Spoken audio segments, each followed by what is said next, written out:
Rose MacLeod. I, Madame Fulton and her granddaughter Electra were sitting at the breakfast-table. It was a warm yet inspiriting day in early spring, and if the feel and look of it were not enough, the garden under the dining-room windows told the season's hour like a floral clock. The earliest blossoms had been pushed onward by the mounting spirit of the year, and now the firstlings of May were budding. The great Georgian house, set in the heart of this processional bloom, showed the mellow tints of time. It had an abundant acreage, diversified at first hand not only by this terraced garden in the rear, but by another gone to wild abandon on the west, and an orchard stretching away into level fields, and beyond them, groves of pine.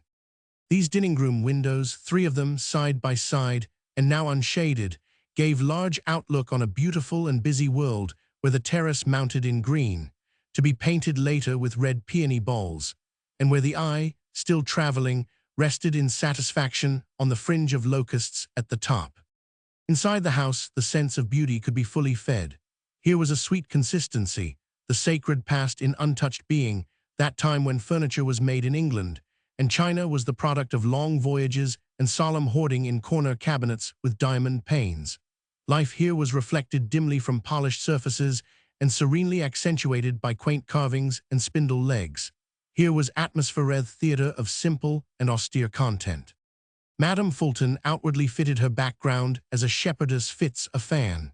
She was a sprite of an old lady, slender and round, and finished in every movement, with the precision of those who have learned the steps in dancing of another period. It was her joy that she had kept her figure, her commonplace that having it she knew what to do with it.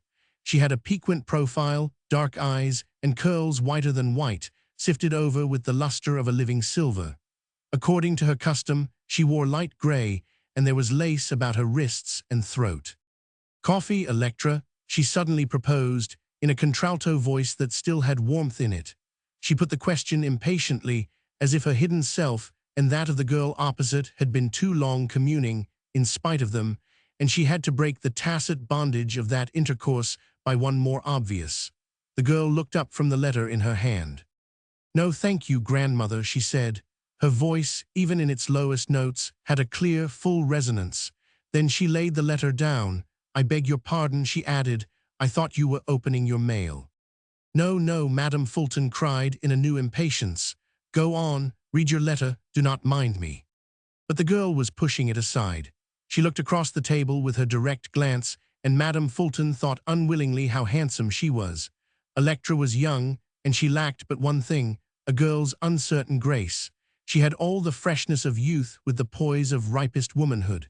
She sat straight and well, and seemed to manage her position at table as if it were a horse. Her profile was slightly aquiline, and her complexion faultless in its fairness and its testimony to wholesome living. Her lips were rather thin, but the line of white teeth behind them showed exquisitely. She had a great deal of fine brown hair wound about her head in braids in an imperial fashion. Perhaps the only fault in her face was that her eyes were of a light and not sympathetic blue. "Shall I open your mail, grandmother?" she asked with extreme deference.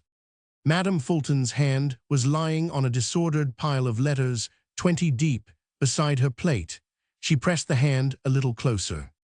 "No, thank you," she said. "I will attend to them myself."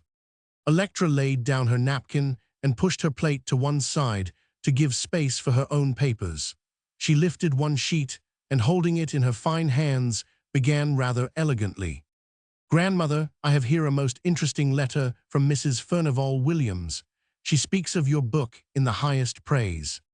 "Oh," said the old lady, with a shade of satire, "does she?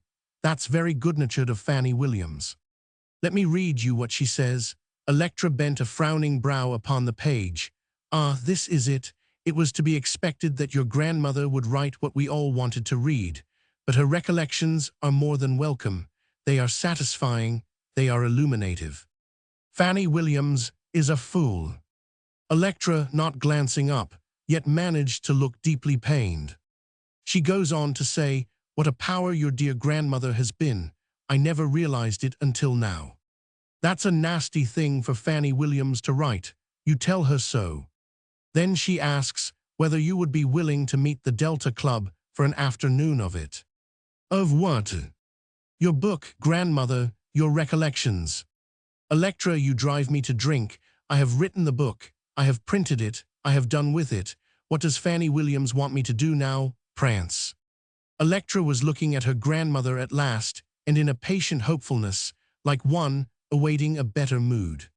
Grandmother dear, she protested, it almost seems as if you owe it to the world, having said so much, to say a little more. What, for instance, Electra, what? Electra considered, one hand smoothing out the page. People want to know things about it. The newspapers do. How can you think for a moment of the discussion there has been and not expect questions? The old lady smiled to herself. Well, she said, they will not find out. But why, grandmother, why? I cannot tell you why, Electra, but they will not, and there's an end of it. She rose from her chair, and Electra, gathering her mail, followed punctiliously. As they were leaving the room, her grandmother turned upon her.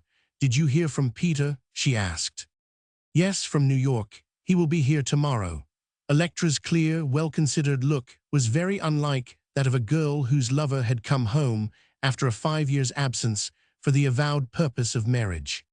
Madame Fulton regarded her for a moment with a softened glance. It seemed wistfully to include other dreams, other hopes than the girl's own, a little dancing circle of shadowy memories outside the actual, as might well happen when one has lived many years and seen the growth and passing of such ties. Well, Electra, she said then, I suppose you will marry him. You will be famous by brevet. That's what you will like. Electra laughed a little, in a tolerant way. You are always thinking, I want to become a celebrity, grandmother, she said. That's very funny of you. Think, emphasized the old lady. I know it. I know your kind. They are thick as spatter now. Everybody wants to do something or say he's done it. You want to express yourselves. That's what you say, express yourselves. I never saw such a race. She went grumbling into the library to answer her letters, or at least look them through, and paused there for a moment, her hand on the table. She knew approximately what was in the letters. They were all undoubtedly about her book, the recollections of her life, some of them questioning her view of the public events therein narrated, but others palpitating with an eager interest. She had written that history as a woman of letters in a small way, and a woman who had known the local celebrities, and she had done it so vividly, with such incredible originality, that the book was not only having a rapid sale, but it piqued the curiosity of gossip lovers and even local historians. No names were mentioned, but when she wrote, a poet said to me in Cambridge one day, everybody knew what poet was meant. When she obscurely alluded to the letters preceding some smooth running of the Underground Railway, historians of the war itched to see the letters and invited her to produce them. The book was 3 months old now, and the wonder no less. The letters had been coming, and the old lady had not been answering them. At first she read them with glee as a later chapter of her life story, but now they tired her a little because she anticipated their appeal. A bird was singing outside. She cocked her head a little and listened, not wholly in pleasure, but with a critical curiosity as well. She was always watching for the diminution of sound, the veiling of sight because she was old, and now she wondered whether the round golden notes were what they had been 50 years ago. She stood a moment thoughtfully, her hand now on the letters, those tedious intruders upon her leisure. Then, with an air of guilty escape, though there was no one to see and judge, she left them lying there and stole softly out on the veranda, where she sank into her friendly wicker chair and, looking upon the world, smilingly felt it to be good. The sky was very bright, yet not too bright for pleasure. Clouds not meant for rain were blotting it in feathery spaces. There was a sweet air stirring, and the birds, though they were busy, said something about it from time to time in a satisfactory way. Madame Fulton felt the rhythm and surge of it all, and acquiesced in her own inactive part in it. Sometimes of late, she hardly knew how much of life was memory and how much the present brilliant call of things. It was life, the thing she did not understand. Presently she closed her eyes and sank, she thought, into a deeper reverie.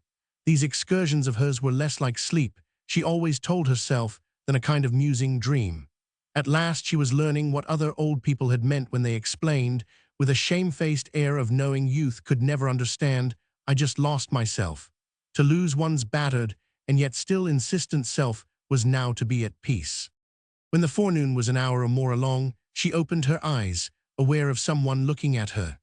There he was, an old gentleman of a pleasant aspect, heavy, with a thickness of curling white hair, blue eyes, and that rosiness which is as the bloom upon the flower of good living. His clothes were of the right cut, and he wore them with the ease of a man who has always had the best to eat, to wear, to look at, for whom life has been a well-organized scheme to turn out comfort.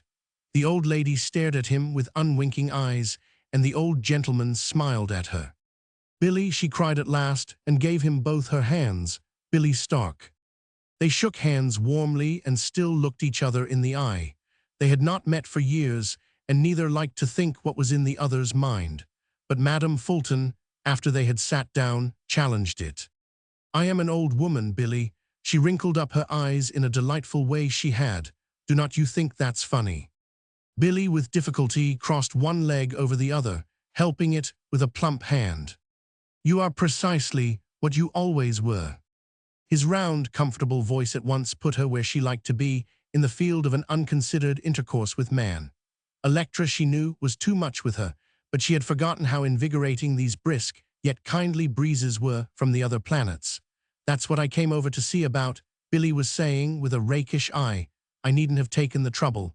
You are as little changed as that syringa bush." Her brilliant face softened into something wistful. "The bush will come into bloom in a few weeks, Billy," she reminded him. "I shall not ever bloom again."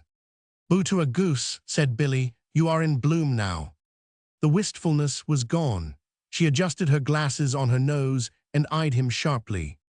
"I think too much about old age," she said.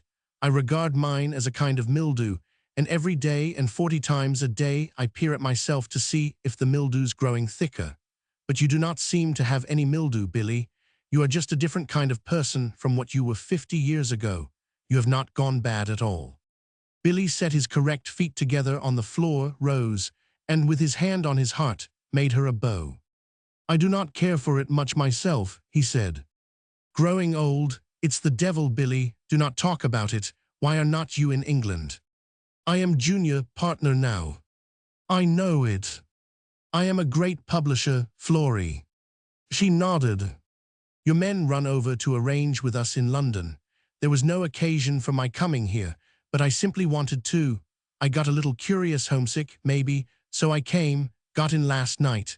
I read your book before I sailed." She looked at him quizzically and almost, it might be said, with a droll uneasiness. "You brought it out in England," she offered, in rather a small voice. "Naturally you would read it." "Not because we brought it out. Because it was yours," he corrected her. "My word, Florrie, what a life you have had of it." The pink crept into her cheeks. Her eyes menaced him. "Are you trying to pump me, Billy Stark?" she inquired. "Not for a moment, but you are guilty, Florrie. What is it?" She considered, her gaze bent on her lap. "Well, the fact is, Billy," she temporized, "I have gotten pretty deep with that book. I wrote it as a sort of I wrote it, you know, and I thought I might get a few $100 out of it, same as I have out of those novels I used to write to keep lace on my petticoats. Well, the public has made a fool of itself over the book. Every day I get piles of letters asking what I meant by this and that, and will not I give my documentary evidence for saying this or that great gun did so, and so at such a time. Well, why do not you give my evidence? Why I cannot." She was half whimpering with a laugh on her old face. "I have not got it." "You mean you have not the actual letters now? Those extraordinary ones of the abolitionist group, for example, cannot you produce them?" "Why no, Billy, of course I cannot."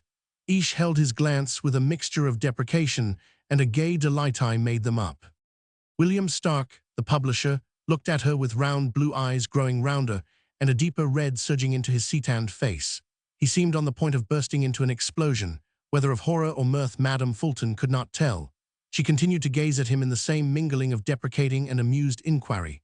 In spite of her years, she looked like a little animal which, having done wrong, seeks out means of propitiation, and as yet knows nothing better than the lifted eyebrow of inquiry. "Well," she said again defiantly, "I made them up." "In God's name, Florrie, what for?" "I wanted to pad out your book. To make a nice book, the kind of one I wanted.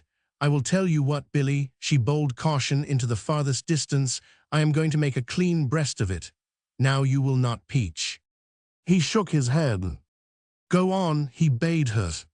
She lifted her head, sat straighter in her chair, and spoke with firmness. Now, Billy, if I am going to talk to you at all, you must know precisely where I stand. Maybe you do, but I do not believe it. You see, all these years I have been writing what I called novels, and they have paid me a little, and I have got up a sort of local fame. I am as poor, well, I cannot tell you how poor. Only I live here in the summer with Electra in her house. It's the old Fulton house. Yes, but it came to her through her father. Remember, I was a second wife. I had no children. My husband gave me the Cambridge place and left this to his son. What became of the Cambridge house? Sold years ago, eaten up. Seems as if I would done nothing all these years but eat. It makes me sick to think of it. Well, here was I, credit low, my little knack at writing all but gone. Billy, styles have changed since my day. Folks would hoot at my novels now. They do not read them. They just remember I wrote them when they want a celebrity at a tea. I'm a back number, do not you know it? He nodded, gravely pondering. The one thing about him never to be affected by his whimsical humor was the integrity of a business verdict. Madame Fulton now was warming to the value of her own position. She began to see how picturesque it was.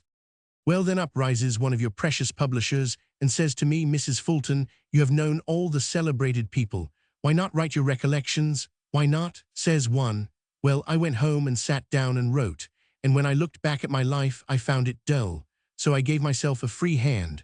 I described the miserable thing as it ought to have been, not as it was. William Stark was leaning forward, looking her in the face, his hands on his knees, as if to steady him through an amazing crisis. Florrie, he began, do you mean to say you made up most of the letters in that book? Most of them, every one. I had not any letters from celebrities. Days when I might have had, I did not care a button about the eggs they were cackling over, and I did not know they were going to be celebrities then, did I? Do you mean the recollections of Brook Farm, taken down from the lips of the old poet, as he had it from a member of the fraternity there? Faked, dear boy, faked, every one of them. She was gathering cheerfulness by the way. The story of Hawthorne and the first edition. Hypothetical, grouse in the gunroom. Do you mean that the story of the old slave who came to your mother's door in Waltham, and the 3 abolitionists on their way to the meeting? Now what's the use, Billy Stark, cried the old lady.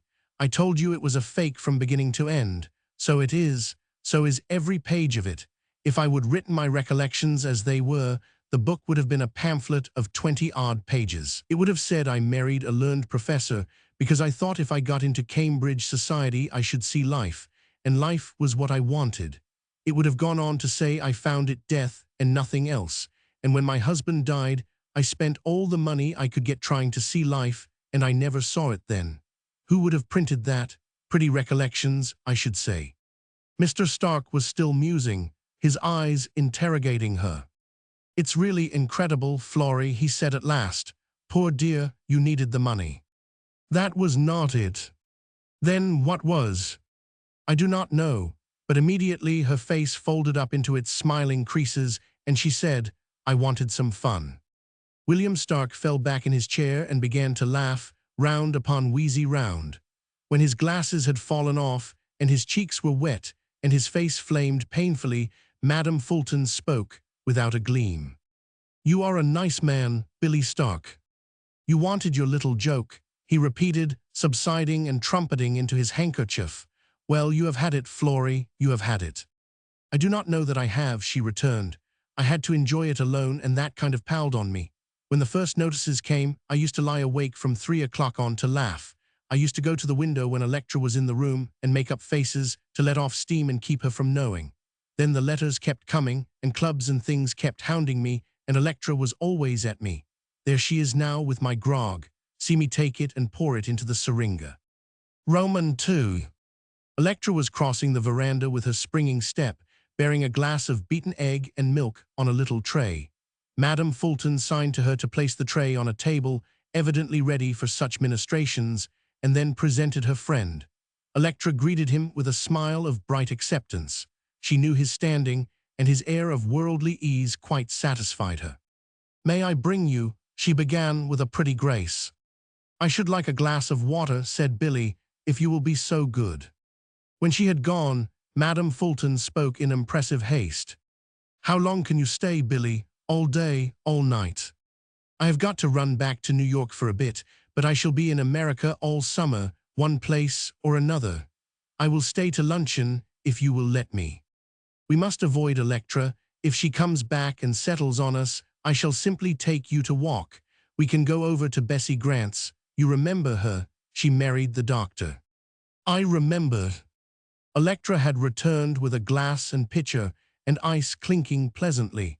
She took occasion to explain to Madame Fulton, with some civil hesitation. "I have a committee meeting, grandmother. I had planned to go in town." The old lady responded briskly. "Go, my dear, go. Mr. Stark will stay to luncheon. We will look out for each other." When Electra had rustled away, after the pleasantest of farewell recognitions between her and the guest, Madame Fulton heaved a sigh. "Billy," said she, "that's a dreadful girl." "She's a very handsome girl. What's the matter with her?" "She's so equipped. First, she's well born. Her grandmother was a Grace and her mother was a Vanderdecken. See her teeth, see her hair and her profile. Dreadful. They are very beautiful, in a correct way. She's as well made as a grand piano." "That's it, Billy, and she has done nothing but polish herself, and now you can see your face in her. Fancy, Billy, what these modern creatures do. They go to gymnasium. They can take a 5-barred gait, I believe, in their knickerbockers and what they call sneakers. They understand all about foods and what's good for them and what's good for the aged. And if you are over 70, they buy condensed foods in cans and make you take it twice a day. You have not tasted your grog." "I shall not want it." He accepted the glass and sniffed at it critically. "That's good," he commented. "That's very good. There's a familiar creature in that." He tasted and then drank with gusto. "Well," said the old lady disparagingly, "you would not have said so if it had been one of the foods. I have them before I go to bed." He spoke persuasively. "Florrie, let's talk a little more about the book." "There's nothing more to say. I have told you the whole story, and I know you will not tell anybody else. Do not you think you would better make a clean breast of it to Gilbert and Wall?" "What for?" "Well, I do not know exactly, only it seems to me publishers and authors are in a more or less confidential relation. Being a publisher myself, I naturally feel rather strongly about it." "I do not see it in the least," said the old lady decisively. "All this talk about the paternal relation is mere poppycock. They print me a book. If it takes a start, they back it. They are as glad as I am. But as to telling them my glorious little joke, why, I cannot and I will not." "But, dear woman, they are printing away with full confidence in having got a valuable book out of you." "So they have. Its selling is not it. Madly, specialists want it for honest data. The general reader has got an idea from the reviews that there's personal gossip in it, more or less racy. So it goes." "Well, let it go," said the old lady recklessly. "I shall not stop it." "No, but I cannot help thinking Gilbert and Wall ought to be in the secret." "Do you imagine they would stop printing?" "I do not imagine anything. I believe, to speak temperately, they would drop dead. I only say it's a fearful and wonderful situation, and they ought to know it. You see, dear woman, you have not only played a joke on the public, you have played a joke on them." "Well, for goodness sake, why not? What's a publisher anyway? Has he got to be treated like a Hindu god? Billy Stark, I wish you had stayed in London where you belong." Again Billy felt himself wheezing and gave up to it as before. She watched him unwinkingly, and by she chuckled a little and then joined him in an ecstasy. "Florrie," said he, "you are simply a glorious portent, and you have no more moral sense than the cat." "No, Billy, no," she was answering in a happy acquiescence. "I never had any. I have always wanted some fun, and I want it to this day." Her old face changed surprisingly under a shade of gravity, and see where it's led me. It was natural to conclude that her verdict embraced wider evidence than that of the erring book. Billy, quite serious in his turn, looked at her in candid invitation. She answered him earnestly and humbly, "Billy, I always took the wrong road. I took it in the beginning, and I never got out of it." "There's a frightful number of wrong turnings," Billy offered, in rather inadequate sympathy and a great deficiency of guideposts. "You see, Billy, the first thing I did was to give up Charlie Grant and marry Mark Fulton. I was only a country girl. Charlie was a country boy. I thought Mark must be a remarkable person because he was a professor in Cambridge. I thought Charlie was going to be a poor little country doctor because he was studying medicine with another country doctor and he could not go to college to save his skin. There were 8 children, you know, younger than he. He had to work on the farm. Well, Billy, I made a mistake." Stark marveled at the crude simplicity of all this. He forgot, for the moment, that she was an old woman, and that for a long time she had been conning over the past like a secret record, full of blemishes, perhaps, but not now to be remedied. "You did like Charlie," he ventured. "I knew that. I liked him very much, and I have never quite escaped from his line of life, if that's what they call it. Since Electra was alone and I came here to stay with her, I have been thrown with his widow. Bessie's an old woman, too, you know, like me, but she's a different kind. She was a pretty girl, rather sedate, I remember, for a girl. Billy, she's a miracle. She lives alone, all but old Mary to do the work. She's stiffened from rheumatism so that she sits in her chair nearly all day and stumps round a little in agony with 2 canes, but she's had her life." "How has she had it, Florrie, in having Grant?" "Because all her choices were good choices. She took him when he was poor and she helped him work. They had 1 son. He married a singer, a woman, well, like me. Maybe it was in the blood to want a woman like me. Then this boy and the singer had 2 sons of them clever. Peter Grant, you know, I suppose he's a genius, if there are such. The other has a deformity." "I know," he nodded. "You wrote me." "I did not write you all. He was not born with it. He was a splendid boy, but when he had the accident the mother turned against him. She could not help it. I see how it was, Billy. The pride of life, that's what it is, the pride of life." "Is he dwarfed?" "Heavens, he was meant for a giant, rather. He has great strength.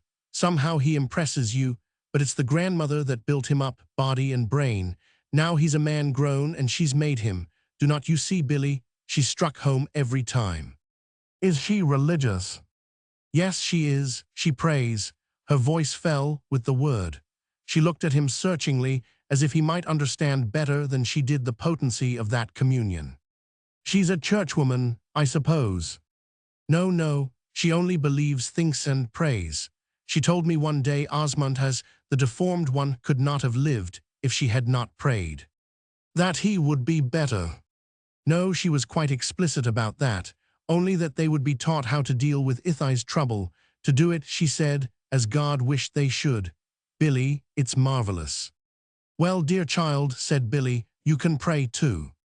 Her old face grew pinched in its denial. "No," she answered sadly, "no, it would not rise above the ceiling. What I mean is, Billy, that all our lives we are opening gates into different roads. Bessie Grant opened the right gate.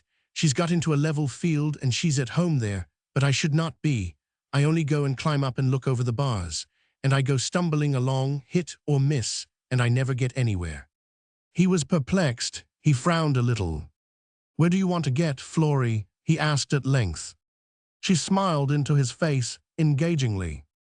"I do not know, Billy, only where things do not bore me, where they are worthwhile." "But they always get to bore us." He paused, and she took him up. "You mean I am bored because I am an old woman. I should say so too, but then I look at that other woman, and I know it is not so. No, Billy, I took the wrong road." Billy looked at her a long time searchingly. "Well," he said at last, "what can we do about it? I mean, besides writing fake memoirs and then going agging our best friends when they beg us to own up." She put the question by, as if it could not possibly be considered, and yet as if it made another merry chapter to her jest. Billy had gathered his consolatory forces for another leap. "Florrie," said he, "come back to London with me." "My dear child." "You marry me, Florrie. I asked you 50-odd years ago. I could give you a good sober sort of establishment, a salon of a sort. I know everybody in arts and letters. Come on, Florrie. Fire was in the old lady's eye. She rose and made him a pretty courtesy. Billy, said she, you are splendid. I will not hold you to it, but it will please me to my dying day to think I have had another offer. No, Billy, no, you would not like it, but you are splendid. Billy, too, had risen. They took hands and stood like boy and girl looking into each other's eyes. There was a little suffusion, a tear perhaps, the memory of other times when coin did not have to be counted so carefully, when they could open the windows without inevitable dread of the night. It's dark and chill.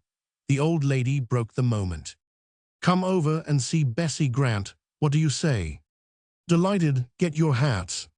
But she appeared with a gay parasol, one of Electra's, appropriated from the stand with the guilty consideration that the owner would hardly be back before 3 o'clock. The old lady liked warm colors. She loved the bright earth in all its phases, and of these a parasol was one. They went down the broad walk and out into the road shaded by summer green, that quivering roofwork of drooping branches and many leaves. Billy, said she, I am glad you have come. So am I, Florrie, so am one. It was not far to the old Grant house, rich in the amplitude of its size and of the grounds, where all conceivable trees that make for profit and delight were colonized according to a wise judgment. The house was large, of a light yellow with white trimmings and green blinds, and the green of the shrubbery relieved it and endowed it with an austere dignity. There was a curving driveway to the door, and following it, they came to the wide veranda, where an old lady sat by herself, dozing and reflecting as Madame Fulton had done that morning. The two canes by her chair told the story of a sad inaction. She was of heroic stature and breadth. Her small, beautifully poised head had thick white hair rolled back and wound about in a soft coil. Her face, pink with a persistent bloom, soft with a contour never to break or grow old, was simply a mother's face. It had the mother look, the sweet serious eyes, the low brow for beauty not for thought, the tranquil mouth. She was dressed in a fine cambric simply made, with little white ruffles about her neck and above her motherly hands. Madame Fulton saw her debating as they came, frowning a little, wondering evidently about the stranger. She called to her. Who is this, Bessie Grant? The other woman laid a hand upon her canes, and then, as if this were an instinctive movement, yet not to be undertaken hurriedly, smiled and sat still, awaiting them. When they were at the steps, she spoke in an exceedingly pleasant voice. It deepened the effect of her great gentleness. I am sure I do not know. Come right up and tell me. They mounted the steps together, and Stark put out his hand. Mrs. Grant studied him for a moment. Light broke over her sweet old face. It's Billy Stark, she said. Of course it is, triumphed the other old lady. Billy Stark come back from foreign parts as good as new. Now let's sit down and talk it over. They drew their chairs together, and smiles and glances mingling, went back over the course of the years, first with a leap to the keen, bright time when they were in school together. The type of that page was clear-cut and 508. There were years they skipped then, and finally they came to the present, and Billy said, You have 2 grandsons. Yes, one lives with me, the other is coming home tomorrow, he's the painter. Engaged to Electra, added Madame Fulton. Did you know that? They are to be married this summer. Then I suppose he will go back to Paris, and she will go with him. Mrs. Grant was looking at her with a grave attention. We hope not, she said, Osmond and one. Osmond hopes Peter will settle here and do some work. He thinks it will be best for him. There's no difficulty about his getting it, said Billy. I saw his portrait of Mrs. Reese. That was amazing. The grandmother nodded in a quiet pleasure. They said so, she returned. It will do everything for him. It has done everything. Osmond says he has only to sit down now and paint, but he thinks it will be best for him to do it here at least for a time. How in the world can Osmond tell before he sees him? Objected Madame Fulton. You have not set eyes on Peter for 5 years. He may be Parisian to the backbone. You would not want to tie him by the leg over here. So Osmond says, but he hopes he will not want to go back. I can tell him one thing, said the other old lady. He would better make up his mind to some big center, Paris or New York, or he will not get Electra. Electra knows what she wants, and it is not seclusion. She is going to be the wife of a celebrated painter, and she will insist on the perquisites. I know Electra." Mrs. Grant smiled in deprecation, but Stark had a habit of intuitive leaps, and he judged that she also knew Electra. His mind wandered a little as his eyes ran over the nearer features of the place. It hardly suggested wealth, only comfort and beauty, the grace that comes of long devotion, the loving eye, the practiced hand. Somebody's heart had been put into it. This was the labor that was not hired. He had a strong curiosity to see Osmond, and yet he could not ask for him because Madame Fulton had once written him some queer tale of the man sleeping in the woods, in a house of his own building, and living the wild life his body needed. One thing he learned now: Osmond's name was never out of his grandmother's mouth. She quoted his decisions as if they stood for ultimate wisdom. His ways were good and lovely to her. The forenoon hour went by, and finally Madame Fulton remembered. "Bless me," she said, "it's luncheon time. Come, Billy." The road was brighter now under the mounting sun. Madame Fulton was a little tired, and they walked silently. Presently, at her own gate, she suggested, not grudgingly, but as if the charm of goodness was, unhappily, assured, "I suppose she's lovely." "Great, she's one of those creatures that have good mother stuff in them. It does not matter much what they mother. It's there. It's a kind of force. It helps. I do not know exactly how. Now cannot you see what I mean? That woman has had big things. She had one of the great loves. She built it up, piece by piece, with Charlie. He kept a devotion for her that was not to be compared with the tempest he felt about me. I am sure of that." Stark looked at her as they walked, his eyes perplexedly denying the evidence of his ears. "Do you know, Florrie," he said, "it's incredible to hear you talk so. Why? You have a zest for life, a curiosity about it. Why, it's simply tremendous." "No, Billy, no, it's not tremendous. It's only that I am quite convinced I have not got my money's worth. Late as it is, I want it yet. I will have it if it's only playing jokes on publishers." They ate together in the shaded room, and Madame Fulton, looking out through the windows at the terrace, realized, with an almost humble gratitude, that the world itself and the simple joys of it were quite different tasted in comradeship. She forgot Electra and the irritated sense that her well-equipped granddaughter was wooing her to the ideals of a higher life. "Billy," she said again, "I am uncommon glad you came." Billy's heart warmed with responsive satisfaction. He had expected a more or less colorless meeting with his old love, a philosophically reference here and there to vanished youth, a twilight atmosphere of waning days. But here she was, living as hard as ever. And he had brightened her, he had given her pleasure. The complacency of it reacted upon him, and he sought about in his clever mind for another drop to fill the beaker. By the time they had finished their coffee, he knew. "Florrie," said he, "what if you should put on your hat and take the train with me?" "My stars, Billy, run away. Come up to town. We would scare up some kind of a theater this evening, and in the morning you could see Gilbert and Wall. And Fess, not by a great sight, but I would like to go, Billy. Leave out Gilbert and Wall, make it you and me, and I am your man. Come along." "Worry Electra to death," she proffered brightly. "I will do it, Billy. Here's the key of my little flat, right here on the writing desk. I never stayed there alone, but there's no reason why I should not. You can come round in the morning to see if I have had a fit, and if I have not we will go to breakfast. But we must take the 3 o'clock. She will be back by 4. She got her bonnet and her handbag, and when Electra did come back at 4, her grandmother had flown, leaving a note behind. Roman 3. The next morning Electra, dressed in white and rather pale at the lips, walked about the garden with a pretense of trimming a shrub here and there and steadying a flower.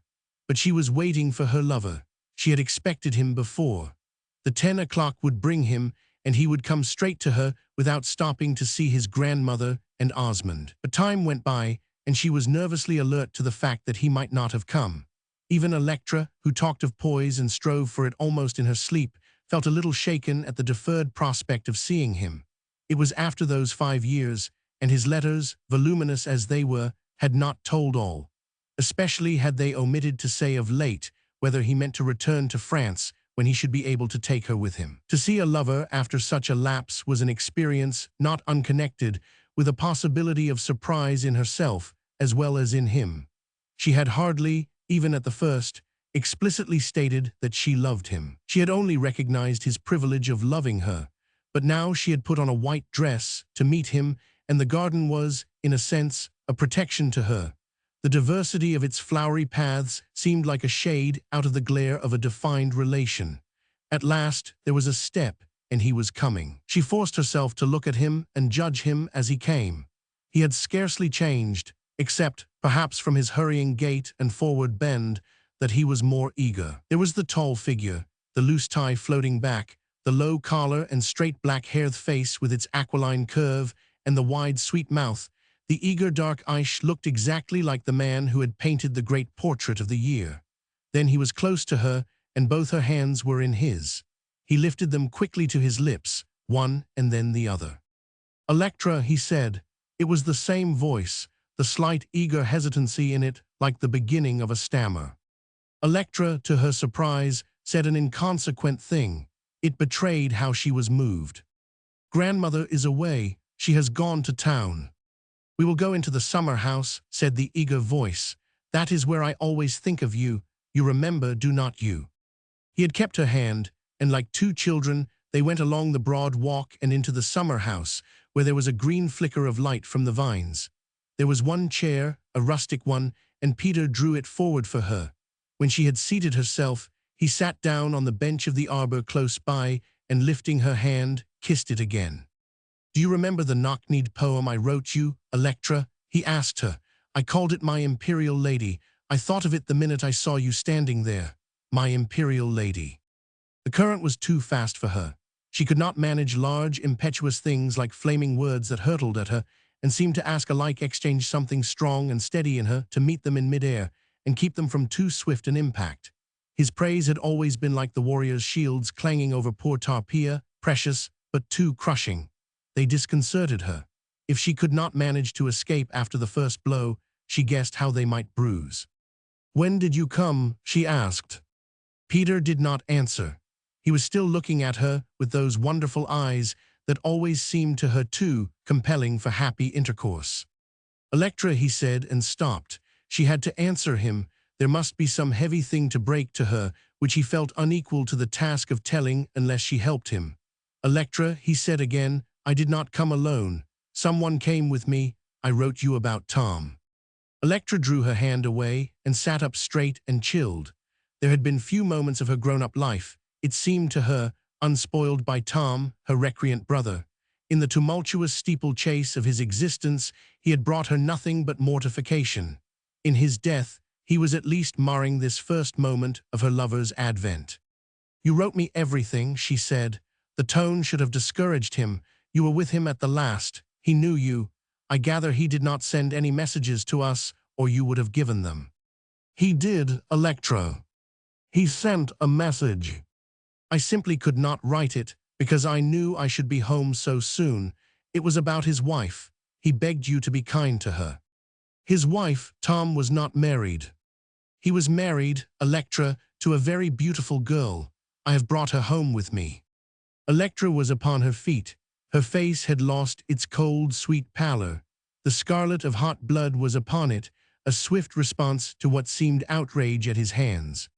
"I have never," she gasped. "It is not true." Peter, too, had risen. He was looking at her rather wistfully. His imperial lady had, in that instant, lost her untouched calm. She was breathing ire. "Ah, do not say that," he pleaded. "You never saw her." "I cannot help it. I feel it. She is an adventuress." "Electra, what did he say to you? What did Tom say?" He pointed to her as she stood by the window.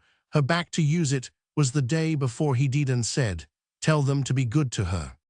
"You see, you do not even know whether he meant it as a message to me or some of his associates. He did not say she was his wife." "No," he answered calmly and rather gravely, but the green world outside the arbor looked unsteady to him. Electra was one of the fixed ideas of his life. Her nobility, her reserve, her strength had seemed to set her far above him. Now she sounded like the devil's advocate. She was gazing at him keenly. "Her story made a great impression on you," she threw out incidentally. The effort was apparent, but Peter accepted it. Yes, he answered simply, she makes a great impression on everybody. She will on you. What evidence have you brought me? Did you see them married? No, said Peter, with the same unmoved courtesy. You see, have you even found any record of their marriage? No. You have the girl's word. She has come over here with you. What for? Peter lifted a hand to his forehead. He answered gently, as a man sometimes does, of set purpose, to avoid falling into a passion. It was the natural thing, Electra. She has no home, poor child, nor money, except what Tom left in his purse. He had been losing pretty heavily just before. I say, it seemed the natural thing to come to you. Half this place was his. His wife belongs here. The last argument sounded to him unpardonably crude, as to an imperial lady, but he ventured it. Then he looked at her. With his artist's premonition, he looked to see her brows drawn, her teeth perhaps set angrily upon a quivering lip. But Electra was again pale. Her face was marble to him, to everything. I shall fight it, she said inexorably, to the last penny. He gazed at her now as if she were a stranger. It was incredible that this was the woman whose hand he had kissed but the moment before. He ventured one more defense. Electra, you have not seen her. I shall not see her. Where is Shane, New York? Here. Here. At grandmother's. I left her there. I thought when we had had our little talk you would come over with me and see her and invite her home. Invite her here. I thought so. Peter, said Electra, with a quiet certainty, you must be out of your mind. There they stood in the arbor, their lover's arbor, gazing at each other like strangers. Peter recovered first, not to an understanding of the situation, but to the need of breaking its tension. I fancied, he said, you would be eager to know her. Is she a grisette? His mind ached under the strain of taking her in. He felt dumbly her contrast to the facile, sympathetic natures he had been thrown with in his life abroad. When he had left her, Electra was, as she would have said, unformed. She had not crystallized into the clearness and the hardness of the integrity she worshipped. To him, when in thought he contrasted her with those other types who made for joy and not always for moral beauty, she was immeasurably exalted. In any given crisis where other women did well, he would not have questioned that Electra must have done better. Her austerity was a part of her virgin charm, but as he looked at her now, in her clear outlines, her incisive speech, the side of him that thrilled to beauty trembled with something like distaste or fear. She was like her own New England in its bleakness, without its summer warmth. He longed for atmosphere. But she had asked her question again, is she a grisette? He found himself answering. She is the daughter of MacLeod. Not the author, not the chief. Yes, said Peter, with some quiet pride in the assurance, chief of the Brotherhood, the great MacLeod. Electra pondered. If that is true, she said, I must call on her. True, I tell you it is true. Electra, what are you saying? But Electra was looking at him with those clear eyes, where dwelt neither guile nor tolerance of the guile of others. Did she tell you so, she inquired, or do you know it for a fact? He had himself well in hand now, because it had sprung into his wise, artist brain that he must not break the beauty of their interview. It was fractured, but if they turned the hurt side away from the light, possibly no one would know, and the outer crystalline sheen of the thing would be deceptively the same. I know MacLeod, he said. I have seen them together. She calls him father. A wave of interest swept over her face. Do you mean you really know him, Peter? Assuredly. As the leader of the Brotherhood. Yes, the founder. He is proscribed in Russia and watched in France. Is that true?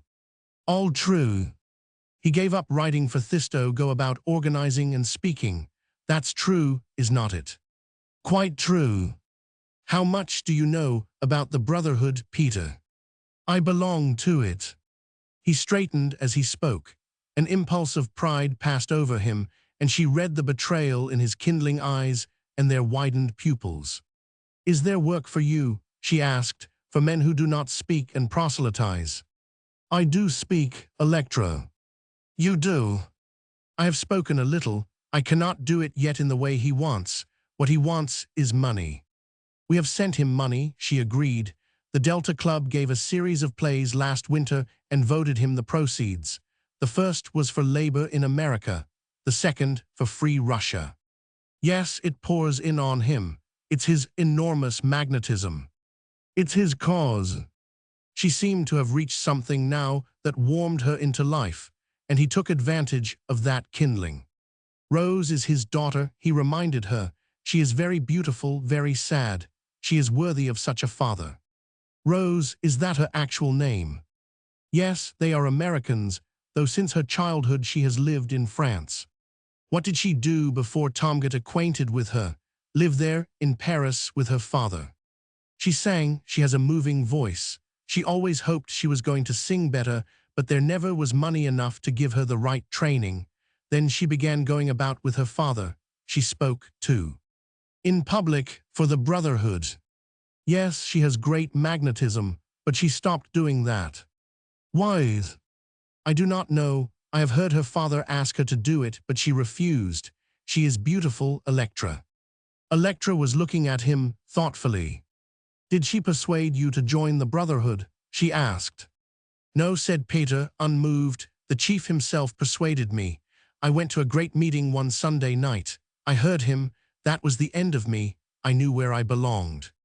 Electra, her mind hidden from him as completely as if a veil had fallen between them, was, he could see, considering him. As for her, he hardly dared dwell upon her as she ruthlessly seemed. She was again like the bright American air, too determinate, too sharp. She almost hurt the eyes. He wondered vaguely over several things he was unwilling to ask her, since he could not bear to bring their difference to a finished issue. Why she cherished a boundless belief in the father and only reprobation for the daughter, when she had seen neither the one nor the other. Why she had this vivid enthusiasm for the charity that embraces the world, and none for a friendless child at her door. Their interview seemed to have dropped flat in inconceivable collapse. What was to have been the beginning of their dual life was only the encounter of a hand-to-hand discussion. He tried to summon back the vividness to his fagged emotions and gave it up. Then he ventured to think of his imperial lady and found a satirical note beating into his mind. He took refuge in the practical. I have not seen Osmond yet. Was not he there to meet you? No, Granny said I should have to go down to the plantation to find him. Does he keep up his old ways, Electra? Yes, sleeping practically out of doors summer and winter, or in the shack, as he calls it, that log hut he put up years ago. Have not you known about him? Has not he written? Oh, he writes, but not about himself. Osmond would not do that. Somehow grandmother never wrote any details about him either. I fancied he did not want her to, so I never asked. She only said he was well. You know Osmond always says that himself. I believe he is well, said Electra absently. She was thinking of the alien presence at the other house. He looks strong, tanned. Osmond is very impressive somehow. It's fortunate he was not a little man. Peter made one of the quick gestures he had learned since he had been away from her. They told the tale of give and take with a more mobile people. He could not ask her to ignore Osmond's deformity, yet he could not bear to hear her speak of it. Osmond was, he thought, a colossal figure to be accepted, whatever his state, like the roughened rock that builds the wall. He rose, terminating, without his conscious will, an interview that was to have lasted if she had gone to the other house with him, and he had returned again with her the day long. I must see Osmond, he hesitated. Electra, too, had risen. Yes, she said conformably, though the table, she knew, would be laid for them both in what had promised to be their lovers' seclusion. I will come back this afternoon, Electra. That morning, the afternoon had been his and hers only. She had expected to listen to the recital of his triumphs in Paris, and to scan eagerly the map of his prospects, which was to show her way also. And she, too, opened her lips and spoke without preconsidered intent. This afternoon I shall be busy. I have to go in town. You will not, he hesitated again. Electra, you will not call at the house on the way and see her, at least. Your Rose, she smiled at him brilliantly. Not today, Peter. Then, bruised, bewildered, he went back over the path he had come, leaving his imperial lady to go in and order the luncheon table prepared for one. Madam Fulton will not be home, she said to the maid with a proud unconsciousness, and for the moment it sounded as if Madam Fulton had been the expected guest. Roman forward. When Peter went up the steps of his grandmother's house, he found Mrs. Grant still on the veranda and Rose beside her. The girl looked at him eagerly, as if she besought him for whatever message he had, and he answered the glance with one warmed by implied sympathy. Until he saw her, he had not realized that anger made any part in the emotion roused in him by his imperial lady. Now he remembered how this gracious young creature seemed to him, so innocent, so sad. He felt a rising in his throat as he thought of subjecting her to unfriendly judgment. Rose, in spite of the serious cast of her face and the repose of her figure, wore an ineffable air of youth. She had splendid shoulders and a yielding waist, and her fine hands lay like a separate beauty in the lap of her black dress. She had the profile of a coin touched with finer human graces, a fullness of the upper lip, a slight waving of the soft chestnut hair over the low forehead, and lashes too dark for harmony with the gray eyes. There were defects in her flawlessness. Her mouth was large, in spite of its pout, and on her nose were a few beguiling freckles. At that moment, in her wayward beauty, lighted by the kindled eye of expectation, she seemed to Peter to be made up of every creature's best. His grandmother smiled at him out of her warm placidity, and though Rose still drew his eyes to her, he was aware that she did not mean to question him. "Electra has to go in town," he volunteered. "She will not be back, perhaps not tonight." "You must stay here with us, my dear," said Mrs. Grant. "Peter, have her trunks moved into the west chamber." Still the girl's eyes seemed to interrogate him, and Peter sat down in a chair and twined his long fingers in and out. He felt the drop in temperature ready to chill the voyager who, after the lonely splendor of the sea, returns to the earth as civil life has made it. "We must remember she had not heard of you," he assured Rose blunderingly, out of his depression. No, he had not written. She made the statement rather as that of a fact they shared together, and he nodded. "I am afraid it is unwelcome to her, the idea of me." "She does not know you," he assured her in the same bungling apology. He expected her to betray some wound to her pride, but she only looked humble and a little crushed. Granny had apparently not heard, and she said now, with her lovely gentleness, "Do not you want to go upstairs, my dear, and be by yourself a little while? You have been traveling so far. We have noon dinner, you know. That will seem funny to you. Mary is getting it, but Peter will show you a room." Peter found her bag in the wide hall, darkened from the sun, and went with her up the stairs. At the head, she paused and beckoned him to the windows over the front door. "Set it down there," she said rapidly, touching the bag with a finger. "Tell me, how did she receive it?" "What?" "You know, the news of me." She was surprised. Naturally, but what else? She was shocked. It was a shock, of course. In its suddenness, you know, you would expect that. She sank down in the windows and clasped her hands upon her knees, looking at them thoughtfully. Her brows were drawn together. "Yes," she said, "yes. It was a shock, I see that." Well, she looked up at him in a challenging directness before which he winced, conscious of the little he had to meet it with. "When am I to see her?" "I am not sure when she is to be back." "Ah, she will not come to me. Very well, I shall go to her." She laid her hand upon the bag and rose, as if the interview were ended. Peter carried the bag in at the open door of her room, and after he had set it down, looked vaguely about him, as if arrangements might be bettered in the still, sweet place. She was smiling at him with an irradiating warmth. "You are sorry, are not you?" she said, from a comprehension that seemed a proffer of vague sympathy. "It makes you feel inhospitable. You needn't. You are a dear. Your grandmother is lovely, lovely." Her praise seemed to Peter such a precious fruitage that the only thing in delicacy was to turn away and take it with him to enjoy. But she was calling him. "Peter!" He found her flushed and eagerly expectant.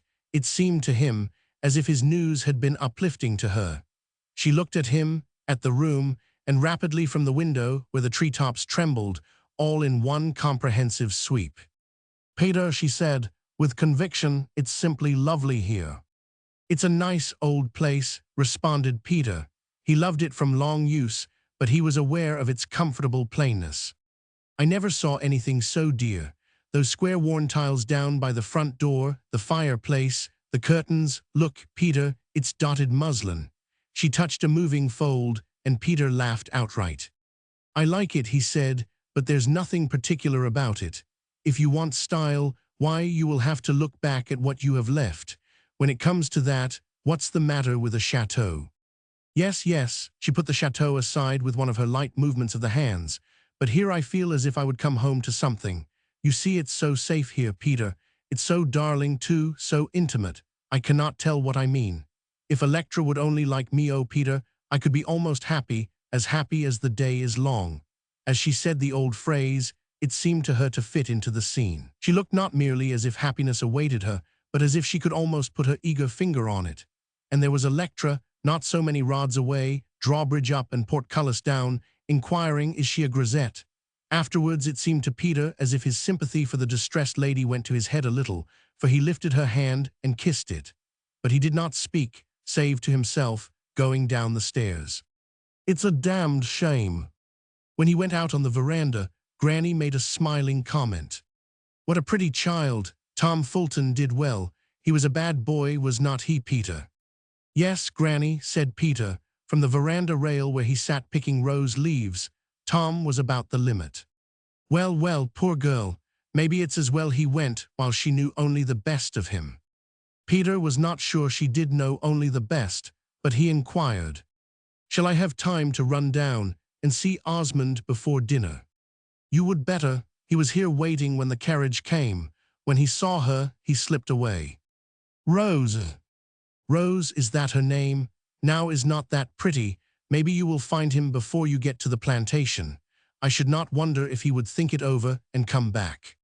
Peter did meet him in the lane lined with locusts on each side, walking doggedly back to the house. Some things the younger brother had forgotten about him, the beauty of the dark face that looked as if it had been cut out of rock, the extraordinary signs of strength, in spite of that which might have appealed to pity. Osmond had grown rugged with every year. His long arms, ending in the brown, supple hands, looked as if they were compact of sinewy potencies, and on his shoulders, heavier than Christian's burden, was that pack he must carry to the end of life. He saw his brother coming and stopped, and Peter, as if to save him the sense of being looked at from afar, even by his own kin, ran to meet him. They did not take hands, but the older brother gave him a slap on the shoulder. Well, boy, said he. There were tears in Peter's eyes. Look at her, he cried. I am sniveling, coming up to the house. No, I have been there once this morning. You come back with me. They turned about and walked on through the lane. It led to the plantation. This was the nursery. Here were the forcing beds and all the beneficent growing things that had saved Osmond's life while he tended them, and also earned his bread for him and Peter's bread and paints. Well, boy, said Osmond, you have brought a girl with you. That was why I cut. Who is she? Tom Fulton's wife-hi's widow. Osmond knew Electra very well. Some phases of her were apparent to him in his secluded life that her lover, under the charm of an epistolary devotion, had never seen. Does Electra know it? He asked. I told her. Peter's tone added further shut up now, and Osmond tacitly agreed. Coming down to dinner? He asked safely. No, I must be back. I feel responsible for her Rose. I brought her over. In fact, I rather urged her coming.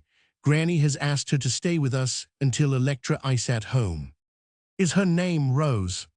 Yes, one of those creamy yellow ones. You must see her. She's a dear. She's a beauty, too. Oh, I have seen her. One ear and a section of cheek and some yellow hair. Then I ran. For heaven's sake, man, what for? She's one of those invincible Parisians. I have read about them. Peter burst out laughing. Osmond's tone betrayed a terrified admiration. Do you eat down here with the men? Peter was asking. Sometimes. I go up and eat with Granny once a day while she's alone. I shall not now. Why not?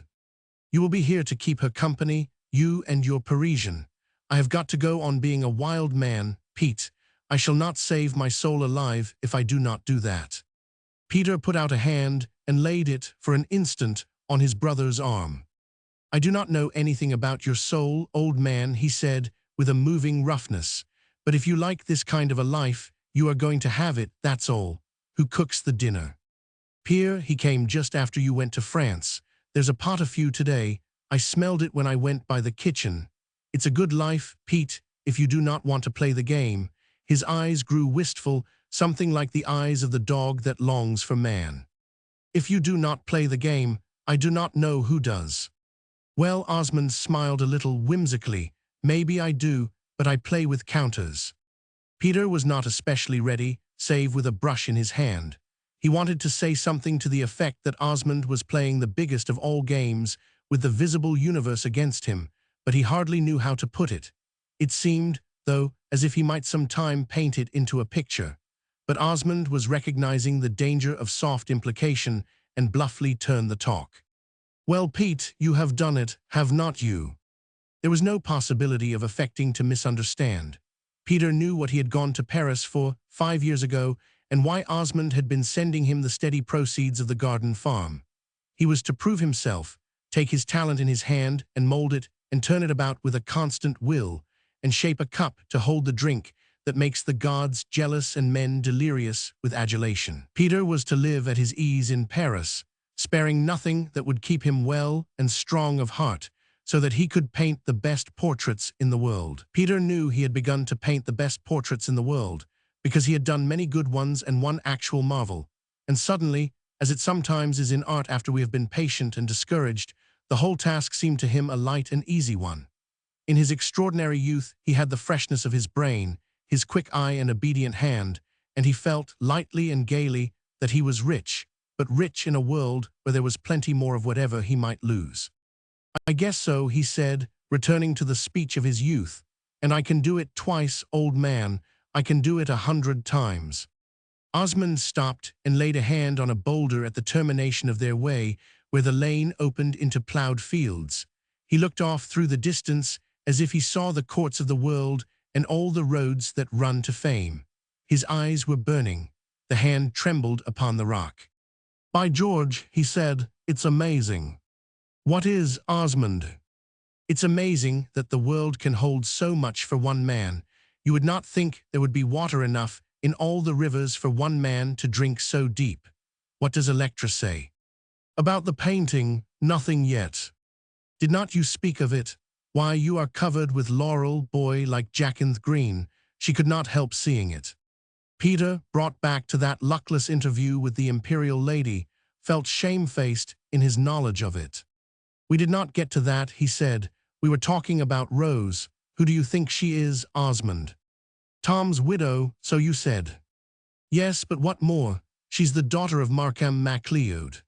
He was watching Osmond narrowly to weigh the effect of the name, but Osmond's face kept its impressive interest. "You know who he is," Peter suggested. "Yes, oh yes, but that does not mean anything to me. Nothing does until I see the man. He works with too big a brush. He is an agitator. He may be Christ or Antichrist, but he's an agitator. That's all I know. I cannot give a snap judgment of a man that gets whole governments into a huff and knows how to lead a rabble 1,000,000 strong. So he's her father." Peter, unreasonably irritated, pitched upon one word for a cause of war. "Rabble, what do you mean by that? Labor?" Osmond smiled broadly and showed his white teeth. "I am labor myself," he said. "You know that, boy." "Then what do you want to talk so for, rabble?" "I only meant it in relation to numbers," said Osmond, again irritatingly, in his indifference to all interests outside his dear boy's homecoming. "I will make it a rabble of kings if you say so. Folks, Peter, that's what I mean, folks. He deals with them in the mass. That makes me nervous. I cannot like it." "He believes in the equality of man," Peter announced, as he was conscious, rather swellingly. "The downfall of kings, the freedom of the individual."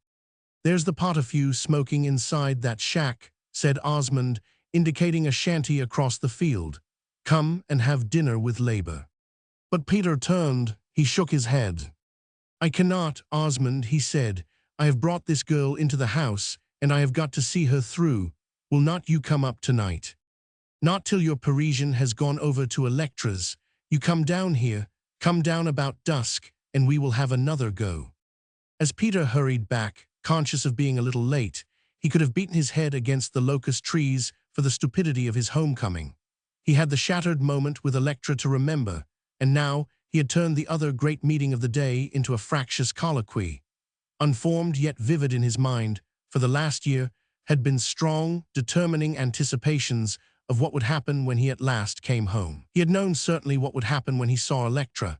She would still be the loveliest and best, and his would be the privilege of telling her so.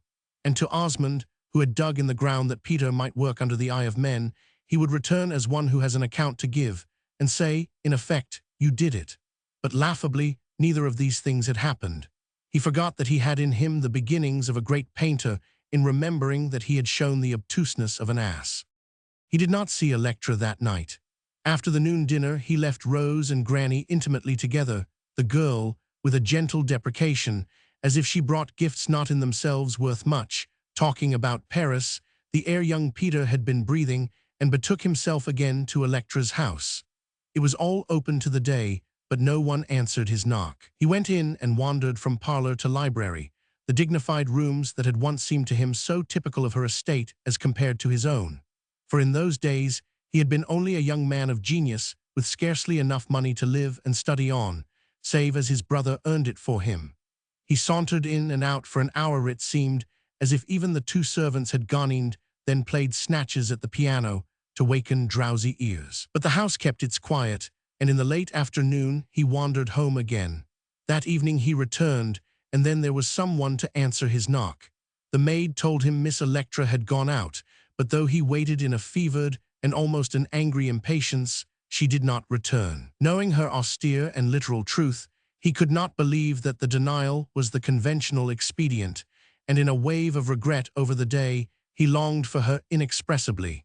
It seemed to him that no distance would be too great to bring him to her. He felt in events, and in himself also, the rushing of some force to separate them, and swung back, after his blame of her, into the necessity of a more passionate partisanship. When he went home, still without seeing her, he found his grandmother's house deserted. But the minute his foot sounded, there was a soft rush down the stairs. Rose stood beside him in the hall. "Did you see her?" she asked breathlessly. He strove to make his laugh an evidence of the reasonableness of what he had to answer.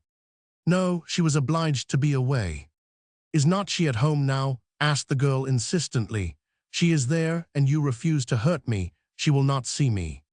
"She is not there," said Peter, in relief at some small truth to tell. "I have not seen her since morning."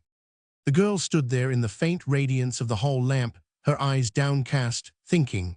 She had dressed for dinner, though there was only high tea in the old-fashioned house, and delighted Granny beyond words. The old lady said it was as good as a play to her, who never went out, to see a lovely dress trailing about the rooms. Peter, looking at the girl, felt his heart admonish him that here was beauty demanding large return of kindly treatment from the world. Not only must justice be done her, but it must be done lavishly. This was for all their sakes. Electra could not be allowed to lose anything so precious, nor could he lose it either, his small share of tribute. She was speaking, still with that air of pondering. "I must do it myself. I must not let you risk anything." Then she turned her full glance on him and frankly smiled. "Good night," she said, giving him her hand. "Do not speak of me to her. Do not think of me. I must do it all myself." Vey. Next morning it was a different Rose he saw, quite cozy and cheerful at the breakfastable, with no sign of tragedy on her brow. The day was fair, and the mood of the world seemed to him, for no reason, to have lightened. It was not credible that Electra, of all gracious beings, should sulk outside the general harmony. After breakfast, when Rose had, with a sweet air of service, given Granny her arm to the veranda chair, she returned to Peter, waiting, perhaps for a word with her, in the hall. His hat swung from his hand, and seeing that, she spoke in a low, quick tone. "You are going over there. Do not do it." "I must. I want to see her." "I know, but not yet. Let me see her first. If you talk about me, it will make trouble between you, not real trouble, perhaps, but something unfortunate, something wrong." I am going myself now." She pointed out her hat and gloves where she had them ready, and without waiting for him to speak, began pinning on the hat. While she drew on the gloves, she looked at him again with her charming smile. "Do not you see," she said, "we can get along better alone to a woman. Which house is it?" He followed her out and down the steps.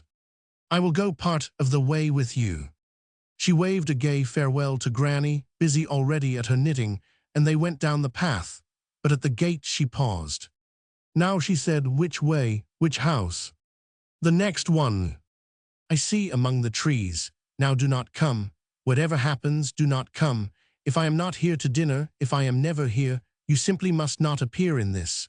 Goodby." She gave her parasol a little reassuring fling, as if it were a weapon that proved her amply armed, and took her swift way along the shaded road. Peter stood for a moment watching her. She went straight on, and the resolution of her gait bore sufficient witness to her purpose. He turned about then, and went rather disconsolately the other way, which would bring him out at the path to Osmond's plantation. Rose, going up the garden path, came upon Electra herself, again dressed in white and among the flower beds. Whether she hoped her lover would come and was awaiting him, her face did not tell, but she met Rose with the same calm expectancy. There was ample time for her to walk away, to avoid the interview, but Electra was not the woman to do that. False things, paltering things, were as abhorrent to her in her own conduct as in that of another. So she stood there, her hands at her sides in what she would have called perfect poise, as Rose, very graceful yet flushed, and apparently conscious of her task, came on. A pace or two away, she stopped and regarded the other woman with a charming and deprecatory grace. "Do guess who I am," she said, in a delightful appeal. "Peter Grant told you." "Will not you come in?" returned Electra with composure. "Mr. Grant did speak of you." Rose felt unreasonably chilled. However little she expected, this was less, in the just civility that was yet a repudiation. They went into the library, where the sun was bright on rows of books, and Electra indicated a seat. "Mr. Grant told me a very interesting thing about you," she volunteered, with the same air of establishing a desirable atmosphere. "Yes," said Rose rather eagerly. She leaned forward a little, her hands clasped on her parasol top. "Yes, I forbade him to say any more. I wanted to tell you myself." Electra's brows quivered perceptibly at the hint of familiar consultation with Peter, but she answered with a responsive grace. "He told me the interesting fact. It is very interesting indeed. We have all followed your father's career with such attention. There is nothing like it." "My father," there was unconsidered wonder in her gaze. Electra smiled agreeingly. "He means just as much to us over here as he does to you in Francia, England. Has not he been there speaking within the month?" "He is in England now," said Rose, still wonderingly, still seeking to finish that phase and escape to her own requirements. "Mr. Grant said you speak, at times." "I am sorry he said that," Rose declared, recovering herself to an unshaded candor. "I shall never do it again." Electra was smiling very winningly. "Not over here," she suggested. "Not before one or two clubs, all women, you know, all thoughtful, all earnest." Rose answered coldly, "I am not in sympathy with the ideas my father talks about. Not with the brotherhood. Not as my father talks about it." She grew restive. Under Electra's impenetrable courtesy, she was committing herself to declarations that had been, heretofore, sealed in her secret thought.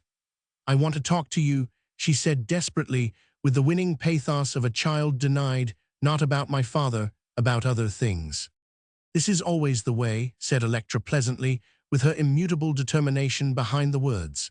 "He is your father, and your familiarity makes you indifferent to him. There are a million things I should like to know about Markham MacLeod, what he eats and wears, almost. Could not you tell me what induced him, what sudden, vital thing, I mean, to stop his essay writing and found the brotherhood?" Rose answered coldly, and as if from irresistible impulse. "My father's books never paid." Electra gazed at her with witty reproach. "You do not give that as a reason." Rose had recovered herself and remembered again the things she meant to leave untouched. "No," she said, "I do not give it as a reason, I only give it." Electra was looking at her, rebuffed and puzzled. Then a ray shot through her fog. "Ah," she said, "would not it be one of the inconceivable things if we who have followed his work and studied him at a distance knew him better than you who have had the privilege of knowing him at first hand?" In spite of herself, Rose answered dryly, "It would be strange." But Electra had not heard. There was the sound of wheels on the drive, and she looked out to see Madame Fulton alighting. "Excuse me, one moment," she said. "My grandmother has come home from town." When Rose was alone in the room, she put her hand to her throat to soothe its aching. There were tears in her eyes. She seemed to have attempted an impossible task. But presently Electra was entering again, half supporting by the arm a fragile-looking old lady who walked inflexibly, as if she resented that aid. Madame Fulton was always scrupulous in the appointments of her person. But this morning, with the slightly fagged look about her eyes and her careful bonnet a trifle awry, she disclosed the fact that she had dressed in haste for a train. But she seemed very much alive, with the alert responsiveness of those to whom interesting things have happened. "I want my grandmother to be as surprised as I am," Electra was saying, with her air of social ease. "Grandmother, who do you think this is? The daughter of Markham MacLeod." She announced it as if it were great news from a quarter unexplored and wonderful. Rose was on her feet, her pathetic eyes fixed upon the old lady's face. Madame Fulton was regarding her with a frank interest it consoled her to see. It was not, at least, so disproportioned. "Dear me," said the old lady. "Well, your father is a remarkable man. Electra here has all his theories by heart." "I wish I had," breathed Electra with a fervency calculated, perhaps, to distract the talk from other issues. "How long have you been in America?" asked the old lady civilly, though not sitting down. She had to realize that she was tired, that it would be the part of prudence to escape to her own room. "I have just come," said Rose, in a low, eloquent voice, its tones vibrating with her sense of the unfriendliness that had awaited her. "And where are you staying? How did you drift down here?" At Mrs. Grant's for the present, what might have been indignation warmed the words. "Grandmother, you must be tired," said Electra affectionately. "Let me go to your room with you and see you settled." "Nonsense," said the old lady briskly. "Nonsense. I am going, but I do not need any help. Goodbye, Miss MacLeod. I shall want to see you again when I have a head on my shoulders." She had gone, and still Electra made no sign of bidding her guest sit down again. Instead, she turned to Rose with an engaging courtesy. "You will excuse me, will not you? I ought to go to grandmother. She is far from strong." Rose answered quickly, "Forgive me, I will go." Butch had reached the door and paused there entreatingly. "When may I see you again?" "Grandmother's coming will keep me rather busy," said Electra in her brilliant manner, "but I shall take great pleasure in returning your visit. Goodbye." Rose, walking fast, was out upon the road again, blind to everything save anger against herself, against the world. She had come to America upon an impulse, a daring one, sure that here were friendliness and safety such as she had never known. She had found a hostile camp, and every fiber in her thrilled in savage misery. Halfway along the distance home, Peter came eagerly forward to her from the roadside, where he had been kicking his heels and fuming. The visit to Osmond had not been made. At the plantation gate he had turned back, unable to curb his desire to know what had gone on between these two. At once he read the signs of her distress, the angry red in her cheeks, the dilated eye. Even her nostrils seemed to breathe defiance or hurt pride. She spoke with unconsidered bitterness. "I ought never to have come." "What was it? Tell me." "It was nothing. I was received as an ordinary caller, that was all." "Who received you?" "She, Electra." "What then?" "I was presented to her grandmother as my father's daughter, not as her brother's wife." She was breathless upon the word. All the color went out of her face. She looked faint and wan. "But it could not be," he was repeating. "Did not you speak of Tom at all?" "No." "Did not she?" "No." He essayed a bald and unreasonable comfort. "There you see, you did not mention him, and Electra hardly brings herself to do it to anyone. He never ceased being a trial to her. You must let me say that." "Ah, that was not it. Every time I might have spoken, a hand, a clever, skillful hand, and cold as ice pushed me away. I can never speak of it. She will not let me. He was with her, every impulse of his eager heart, but a tardy conscience pulled him up, bidding him remember that other loyalty. Give her time, he pleaded. It's a shock to her. Perhaps it ought not to be, but it is. Everything about Tom has always been a shock. She, as well as he, remembered now that they spoke of Electra, whose high-bred virtues he had extolled to her in those still evenings on their voyage, when her courage failed her, and he had opened to her the book of Electra's truth and justice. "Do you think," she said wistfully, "I might stay at your grandmother's a few days more?" "You are to stay forever. Granny dotes upon you." "No, no, but I shall have to think. I shall have to make my plans." Again Peter felt yesterday's brand of anger against his imperial lady, or, he told himself immediately, the unfortunate circumstances of this misunderstanding. "You run on," he said. "Granny's where you left her.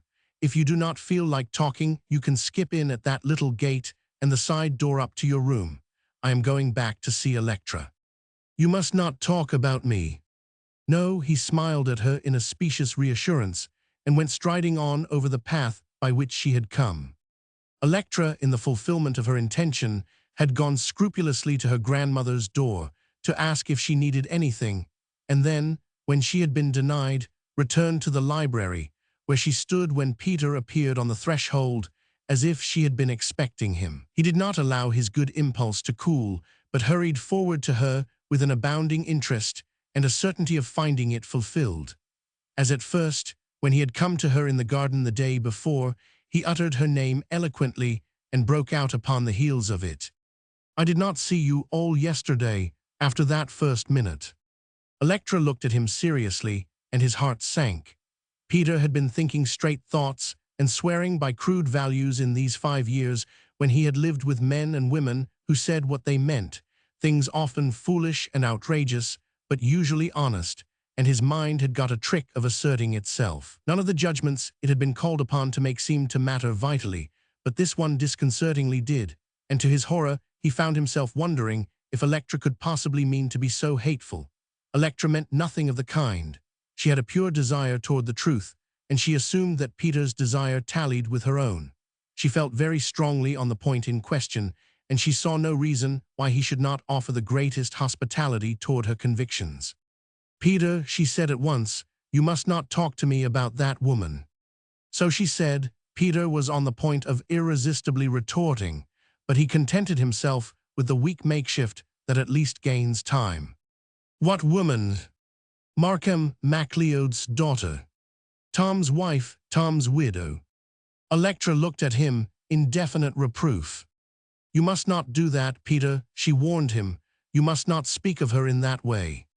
"For God's sake, why not, Electra? That is not her title. You must not give it to her." He stared at her for a number of seconds, while she met his gaze inflexibly. Then his face broke up, as if a hand had struck it. Light and color came into it, and his mouth trembled. "Electra," he said, "what do you want me to understand?" "You do understand it, Peter," she said quietly. "I can hardly think you will force me to state it explicitly." "You cannot mean it. No, you cannot. You must not imply things, Electra. You imply she was not married to him." Still Electra was looking at him with that high demeanor which, he felt with exasperation, seemed to make great demands upon him of a sort that implied assumptions he must despise. "This is very difficult for me," she was saying, and Peter at once possessed himself of one passive hand. "Of course it is difficult," he cried warmly. "I told her so. I told her everything connected with Tom always was difficult. She knows that as well as we do." "Have you talked him over with her?" The tone was neutral, yet it chilled him. "Good Lord, yes. We have done nothing but talk him over from an outside point of view. When she was deciding whether to come here, whether to write you or just present herself, as she has, of course, Tom's name came into it. She was Tom's wife, was not she? Tom's widow." "No, no," said Electra, in a low and vehement denial. "She was not." Peter blazed so that he seemed to tower like a long, thin guidepost showing the way to anger. "I said the same thing yesterday." "That was before you saw her. It means more now, infinitely more. I hope it does. Think what you are saying, Electra, he said violently, so that she lifted her hand slightly as if to reprove him. You refuse to receive her.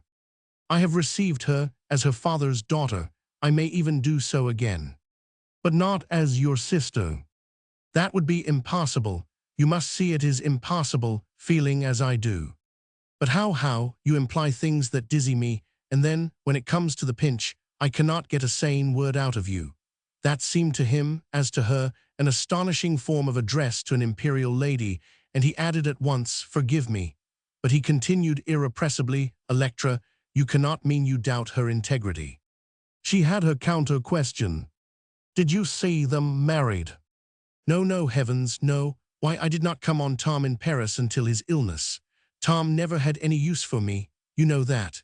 Meantime, he would been there a couple of years, into the mire and out again, and he would had time to be married to Rose, and she would had time to leave him. Ah, she left him, why? Why did you leave him, Electra, before he went over there? Why did you give up living in town and simply retreat down here? You could not stand it. Nobody could. Tom was a bad egg, Electra. I do not need to tell you that. It is certainly painful for me to hear it. But why, Electra? I cannot stultify myself to prove this poor girl an adventuress. I cannot canonize Tom Fulton, not even if you ask me. There are things we need not recur to. My brother is dead, said Electra with dignity. Yes, that's precisely why I am asking you to provide for his widow. Suppose, then, this were true. Suppose she is what you say, do not you feel she forfeited anything by leaving him? Ah, but she went back, poor girl. She went back to him when he was pretty well spent with sickness and sheer fright. Tom did not die like a hero, Electra. Get that out of your mind. She put up both hands in an unconsidered protest. Oh, what is the use, she cried, and his heart smote him. None at all, he answered. But I mean to show you that this girl did not walk back to any dead easy job when she undertook Tom. Why did she do it? Why, from humanity, justice, honor, I suppose, the things that influence women when they stick to their bad bargains. Where had she been meantime? With her father, in lodgings, that was where I met her. Was she known by my brother's name? No, he hesitated, not then. I knew her as Miss MacLeod. Oh, I can see why, Peter declared, with an eager emphasis. I never thought of it before, but cannot you see? I should think a woman could, at least. The whole situation was probably so distasteful to her that she threw off even his name. And assumed it after his death. No, she was called Madame Fulton at his apartment. I distinctly remember that. They had been immovably facing each other, but now Electra turned away and walked back to the library table, where she stood resting one hand and waiting, pale and tired, yet unchanged. This seemed to her one of the times that try men's souls, but wherein a New England conscience must abide by its traditions. How long does she propose remaining? She asked, out of her desire to put some limit to the distasteful situation, though she had forbidden herself to enter it with even that human interest. Why, as long as we ask her to stay, you, or if she is not to expect anything from you, one. She has nothing of her own, poor girl. Has her father repudiated her? That ought to tell something. Peter was silent for a moment. Then he said, in an engaging honesty, bound as it was to hurt his own cause. I do not know, I do not understand their relation altogether. Rose gives no opinions, but I fancy she is not in sympathy with him. Yes, I fancied so. But we must not fancy so. We must not get up an atmosphere and look through it till we see distorted facts. Those are what I want, Peter, facts, if Miss MacLeod. Do you mean you will not even give her your brother's name? Even, Peter, what could be more decisive? Do you expect me to introduce her as Miss MacLeod? Do you expect me to call her so? I fancied you called her Rose. I 999. I do. I began it in those unspeakable days when Tom went out of his head with fright and fever and we held him down in bed. Electra. She was listening. Was that grandmother calling? She asked, though grandmother never yet had summoned her for companionship or service, but Electra felt her high decorum failing her. She was tired with the impact of emotion, and it was a part of her creed never to confess to weakness. She had snatched at the slight subterfuge as if it were a sustaining draught. "I am afraid I must go." "Electra," he placed himself before her with outstretched hands. Very simple emotions were talking in him. They told him that this was the second day of his return, that he was her lover, and he had not kissed her. And they told him also, to his sheer fright and bewilderment, that he did not want to kiss her. All he could ineffectually do was to reiterate, "We cannot go on like this. Nothing in the world is worth it." Yet while he said it, he knew there was one thing at least infinitely worthwhile, to right the wrongs of a beautiful and misjudged lady. Only it was necessary, apparently, for the present, to keep the lady out of the question. Electra was listening. "It is grandmother," she said recklessly. "I must go."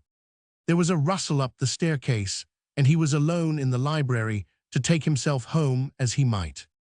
Romans 6. After a week, Electra had made no sign toward acceptance of the unbidden guest.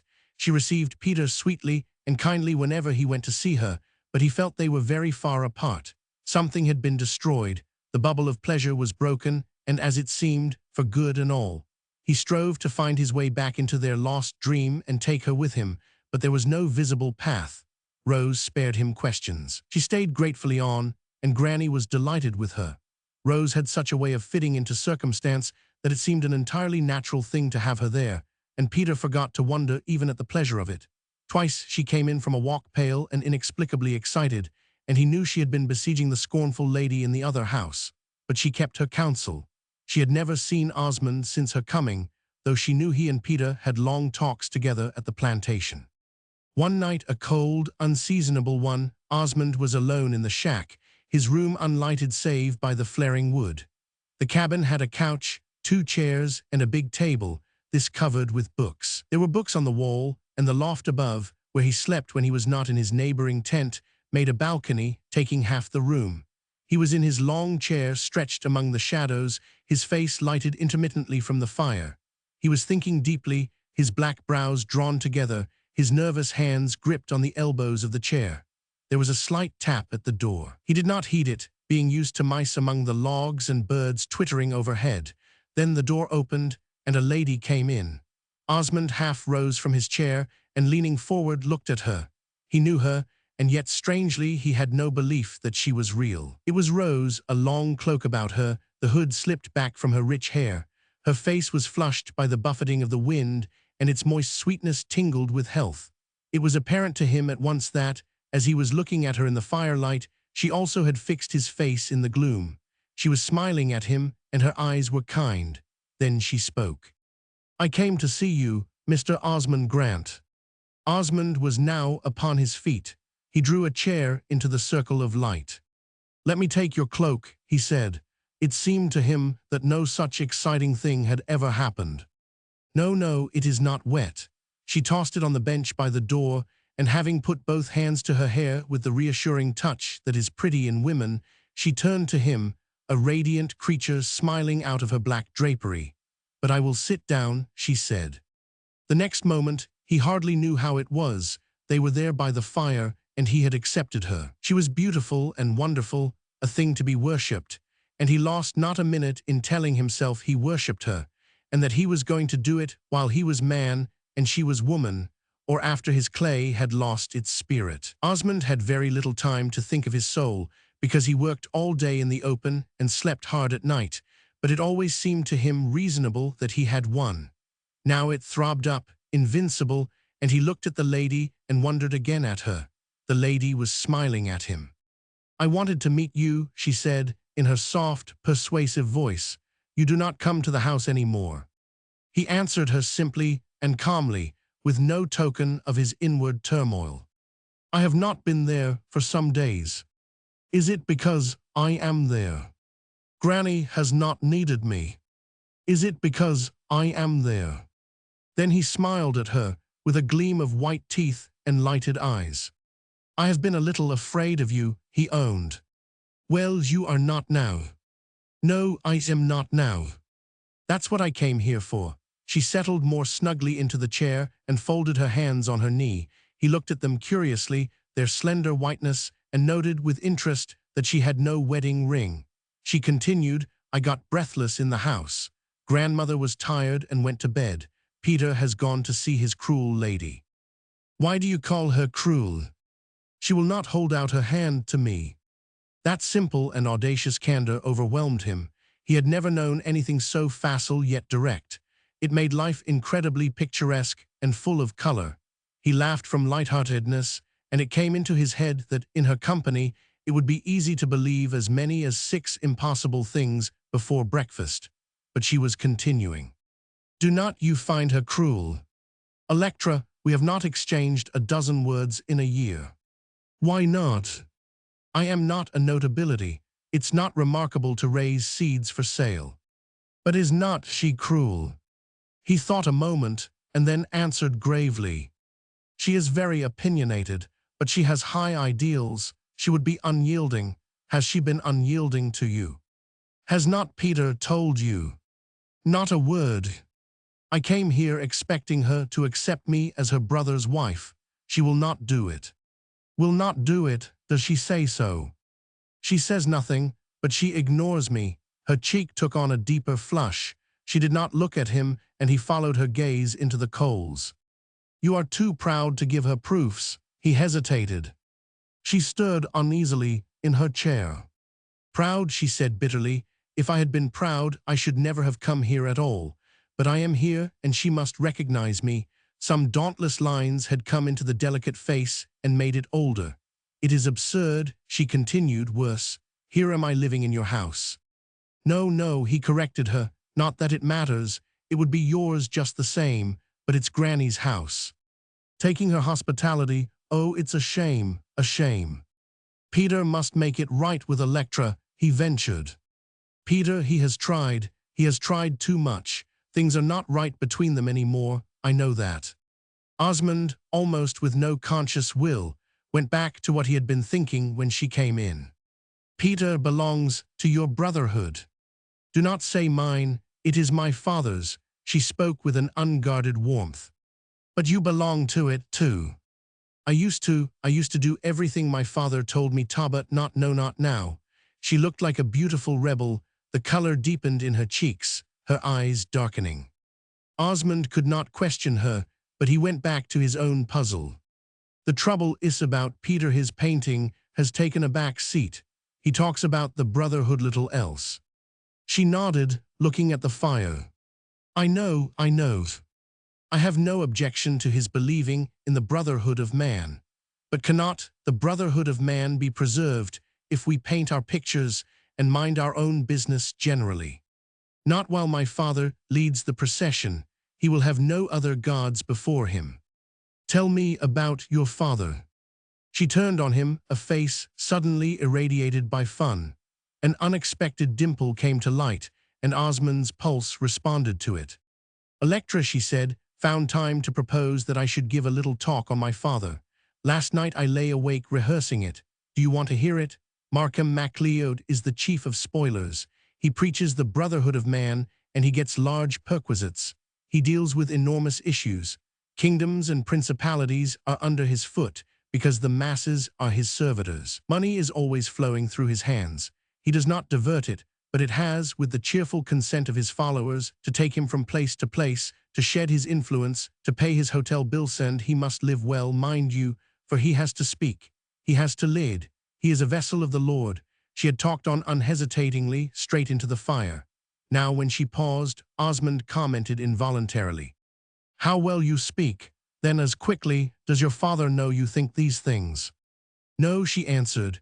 I have not had occasion to tell him, not yet, but about Peter. She faced round at him. Peter is hypnotized by my father, as they all are in the beginning. He will not paint any more portraits while the spell lasts. Then he will not get Electra. He will not get her anyway, not if he champions me. That's my impression. But what does your father want him to do? Nothing that I know. It is not that he chokes people off from other channels. It's just that his yoke is heavy, for one thing, and that they cannot do too much for him. Peter has taken him literally.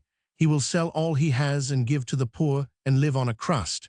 He will think the chief, too, is doing it, but he will be mistaken. The chief never denied himself so much as an oyster in his life. They sat staring at each other in the surprise of such full speech. Osmond had a sense of communion he had never known. Peter and he had talked freely of many things in the last week, but here was a strange, yet a familiar being to whom the wells of life were at once unlocked. The girl's face broke up into laughter. "Is not it funny," she interjected, "our talking like this?" "Yes, why are we doing it?"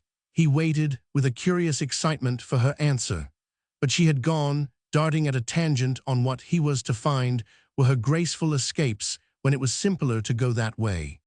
"It's very mysterious here," she said, glancing about the cabin, "very dark and strange. Shall I throw on more wood?" "If you like, I am not cold." But he did not do it. "You do not speak like a Frenchwoman," he ventured. "I am not, you know that. I am an American." "Yes, but you have lived in France." "Always since I was 12, but I have known plenty of English, Americans too. Shall I speak to you in French?" He deprecated it, with hands outspread. "No, no, I read it by myself. I could not understand it spoken." She was smiling at him radiantly, and with the innocent purpose, even he in his ecstasy felt, of making herself more beautiful and more kind. Now she was saying, "Since we have met, you will come to the house. You will not let me stand in the way." His tongue was dry in his mouth. He felt the beauty of her, the pang of seeing anything so sweet and having only the memory of it. Great instincts surged up in him with longings that were only pain. They seemed to embrace all things, the primal founts of life, the loyalties, devotions, hopes, and tragedies. At last he understood, not with his pulses only but his soul, and all the time he had not answered her. She was still looking at him, smiling kindly now, and he believed, not cognizant of the terror in his heart, not advertising her beauty as at first he had supposed. She seemed a friend home from long absence. He was speaking, and his voice, in his effort, sounded to him reassuringly gentle. "We will say. You will come. We will say. Good night." She wrapped her cloak about her and was gone. He followed her to the door only, and heard her feet upon the spongy turf. With his impulse to follow farther, walked the sane certainty that he ought not to let her find her way alone, even along that friendly road. But he could not do it. The rain had ceased, and there was a moist wind blowing in little temperate gusts, as if it ran over the land and gave it something, and then took brooding interval for another breath. He looked up to heaven, and in the nebulous cloud reaches found a star. So seemed the creature who had dawned in his dark room and lighted it, inaccessible, unchangingly bright, and if one rashly approached her, armed with a destroying fire. He went out and sat down upon the bench at his door, turning to lean his forehead against the rough casing. What had happened to him? He did not even own it was the thing that happens to all, the unassuageable longing, the reaching hand for a mate. He had felt safe in his garden ground, where no blossoms opened but innocent velvet ones, temperately, to ripen and then die. But now the portals of the world were wide. He saw beauty, and it roused him to a rage of worship. As the night went on, he grew calmer. Sweet beliefs, a holier certainty stole into that ecstasy of meeting. She seemed again, as she had in one moment of her stay, a dear friend happily returned. The sense of her familiarity was as convincing as if he had known her all his life. It was not recognition alone, it was reunion. Romans 7. Osmond tried to cease thinking of the beautiful lady until his mind should be more at ease, and to consider Peter, who was acting like a changeling. It seemed possible that he might have to meet his boy bravely, even sharply, with denial and admonition. Peter, he knew, had deliberately put his wonderful gift in his pocket, and under some glamour of new desire was forgetting pictures and playing at the love of man. Playing at it? Osmond did not know, but everything seemed play to him in the divergences of a man who had a gift and stinted using it. If Osmond had had any gift at all, he knew how different it would have made his life. A tragedy of the flesh would have been slighter to a man who felt the surge of fancy in the brain. He had nothing, at the outset, but a faltering will and a deep distaste for any task within his reach. He remembered well the day when he first found Peter had that aptitude for painting, and realized, with the clarity of great revealings, what it meant to them both. All through his boyhood, Peter had been drawing, with a facile hand, caricatures, fleeting hints of homely life, but always likenesses. One day he came home from the post office in a gust of rapture. A series of random sketches had been accepted by a journal. From that time, the steps had led always upward, and Osmond climbed them with him. But the day itself, Osmond remembered the June fervor of it, when after a word or two to the boy, surprising to Peter in its coldness, he went away alone and threw himself under an apple tree, his face in the grass, to realize what had come.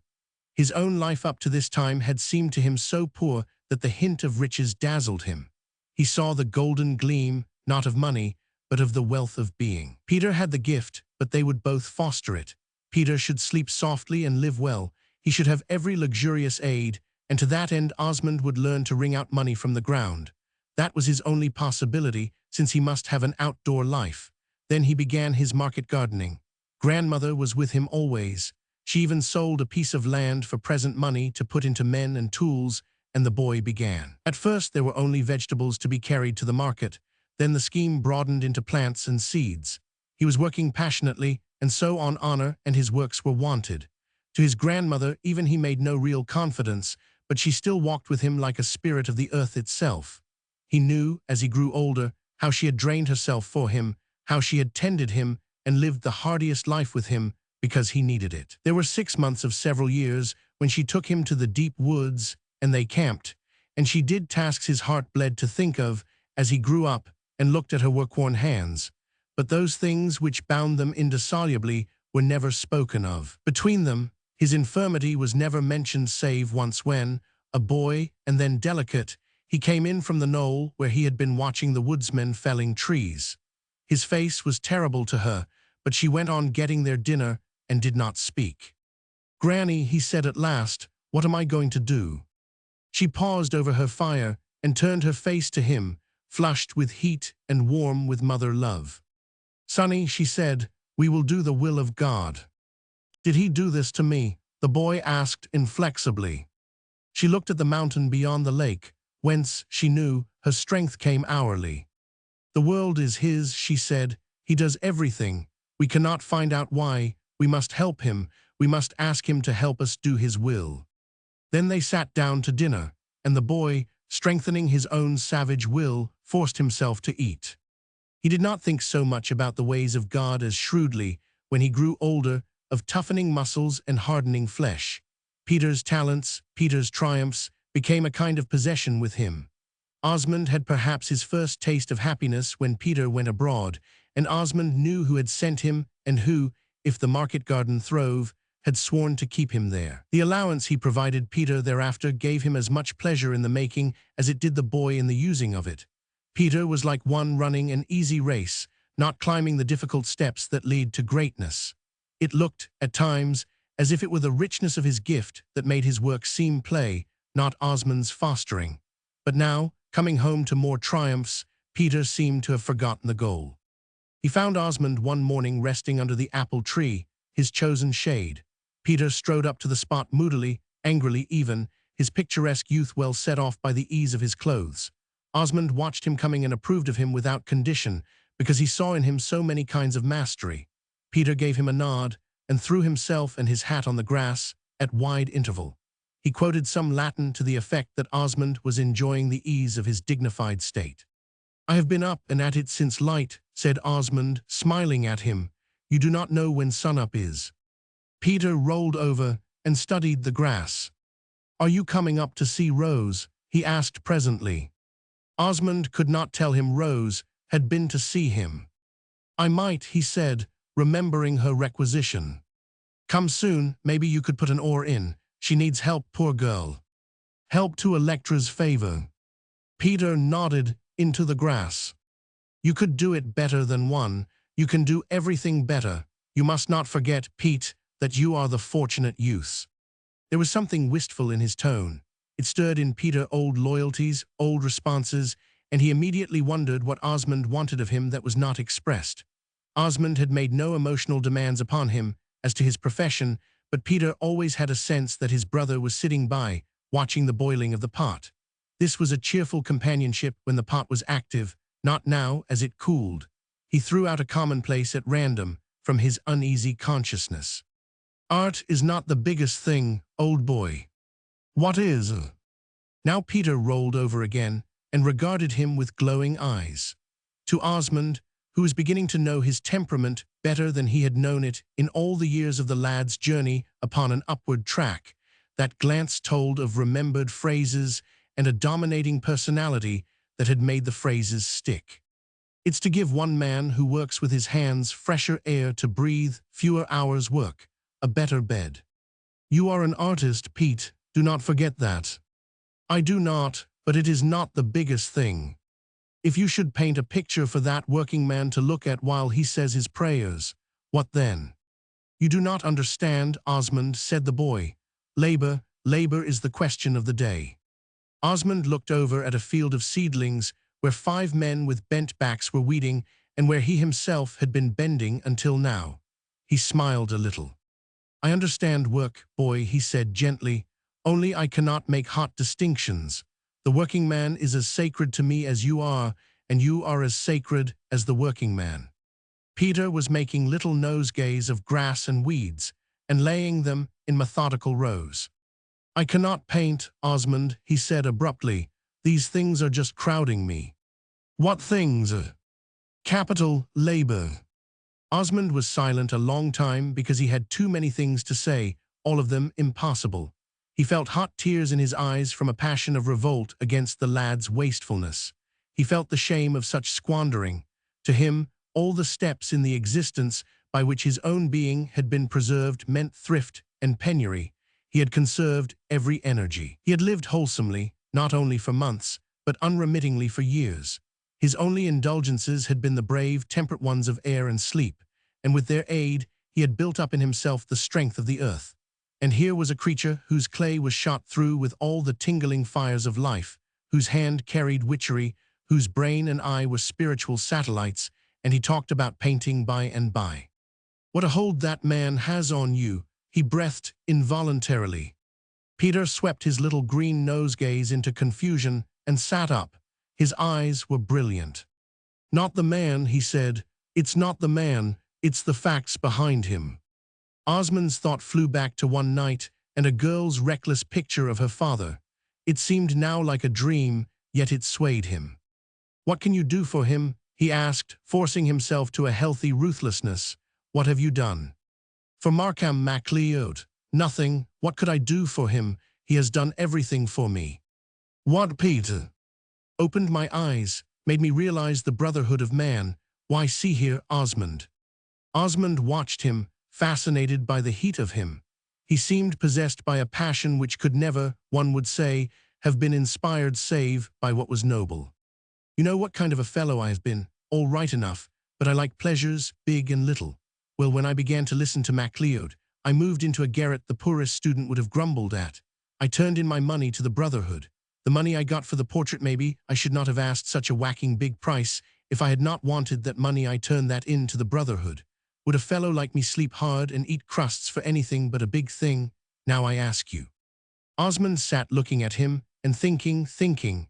This, he understood perfectly, was youth in the divinity of its throes over life wherever it was bubbling and glowing. Always it was the fount of life, and where the drops glittered, there the eyes of youth had to follow, and the heart of youth had to go. The exact retort was rising to his lips. That was my money, the money you gave away. I earned it for you. I dug it out of the ground. But the retort stayed there. He offered only what seemed a blundering remonstrance. I cannot help feeling, Pete, that it's your business to paint pictures. If you can paint 'em and give the money to your brotherhood, that's something. Only paint 'em. But you know, I have found out I can speak. There it was again, the heart of youth on its new track, chasing the glow, whatever it might be, the marsh lamp or star. Osmond shook his head. I do not know, Pete, he owned. I do not know. I am out of the world. I read a lot, but that's not the same thing as having it out with men. But I feel a distinct conviction that it's every man's business to mind his own business. You would not have us speak. You would not have him, Markham MacLeod. The boy's impetuousness made denial seem like warfare. Osmond put it aside with his hand. Do not, he said. You make me feel like capital. I am labor, lad. I always have been. Is not it anything to move 1,000 men like one, to say a word and bring on a strike of 10,000? The big chieftains never did so much as that. Alexander was not in it. Napoleon was not. It's colossal. I do not know whether it seems to me very clever to bring on a strike, said Osmond. It would seem to me a great triumph to make 10,000 men feel justly. Resistance is not the greatest thing to me. I should want to know whether it was noble to resist. Ah, but it is noble. Resistance for themselves, their children, their children's children. Osmond was looking away at the horizon, a whimsical smile coming about the corners of his mouth. Yes, Pete, he said, but you paint your pictures. Now you own I am right. Is not it anything to move 10,000 men to throw down their tools and go on strike? Well, by thunder, Osmond had awakened. Now you put it that way, I do not know whether it is or not. That phrase undid you, lay down their tools. Show me the man that makes me take up my tools in reverence and sobriety, because good work is good religion. That's what I would like. But it means something, starvation, maybe death. You do not recognize it, do you? You will not recognize the war that's on. Oh, it is on. Between capital and labor, between the high places and the low. It's war, and it's got to be fought out. I do recognize it, lad.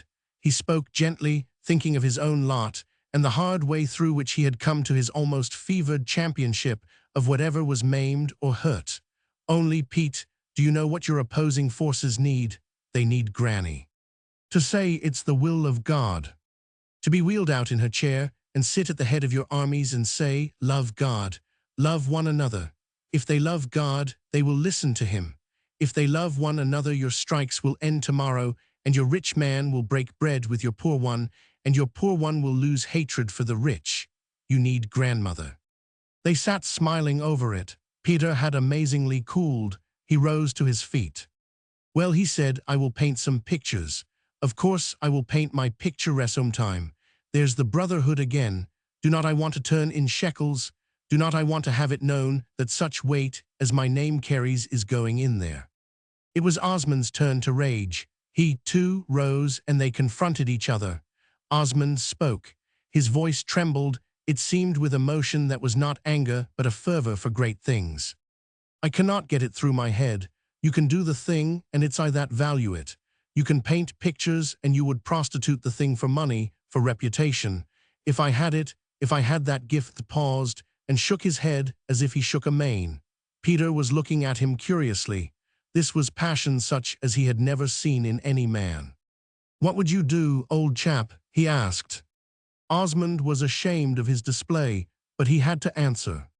I would guard it, he said, as a man would guard a woman. They stood silent, their eyes not meeting now, hardly knowing how to get away from each other. As if she had been evolved by his mention of precious womanhood, Electra, in her phaeton, drove swiftly by. They took off their hats, glad of the break in the moment's tension, but she did not turn that way. Could she be going to see her? Peter asked in haste. To see her. Rose, she must not go now. Rose has gone to the orchard with her book. He started straightway across the field and met Electra, returning. As he was standing in the roadway, hat off, smiling most confidently at her, Electra had no resource but to draw up. Before she fairly knew how it had come about, he was beside her, and they were in a proximity for the most intimate converse. Electra felt irritably as if she could not escape. Roman 8. Peter made up his mind to display, at last, all the guile he had. He would say nothing about Rose. If Electra had attempted to call on her, she might impart the fact to him or not, as she determined. But Electra did not wait to be asked. She turned to him with a serious air, inquiring, When is Miss MacLeod likely to be back? Rose, Peter countered obstinately, at dinner time surely. I shall try to find her then. Peter felt such an access of gratitude that, as he looked down at the charmingly gloved hands, holding the reins in the right way, he thought of conveying his emotion by placing his own hand over them. But their masterful ease had a message of its own. It seemed almost as if they might resist. He cast about for something to please her. Electra, he began, I am going to pitch into work with Osmond. Electra looked at him over a chin superbly lifted. This was evidently surprise, but whether disdainful of him or not he could not tell. At any rate, he felt whimsically miserable under it. "Osmond works on the farm," she said merely. Peter inferred some belittling of Osmond, and immediately he was at one with him and market gardening. "I belong to the Brotherhood," he said stiffly. "I do not propose to live like a bondholder while other fellows are hoeing. I am going to work." Still Electra said nothing. She had meant to stop at her own gate and let Peter leave her if he would, but she had driven by, and now they were in a pretty reach of pines, with the needles under the horses' feet. The reins lay loosely, and Electra, who seldom did anything without a painstaking consciousness, even forgot her driving and let her hands relax into an unlawful ease. They might almost tremble, she was afraid. She felt so undone with some emotion, disappointment, anger, she did not know. But she kept her eyes fixed on a spot directly ahead, and in spite of herself thought turbulently. She could not help feeling that Peter would be surprised if he knew how he seemed to her after this return, almost a stranger, and one who awoke in her no desire for further acquaintance. He was not ministering to her pride in any way. He was not in the least a person whom she could flaunt at gatherings of the intellectually worshipful, with any chance of his doing her credit. She herself had tried to talk art with him, and Peter grew dumb. She could not guess it was because she did not speak his language, which had become almost a sign language, touched here and there with idiom and the rest understood. A jargon of technicalities, mostly, it seemed, humorous. He appeared to mean them so lightly. Before he went abroad, she, who had read exhaustively in art, used to impart fact and theory to him in a serious fashion, and Peter had humbly accepted them. But now, when she opened her lips about his darling work, which was so intimate a part of him that it was almost like play, he had a queer horror of what she was saying, as if she were beginning a persistent solo on a barbarous instrument. He could think of nothing but putting his hands over his ears and running off, but instead he had only been silent. She could not understand Peter's having read so few books and being in possession of such a meager treasury of formulated opinion. The truth was that he had so many pleasant things to think about that books were only the dullard's task. His thoughts were not very consecutive or toward any particular end. They were merely a pageant of dancing figures, sometimes fantastic, sometimes dramatically grave, but always absorbing. This Electra could not know. Now it was running through her mind that Peter, though he had won the great prizes of art, was mysteriously dull and not what she considered a distinguished figure at all. His air, his clothes even, she found herself shrinking a little, at the moment, from the slovenly figure he made, his long legs drawn up in the carriage so that he could clasp his hands about his knees, while he went brightly on. For now Peter had found something to talk about. His topic shone before him as he handled it. This was almost like painting a picture with a real brush on real canvas. It grew so fast. "We might found a community," he was urging as warmly, she thought, as if he meant it. "Osmond can dig. I can. I wonder if you could milk the cow." "I have certainly never tried to milk a cow," said Electra, in a tone that bit. But Peter was not listening. He was simply pleasing his own creative self. "You should not," he offered generously. "You should sit on a cushion and sew a fine seam, and live on ripe strawberries, sugar, and cream."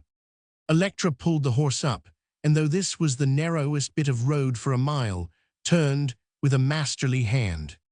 "How under the sun do you do that?" Peter was asking pleasantly. She interrogated him with a glance and saw him hunched together in more general abandon. The happier Peter was in his own thoughts, and the warmer the sun shone on him, the looser his joints became. To Electra he looked like a vagabond, but she was conscious that if for a moment he would act the part of a great painter, she would bid him sit up, try to get him into a proper cravat, and marry him tomorrow. Careless Peter was quite oblivious to the effect he was creating. He had forgotten Electra, save as someone possessed of 2 ears to listen.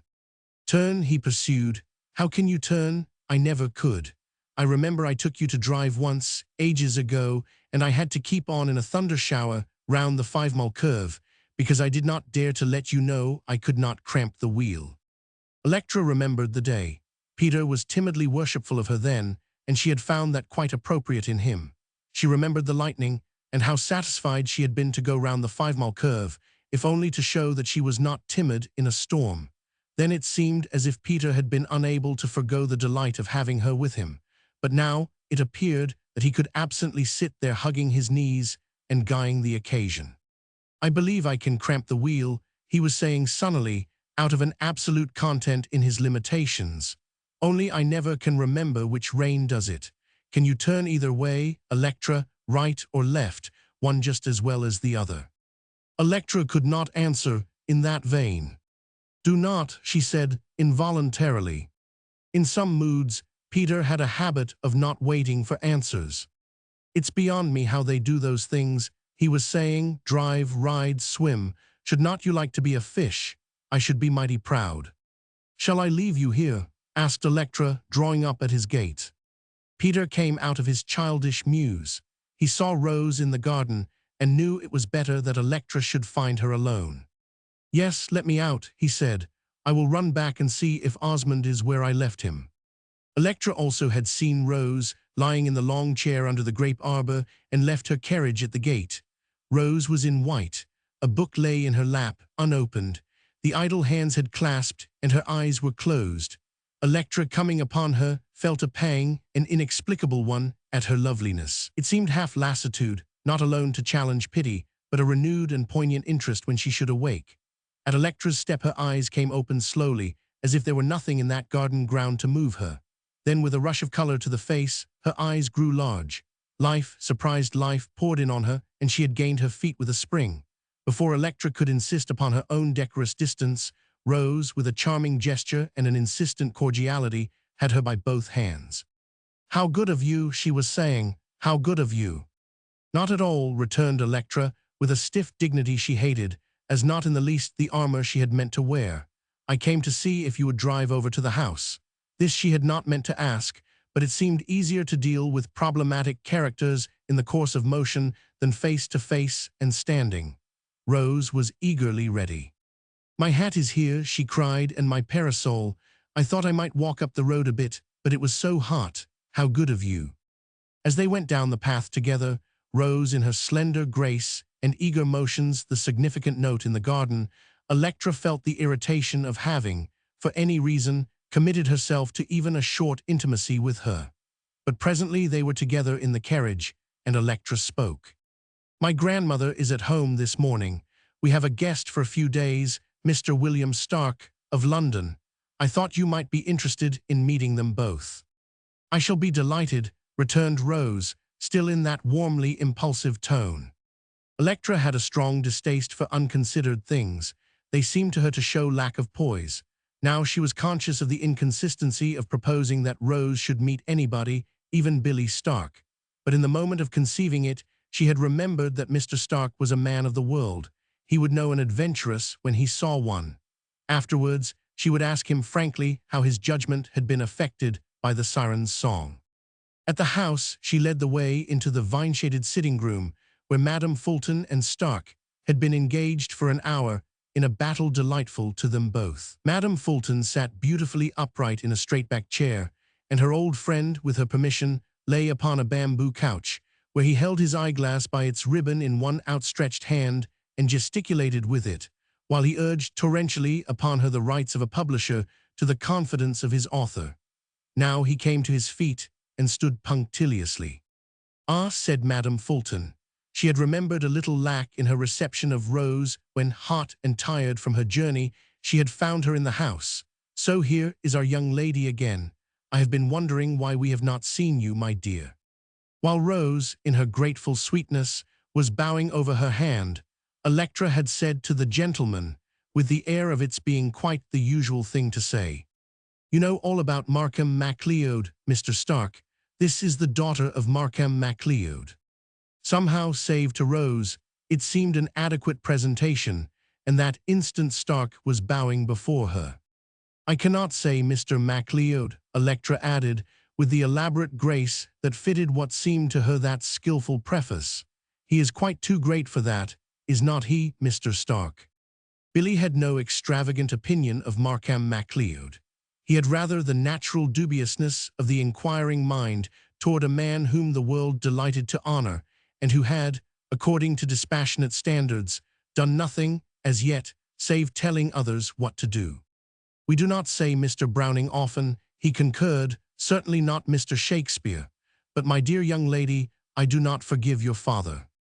He seated himself, for Electra was now decorously smiling in a chair that became her. It had a high carved top like Madame Fulton's, and in these, the older woman and the younger looked like the finest fibred beings bred out of endurance and strong virtues. Rose was in a low chair near Madame Fulton's knee. She was leaning forward now, listening in her receptive way, and Billy Stark looked at her anew and wondered at her beauty and her grace. But he recalled himself with a sigh and remembered it was the old commonplace hand, it was not for him.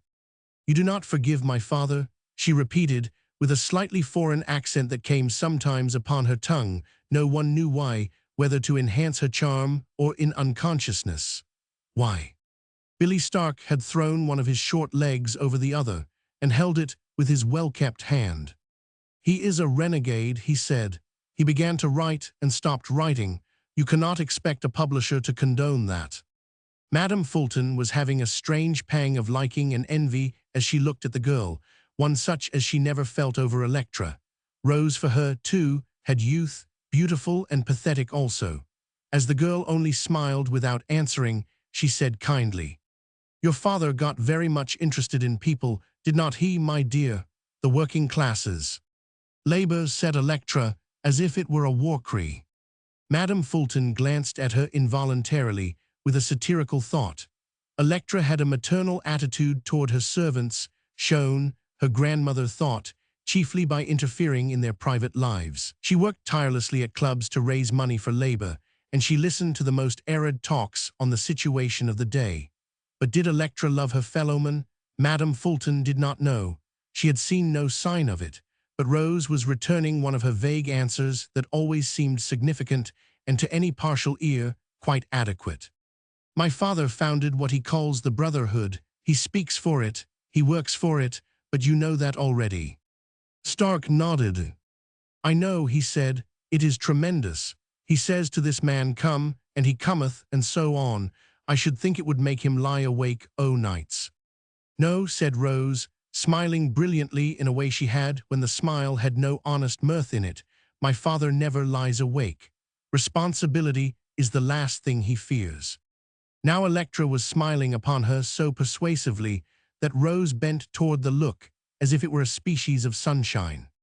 "We want you to do something for us," Electra said. "Oh, I will do it," Rose was responding eagerly, gladly.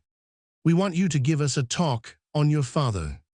Rose, painfully thrown back upon herself, looked her discomfort. "Do you mean," she began, "that was what you asked me before?" "For the club. They want me to give a talk on my book," said Madame Fulton, looking at Stark with a direct mirth. Then, still with a meaning for him, she added to Rose, "You do it, my dear, so will I if they drive me to it. We will surprise them." "That would be very sweet of you, grandmother," said Electra, innocent of hidden meanings. "Then we might count on 2 afternoons." "What do you want to know about my father?" asked Rose, and Electra answered with a contrasting enthusiasm. "His habit of thought, something about his daily life, as seen by those nearest him, anything to interpret a great man to us." "I cannot do it," Rose had answered with a touch of harshness strangely contrasted with her facile ways. "I really cannot."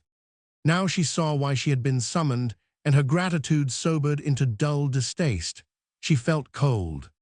"That sort of thing is very difficult," said Stark, in a general desire to quell the emotional tide. "I often think a person next us has to be inarticulate about us. He does not know really what he thinks of us till we are gone. You know, a big Frenchman says it is like being inside the works of a clock.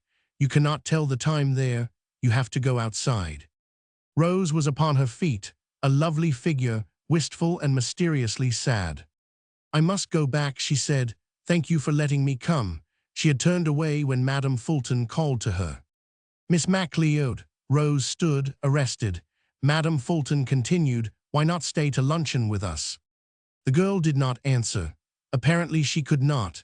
Tears were swimming in her eyes. She looked at Electra in what might be reproach or a despair at the futility of the fight she had to make.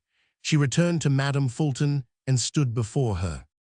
"You did not know," she said, in a low tone. "No one has told you." "Sit down," said the old lady kindly. "What is it?" Rose stood before her, proudly now, her back turned upon Electra, as if she repudiated one source of justice and appealed to another court. "You called me Miss MacLeod," she said, in her full-throated voice. "I was your grandson's wife." "Tom's wife," cried the old lady in a sharp staccato. "Tom's wife, for heaven's sake."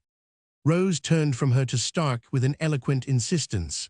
Electra, outside the circle of the drama, stood ignored, but Madame Fulton called to her. "Electra, do you hear?" "I have heard it," answered Electra with composure. "You have heard it, why did not you tell me?"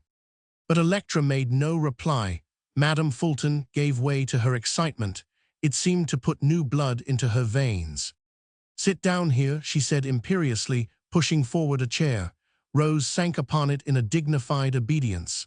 "Now tell me, how long were you married?" 2 years. Did Tom? There were many things the old lady, knowing Tom, wished to ask. But Tom was in his grave, and she contented herself with remarking, "I certainly am petrified." Stark gave a little smiling nod at them and began making his way to the door. It seemed to him emphatically that this was a family conclave. "Billy," called the old lady, "did you ever hear of such a thing in your life? Tom had a wife 2 years before he died, and not a word. Did you ever dream of such a thing? Electra, I could trounce you for not telling me." Then, as no one spoke, she asked sharply, "Does Peter know?" "Yes, Madame Fulton," Rose returned. "He brought me here, not quite that. He assured me I might come." "Come, of course you had to come. You belong here. Why are not you staying with us? Electra, have not you seen to it?" Electra was immovable, and the other girl turned to her a mute glance. To Billy Stark it said many things. Reproach was in it, and a challenging, almost a hard appeal. Rose looked like a gentle thing that has been forced to fight, but she spoke to Madame Fulton. "I must go," she said, with her exquisite deference. "I must not tire you." "Tire me? I am never tired." "Well, you must come again. You must come to stay. Electra will see to that." But Electra only walked to the library door with the departing guest, and presently Billy Stark caught the white shimmer of a gown as Rose went down the path. Electra was looking eagerly from him to her grandmother. "Well, Mr. Stark," she said, as if she hurried him, "what do you think of her?" Stark indicated a chair with a courteous motion, and then allowed himself to be seated. "She is a remarkably beautiful young woman," he returned, in his impartial way of shedding optimism. Electra made an impatient gesture. I know. It's easy enough to be handsome." "Oh, is it?" commented Madame Fulton. "But what do you think of her?" "What do you mean, Electra?" asked her grandmother testily. She was prepared to hear that Electra thought the stranger lacking in poise. A deep red had risen to Electra's cheeks. Her hands flew together in a nervous clasp. She had momentarily lost what poise she herself possessed. "Cannot you see," she urged, "that girl is an adventuress?" Grandmother was leaning forward, enchanted at the prospect. She seemed to have before her an absorbing work of fiction concluded in our next. "Now what makes you think so?" she inquired cozily. "Would not that be grand? Stay here, Billy. If there's any scandal about Queen Elizabeth, you must share it." Electra was speaking with a high impatience. "Of course she is an adventuress. You must see it, both of you." "Is that all the evidence you have?" asked the old lady dryly. Electra blenched a little. She liked to have irrefutable fact on her side and allow other people the generalities, yet her certainty remained untouched. "Does Peter say she is Tom's wife?" inquired Madame Fulton, in some scorn at herself for putting elementary questions. "Yes, Peter says she was Tom's wife." "There you see," but at Electra's look, the old lady cried out to Stark, in irrepressible annoyance, "No, she does not see. It does not mean a thing to her." "It will be quite easy," said Stark soothingly, "to assure yourself, Miss Electra.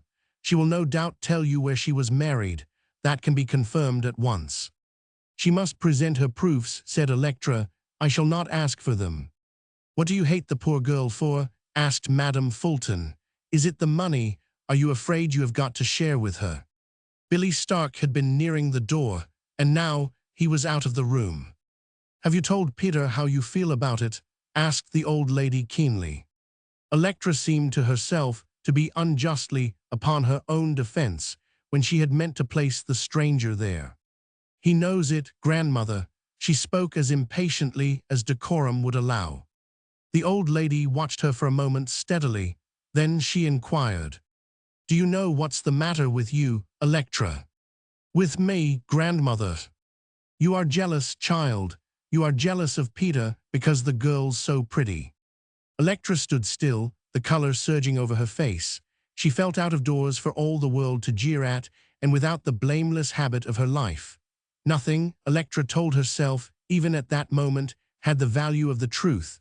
If she believed herself to be jealous, she must not shirk it, degrading as it was, but she would not believe it. "You must excuse me, grandmother," she said, with dignity. "I cannot discuss such things, even with you." Madame Fulton spoke quite eagerly. "But bless you, child, I like you the better for it. It makes you human. Your decorum is the only thing I have ever had to complain of. If I could find a weakness in you now and then, we should agree like two peas in a pod." Electra stood taller and straighter. "At least," she said, "the young woman is here, and we have got to do our best about it." "The young woman? Do not talk as if she were a kitchen wench. What's the use, Electra? What's the sense in being so irreproachable? Come off your stilts while we are alone together." "But grandmother," said Electra, with an accession of firmness, and leaving irrelevant strictures to be considered in the silence of her room, "I shall neither acknowledge her nor shall I invite her here." "You will not acknowledge her?" "Not until she brings me proof." "You will not ask for it?" "I shall not ask for it. It is for her to act, not for me." "And you will not have her here?" "Then, by George, Electra, I will." Electra raised her eyebrows by the slightest possible space. It was involuntary, but the old lady saw it. "You are quite right," she said ironically. "The house is not mine."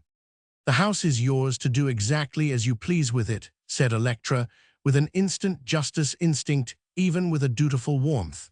"Any guest you invite is welcome. Only, grandmother, I must beg of you not to invite this particular person." "Person, Electra, you make me mad. Be human, come, unbend a little. Take the poker out of your training. Do the decent thing and ask her here and then find out about her, and if she's a baggage, turn her out, neck and crop." "I must refuse, grandmother," said Electra. "Now are not you getting tired? I will bring your food." Madame Fulton spoke with deliberate unction. "Perdition, take my food." Roman 9. Rose came down out of her chamber after supper on a warm, still evening. She had stayed in retirement nearly all day. Grandmother had been suffering discomfort from the heat and was better alone. Peter had gone to town, and he had not come back. The girl stopped in the doorway of the silent house and looked out into the night. It was all moonlight, all mysterious shadows and enchanting stillnesses. The glamour of the hour lay over it like a veil, and her heart responded to the calling from mysterious distances, voices that were those of life itself springing within her and echoing back from that delusive world. She stood there smiling a little, trying to keep the wholesome bitterness of her mood, because she thought she knew what a deceiving jade fortune is, and yet with her young heart pathetically craving life and the fullness of it. Rose thought she had quite fathomed the worth of things. She knew the bravest shows are made by the trickiest design, and she had sworn, in desperate defense of herself, to take the world, but as the world, a gamming ground for base passions and self-love. But tonight all the instincts of youth in her were innocently vocal. Here was the beautiful earth, again fecund and full of gifts. She could not help believing in it. She gathered her skirts about her and stepped out into the dew, and with no avowed purpose, but straight as inevitable intent could lead her, crossed the orchard and went down across the field to Osmond. She had selected that way in her unconscious mind, when grandmother had that morning sent her into the attic to look at some precious heirlooms in disuse. Looking out of the attic window, she had noted his little shack and fields of growing things, and some impatience then had said to her that would be the way to get to him. Before the last wall, she came out on a low rise where there was a spreading tree. It was an oak tree, and though there seemed to be no wind that night, the leaves rustled thinly. Where are you going? It was Osmond's voice out of the shadow near the wall. Rose answered at once. I was going down to see you. I thought you would come. He was sitting there, his back against the wall, and at once she sank down opposite him on a stone that made her a prim little seat. The shadow lay upon her in flecks, but the outline of her white dress was visible to him. Did you call me? She asked.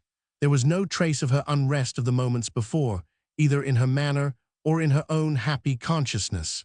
She felt instead a delicious ease and security that needed no explaining even to herself. Osmond answered as if he were deliberating. I do not know whether I called you. I hope I did not. I was thinking about you, of course. Why do you hope you did not? Because I have not any right to.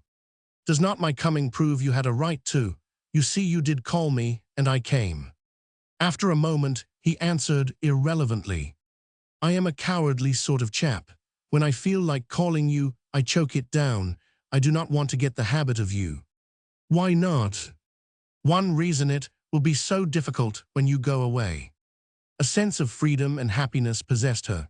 Words rose tumultuously to her lips, to be choked there. She wanted to say unreasonably, I shall never go away. How could you think it?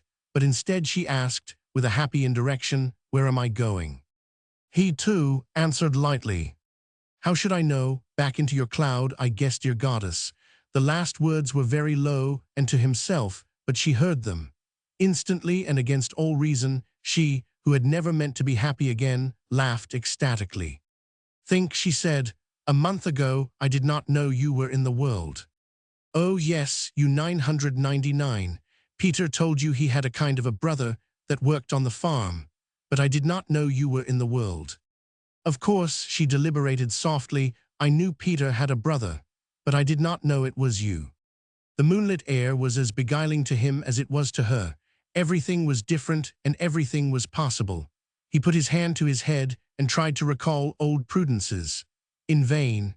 The still, bright world told him, with a voice so quiet that it was like a hand upon his heart, that it was the only world. The daylight one of doubts and dull expediency had been arranged by man.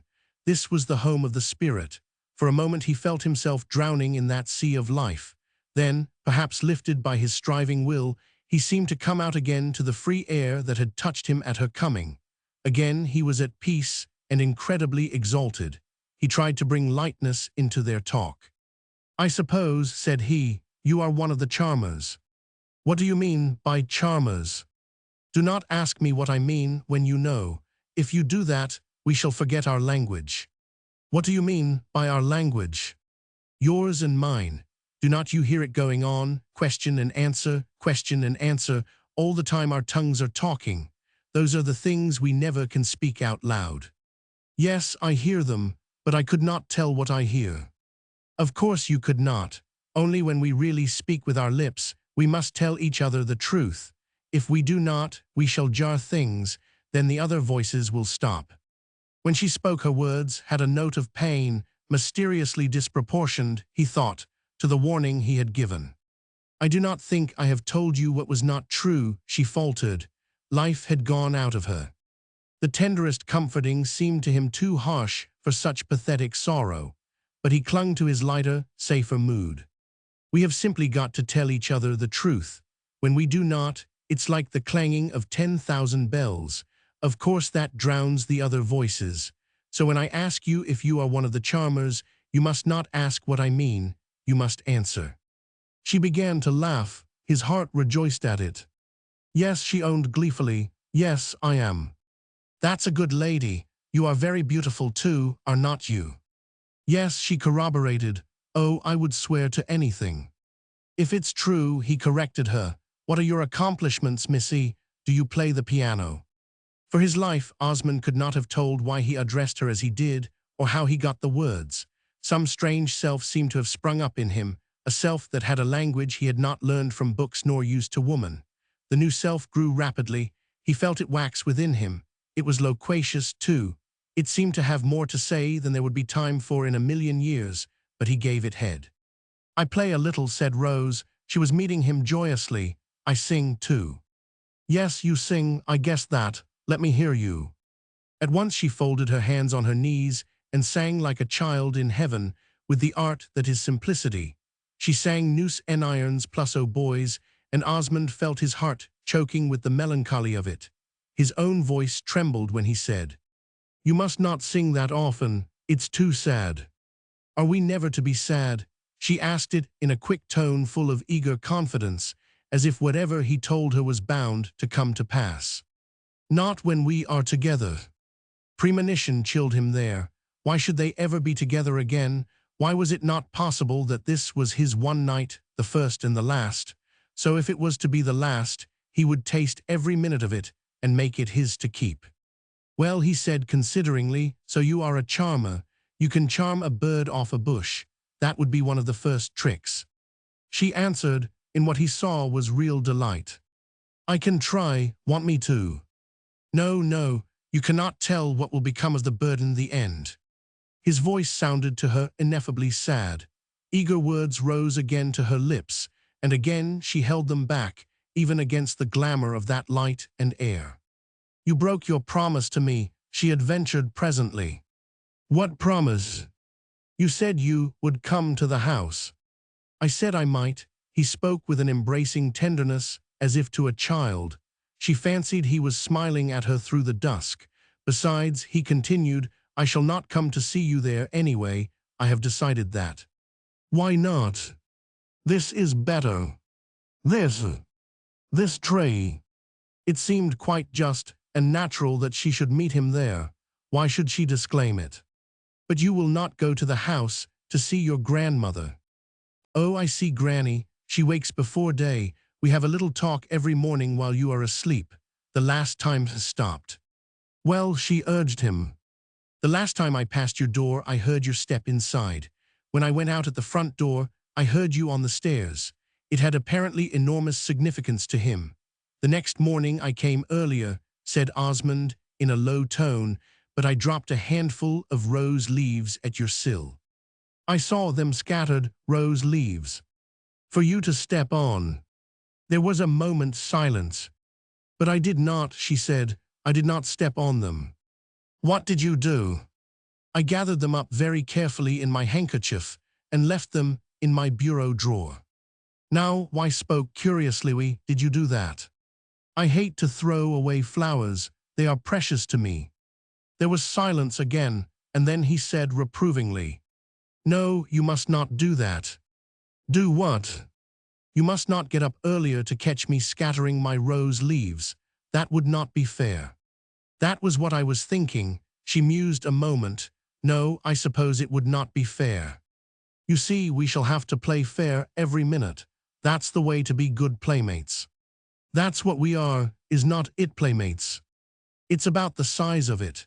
Then he asked her gravely, across the distance between them, "Do not you hear a nightingale?" She was taken in. "But there are not any nightingales in New England." "I almost think I hear one. You see if you do not." She caught the pace then, and listened. Presently she spoke as gravely as he had done. "I am sure I hear one over there, in the rose garden." "I knew you would." He breathed quickly in a gay relief. "Yes, in the rose garden, her breast against a thorn. Well, playmate, it's a wonderful night. I smell the roses too, do not you?" "Yes, and lilies. The nightingale sings very loud." "Let us talk, playmate. Where have you been since I saw you last?" "Since that other night, I came down here." "Since that other year, so long ago, we must not forget there are other years, though we cannot quite recall them. If there had not been, we should not be hearing the nightingale tonight and talking without words. You see, it's a good while since I saw you. How old are you?" 25. 25, a quarter of a century, that's a long time.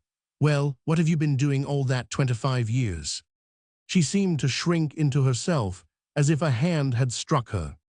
"Do not," she breathed, "do not ask me to remember." "Why, no, not if it troubles you." "Troubles me, it kills me. Cannot we begin now?" "We will begin now. There, playmate, do not shiver. I feel you are doing it through the moonlight. Do not let your chin tremble either. It did, that night down in the shack. When I was talking about Electra." "I guess so. Anyway, it trembled a lot, and I made up my mind it must not any more. Cheer up, playmate, be a man. I wish I were a man, she spoke bitterly. The beauty of the night seemed to break about her, and this castle of whim that had looked, a moment ago, more solid than certainty, was crumbling. Now you are doing what I told you not to, he warned her gravely. You have stopped telling the truth. You do not wish you were a man. Think how happy you were a minute ago, only because you are a beautiful woman and you heard the nightingale. She was struggling back into the clear medium that had been between them the moment before. I only mean, she spoke painstakingly, hunting for words and pathetically anxious to have them right. I only meant I have been unhappy. No man would have been as unhappy as I have been.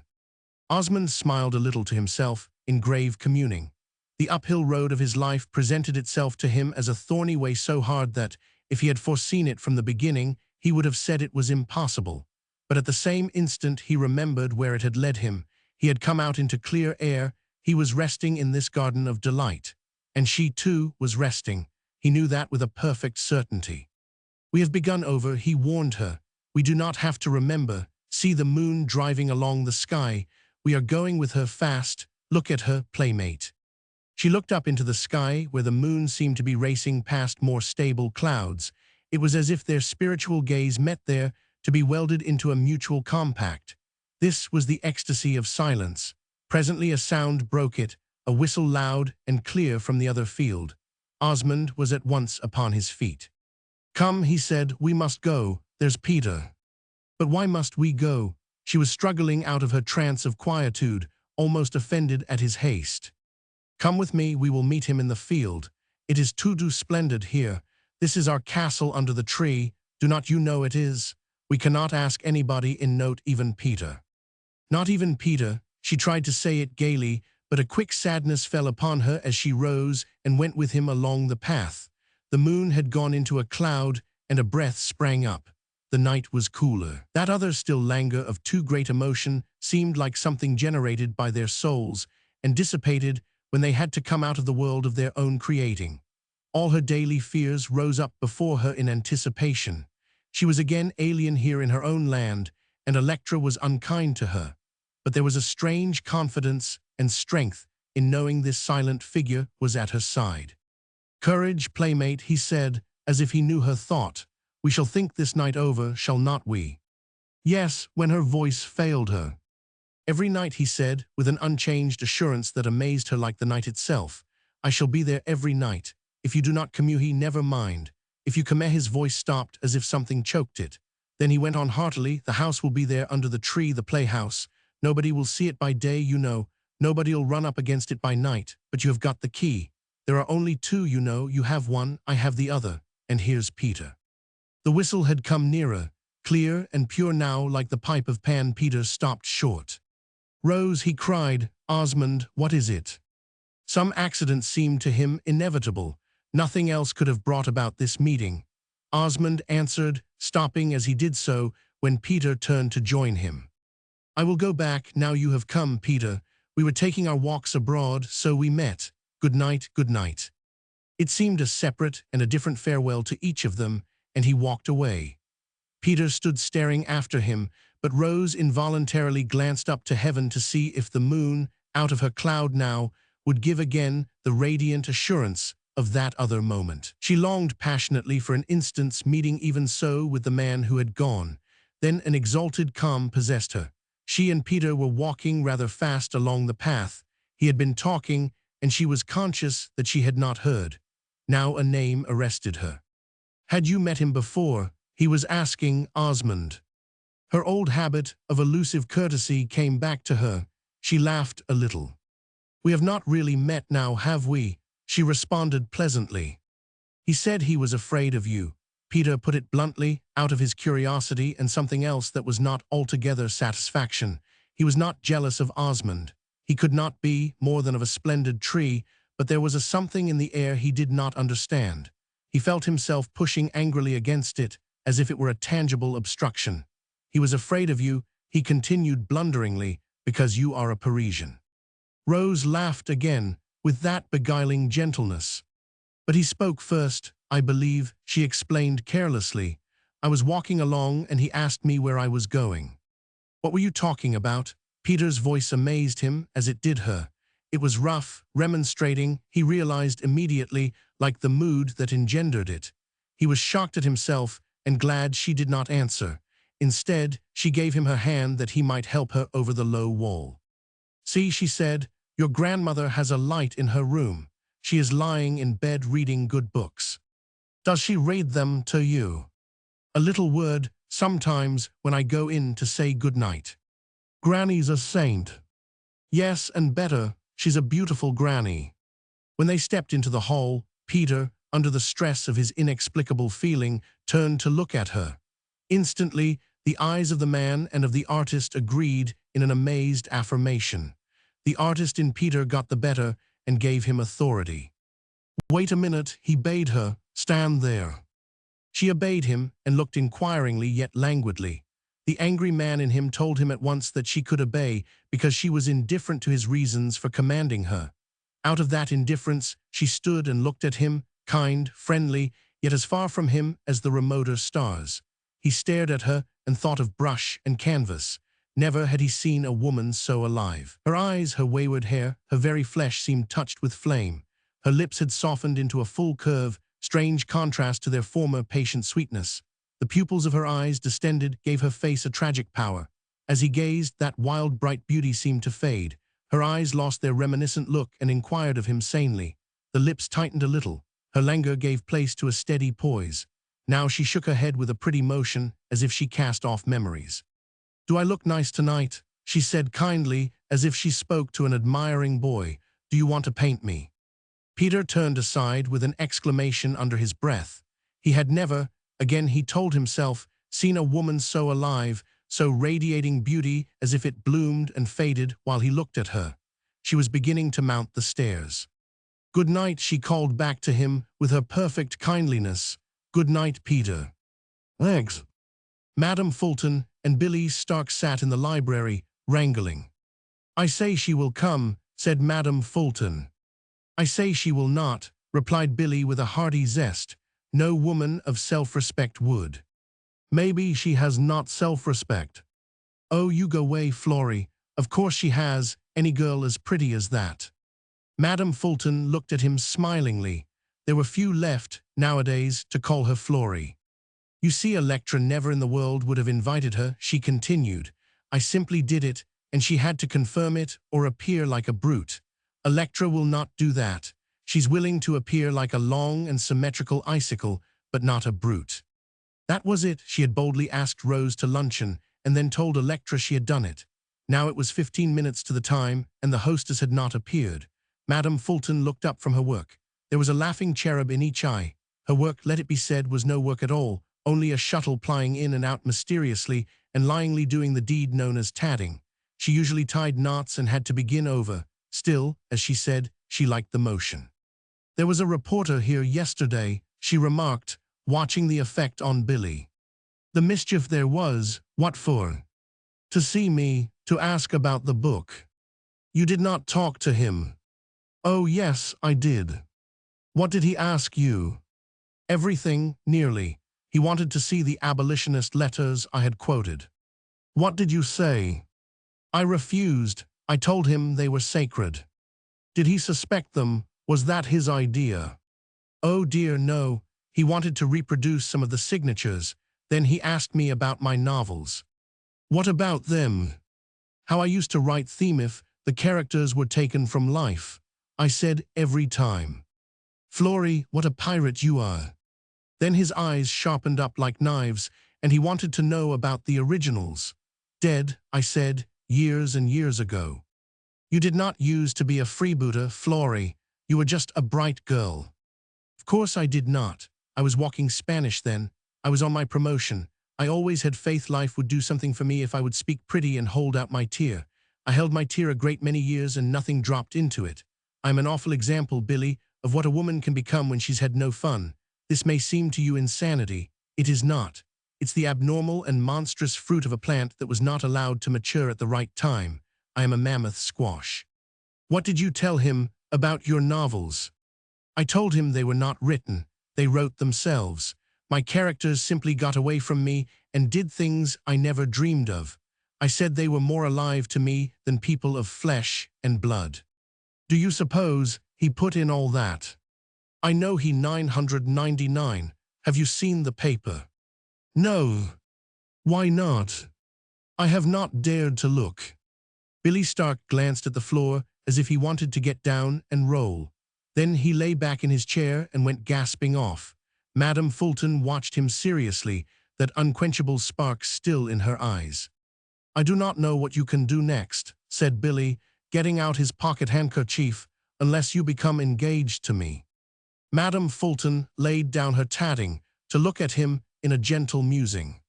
It would plague Electra, she owned. Come on, Flory, come on. Get up early tomorrow morning, and we will post off and be married. No, said Madame Fulton absently, still considering. I do not want to be married.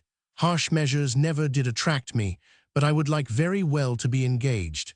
Tell you what, Billy, we could be engaged for the summer, and when you go back to England, we will call it off. Billy rose and possessed himself of one of her hands. He kissed it ceremoniously and returned it to its tatting.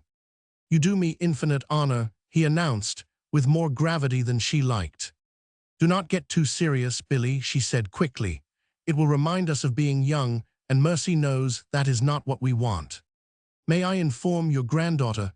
Asked the gentleman gravely. No, no, I will do it. That's half the fun. At that moment Electra came in. She was dressed in white, as usual, but her ordinary dignified simplicity seemed overlaid, to the old lady's satirical gaze, with an added smoothness of glossy surfaces. Her dress fell in simple folds. She seemed to have clothed herself to meet a moral emergency. Her face was pale in its determination. She was like a New England maiden led to sacrifice and bound, at all hazards, to do her conscience credit. Madame Fulton, seeing her, hardened her heart. There were few pirouettes she would not have essayed at that moment to plague her granddaughter. Electra, my dear, she said, in a silken voice, we have something to tell you, Mr. Stark, and one. We have become engaged. Electra looked from one to the other, not even incredulity in her gaze, all a reproachful horror. Yet Electra did not for a moment admit the possibility of a joke on such a subject. She saw her grandmother, as she often did, peering down paths that led to madness, and even, as in this case, taking one. Please do not mention it, grandmother was saying smoothly. The engagement is not to be announced, not yet. Electra could not look at Billy Stark, even in reproof. The situation was too intolerable, and at that moment, flushed from her walk, eager, deprecating as she had to be in this unfriendly spot, Rose came in. She went straight to Madame Fulton, as if she were the recognized head of the house. It was so good of you, she said. I am so glad to come. Then she turned to Electra and Billy Stark with her quick, beautiful smile and her inclusive greeting. This was not the same woman who had run away to trysts under the tree, or even the woman Peter had seen when she returned, glowing, lovely, as if from a bath of pleasure. She was the Parisian, as Osmond had perhaps imagined her in his jesting fancy, regnant, subtle, even a little hard. Electra felt for a moment as if it were wise to be afraid of her, but they sat down, and she essayed the safe remark. I believe luncheon is late. What have you been doing with yourself, my dear? Madame Fulton asked Rose, who was looking from one to another with an accessible brightness, as if she only wanted a chance to respond to everything beautifully. She bent a little, deferentially, toward Madame Fulton. Reading aloud this morning, she said, to Granny. You call her Granny, do you? I beg to, I adore her. Does she like it? Oh yes, she likes it, Rose returned with her lovely smile. Do not you think she likes it? I know she does. That's what I cannot understand. Every time I hear Electra say grandmother, it's like a nail in my coffin. Grandmother, exclaimed Electra in an instant and quite honest deprecation. That's it, my dear, nodded the old lady. That's precisely it. Nail me down. Then luncheon was announced, and they went out, Rose with that instant deference toward Madame Fulton which suggested 100 services, while she delicately refrained from doing one. I know you, said the old lady dryly, after they had sat down. I know quite well what you are. "What, please?" asked Rose, bending on her that warm look which was yet never too flattering, and still promised an incense of personal regard, not to be spoiled by deeds. "I know exactly what you are," said the old lady with her incisive kindliness. "You are a charmer." Instantly Rose flushed all over her face, a flooding red. With the word she remembered the other voice out of the moonlit night, telling her the same thing. Now it was almost an accusation. Then it was a caressing loveliness of the night, as if an unseen hand had crowned her with a chaplet dripping fragrance. In that instant, with a throb of haste and longing, she was away from the circle of these alien souls, back in the night where voice had answered voice. It was immediately as if she were hearing his call to her. "I will come tonight, tonight," she heard her heart repeating. "Did you wait for me last night, dear playmate, alone in the dark and stillness? And the night before, did you think I was never coming? I will come tonight." Meantime Billy Stark, seeing the blush and knowing it meant discomfort, was pottering on in his kindly optimism, throwing himself into the breach and dribbling words like rain. He talked of Paris and continental life in general. Rose had been everywhere. She spoke of traveling with her father on his missions from court to court. When MacLeod's name recurred upon her lips, Electra, who presided, still and pale, roused momentarily into some show of interest. But Rose would not be led along that road. For some reason she refused to speak freely of her father. At a question, her lovely lips would fix themselves in a straight line. Back in the library again, she seated herself persistently by Madame Fulton, like a dog who has at last discovered the person friendliest to him. "Run away, Billy, if you like," said the old lady indulgently. "You want your cigar on the veranda. I know you." Billy was going, in humorous deprecation, when there was a running step along the veranda, and Peter came in with a bound. And what a Peter! He looked like a runner, not a spent one, either with the news of victory. It was in his face, his flushed cheeks and flaming eyes, but chiefly in the air he brought with him all tension and immoderate joy. Electra held her hands tight together and looked at him. Rose got half out of her chair. In those days when she thought continually of her own affairs, it seemed to her that nothing could be so important unless it had to do with her. Billy Stark by the door waited, and it was Madame Fulton who spoke, irritated at the vague excitement. "For heaven's sake, Peter, what's the matter?" He addressed himself at once to Rose. "I have heard from him. I have had a letter." From him. She was out of her chair and facing him.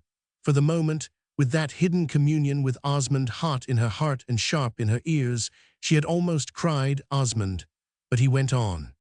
"I have heard from your father." Instantly the blood was out of her face. Billy Stark wondered at the aging grayness and reflected curiously that youth is not only a question of flesh and blood, but of the merry soul. Peter could not contain his pleasure. He cried out irrepressibly, like the herald beside himself with news. "He is coming here." Here Rose made one step to lay her hand upon a little cabinet and stood supporting herself. Electra, who caught the movement, looked at her curiously. Her own enormous interest in Peter's news seemed to merge itself in watchful comment on the other girl. Here Peter was answering, "To America. He writes me the most stirring letter. I did not think I knew him so well. He has so many friends here, he says, friends he never saw. He wants to meet them. The best of it is, he's coming here to us." "Here," repeated Rose again. She seemed to be sinking into herself, but the tense hand upon the cabinet kept her firm. Peter looked at her with eyes of innocent delight. "Here to us. I told him if he ever came over, we should grab him before anybody got a hand on him. I have told Granny. She's delighted." "You told him that?" Her voice held a reproach so piercing that they were all staring at her in wonder. She looked like a woman suffering some anguish too fierce, for the moment, to be stilled. "You have been writing him." "Of course," said Peter. "Why, of course, I wrote him. I sent him word when we first got here to tell him you were well." "How could you? Oh, how could you?" At her tone, the inexplicable reproach of it, he lost his gay assurance.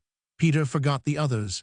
There was nobody in the room, to his eager consciousness, but Rose and his erring self, for somehow, most innocently, he had offended her. He took a step toward her, his boyish face all melted into contrition. There might have been tears in his eyes, they were so soft.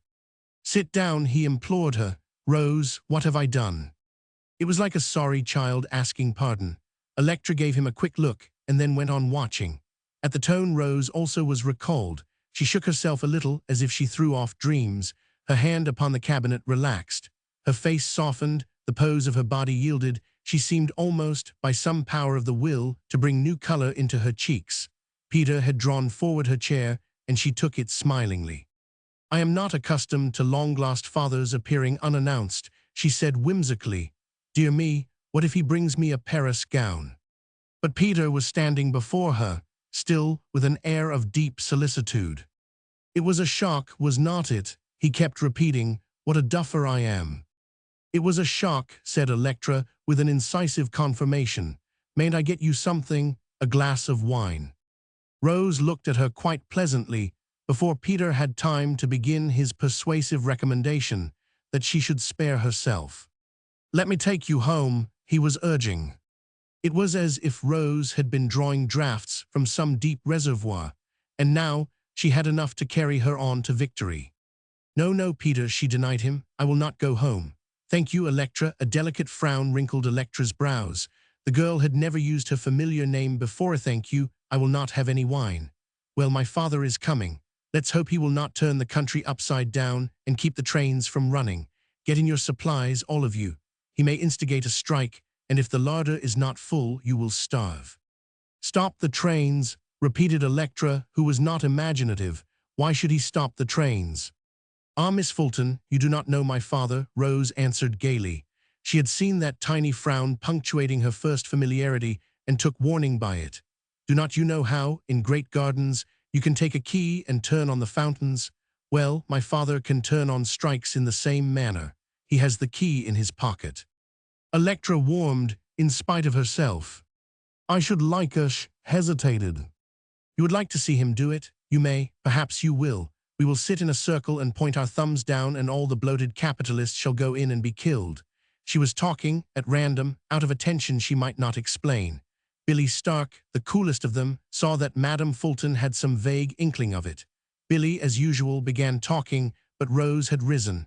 Having proved her composure, she was going. She listened to Billy with smiling interest, and then when he had finished, humorously and inconsequently, nodded concurrence at him and said goodbye. She had a few pretty words for Madame Fulton, a gracious look for Electra, and she was gone, Peter beside her. Billy Stark followed and stayed on the veranda with his cigar, but Electra remained facing her grandmother. She looked at her, not so much in triumph as with a fixed determination. Suddenly, Madame Fulton became aware of her glance and answered it irritably. "For mercy's sake, Electra, what is it?" Then Electra spoke, turning away, as if the smoldering satisfaction of her tone must not betray itself in her face. "Do you realize what this means?" What means?" "She is terrified at his coming, Markham MacLeod's." "Well, you do not know Markham MacLeod. Perhaps if you did, you would be terrified yourself." "But his daughter, grandmother, a girl who calls herself his daughter." Madame Fulton stared. "Do not you believe that either?" she inquired. "Do not you believe she is his daughter?" Not for a moment.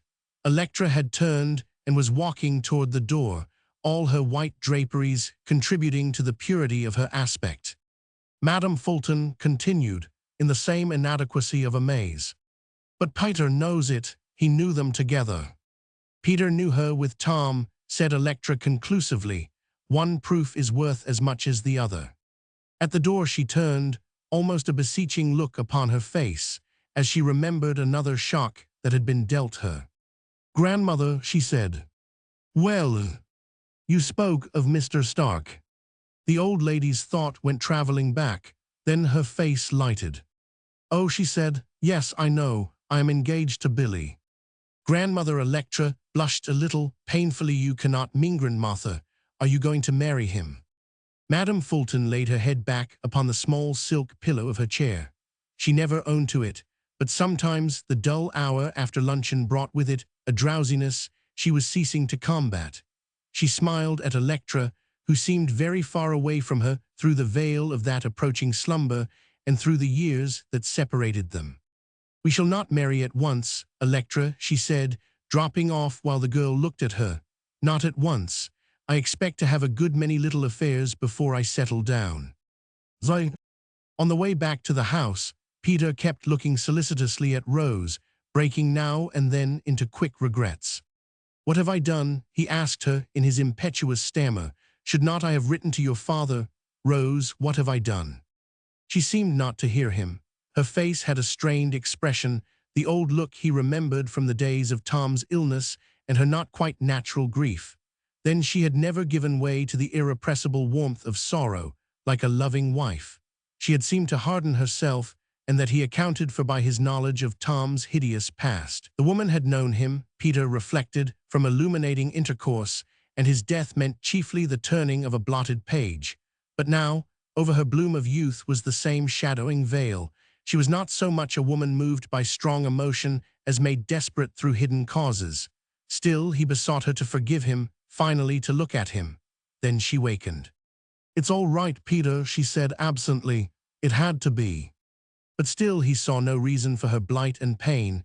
It was not merely incredible, it was impossible that anyone should shrink because Markham MacLeod was coming. At the door she did look at him. He was shocked at the drooping sadness of her face, yet she was smiling. "Do not bother, Peter," she said. "You have done nothing wrong, nothing whatever." Then she went up the stairs, and Peter, after watching the last glimmer of her dress, strode away into the orchard and threw himself on the grass. Thoughts not formulated, emotions one yeast of unrest went surging through him until he felt himself a riot of forces he could not control. It was youth that moved him, his own ungoverned youth, but it seemed to him life, and that all life was like it. Peter thought he had experienced enormously because he had lived in Paris and painted pictures, yet he had never governed his course of being. It had been done for him. The greatest impression it had made on him thus far was of the extreme richness of things. There was so much of everything. He was young. There was a great deal of time, and if he did not paint his pictures this year, he could do it next. There were infinite possibilities. He had ease and talent and power. He had, even so far, won laurels enough to be a little careless of them. Since he had by the happy pains of art got so much out of life, he made no doubt that by superlative efforts, which he meant to make in that divine future where the sun was always shining, he should set all the rivers afire. There was money enough, too. He had never lacked it, thanks to old Osmond's thrift, Osmond who did not need it himself in the ordinary ways of man. He found such pure fun in the pleasures money bought that there was a separate luxury in giving it up, turning it into the sum of things, and living straightly that labor might take some ease. And here he lay on the grass, youth seething within him and pointing like a drunken guide, a vine-crowned reveler, to a myriad paths, all wonderful. His mind wandered to Rose and settled there in a delighted acquiescence. He had never before given himself wholly up to her spell, but now, whether the summer day beguiled him, or whether her mysterious trouble moved him, he thought of her until they seemed to be alone together on the earth, and that was happiness. Beauty, that was what she meant to him, he told himself when thought was at last uppermost, and not mere passionate feeling. She was delight and harmony, and allegiance to her was like worship of the world. When he got out of his dream and went in to dinner with the noon sun upon his burning face, she was on the veranda with Granny, a little pale still, but sweet and responsive in the quiet ways she had for every day. Peter, looking at her, felt the sun go out of his blood, and the mad worship of that hour in the orchard seemed like a past bacchanal rout and triumph when the worshippers go home to feed the flocks. His will, recalled, took him by swift revulsion to Electra, but it could not make the journey welcome. She seemed to be far away on some barren plain at the top of climbing. Rose, too, was far away, but the mountain where she lived was full of springs and blossomy slopes, and at the top, the muses and the graces danced and laughed. There were flying feet always, the gleam of draperies, the fall of melody, always pleasures and the hint of pleasures higher still, and echoes from old joys tasted by gods and nymphs in the childhood of the world. The way there, too, was hard, but what would the path matter to such blisses of the mind and soul? In his days, he became aware that Granny was looking at him kindly. "I guess you have been asleep," said she. "He's been dreaming, too," said Rose, in her intimate kindliness, always the same to him, as if he were a boy with whom she had a tender and confident relation. Peter rubbed his eyes. I got lost, he said ruefully. I went up on the mountain and got lost. I guess you dreamed it, said Granny. Come, let's have our dinner. And they went in together, both the young things helping her. Peter reflected that Rose had not even heard what he said. She did not care what the mountain was or whether he was lost. But at the table, while Granny talked about gardening and the things Osmond meant to do another year, and Rose glanced up with involuntary question in her eyes whenever Osmond's name was mentioned, he seemed to have the vision of the mountain again before him and to hear the laughter and the sound of dancing feet. The picture, little by little, faded and would not be recalled, and by afternoon it had quite gone. Sobered, his feet on the earth again, he went away in the early evening to see Electra. Rose waited until the dark had really fallen and evening sounds had begun. Then she stole out of the house, and a black cloak about her, this time, went across the fields to the oak tree. At a little distance from it she paused, her heart too imperious to let her speak and find out whether he was there. But when she was about to venture it, a voice came from under the tree. Do not stay there, playmate, come into the house. Then she went on. Where are you? She asked. There was an eloquent quiver in her voice. Never mind, I am in the house. Stop where you are. There's a little throne, I made it for you. She had her hand on the back of a rough chair. At once she seated herself. I never heard of a throne in a playhouse, she said, with that new merriment he made for her. You never saw a playhouse just like this. That's a beautiful throne. It fits together like a chair. It's here in the playhouse by night, but before daylight I draw it up into the tree and hide it. What if somebody finds it? They will think it's a chair. What if they break it? That's easy, we will make another. There's nothing so easy as to make a throne for a playhouse if you know the way. Well, playmate, how have you been all this long time? When she came across the field, she had meant to tell him how sad she was, how perplexed, how incapable of meeting the ills confronting her. But immediately it became unnecessary, and she only laughed and said, It has not been a long time at all. Has not it? Oh, I thought it had. Have you been here every night? Every night. But it rained. I know it outside. It does not rain in a playhouse. Did you truly come? Of course, what did I tell you? I said every night. Did you have an umbrella? An umbrella in a playhouse? You make me laugh. You must have got wet through. Not always. Sometimes I climbed up in the branches in the roof. I mean, you are eclipsed tonight, are not you? What do you mean? That dark cloak. The other night you were a white goddess sitting there in the moonlight. You were terribly beautiful then. It's almost a shame to be so beautiful. This is better. I rather like the cloak. You are nothing but a voice tonight, coming out of the dark. Immediately, she had a curious jealousy of the white dress that made her beautiful to him when he did not really know her face. You have never seen me, she said involuntarily. Oh yes, I have, in the shack that night. Then the day you came, I saw you driving by. Where were you? In the yard looking at some grafted trees. Peter was late from the train. I got impatient, so I went round fussing over the trees to keep myself busy.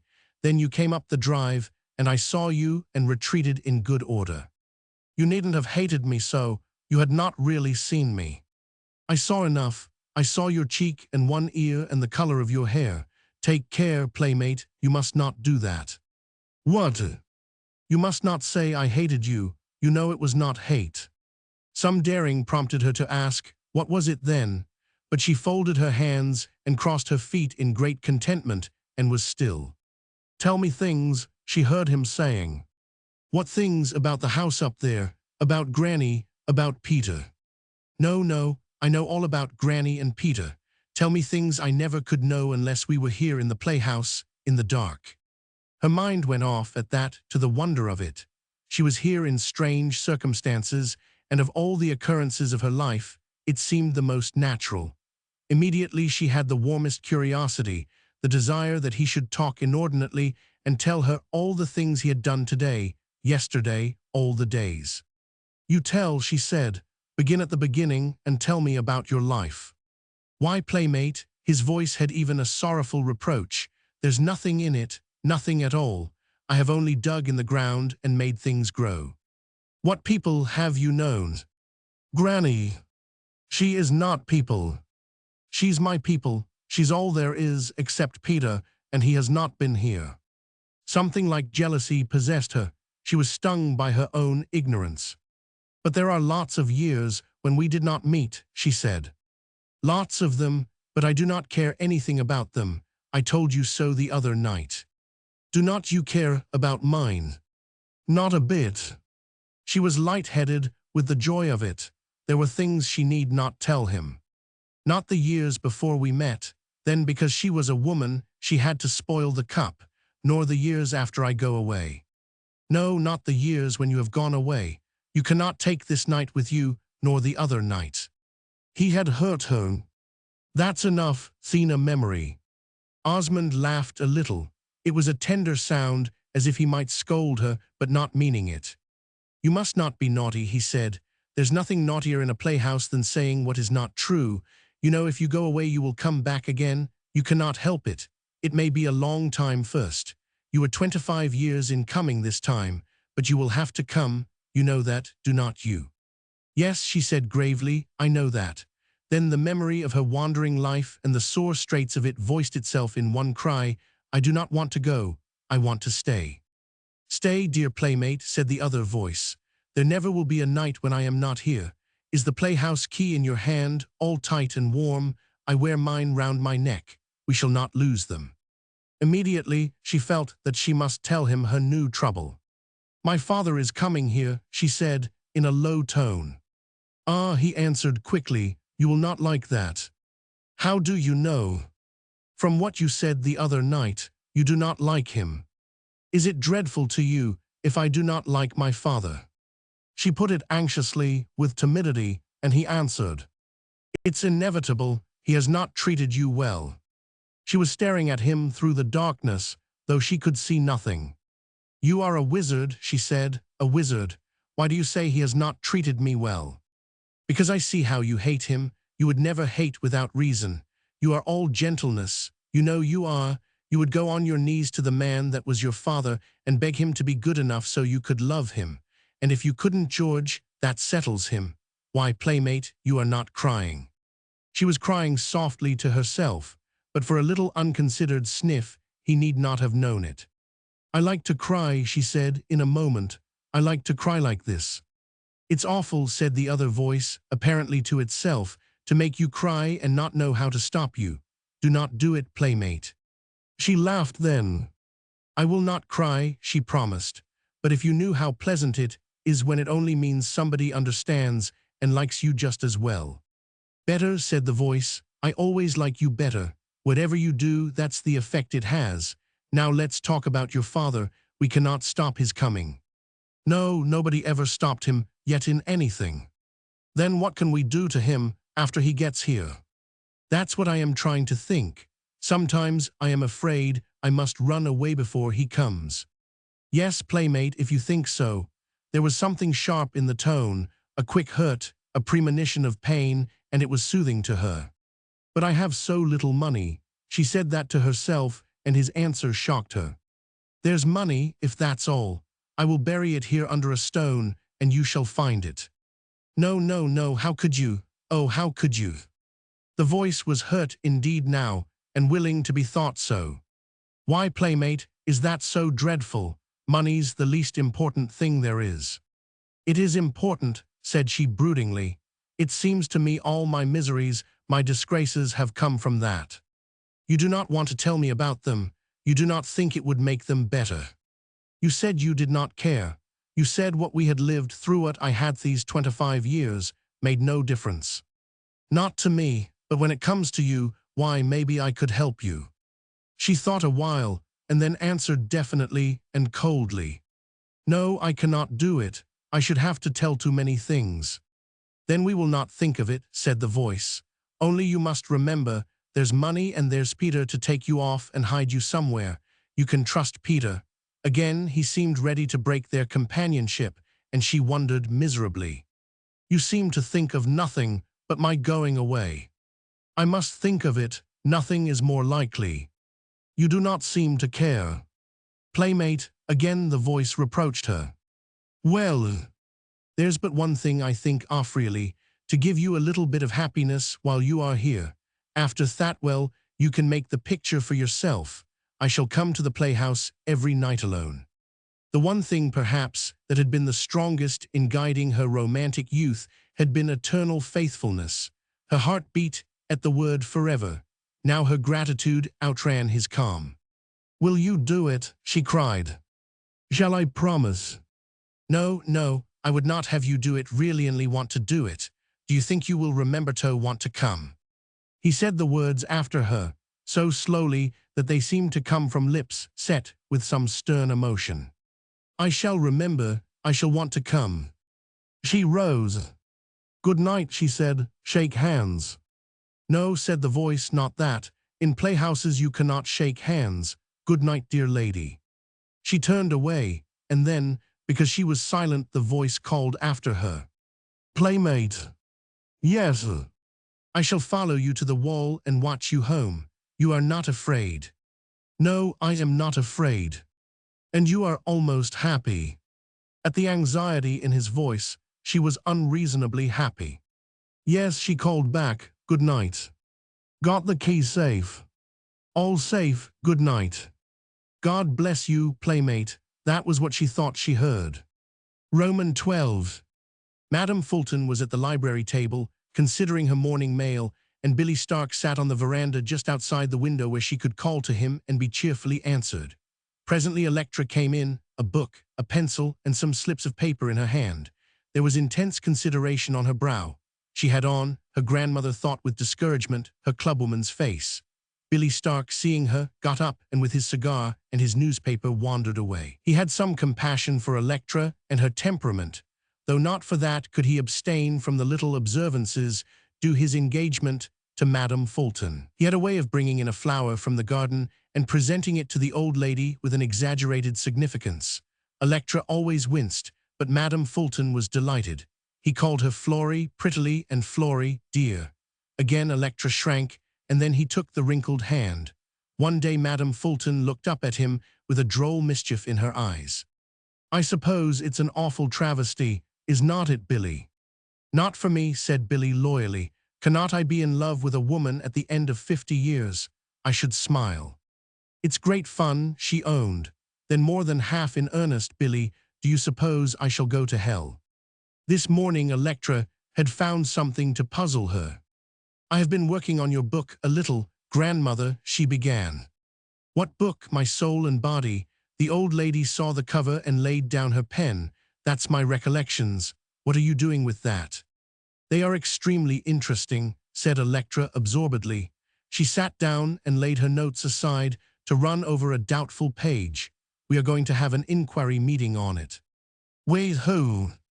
The club. Everybody was deeply disappointed because you have refused to say anything. But it occurred to us we might give an afternoon to classifying data in it, naming people you just refer to, you know. I am doing the Brook Farm section. Madame Fulton sank back in her chair and looked despairingly from the window for Billy Stark. I shall never, she said, hear the last of that book. Why should you wish to hear the last of it? Asked Electra. It is a very valuable book. It would be more so if you would only be frank about it, but I can understand that. I told the club it was your extreme delicacy. You simply could not mention names. No, I could not, murmured the old lady. I could not. But here is something, grandmother. You must help me out here. Here where you talk about the crazy philanthropist who had the colonization schemonaut Liberiano. That's farther on. Well, you say he came to grandfather and asked him to give something to the fund. She was regarding Madame Fulton with clear eyes of interrogation. No, no, I do not remember, said the old lady impatiently. Well, go on. You do not remember. Yes, yes, of course I remember in a way, but go on, Electra. Well, then the philanthropist asked him to be one of the 5 men who would guarantee a certain sum at their death, and grandfather was indignant and said, charity begins at home. Listen. She found her page and read, I shall assuredly leave every inch of ground and every cent I possess to my wife, and that, not because she is an advanced woman, but because she is not. Of course, corroborated the old lady, precisely. There's a slap at suffrage. That's what I mean it for, and you can tell him so.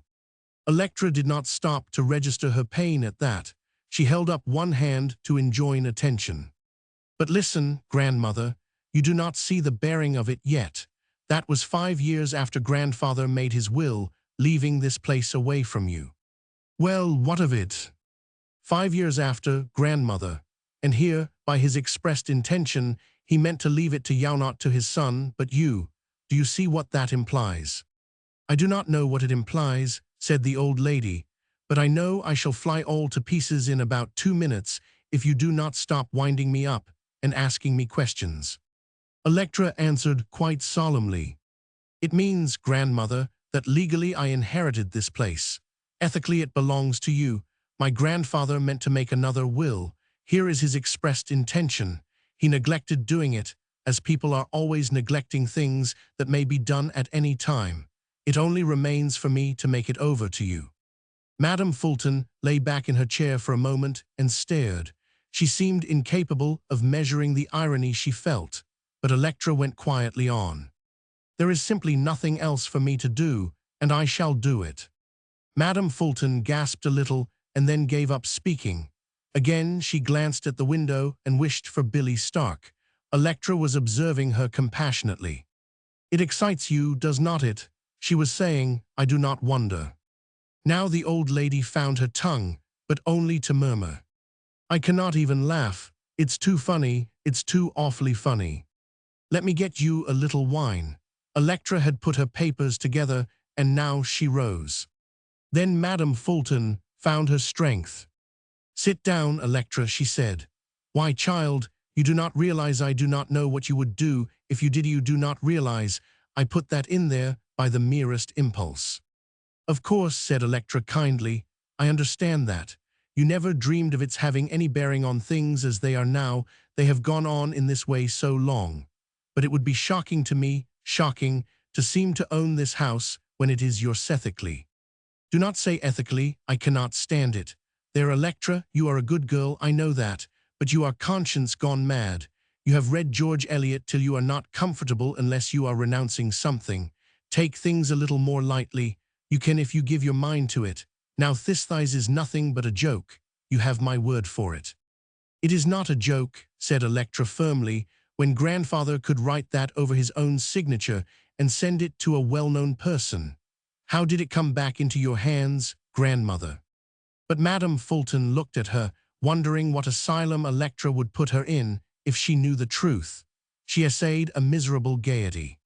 Very well, Electra, she smiled, call it so if you like, but we will not say any more about it. I cannot have houses made over to me. I may totter into the grave tomorrow. Electra's eyes went involuntarily to the garden where Billy Stark was placidly walking up and down, smoking his cigar and stopping now and then to inspect a flower. The old lady interpreted the look. I know, she said wickedly, but that's nothing to do with it. Besides, if I marry Billy Stark, I shall go to London to live. What do I want of houses? Let things be as they are, Electra. You keep the house in your hands and let me visit you, just as I do now. It's all one. Electra spoke with an unmoved firmness. Her face had the clarity of a great and fixed resolve. The house is yours, not legally I own, but...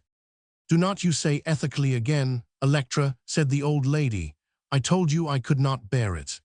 She sank back still further into her chair and glared. At last, Madame Fulton was afraid of her own emotions. Such amazement possessed her at the foolish irony of things, such desire of laughter, that she dared not yield lest her frail body could not bear the storm. Man's laughter, she realized, shout upon shout of robust roaring, was not too heroic for this folly. Electra was speaking. I insist upon the truth from others, she said, still from a basic resolution that seemed invulnerable. I must demand it from myself. The truth, Electra, groaned Madame Fulton. You do not tell the truth. I do not tell the truth. You do not know anything about it. You have thought about it so much that now you only tell horrible facts. This Electra could not fathom, but it was evident that she was putting it away in her consciousness for a thoughtful moment. Madame Fulton was rallying. She felt a little stronger, and she knew she was mentally more vigorous than her young antagonist. It was only in an unchanging will that Electra distanced her. "Electra," she said, "you have got to be awfully careful of yourself." There was a wistful kindness in her voice. It was as if she spoke to one whom she wished to regard leniently, though she might in reality shower her with that elfin raillery which was the outcome of her own inquietude. Electra opened her eyes in a candid wonder. "Careful of myself," she repeated. "Why, grandmother? You have trained so hard, child. You have trained down to a point where it's dangerous for you to try to live." "Trained down, grandmother? I am very well." "I do not mean your body. I mean you have thought of yourself and your virtues and your tendencies, and tested yourself with tubes, and examined yourself under a glass until you are nothing but a bundle of self-conscious virtues. Why, it would be better for you if you were a carefree, spontaneous murderess. You would be less dangerous." "Suppose we do not talk about it any more," said Electra, in that soothing accent suited to age. "But I have got to talk about it. I never have done any particular duty by you, but I suppose the duty's there. I have got to tell you when you sail into dangerous latitudes. You mark my words, Electra, assure as you sit there, you have trained so hard that there's got to be a reaction. Some day you will fly all to pieces and make an idiot of yourself." Electra had risen. "Excuse me for a moment, grandmother," she said. "I must get you a glass of wine." Madame Fulton, too, got up and rested one hand upon the table. "If you leave the room before I have finished," she cried, "I will scream it after you." A small red spot had come upon each cheek. She looked like a fairy godmother, a pinpoint of fury in the eye. "I insist upon your listening. God Almighty meant you for a handsome, well-behaved woman. You are not clever. There's no need of your being. But you have made yourself so intelligent that you are as dull as death. You have cultivated your talents till you have snapped them all in two. You have tried so hard to be a model of conduct that you are a horror, a positive horror. And you mark my words, the reaction will come and you will do something so idiotic that you will not know yourself. And then when you are disgraced and humble, then will be the time I shall begin to like you." She was shaking all over, and Electra looked at her in great alarm. She dared not speak lest the paroxysm should come again. A little new gleam sprang into Madame Fulton's eyes. At last she realized that she had, though by ignoble means, quite terrified her granddaughter.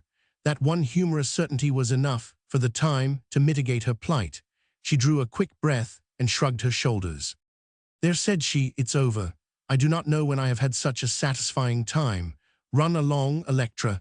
It will not happen again today." Then it occurred to her that she was foregoing an advantage, and she added shrewdly, though it might at any minute, "But if you bring me anything to take, anything quieting or restorative, I will throw it out of the window." Electra, relieved slightly at the lulling of the storm, looked delicately away from her and out at the peaceful lawn. She would have been sorry to see again the red of anger in those aged cheeks. Her gaze hung arrested. Inexplicable emotion came into her face. She looked incredulous of what so fired her. Madame Fulton sat down again, breathing relief at the relaxing of her inward tension, and she too looked from the window. A man, very tall and broad, even majestic in his bearing, stood talking with Billy Stark. Billy, with all his air of breeding and general adaptability, looked like comedy in comparison. "Grandmother," Electra spoke with a rapid emphasis, "do you know who that is?" "No, I am sure I do not." "It is Markham MacLeod." "What makes you think that?" "I know him, I know his picture, I know that bust of him. He is here before Peter expected." Life and color came into her face. She laid down her book and papers and went with a sweeping haste to the hall door. Billy was coming with the stranger up the path, and MacLeod, glancing at the girl's waiting figure, took off his hat and looked at her responsively. Electra's heart was beating as she had never felt it beat before. Greatness was coming to her threshold, and it looked its majesty. MacLeod had a tremendous dignity of bearing added to the gifts nature had endowed him with at the start. He was a giant with the suppleness of the dancer and athlete. His strong profile had beauty, his florid skin was tanned by the sea, his blue eyes were smiling at Electra, and in spite of the whiteness of his thick hair, he did not seem to her old. She would have said he had the dower of being perennially young. Meantime Billy Stark, who had known him at once from his portraits, had named him to her, and the great man had taken her hand. He had explained that he was in advance of his time, that he had driven to Peter's and had been told that the young man was probably here, so he had strolled over to find him. "He is not here," said Electra. "Please come in." She was breathless with the excitement of such notability under her roof. She led the way to the sitting room, judging hastily that grandmother was too shaken by her mysterious attack to see a stranger, and also even tremblingly anxious to speak with him before anyone could share the charm. MacLeod followed her, offering commonplaces in a rich voice that made them memorable, and Billy stayed behind to throw away his cigar and debate for an instant whether he need go in. Then he heard a voice from the library softly calling him. "Billy, I want you." He stepped in through the long window, and there was Madame Fulton, half laughing, half crying, and shaking all over. He ran to her in affectionate alarm. "Billy," said she, "I have had a temper fit." Billy put his arm about her and took her to the sofa. There he sat down beside her, and she dropped her head on his shoulder. "Shoulders are still very strengthening, Billy," said she, laughing more than she cried, even at our age. "They are something to lean on," said Billy. They're dear, there." Presently she laughed altogether, with no admixture of tears, and Billy got out his handkerchief and wiped her face. But she still shook, from time to time, and he was troubled for her. "Now," she said presently, withdrawing from him and patting her white hair, "now I think we have weathered it." "What was it?" ventured Billy. "I cannot tell you now. I might die a-laughing, but I will." She rested her hand on his shoulder a moment before she went away. "I will tell you what it is, Billy," she said. "The beauty of you is you are so human. You are neither good nor bad. You are just human." Roman 13. Markham MacLeod's great advantage, after that of his wonderful physique, was his humility. A carping humorist, who saw him dispassionately, the more so that women were devoted to the chief, said that humility was his long suit. There was his splendid body, instinct with a magnetic charm. He was born, charlatans told him, to be a healer, but he deprecated his own gifts. With a robust humor he disclaimed whatever he had done and listened to other voices in specious courtesy. Now, face to face with Electra, he had convinced her in 5 seconds that it was an illuminating thing to come to America and find her there. This was more than the pliancy of the man of the world. It seemed to her the spontaneous tribute of a sincere and lofty mind. As for her, she was abounding in a tremulous satisfaction. "You have not been in America for a long time," she was saying. "Not for years. I have been too busy to come. You are needed over there." She glowed the more, and he looked upon her kindly as a handsome young woman whose enthusiasm became her. He smiled and shook his head. "I do not know whether they wanted me so much. I needed them." "Your brothers, you mean, the units that make your brotherhood." She was quoting from his last reported speech, and her spirits rose as she felt how glad she was to have been ready. It seemed to her that there were so many things she had to say at once that they would come tumultuously. MacLeod, when his position was assured, was quite willing to let the disciple talk. It was only over ground not yet tilled that his eloquence fell like rain. And Electra, leaning toward him in a brilliant, even a timid expectation, was saying, "Tell me about Russia. What do you foresee?" A reporter had asked him the same question a few hours before, and the answer would be in the evening paper. He smiled at her and spread out his hands in a disclaiming gesture. "You know what I foresee. You know what you foresee yourself. It is the same thing." "Yes," said Electra, "it is the same thing." But there were times when MacLeod wanted to escape from posturing, even though it brought him adulation. "I have not apologized for breaking in on you like this," he said, with his engaging smile. "They told me at Grant's that I should probably find him over here in the garden.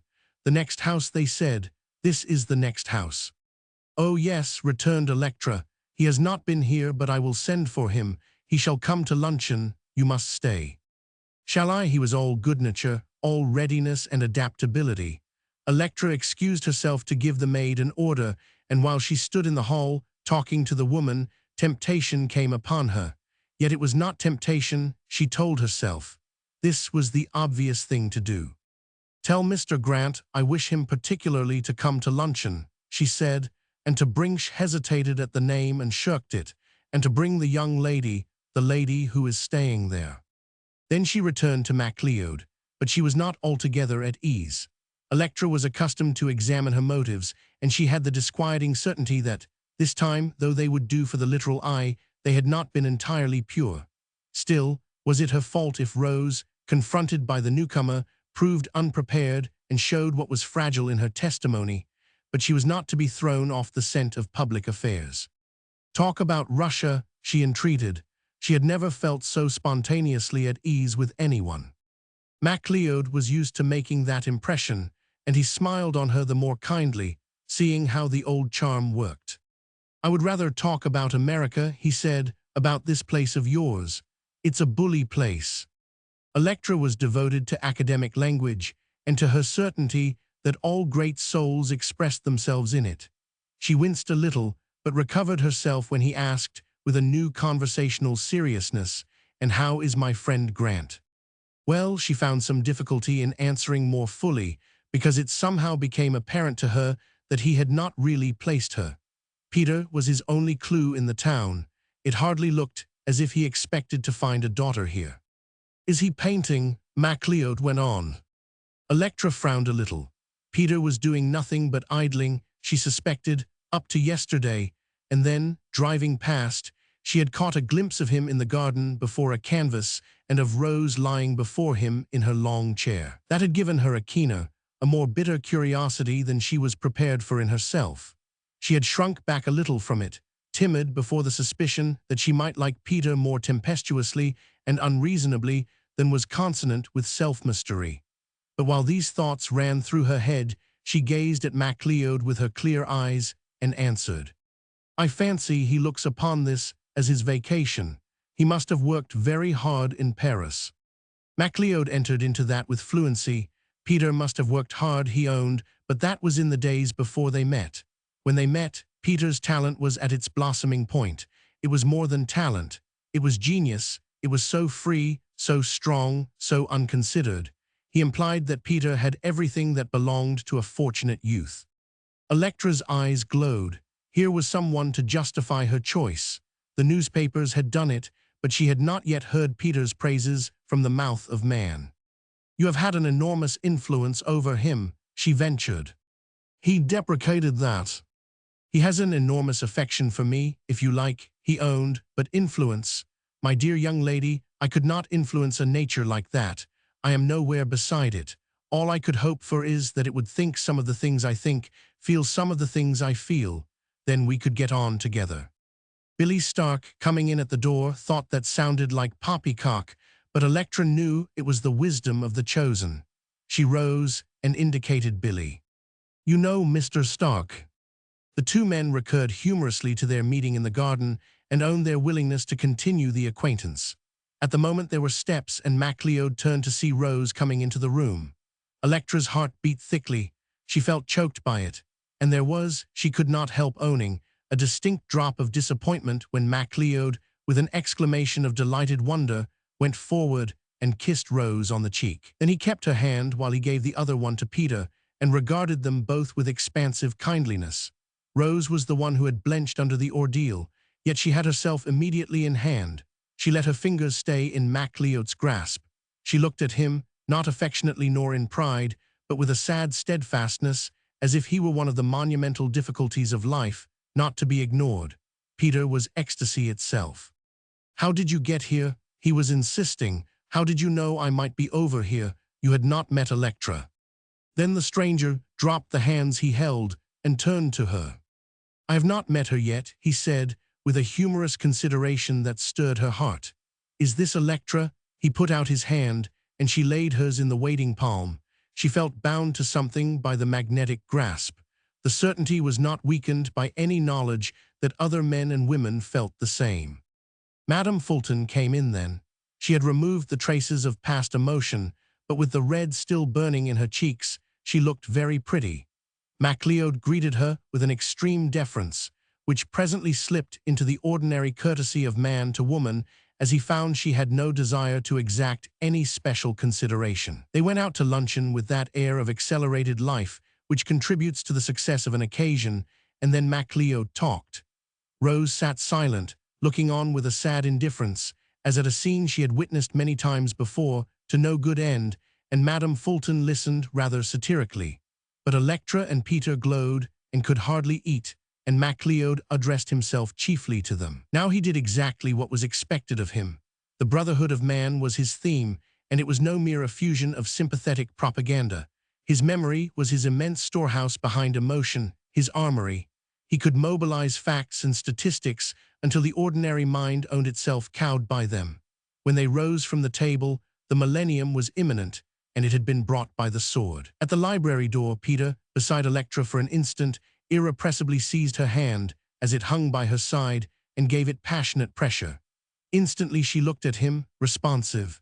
The sympathy they lacked in their personal relations sprang to life under MacLeod's trumpeting.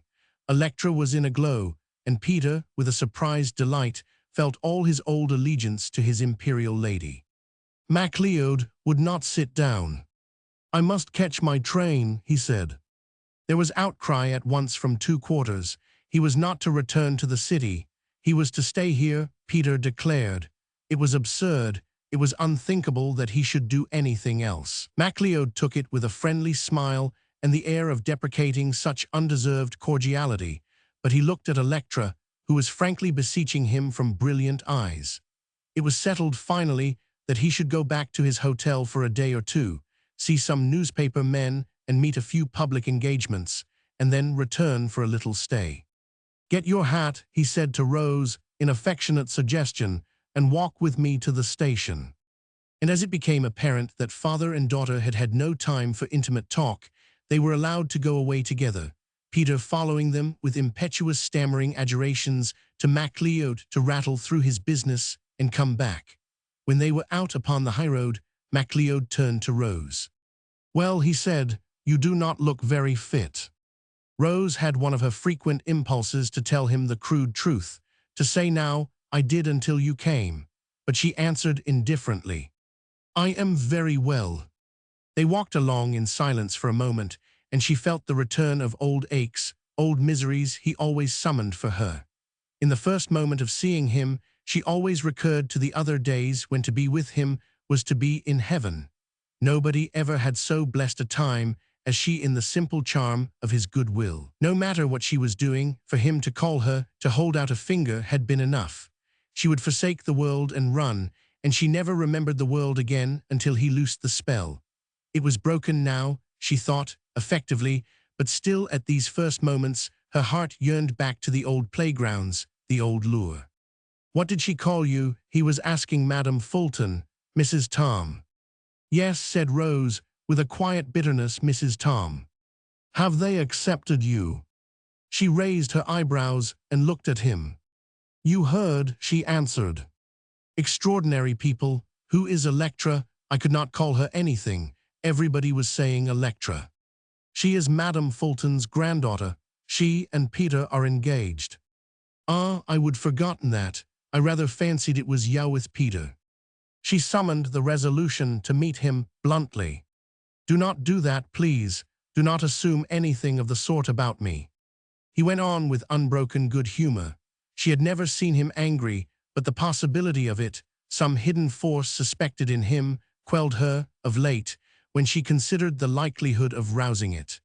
"No, of course not," he said, with his habitual geniality. "Why are not you staying with them?" She temporized, only from the general certainty that it was unsafe for him to know too much. "Peter asked me to stay there. His grandmother is very kind. I like her." "Ah, have these people money?" "What people?" "Electra, Tom's family in general." "I do not know." "They must have. They have the air. Will they do anything for you?" Her face contracted. The look of youth had fled and left her haggard. "I have not accepted anything." "Have they offered it?" "No." "There you see, no doubt they will." "Why did you come over here?" she cried irrepressibly.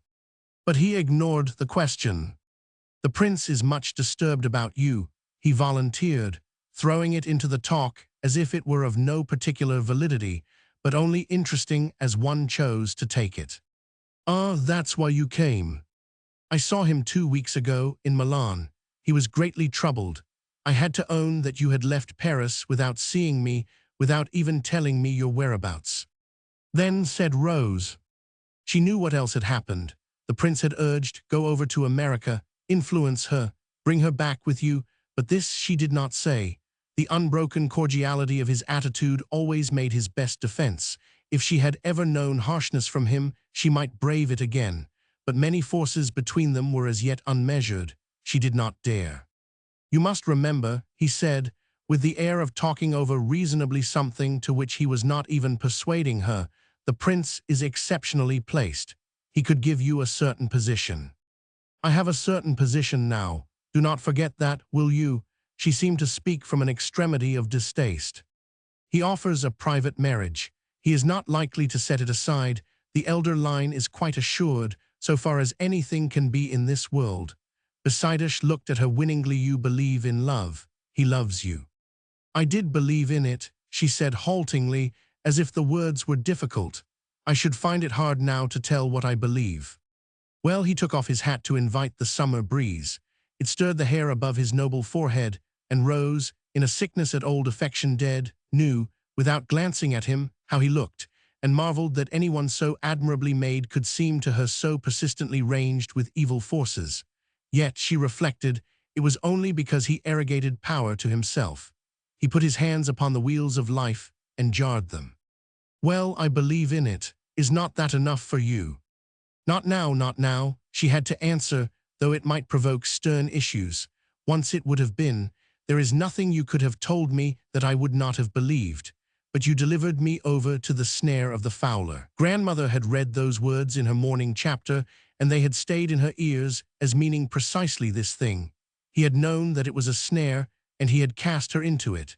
She turned her moved face upon him. We must not talk about these things. Nobody knows where it will end, and you must not talk to me about the prince. If it does not mean anything to you, would not it move you if I told you it meant something to me? What? It would mean a great deal if you formed an alliance there. She answered bitterly. You are humorous. Alliance. An alliance is for princes. There are other words for these things you propose. I try not to think what they are. I dare say I do not know all of them, but there are words. It would make me solid with the prince. He would get several concessions from his brother. They would be slight, but they would mean a great deal to the brotherhood. I see you would pull a wire or two in Germany. In Russia, too, perhaps. You think you would disarm suspicion if the prince stood by you. Maybe you would get into Russia, even. Is that it? It would be dramatic to get into Russia after you had been warned. She was following his mind along, as she often did, creeping with doubtful steps where he had taken wing. But still, she looked at him, smiling rather wistfully. Still, you would not throw me to the wolves for that, would you? He met her look with one as candid, and little as she believed in the accompanying smile, she felt her heart warmed by it. Now he was gazing about him at the summer prospect. I am delighted to find you here, he volunteered. It's a change. It will do you good, do us both good. Are you quite well? She hesitated slightly in asking that, but he turned upon her as if the words had given him a shock of terror or dismay. In her surprise, she even fancied he paled a little. What makes you ask that? He cried. What do you mean by it? Why, I do not know. You look well, but not quite yourself, perhaps, somehow different. MacLeod took off his hat and wiped his forehead beaded with a moisture come on it. He knew, at that moment. I should like to ask, he said peevishly, what in the devil you mean? Have you heard anything? No, said Rose, entirely amazed. What is there to hear? They had reached the station, and she led him to the bench under a tree where lovers and their lasses assembled at dusk to see the train come in. She sat down, dispirited and still wondering, and he stood before her, all strength now and candor, as if he had thrown off his dubious mood and resolved to be himself. About the prince, he was saying, I want you to think of him. He would give you experiences such as I never could. You would live on velvet. You would have art, music, 1,000 things. He likes your voice. He would insist on fostering that. you would meet men of rank, men of note. She interrupted him. Men of rank, I have no doubt of it. How about their wives? He shook his head. A look of what seemed noble pain was on his face, impatience at the shallowness of things. Rose, he said, you know how little I respect society as it is. Take out of it what good you can, the play of emotion, the charm, the inspiration. Do not undervalue the structure, my dear. Live in spite of it. She looked at him wearily and thought how handsome he was, and that these were platitudes. Then his train came, and he left her with a benedictory grace, standing on the step, hat in hand, majestic in his courtesy. But as she watched him, suddenly, an instant before the train was starting, she saw him yield and sway. He leaned upon the rail with both hands and then, as if by a quick decision, stepped to the platform again.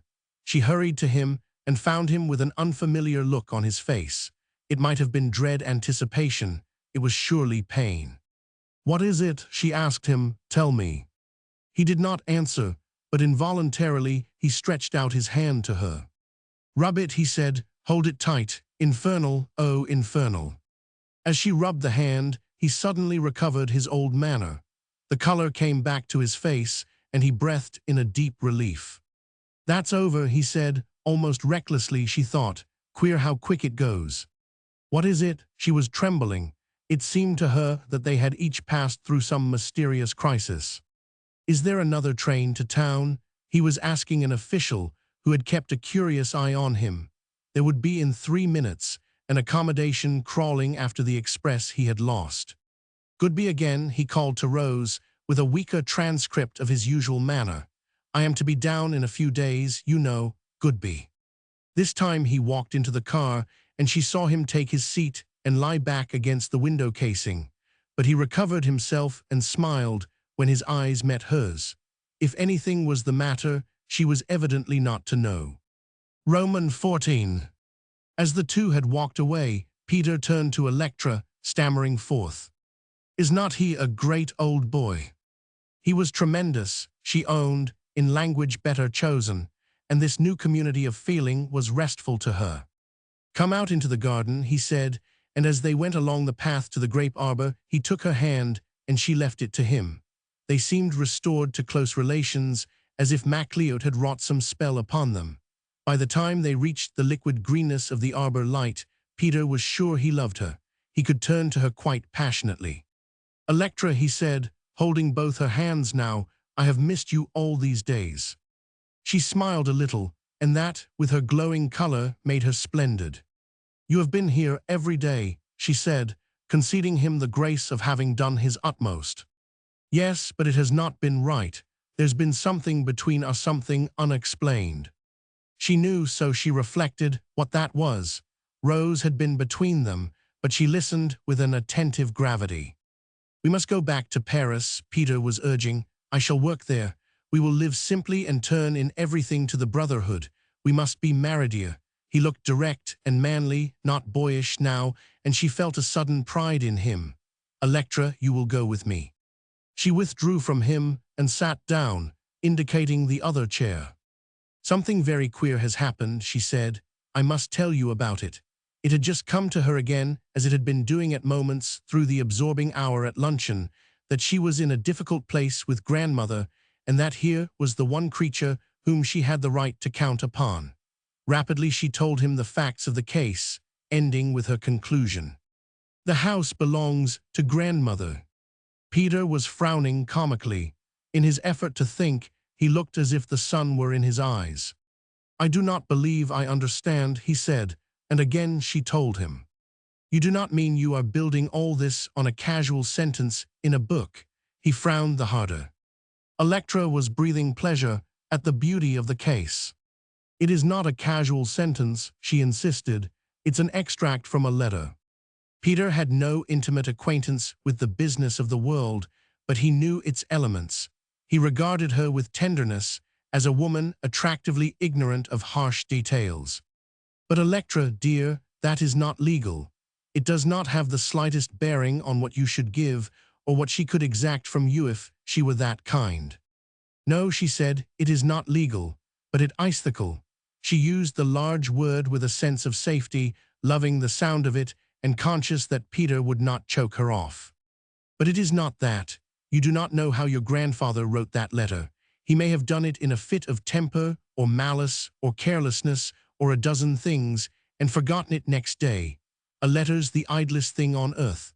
There's no reason for your considering it a minute. I am bound to consider it, said Electra. There it is, in black and white. I shall make over the place to grandmother. Well, Peter felt like whistling, and then unpursed his lips because, according to Electra, whistling was not polite. He had no restrictions relative to her giving away her property, but he felt very seriously that she must not be allowed to indulge herself in any form of insanity, however picturesque.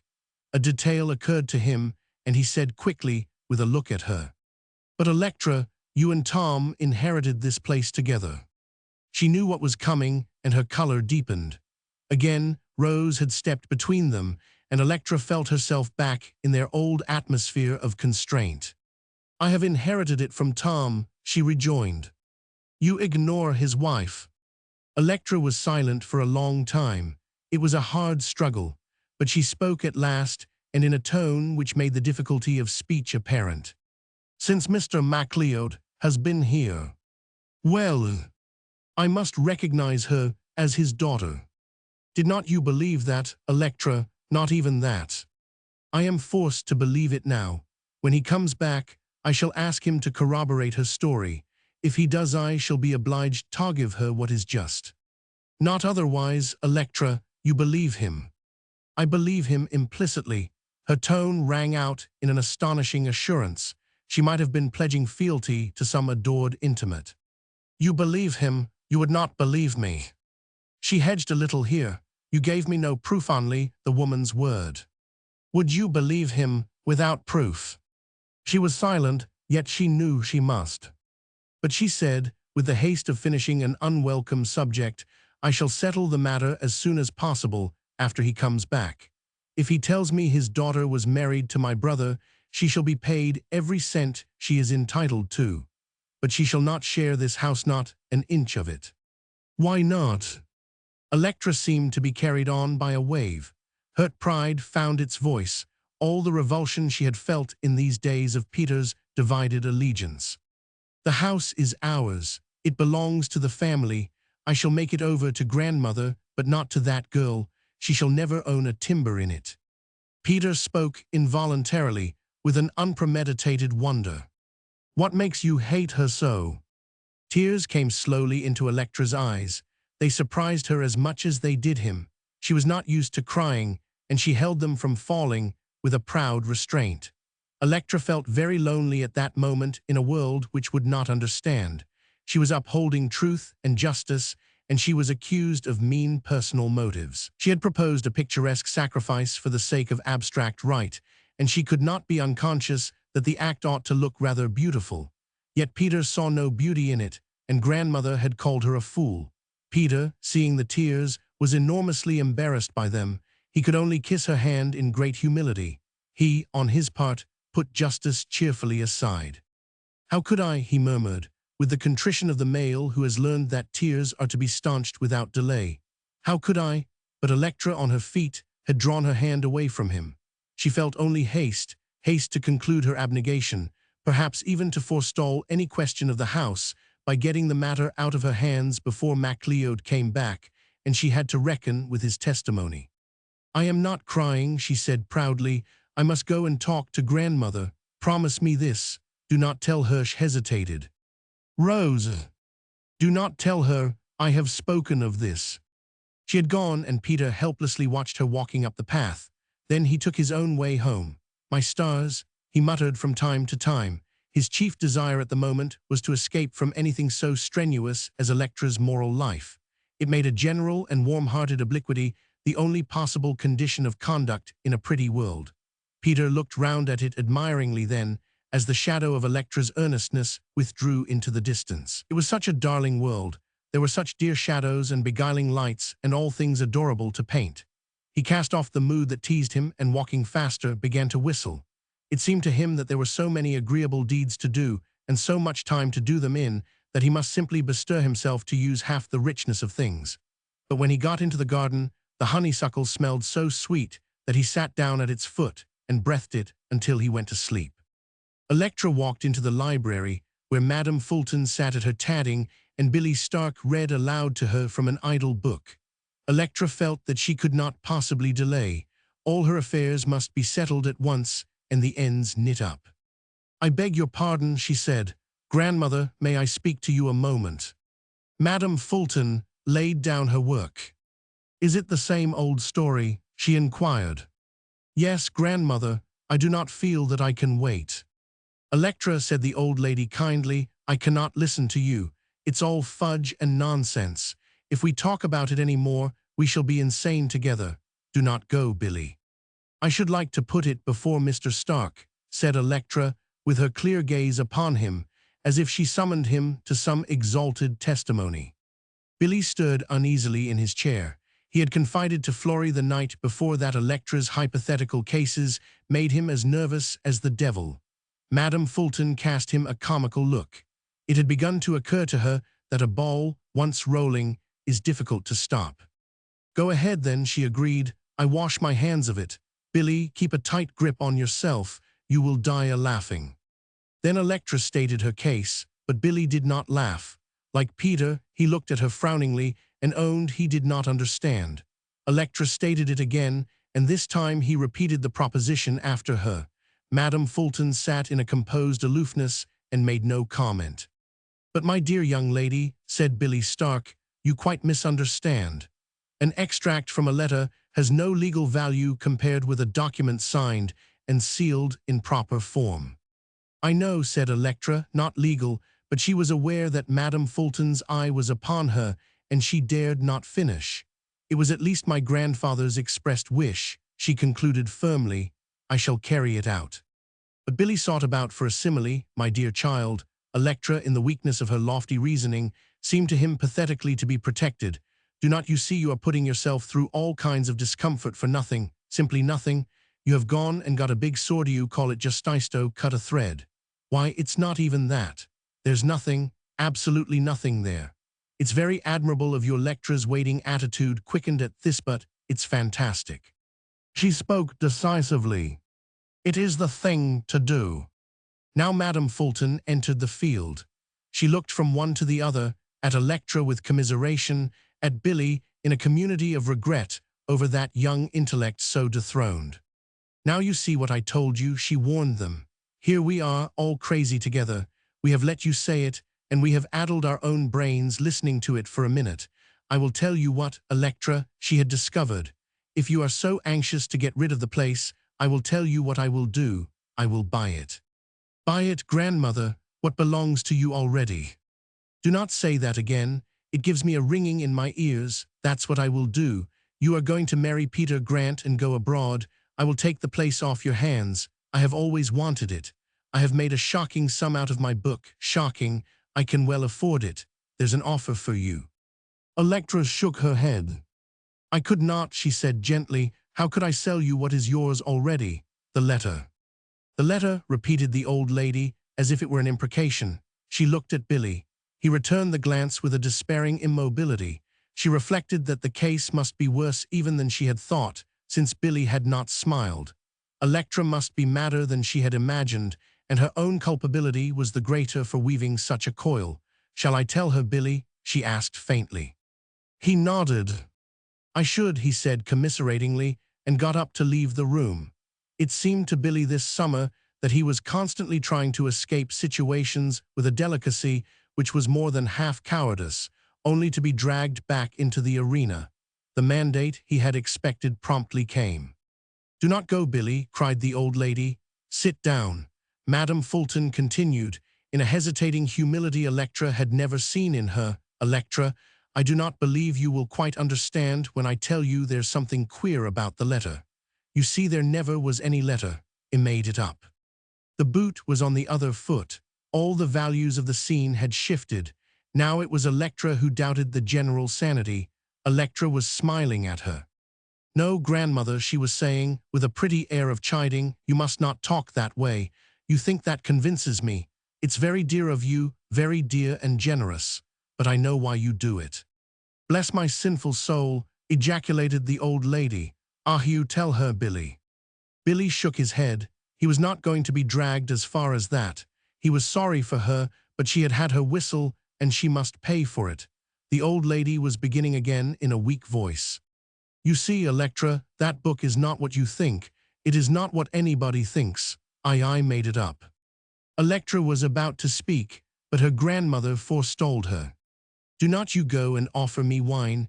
You get it into your head once, and for all that I am telling you a fact, and that you have got to believe it. I made up my book of recollections. They are not true, not one of them. As I remember, there is not one. The letters I wrote myself. Electra was staring at her in a neutrality which was not even wonder. Finally she spoke. Her odd voice trembled. The Brook Farm letters. Perhaps it was this reverent hesitation which restored Madame Fulton to something of her wonted state. For heaven's sake, Electra, she fulminated, what is there so sacred about Brook Farm? If anybody is going to make up letters from anywhere, why should not it be from there? Electra was looking at Billy Stark as if she bade him save her from these shocks or tell her the whole world was rocking. But Billy twirled his eyeglass and watched it twirling. Finally, he had to meet her eye. Yes, he said, with a composure he did not feel, the book is apparently not quite straight a kind of joke, in fact. Electra rose. She looked very thoughtful, and also Madame Fulton thought, with a quaking at her guilty heart, rather terrible. She was pinched at the nostrils and white about the lips. What I must do first, she was saying, as if to herself, is to notify the club we cannot possibly have our inquiry afternoon. Notify them, repeated Madame Fulton in a spasm of fearful admiration. Are you going to tell all those women? Electra included her in that absent glance. Now that there were things to arrange, dates to cancel, topics to consider, she was on her own ground. She spoke with dignity. I shall most certainly tell nobody. A thing like that had better die as soon as possible. I cannot. She turned upon her grandmother, a look of passionate interrogation on her face. I cannot understand you. Madame Fulton answered humbly, yet with some eagerness, as if Electra might readily be excused from so stiff a task. You never would, Electra, not if you lived 100 years. Electra was the accuser now, age and kinship quite forgotten. Why did you do a thing like that? For fun, said the old lady faintly. For fun, the tree of sin grew and flowered as she thought upon it. You offered to buy this house with that money, unclean money from the sales of that fraudulent book. Madame Fulton turned to Billy Stark with a childlike gesture of real surprise. Is it unclean money, Billy? She asked. Do you call it that? We must not go too far, Billy temporized, with a warning look at Electra. She was on the way to the door. There she paused. I do not fully understand it yet, she was saying. It is monstrous. I dare say I never shall understand it. Then they heard her rustling up the stairs. Madame Fulton and her old friend looked at each other. When a door closed overhead, Billy's face relaxed, and Madame Fulton put a hand over her lips. Billy, said she weakly, am I so bad? You are a dear, Florrie, do not you worry. But Billy, is she right? Oh yes, my dear, she's right. I am a shocking person, then. Yes, you are truly shocking, but you are a dear, Florrie, you are a dear. Roman 15. And now it was night again, and Rose hurried away to the tryst. She made no doubt that she should find him there. Playmate, she called. Here, answered the voice, there's your chair, there's your throne. She plunged into the thick of the confidence intended for him. He has come. I know it, Peter told me. It's all as bad as I thought. Playmate, I am afraid I shall have to go away. Cannot you stand up to it? I do not know, it's pretty bad. I guess it will have to come to your telling me about it. Yes, you see, the worst of it is, he wants to make me love somebody I cannot love. Peter. No, not Peter, not nice like Peter. Could you love Peter? Why should you ask me that? Peter belongs to Electra. Not so very much. Could you love him if he asked you to? Oh, that's not fair, Playmate. Yes, it is, when the night's as dark as this, and it's only you and me. Could you love Peter? Why do you want to know? I want to know everything about you. Could you love Peter? For some reason, she felt constrained to use one of her small obstinacies. I could not love any man when another woman stood between us. That's a good girl. Did you love your husband? My husband, she choked upon the word. Tom Fulton, did you know him? Oh yes, I knew him. Was it likely I loved him? He was considering, it seemed. Yes, he said then, it's very likely.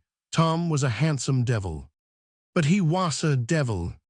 A woman would not know that, not at first. No, I did not at first. Who is this other man? A prince. So you would be a princess. No, I should not be a princess. Her voice had a curious sound. What has your father to do with it? Everything. The prince can advance him in certain ways. My father plays for high stakes. Are you sure you do not want to be a princess? The voice seemed to coax her. Even if you do want it very much, it seemed to say, why not relinquish it and stay here under the tree? No, she said, I do not want to be a princess, even if I could be. And I do not want anything my father can offer me, or buy for me, or steal for me. Then, playmate, when he comes back, you will have to stand up to him or cut. At that moment, he saw before him the imagined picture of her face, with the tears upon it. It is not easy, she was saying. If you knew my father, you would see. You cannot withstand him, he looks so kind. You cannot refuse him, because he seems to want nothing but your good. You cannot say you will not have a splendid time with him, because you simply have it. Are you sure he is so bad? I am sure, she answered gravely. He is very bad, and it is not because he wills to be bad. It is because he wills to have power, and as if he were better fitted to have power than almost anybody, except that he is not good. Why, do you know what power he has? He wears a ring, the seal of the Brotherhood. Whatever order is stamped with that seal is carried out, even if it is thousands of miles away. When Ivan Gorofdij stopped, shuddering. What was that? I cannot tell you. It is too dreadful. He withstood my father. And when he was found, they picked up in the chamber a bit of red wax on a shred of paper. There was nothing else, but I know, and we all know it was a part of the seal that held the warrant they read to him, assassins, before he died. Did your father sentence him to death? Who else? Sometimes I get thinking about it at night, and then it seems to me as if all the people in the world had been delivered into his hand. That is because I know I have grown to be afraid of him. Was he always cruel to you? Oh, never, never in the world. When I was little, I traveled about with him, and I had the best time a child ever had. I was feted and carried on shoulders and made much of because I was his daughter. Then I grew up and it all changed. Her voice fell. She remembered the snare of the fowler, but that she could not tell him. Is he unkind to you now?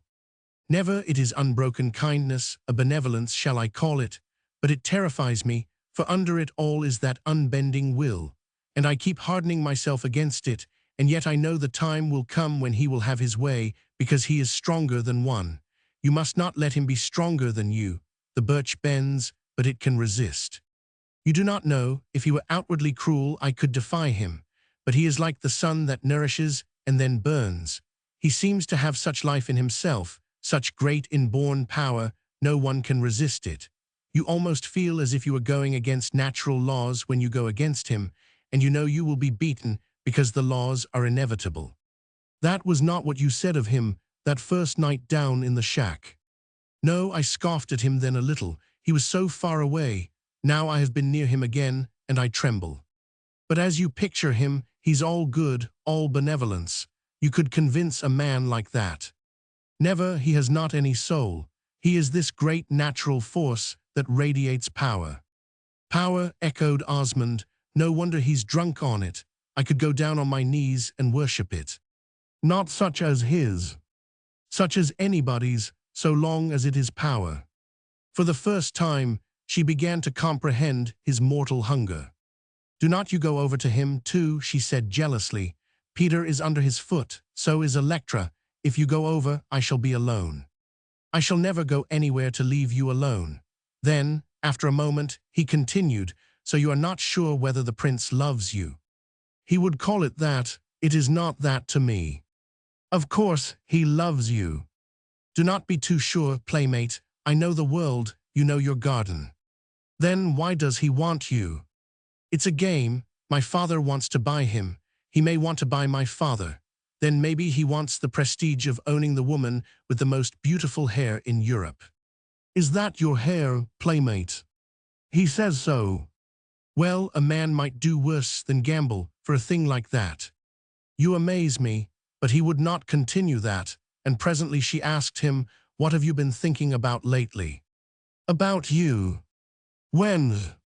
All day long while I was at work, and every night when I sat here and you did not come. Was it a happy thing to do? Very happy. Even when I did not come. Even when you did not come. Then it's just as nice to think about me as to talk to me. Almost, he said it quite cheerfully, and through her pique she had to laugh. What do you think, playmate? I make a world and I put you in it, then I put myself in, too. When he spoke like this, simply and even with a gay indifference, she wondered whether the world was a pageant to him, which it cost him no pains to relinquish, and whether, too, though he had great kindliness and understanding, deep emotions were forbidden him. At least, since he was impersonal and remote, she could ask him anything. What is your world? Is it like this? It is not my world. It's yours and mine. We go about in it, having a bully time, and nobody looks at us or asks us questions. Do not they see us? Oh yes, I dare say. Only they do not stare after us and say, why do they do thus and so? They do not even speak of your beautiful hair. I talk about that myself, all the time, and you like to have me. But we should both think it mighty queer if anybody else 999. Do we speak to the other people? Sometimes, if we want to. If you see a diamond or a sapphire, or I see a new patent weeder, then we say we want to buy that. But we do not have much time for other folks. We travel a lot. You tell me about pictures and Alps and thrones and principalities, because I do not know much except about grafting trees and sowing seed at the best time. But always we come home here to the plantation, because I find that's where I feel most at peace. And you are at peace here, too. I am delighted when I find that out. Be delighted now, then. I am at peace here more than anywhere else. And when we are here, we live in our house. At first, I built a large one up there on the hill, and I had you bring over pictures for it from abroad, and I planted trees, and it was very grand. But I was not contented there, and you were not, because of it. You saw at once that my shell had got to fit me, and the plain house 999. So I kicked over the big house, and we lived in the old one. With Granny. Yes, only I did not think very much about her. She was always there, I suppose, like the sun through the windows, very kind and warm, and glad we were contented. But it was our house. That's what makes the charm of everything, that it's yours and mine. I could not sleep in the house, though. It had to be outdoors. Did I have my hammock swung in the upper veranda? He laughed out delightedly. How did you know? Yes, I slept down here or under the fir by the house, but you were afraid of caterpillars, and you had to be up there. I am not afraid of anything else, she explained humbly, not of bears or anything in the deep woods, but caterpillars crawl so. However, it did not make any difference where you were, because while we were asleep it was just as it is while we are awake. There is a fine thread that goes from me to you. There might be processions of people between us, chariots and horses and marching armies, but they could not break the thread. And what do we do all day? Talk, think, I think to you, and you think back to me. But we must work. If we do not, you will get tired of me. She spoke out of sad knowledge. Why, playmate? The reproach in his voice recalled her, and she was ashamed to find her belief less warm than his. Well, he conceded, maybe we work. I go on grafting and sowing seeds and sending things to market, and you sit on a stone and sing. Shall I sing to you now? No, playmate, it makes me sad. I could sing happy songs. That would not make any difference. When you sing, it wakens something in me, some discontent, some longing bigger than I am, and that's not pleasure, it is pain. Are you afraid of pain? He waited a long time, then he asked her, have you ever known pain? Yes, I thought my mind was going. But not pain of your body. Oh no, not that. The pain of the body is something to be afraid of. If we have it once, we cringe when we see it coming. But your singing, can I tell you what it wakens in me? No, for I do not know. Pain, the premonition of pain, something I must escape. Yet I was to sit by and sing to you while you were at work. Yes, but that would be when we were quite content. It was the first wistful hint that things were lacking to him. He could not be contented, yet, against reason, his manner told a different, braver story. You said, she began, if armies came between us, they could not break the little thread. Suppose I go away. That would not break it. Do not you suppose my thought can run to London or Rome? It is not worth much if it cannot. Suppose Ish stopped, appalled at herself for the thought, but jealously anxious to be told. Suppose you marry the prince, that would be dreadful because you do not love him, but it would not break the thread, it would muffle it, I guess. We could not think back and forth on it, but it would be there. Immediately it seemed to her that she had something even more precious than she had guessed, something not to be imperiled. I must not do anything to muffle it, she said, either with the prince or anyone. The only thing I am afraid of, he went on, is that you will not stand up to your father. Why, you must, playmate, if you feel like that about him. She answered bitterly, I am afraid, I suppose. Osmond spoke out sharply, in the tone of a man who dismisses dreams. Do not be afraid, stand up and fight. Her pathetic voice recalled him. But think, you said you were afraid of pain. You ought to know what fear is. He answered slowly, and in what seemed almost exaltation. I am afraid of pain, but when the time comes, I shall not wait for it. I shall go out to meet it. What do you mean? He seemed another creature, all steel and fire, not an impersonal thing speaking out of the dark. Do not you know we all want something big, something bigger than we are to fight and conquer? Before we leave this earth, we want to make our mark on it, that shall not be washed away. Are you ambitious? I do not know. I do know I mean to live when I am free. Alarm was quickening in her. He seemed to be withdrawing into dark holes where she could not see to follow. He was building the house of his heart, yet there were apparently other edifices, fortresses or dungeons, it might be, where he walked alone. When you are free, she insisted. When Pete has got his gate and I needn't back him. When Granny is dead your Granny, then I shall do my one free act. She was so shaken that it seemed as if the night itself terrified her, not he alone. Notch paused and then whispered it, do you mean to kill yourself? He laughed. Not on your life, I am going to get all that's coming to me, but I am going to get it in my own particular way. I cannot understand you. Of course you cannot, but remember all of you have something to bring to life. You give as well as take, you have your beauty and your voice. Peter has his brush, Granny has her mothering gift. That's better than being a queen, there's power in it. Your prince has his inheritance. I have had to look about and choose my gift. I chose it long ago. Is it something that makes you happy? It made me wild when I discovered it, because I saw it was mine. Nothing had ever been mine before. As it comes nearer and nearer, it looks pretty grim to me. But it's mine still. When men used to go out to fight, they must have said a good many times, this is a nasty situation, but it's my quarrel, and this is mine. She felt her loneliness. At once it seemed that she had not yet known the real man. Their play at friendship, sympathy, what was it? Had been only play.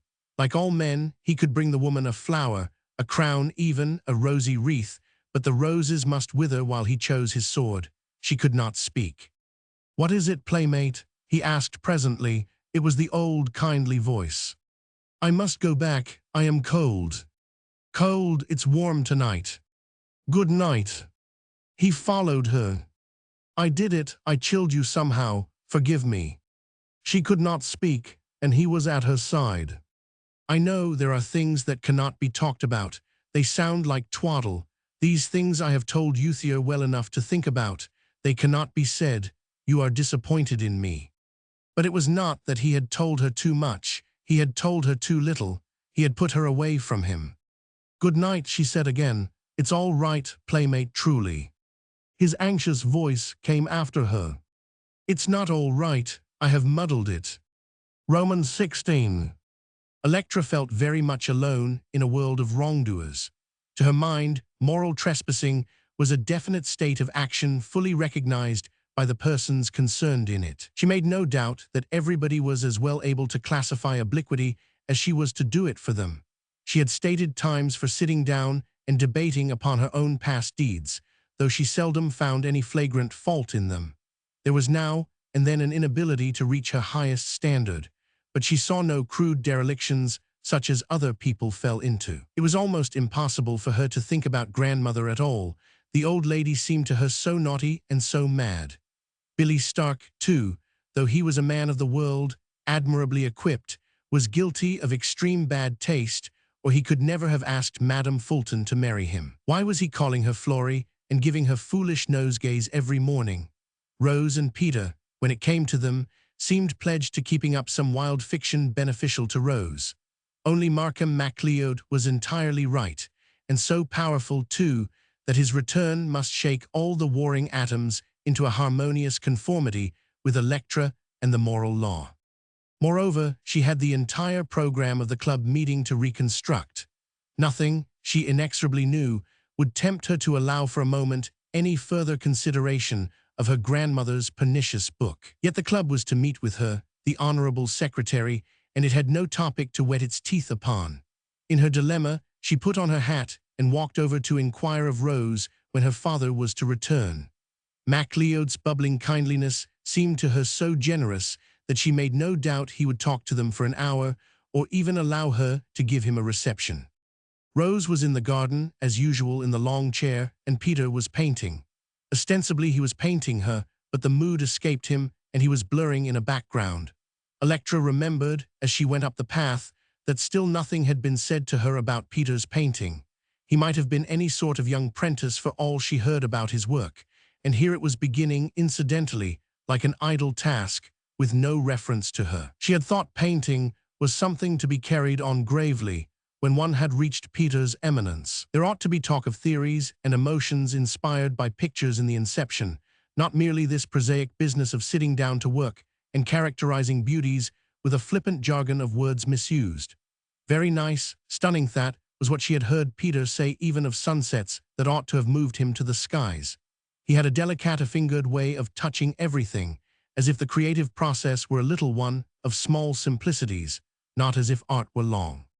When she appeared that morning, behind the hollyhocks, Rose was about to spring up, and Peter did stand, expectant, with his charming smile. Electra at once made proper disclaimers and insisted that the sitter's pose should not be broken, and that it would be an immense entertainment to see the work go on. Peter brought a chair out of the arbor, and she sat down, erect and handsome, while Rose sank back into her unconstrained reclining. Rose wore the simplest dress, and her slender arms were bare. There were about her the signs of tasks abandoned, even of pleasures dropped, and not remembered. The book half closed upon her finger, the rose and fan. Her great hat with its long feather lay beside her on the ground, and Electra, justly appraising its picturesqueness and value, thought, with brief distaste, that it looked as if it might belong to an actress. She asked her question at once, and Rose answered. No, her father would not be here in time for the important meeting. She had no doubt he would indeed have said more than a few words, since the entertainment had fallen through. Here Electra interrupted her delicately and challenged the use of that term for so serious an issue.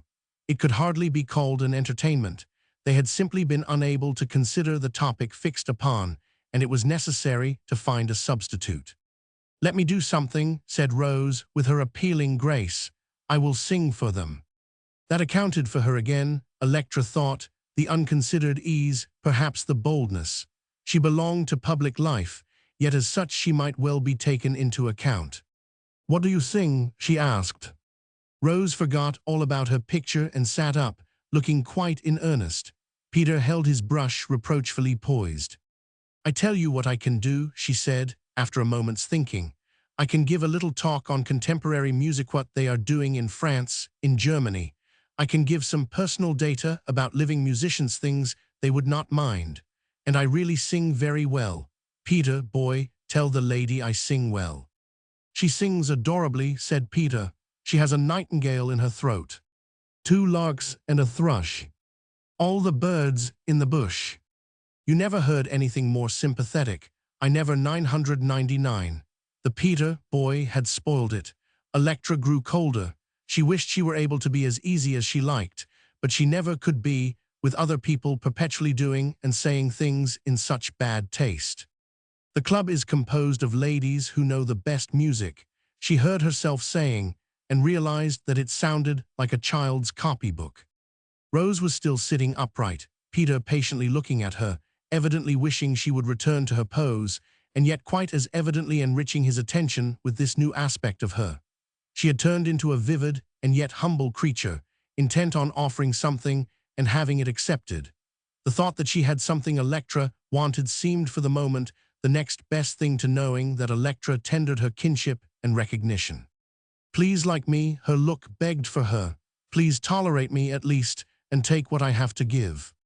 The end of it was that Electra did accept it, and that Peter's painting was quite forgotten while Rose ran eagerly over the ground she could cover. One moment of malice she did have. While Electra was hesitating, she looked up at her with a curious little smile. "You can introduce me," she said, "as you always have, as the daughter of MacLeod. That will give your afternoon an added flavor." Electra answered seriously, "Thank you," and resolved to do it. Madame Fulton, she thought, would have the decency not to break the situation by her intemperate Mrs. Toms.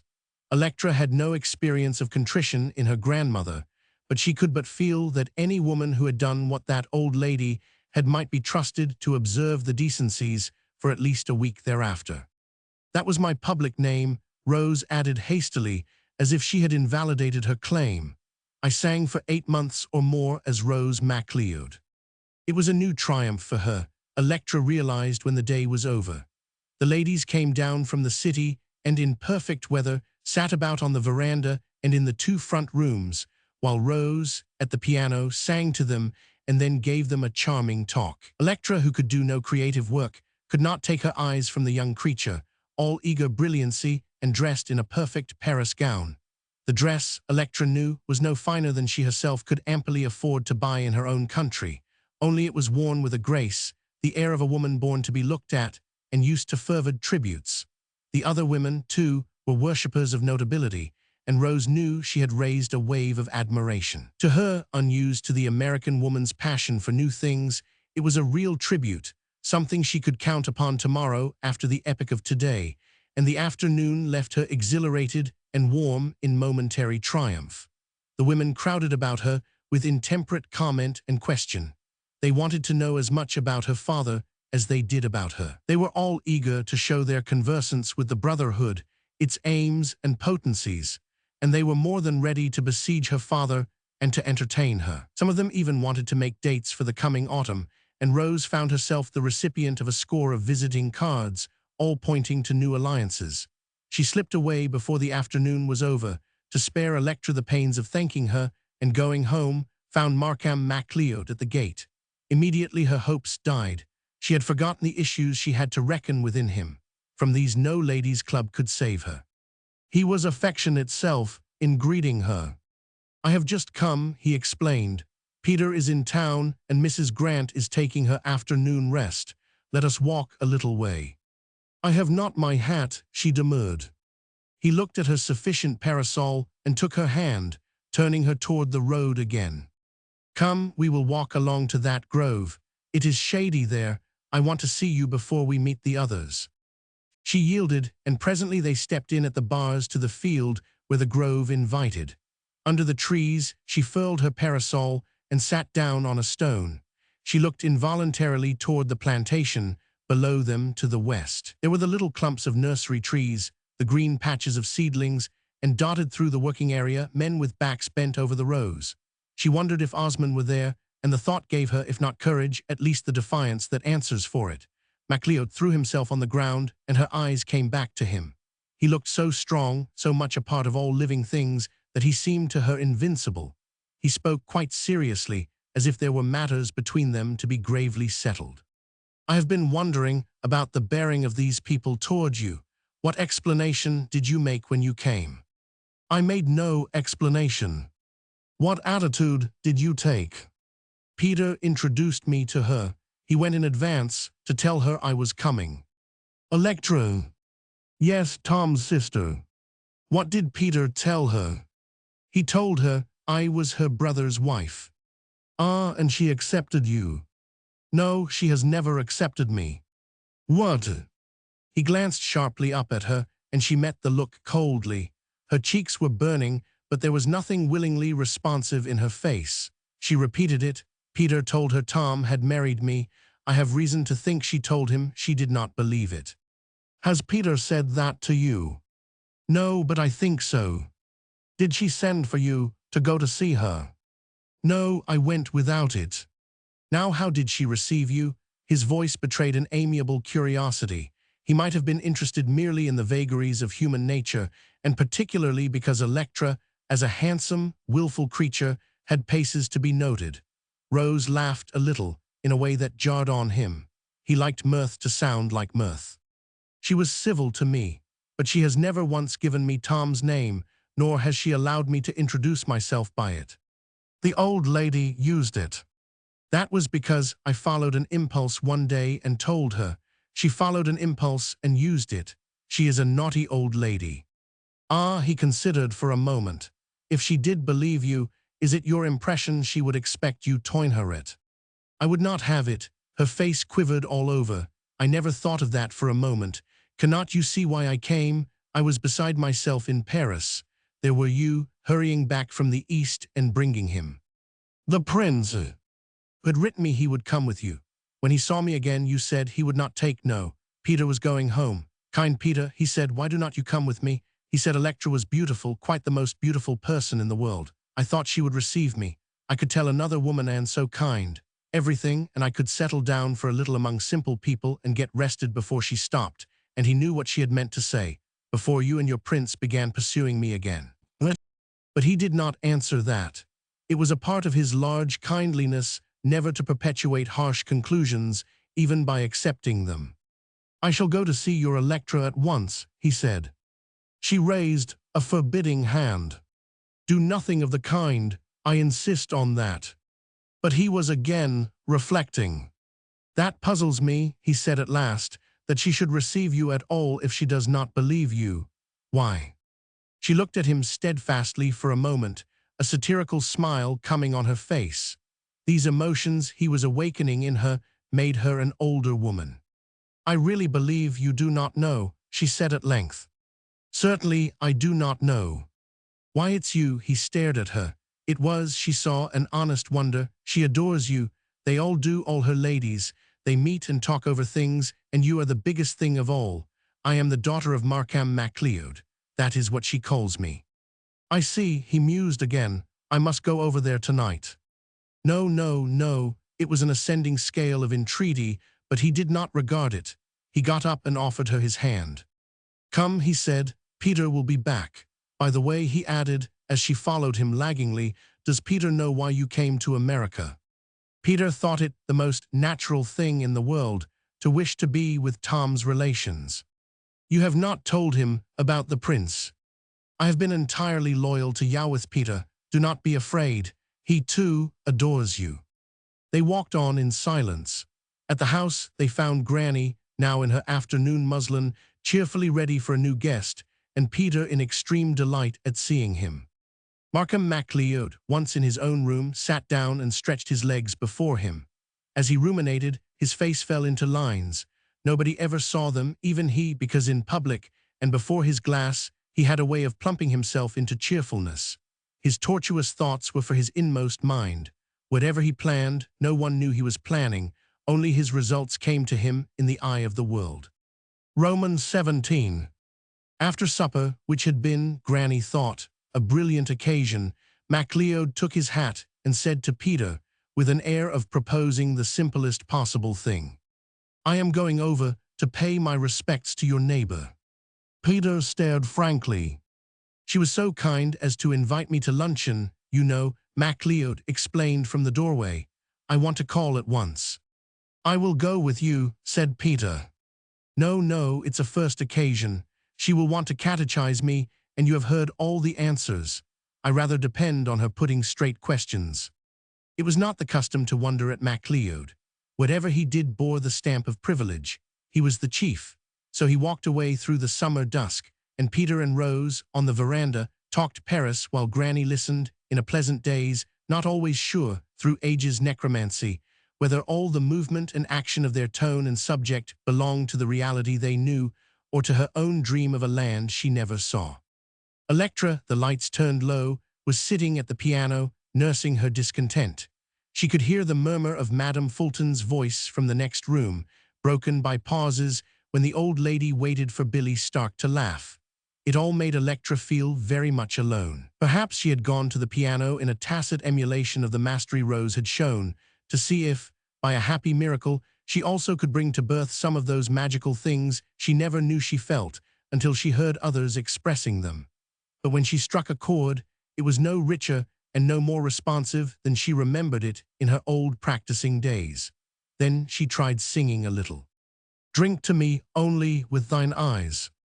And all the time she was recalling the liquid flow of another voice, its restrained fervor and dying falls. A thing so beautiful as this song, so simple, had its root, she began dimly to feel, not in happy love but in despair, and as it often happened with her, she seemed to be timidly reaching out chilled fingers toward emotions she feared because they were so unrestrained, and yet which had to be reckoned with because the famous people made them of such account. They were like the earth, where all creative power has life. Electra had given carefully apportioned time to music. She knew something of harmony in a painstaking way, but at this moment she felt more than ever outside the house of song.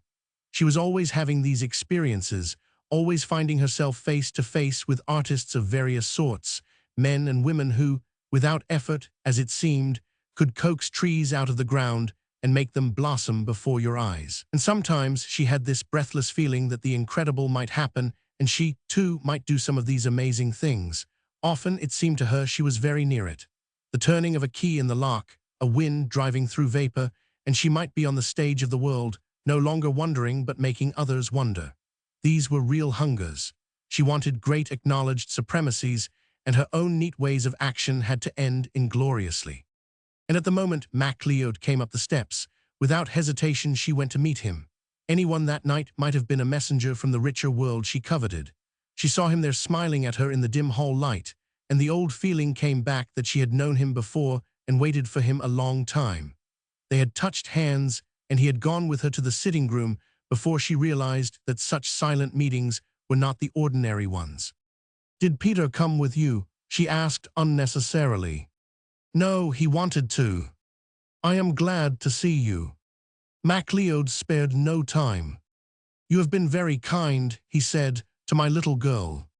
Rose, as any sort of little girl, implied an incredible diminishing, but the phrase served in the interest of conversational ease.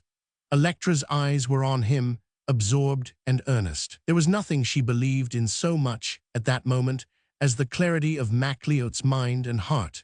It seemed belittling him even to withdraw into the coverts of ordinary talk, and if she wanted his testimony, to surprise it out of him by stale devices. She was worshipping the truth very hard, and there was no effort in putting her question crudely. "Mr. MacLeod, was your daughter married to my brother?" He met her gaze with the assurance she had expected. It seemed noble to her. At last, Electra reflected with a throb of pride, she was on the heights in worthy company. "Yes," he said, not hesitating, "she was his wife." Electra drew a long breath. Then she answered, "I shall know what to do." He bent toward her an embracing look. It promised her a great deal, comprehension, sympathy, almost a kind of love. "What shall you do?" he asked. Electra choked a little. Her throat hurt her, not at the loss of what she was going to relinquish, but at the greatness of sacrifice with somebody by to take cognizance of the act. He would not, like Madame Fulton, call her a fool. He might even see where the action placed her, on ground he also had a right to, from other deeds as noble. I supposed I had inherited my brother's property, she said in a low and penetrating voice. I shall make it over to her. MacLeod put out his hand, and she laid hers within it. When he spoke, it was with a moved restraint. That is a good deal to do. It is incumbent on me ethically. At that instant, she had a throb of high triumph in remembering that he, at least, would not gird at her choice of terms. It is what you would do, he said warmly. It is exactly what you would do. I cannot do otherwise. They seemed to be engaged in antiphonal praises of abstract right. It gave Electra a solemn satisfaction.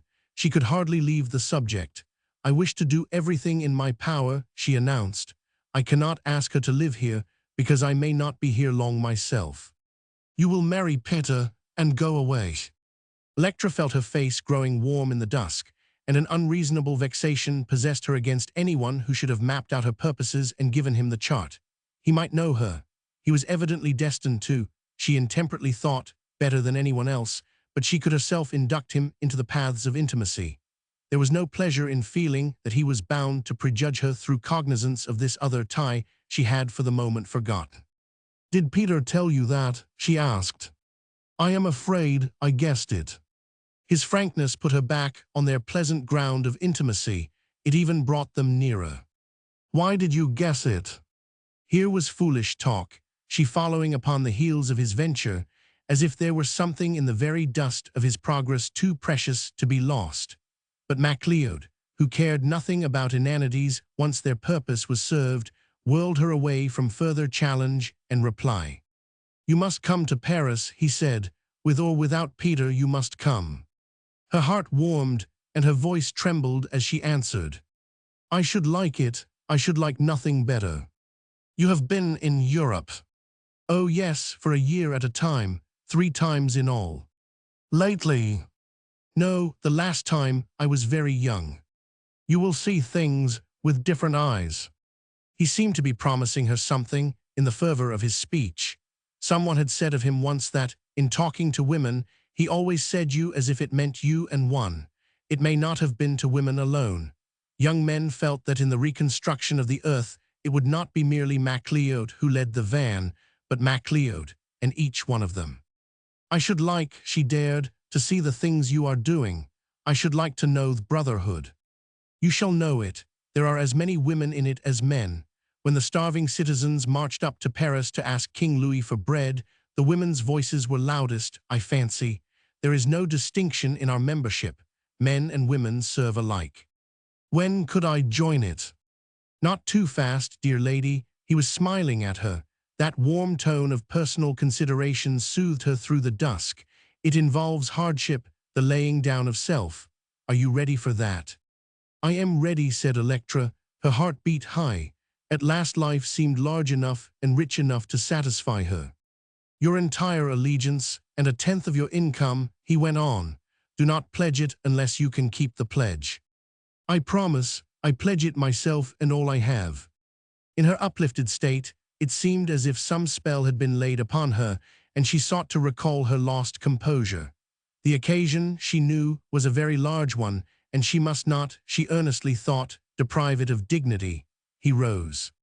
Stand up, he said, and she also was upon her feet with a swift compliance. Give me your hand. She laid her hand in his. Do you believe in the brotherhood of man? To say yes was not enough. She repeated the words. I believe in the brotherhood of man. They stood so for a moment, and then he released her hand. That is all, he said. Electra felt as if she had sworn allegiance not only to some unknown majesty, but to him, and she was ineffably exalted. They two seemed to be together in a world of wrong, pledged to right it, and taking the highest delight in their joint ministrations. When do ich hesitate when do I pay in money? Twice a year, he answered cheerfully. Peter will tell you those things if I am not here. If he were not there, her wings of pleasure drooped. It seemed as if he were always to be there. And Peter, he looked like a small and callow personage seen through the diminishing end of a glass, compared with this great presence. I must go, he said, and Electra pulled herself out of her maze. May I tell my daughter you accept her? He made it all very delicate and yet prosaic, as if he quite understood Rose could hardly expect to be received without difficulty, but as if Electra had made it magnificently possible. Still, she felt a little recoil. I cannot talk about it, she faltered to her. I could to you.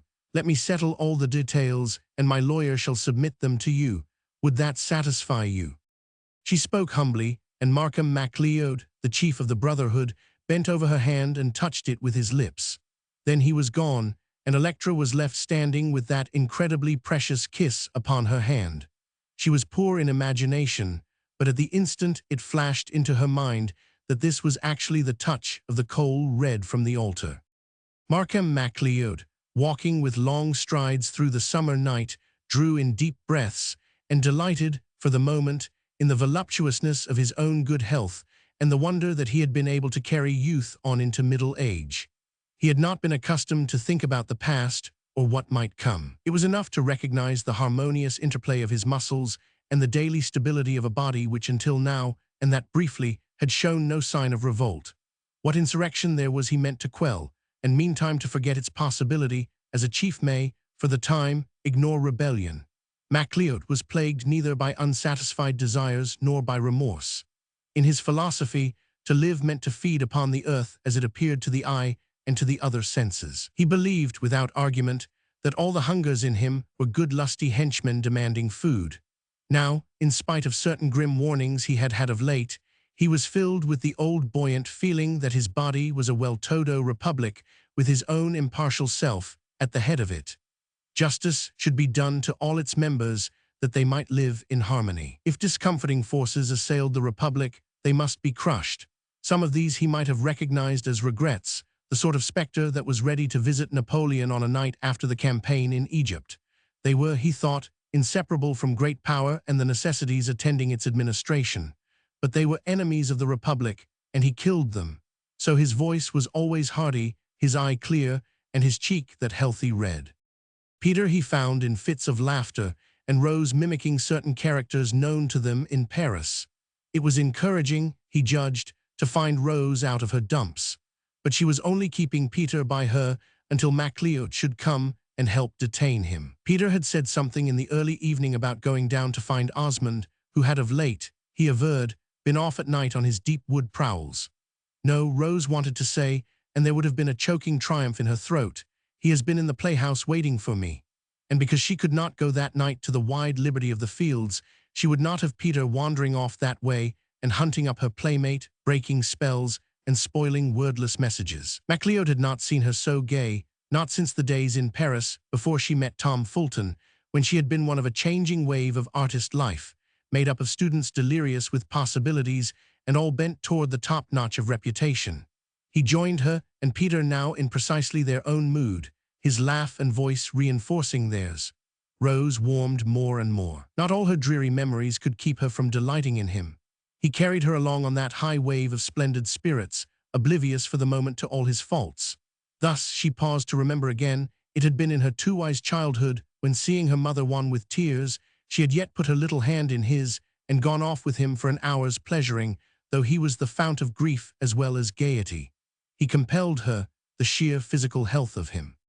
Peter rose finally to give them a moment alone and wandered off down the garden, singing a light song and then whistling it farther and farther into the dark. Something constricted the girl's throat. She remembered, in the silence fallen between them, that she was alone with the enemy of her peace, and felt again that old passionate regret that he had not allowed her to keep the beauty of her belief in him. He had swept away something she had thought to be indestructible, that more than any deed was the wrong he had done had set his foot upon the flower of hope. But MacLeod, his forehead bared to the night air, hummed to himself the song Peter was singing, and then spoke with a commonplace assurance. She asked me the question. Electra. Yes, she asked me plainly whether he married you. She asked you, how could she? She did it without preamble. It was really rather magnificent. Did you answer without preamble? I think so. At all events, it contented her. I said yes, not much more, if anything. There was a long silence, and he felt her determination to remain outside the issue, even to the extent of denying herself the further news he brought. When that became apparent, he spoke again, rather lightly. She took my assurance without question. She said she should know what to do. What will she do? The simplest thing possible: make over Tom's money to you. She does not consider, apparently, whether you are entitled to the whole of it, any more than she had previously guessed that, if your claim were just, you could have pushed it without her concurrence. She is a very intemperate person. Rose did not intend to comment on the situation, however warmly she might express herself over Electra's personal standpoint. Electra did not strike me as intemperate, she said. She seemed to me very collected, very cold and resolute. Yes, but her reactions, they would be something frightful. I can fancy that pendulum swinging just as far the other way. They are terrifying, those women. How are they terrifying? Governing the wild forces in herself at that minute, she felt as if all women were terrifying when they are driven too far, and that all men might well beware of them. MacLeod rose and stretched himself upward in a muscular abandon. "Good night, my dear," he said. "I am going upstairs. I will see her again tomorrow. You need give yourself no uneasiness about the outcome.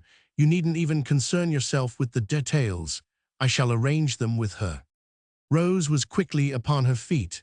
She felt more his equal so than when he towered above her at that height.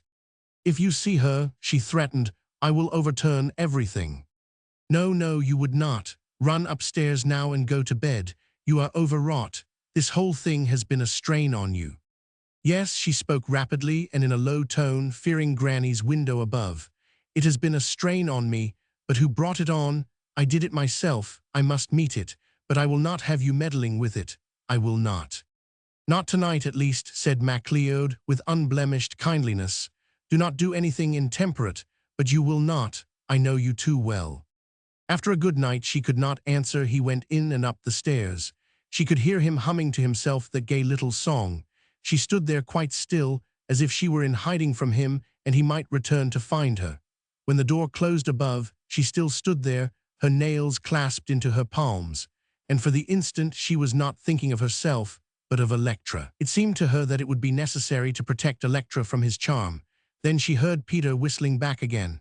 She stepped down to the end of the veranda and stole across the orchard into the field. The night was still, yet invisible forces seemed to be whispering to one another. In the middle of the field she stopped, tempted to call to Osmond, knowing he was there. But because it was late, and because her thoughts were all a disordered and protesting turmoil, she turned about and fled home. Roman 18. The next night Rose went early to her own room, and when she heard Peter and MacLeod on the veranda, their voices continuing in a steady interchange, she took her cloak, locked the chamber door behind her, and ran downstairs and out by the long window to the garden, the orchard, and the field. The night was dark and hot, and over in the south played fitful lightnings. In spite of the heat, she wrapped her cloak about her for an invisible shield, for now that MacLeod had come, she felt strangely insecure, as if eyes were everywhere. It was apparent to her that these meetings might be few, and as if this even might be the last, so it must not be interrupted. When she was once in the field, the hush of the night, the heat, and her own uneasy thoughts bewildered her. She stopped in doubt. His voice assured her. "This way, playmate." "I am coming," she found herself answering, not once but twice. And then, as she reached the seat he had ready for her, it came upon her overwhelmingly that such gladness was of the scope and tumult to bear two creatures to each other's arms, to mingle there, face to face and breast to breast. But the quick thought neither threw her back in shame upon herself nor forward to his side. The night and the things of life together were too great to admit of fine timidities or crude betrayals. It was not of so much avail to consider what was done as whether the deed was true. She sat down, in deep relief at finding herself near him. "Playmate," she said, "things are very bad indeed." "Are they, my dear playmate?" Her breath came in a sob. His voice sounded so kind, so altogether merciful of her, whatever she might do. "Dreadful things are happening," she said. "The prince." "Not the prince this time, worse things." "Tell me, child." She had ceased to be altogether his playmate. Deeper needs had called out keener sympathies, and she found some comfort even in his altered tone. She waited for a time, listening to the summer sounds, and vainly wishing she had been a more fortunate woman, and that these sad steps need not be retraced in retrospect before life could go on again. "You will have to listen to a long story," she said at last. "And how am I to tell you? Ask me questions. How far shall I go back?" "To the beginning, the beginning of my growing up, before I met Tom Fulton. When you meant to sing." "I did sing, but you must not think that was what I wanted. I never wanted anything but love." "Go on." To him, who in his solitude had never expected to find close companionship, it was inconceivable that they should be there speaking the unconsidered truth. She, too, who, in the world, had tasted the likeness of happy intercourse, only to despair of it, had found a goal. Here now was the real to which all the old promises had been leading. "You must understand me," she said, in a low voice. "I am going to tell you the plain truth. How awful if you did not understand." "I shall understand. Go on." "I do not know how it is with other girls, but always I dreamed of love, always after my first childhood. I thought of kings and queens, knights and ladies. They walked in pairs and loved each other." "What did you mean by love?" "Each would die for the other. That was my understanding of it.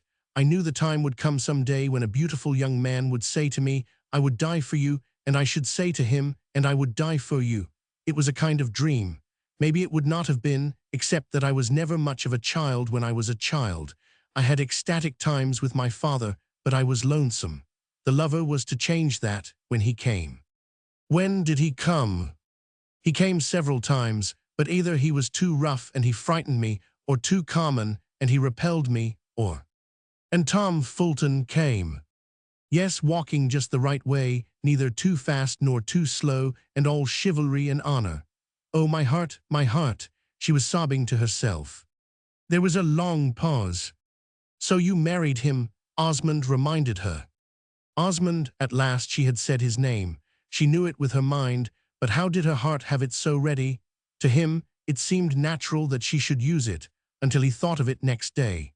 She continued in that hurried voice that pleaded so, "I must make you see how I had thought of those things always." "What things, dear child?" "Loving and being loved. It was like your plants coming to flower.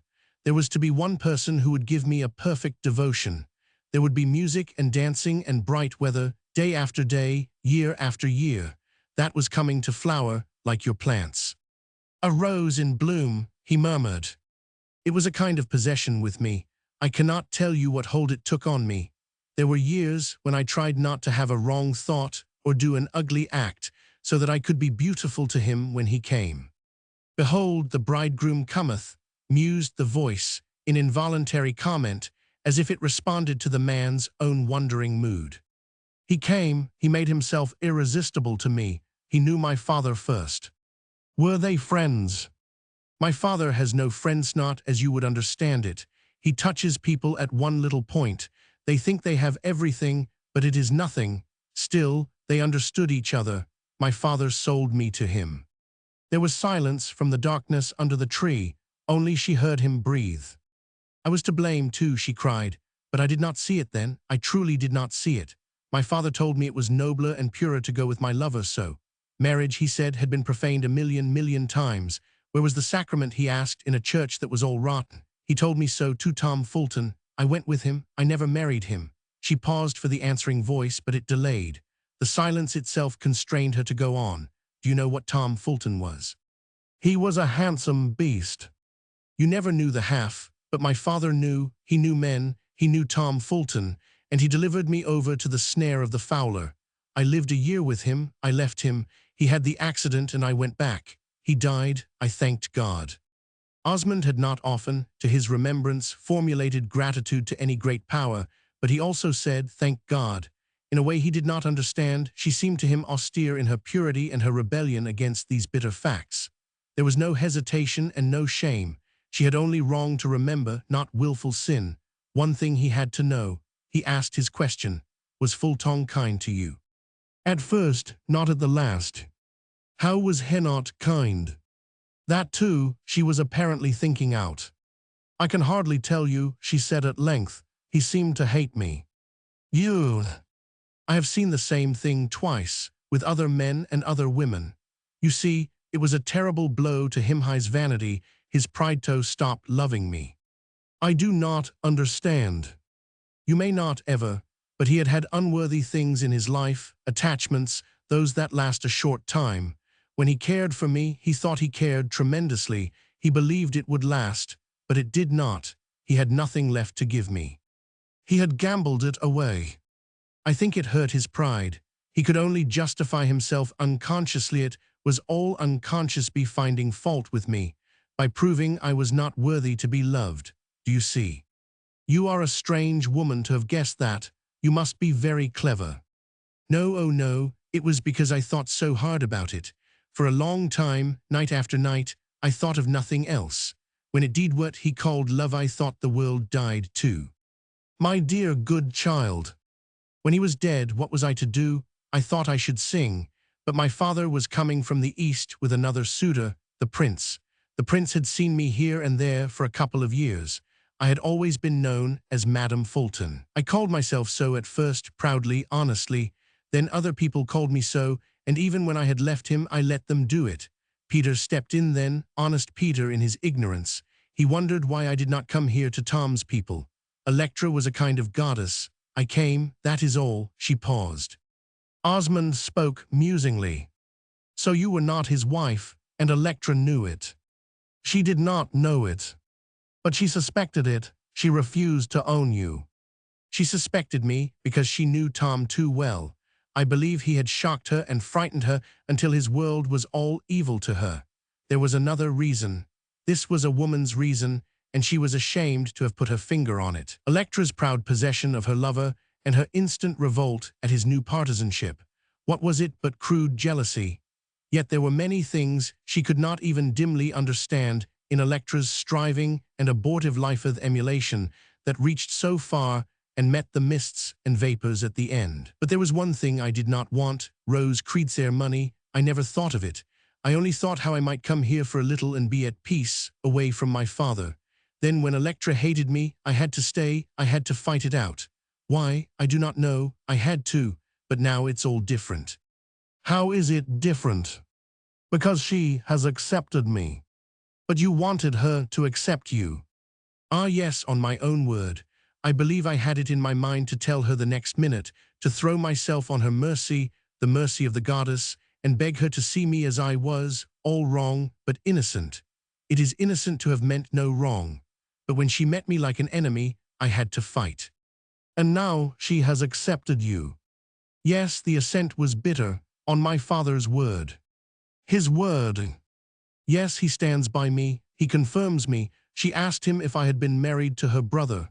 Yes, said my father. Why? The money, always that money, position, a pressure here, a pull there. Then his tone seemed to demand her actual meaning. Your case is one. Electra owns you. She was on her feet, gripping the back of her chair with both hands. The rough wood hurt her, and she held it tighter. Range myself with him, father, sell myself in his company. No, when I was fighting before, it was from bravado, pride, mean pride, the necessity of the fight. But now, when he confirms Menno, no, no. We must tell the truth, she heard Osmond murmuring to himself. To her also it looked not only necessary but beautiful. There were many things she wanted to say to him at that moment, and as she suddenly saw, they were all in condonation of herself. Yet the passionate justice in her flamed higher as she remembered again that it was true that others had marked out her way for her. When she walked in it, it had been with an exalted sense that it was the one way to go. I cannot understand about the truth, she said. I cannot, even now. What about it? Once it seemed as if there were different kinds. He told me so, me father. He always said there was the higher truth and that almost nobody could understand. Then there were facts. What were facts? He asked, often worse than lies. I do not know, said Osmond. Whatever he might say, he was afraid of hurting her. It seemed impossible to express himself without it. Facts are all I have had to do with. She seemed like a bewildered creature, flying about in a confined space. You would not say what my father does, she concluded miserably. You would not feel we have a right to the higher truth. If we feel great desires, great hungers the world would not understand. I only know about facts, said Osmond again. You see, I work in my garden all day, nearly every day in the year. I know I must sow good seed. I must nourish it. I know nature cannot lie. I did not suppose things were so incomprehensible out in the world or so hard. Have not they been hard for you? For me, he caught his breath, and immediately she knew how the question touched him. It was as monstrous as his fate. But he answered immediately and with a gentleness without reproach. Things are different for me in every way, but I should have thought you would reign over them like a queen. A queen, I have been a slave all my life. I see it now. A slave to other people's passions. Tom Fulton's cruelty, my father's greed. His greed for money. I do not always understand you when you speak of him. For money, power, everything that makes up life. My father is one great hunger. Give him the world and he would eat it up. Images crowded upon her. It seemed to her that here in the silence, with the spaces of the dark about her and that voice answering, her thought was generated like the lightning. Do you see, she asked suddenly, how I blame those two men and not myself? I am the sinner. The sinner ought to own his sin. I do not know whether I have sinned or not. I believed in love, and because I believed in it, those two men betrayed me.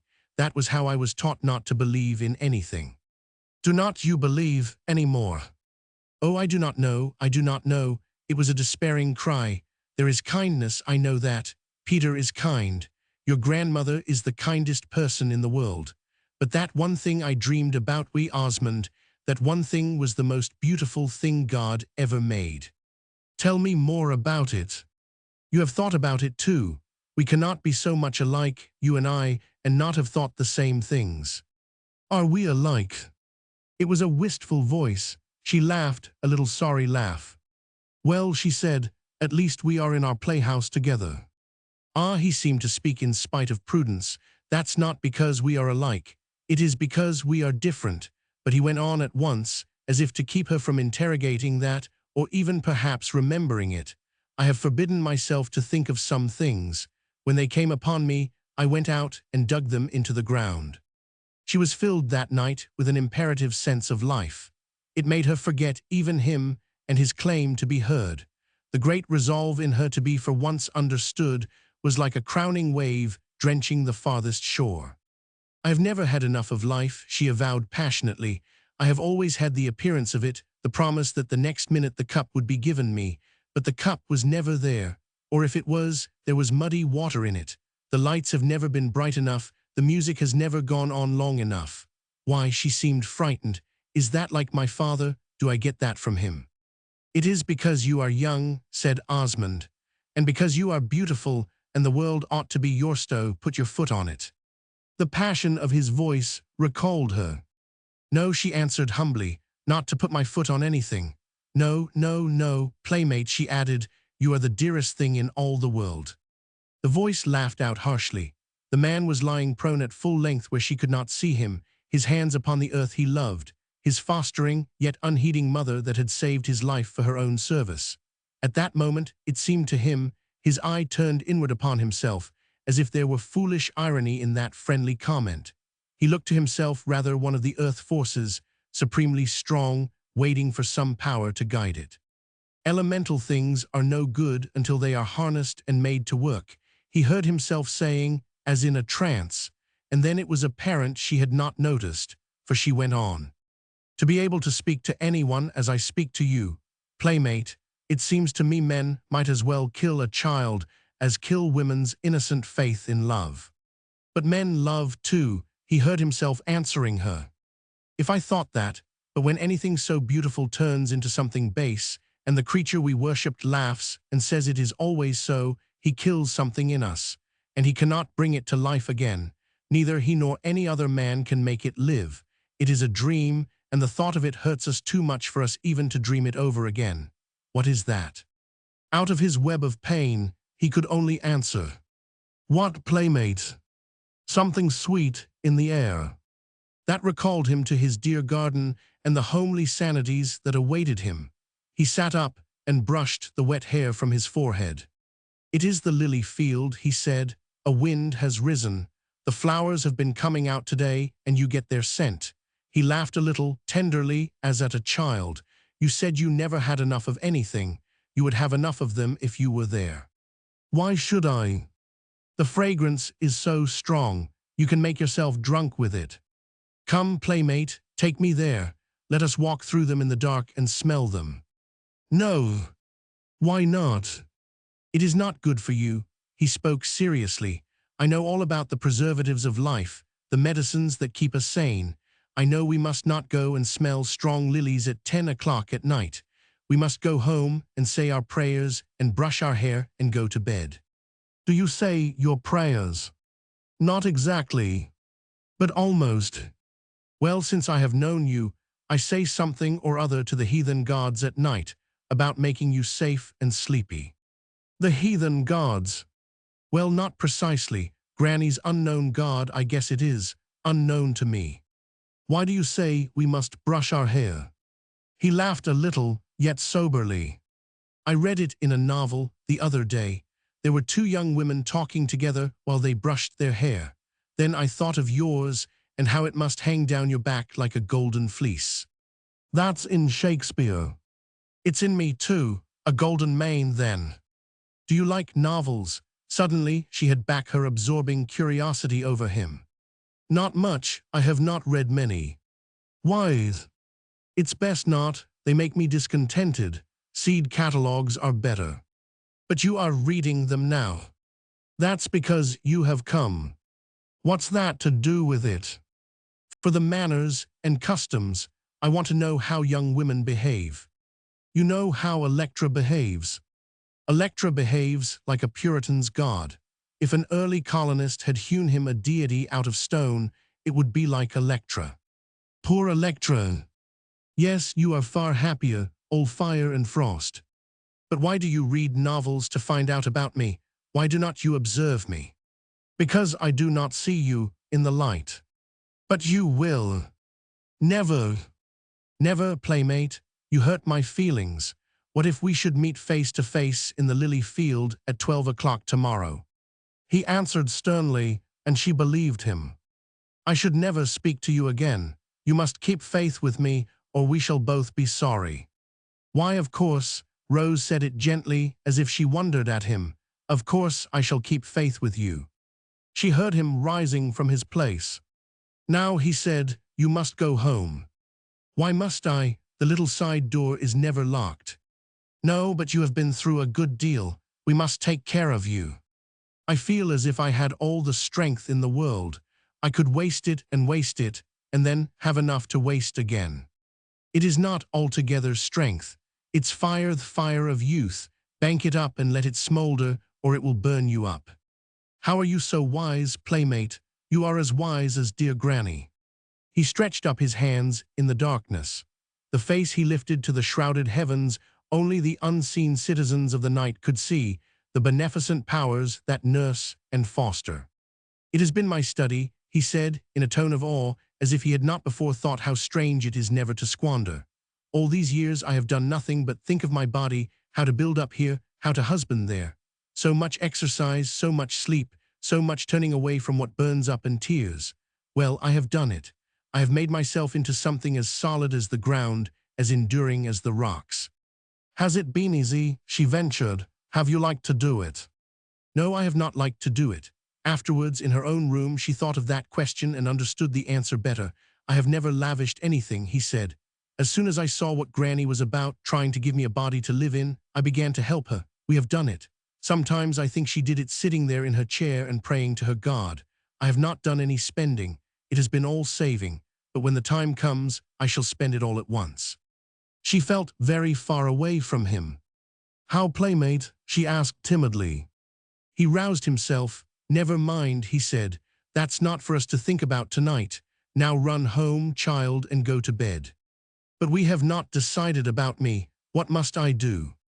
He was silent for a moment, and then he said, "A long time ago, Granny told me what to do. She said, 'Do the thing you think God wishes you to do.' But I do not know anything about God." "Nor I, playmate, but I think very often about what Granny said." Have you tried to do it? I have kept it in my mind. It was her turn to brood in silence. Then she said to him, "It does not seem to mean anything to you, that thing I told you. Everything you tell me means more than anything else in the world. But about Tom Fulton, I was not married to him, I lied about it. It is not possible that I seemed samito you. You would always seem the same to me," he answered, and she found herself smiling at the beauty of his voice. "How could you be different? These things are just things that happen to you. Should I like you less if you were caught in the rain or got your pretty dress muddy?" "How do you know it is a pretty dress?" she asked irrepressibly. "Because it's your dress. Run home now and brush your hair." She went at once, and in spite of her doubts, light-heartedly, he made her feel, as the night did, that here in this present life, as in the outer universe, are great spaces still unexplored. Everything had possibilities. Sprinkle new pollen on a flower, and its fruit would take on other forms. Stretch out a hand, and you might be led into unguessed delights, even after you were dulled with pain. Sleeping in the air, even, were forces to nourish and revive, dormant only because we do not call upon them. She smiled into the night, and her heart called believingly. Roman 19. Madame Fulton sat on the veranda in the shade of the vines. It was rather early in the morning, and Electra was about her methodical tasks. Billy Stark sat reading the paper, but nevertheless not failing, from time to time, to look up and give his old friend a smile. Madame Fulton could not answer it. She felt estranged in a world where she had failed to learn the values. "Billy," she said at length, "do you think she is right?" "Who?" "Electra. She says the money I got out of that pesky book is tainted money. Is it?" Billy folded his paper and hung it over the veranda rail. His face began to pucker into a smile, but gazing at Madame Fulton, it became apparent to him that she was really troubled. She even looked as if she had not slept. Her faint pinkness was overlaid by a jaded ivory. Her eyes interrogated him with a forlorn pleading. All his chivalry rose in arms.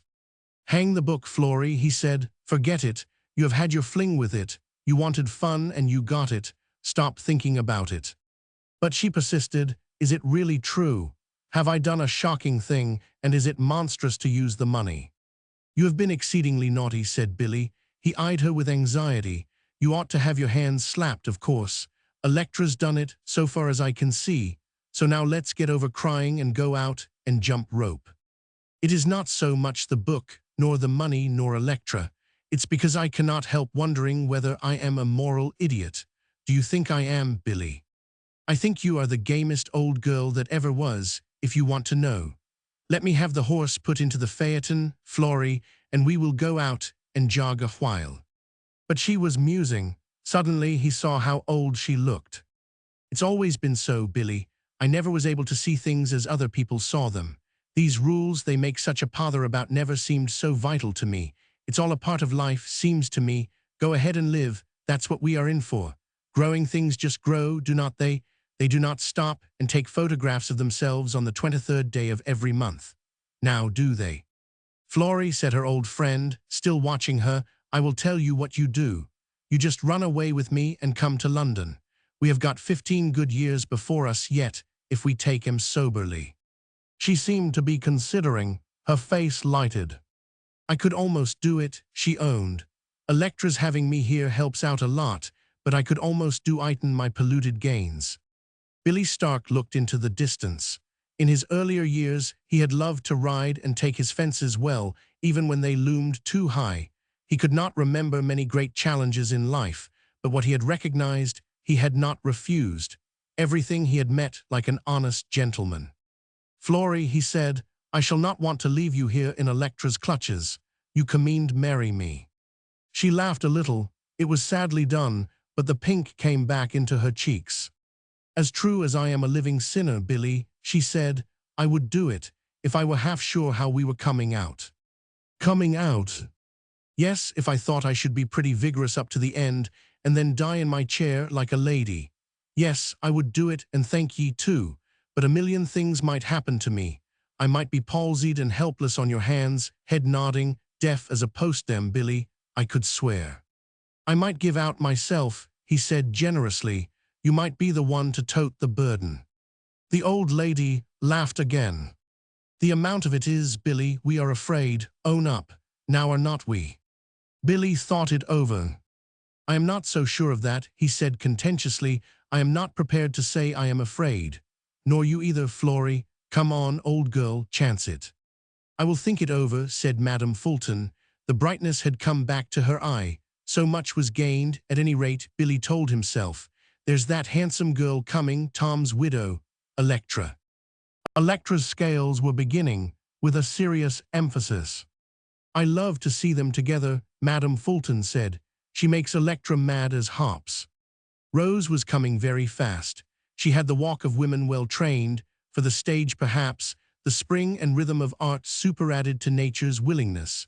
She wore no hat, and the sun made her bright hair brighter and brought out the tragic meaning in her face. She had been thinking in the night, and this morning forbade herself to falter. All through her fluctuating moods there had been a division of joy and dread. The perplexing questions of her past lay heavily upon her, but when she thought of Osmond, she was light as air. He made everything easy, his simplicity, his implied truth. She felt a great loyalty to what seemed good to him. Her conscious life throughout the night and morning became a reaching out of hands to him in the passionate asseveration that she would be true. Electra came, in answer to Madame Fulton's call. She, too, was grave, but with a hint of expectation on her face. She had been looking for MacLeod. Since their meeting, she had done nothing but wait for him again. Rose was running up the steps. She glanced from one to another of them with a recognizing swiftness, and when Billy Stark rose and placed a chair for her, she thanked him with a word and took her place behind it, her hands upon it, so that she faced them all. There was a momentary hush. Madame Fulton put up her eyeglasses and gazed at her curiously, as if she were a species of tableau arranged for notice. Billy Stark felt uneasily, as if this were one of the occasions for him to take himself away. Rose spoke rapidly, in her beautifully modulated voice, but without emotion. "I want to tell you something. I was not his wife." Electra was the one to show dramatic feeling. She threw her hands up slightly. "I knew it." Her lips formed the words.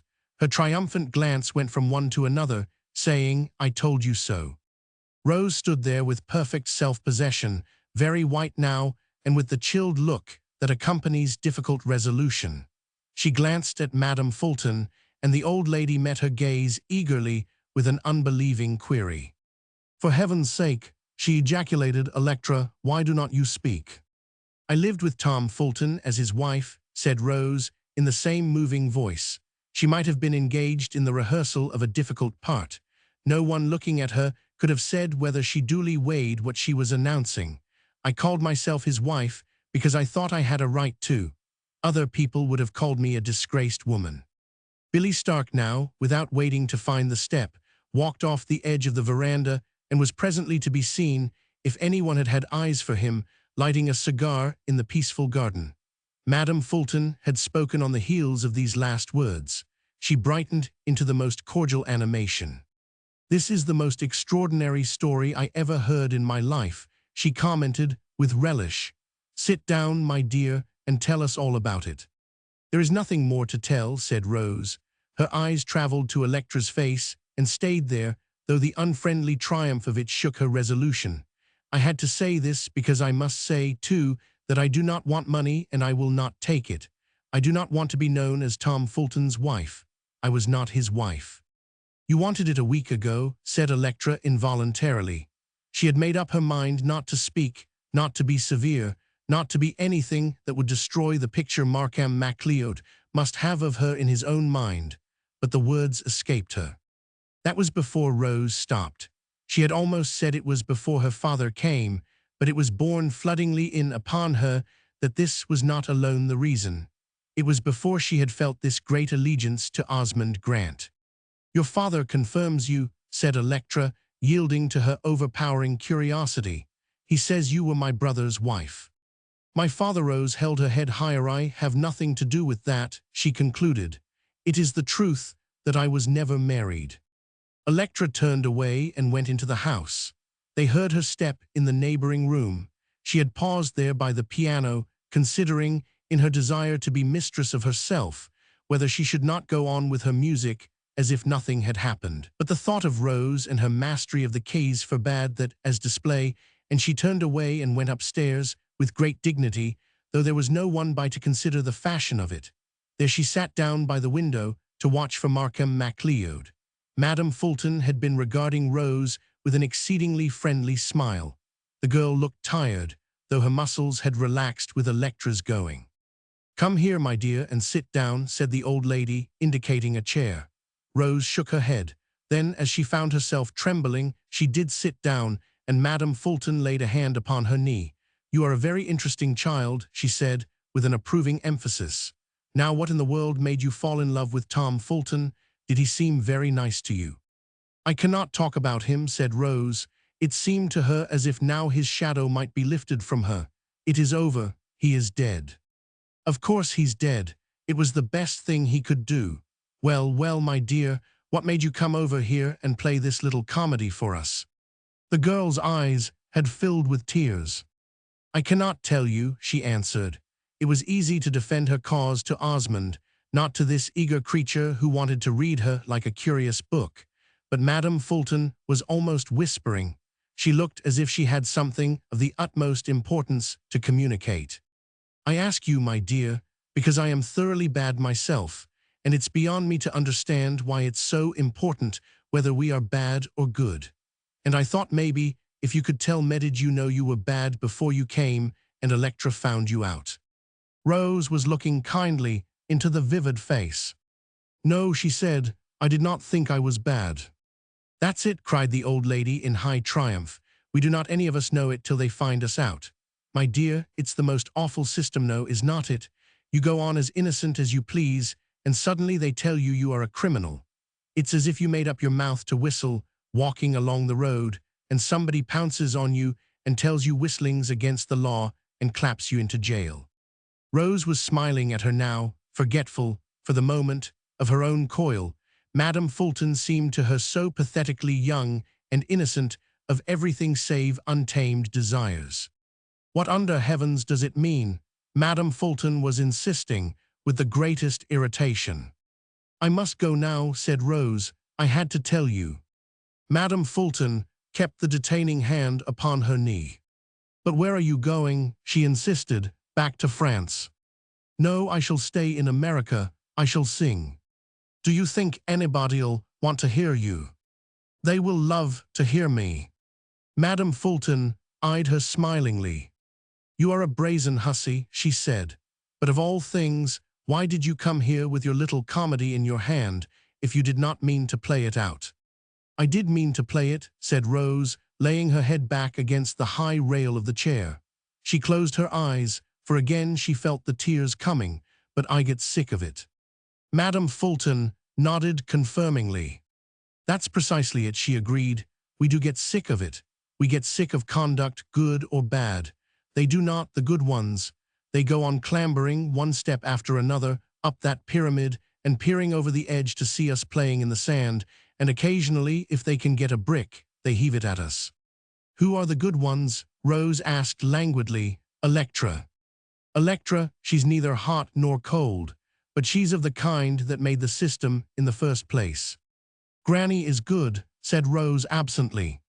"Bessie Grant, yes, she's God's anointed, if there is a God. My dear, I love to talk with you almost as much as with Billy Stark. You come and stay with me next winter." Rose smiled. "There's Electra," she reminded her. "Bless you, Electra and I do not live together.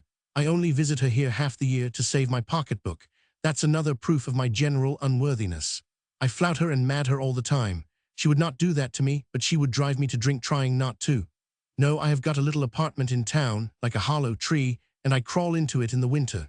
You come too, and I will introduce you to all the people I know, and you can make him listen while you sing." Rose was looking at her in a moved warmth and wonder. "How kind you are," she breathed. "No, no, only when you said you were a liar and worse, I suddenly felt the most extraordinary interest in you. I feel as if you might speak my language. I do not know that I want to do anything bad, but I do not want to be kept so nervous trying to decide whether things are bad or not. You come, my dear, unless I marry Billy Stark.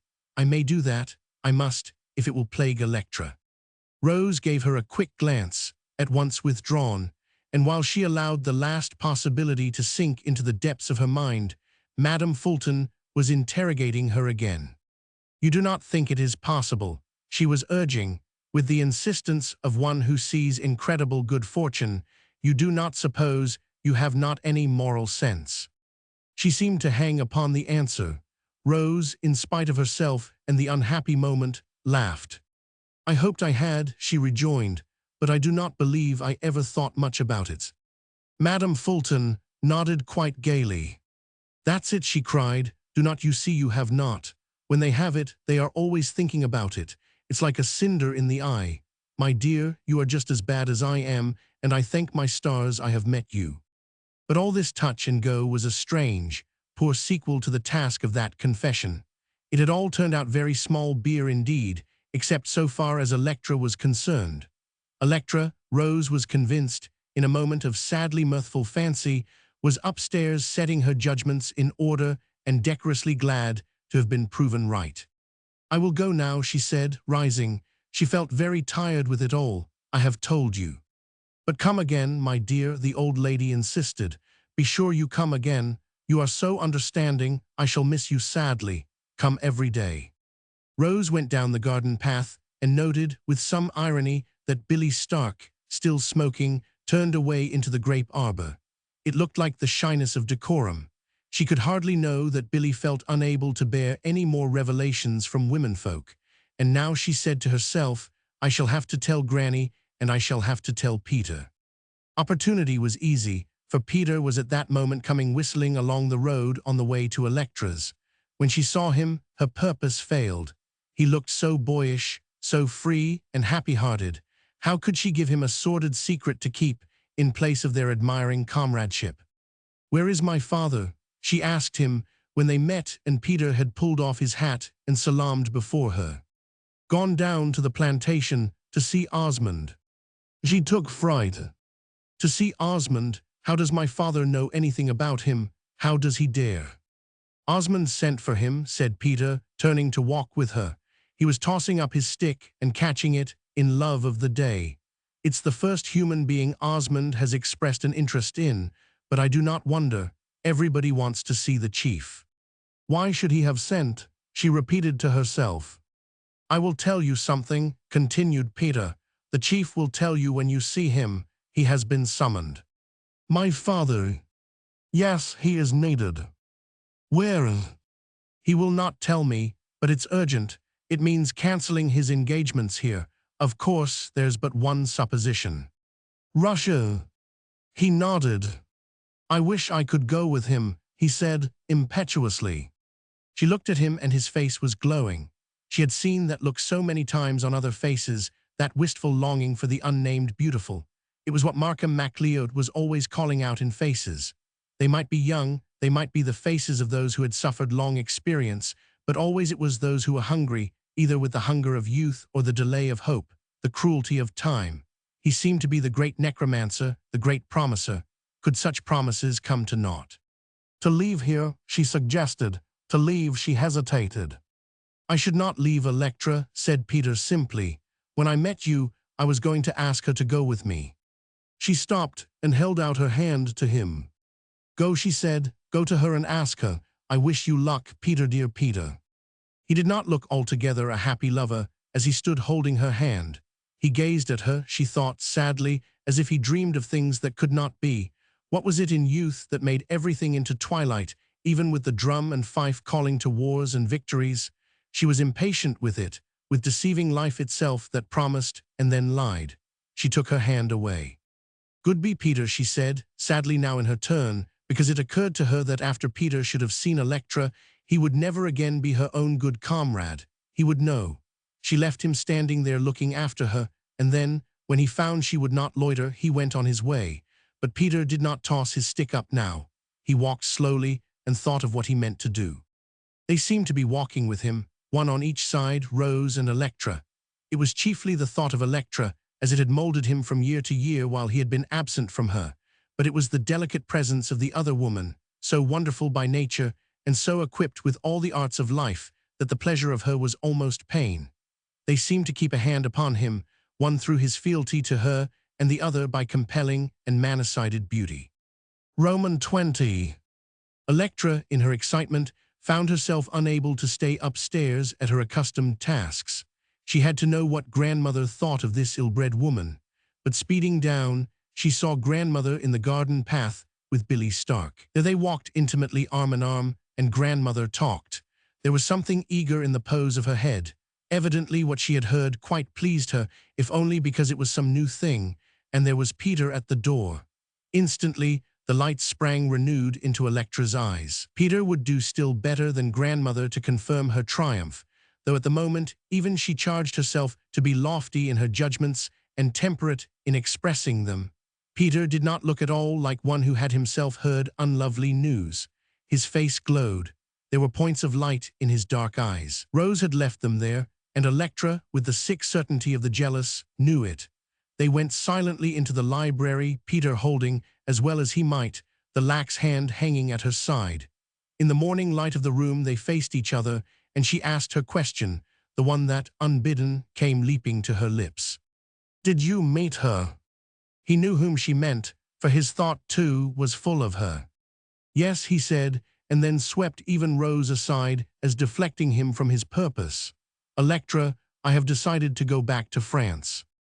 Immediately she thought she saw why. Rose was going, and he had to follow. "What did she tell you?" she cried sharply. The pang that came astonished her, it was so savage. Even in the haste of the moment, she had time for a passing surprise that she could be so moved by Peter. He was looking at her with innocent perplexity. "Rose," he said, "nothing. I told her I was coming here, and he paused, for he was on the point of adding, she sent me. Peter could see how ill-judged that would be. Electra, her proud glance on him, was considering, balancing probabilities. With his artist's eye he saw how handsome she was, how like, in the outer woman, to his imperial lady. Such spirit in her could only, it seemed, be spent for noble ends. "Has she told you?" asked Electra, and there was something he saw beyond what he suspected. Her voice rang out against her will. "No, she has not. She means, for some reason, not to tell you, but she has had to tell me." Peter was staring at her. "Has something happened to her?" he asked quickly. "I must know." That mysterious rage, she was so unwilling to recognize, got possession of her again. "It means a great deal to you," she breathed. "Of course it does," said Peter honestly. "Do not keep me dangling, Electra." Electra's mouth seemed to harden before his eyes. She looked like some noble and beautiful image of justice or a kindred virtue. "She thinks I shall not tell you," she declared, "but I shall. It is no more right for you to be deceived than it was right for me. I shall tell you." "Do not tell me anything she would not wish," said Peter earnestly. He began to see the need of holding down the flaming spirit in her, lest it consume too much. "If there is anything she wants me to know, she will tell me." "My instinct was right," said Electra, now with equal steadiness. "She was not his wife. Tom never married her." Peter was tired of that issue. His controlled manner showed it. "I know what you think about that, Electra," he said. "You see, we do not agree. We must not talk about it." Electra answered him with a gracious certainty. "That was what she told me, Peter. She told grandmother, too. For some reason she has abandoned her deception. She has a reason for ending it. That was what she said. Tom never married her." Peter's face was blazing, the indignant blood in it, the light darting from his eyes. He straightened, his hands clenched, his voice was thick with anger. "Tom never married her. That was what she told us. The damned scoundrel." Electra had been regarding him in serene certainty of her own position and her ability to hold it. But human nature flashed out in her, the loyalty of blood. "Are you speaking of my brother?" she demanded. "I am speaking of your precious brother, and I might have known it." Ire, gathering in him, suffused his face anew. "I might have known Tom Fulton would do the dastardly trick in any given situation. Of course, he never married her." "You do not seem to think of her," she reminded him under her breath. "Not think of her? What else am I thinking of? Poor child, poor child." Electra was always having to feel alone in the world. Art left her desolate when other people sang and painted, and she could only praise. Love and the fierce loyalty she coveted were always failing her and lavishing themselves elsewhere. She had one momentary impulse to speak for herself. "Do you wonder now," she said, "that I would not accept her? Not accept her when she had been hurt? Good God, Electra, how monstrous it is. You, a delicate woman, fully believed he had wronged another woman as lovely as yourself, and yet the only impression it made on you was that you could not accept her." Electra resisted the impulse to turn away or put her hands to her face. The tears were coming. She held herself rigid for a moment, choking down the shuddering of her nerves, lest her lips quiver and betray her. "I suppose," the words were almost inaudible, yet he heard them, "I suppose that is because you have lived so long in France." "What, Electra?" He spoke absently, his mind with Rose. "These things have ceased to mean anything to you. It is not a moral question. You see the woman is pretty and you—" "No, no, she is beautiful, but that's not it. I cannot theorize about it, Electra, only the whole thing seems to me monstrous. That he should wrong her, that he should be able to make her care about him in the first place, a fellow like him, just because he was handsome as the devil and had the tongue of angels, but that he should wrong her, that she should come over here expecting kindness." It was Peter who put a hand before his eyes, not because there were tears there, but as if to shut her out from a knowledge of his too candid self. But in an instant he was looking at her again, not in anger, but sorrowfully. "Is not it strange?" she exclaimed, almost to herself.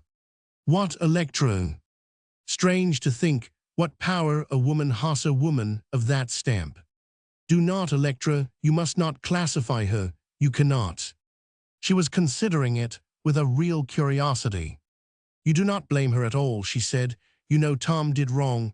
You do not think she 999. Electra," he said gently, "we cannot go back to that. It's over and done with. Besides, it is between those two. It is not our business." "You could blame Tom." She clung to that. He saw she would not release her hold. "Electra," he put out his hands and took her unwilling ones.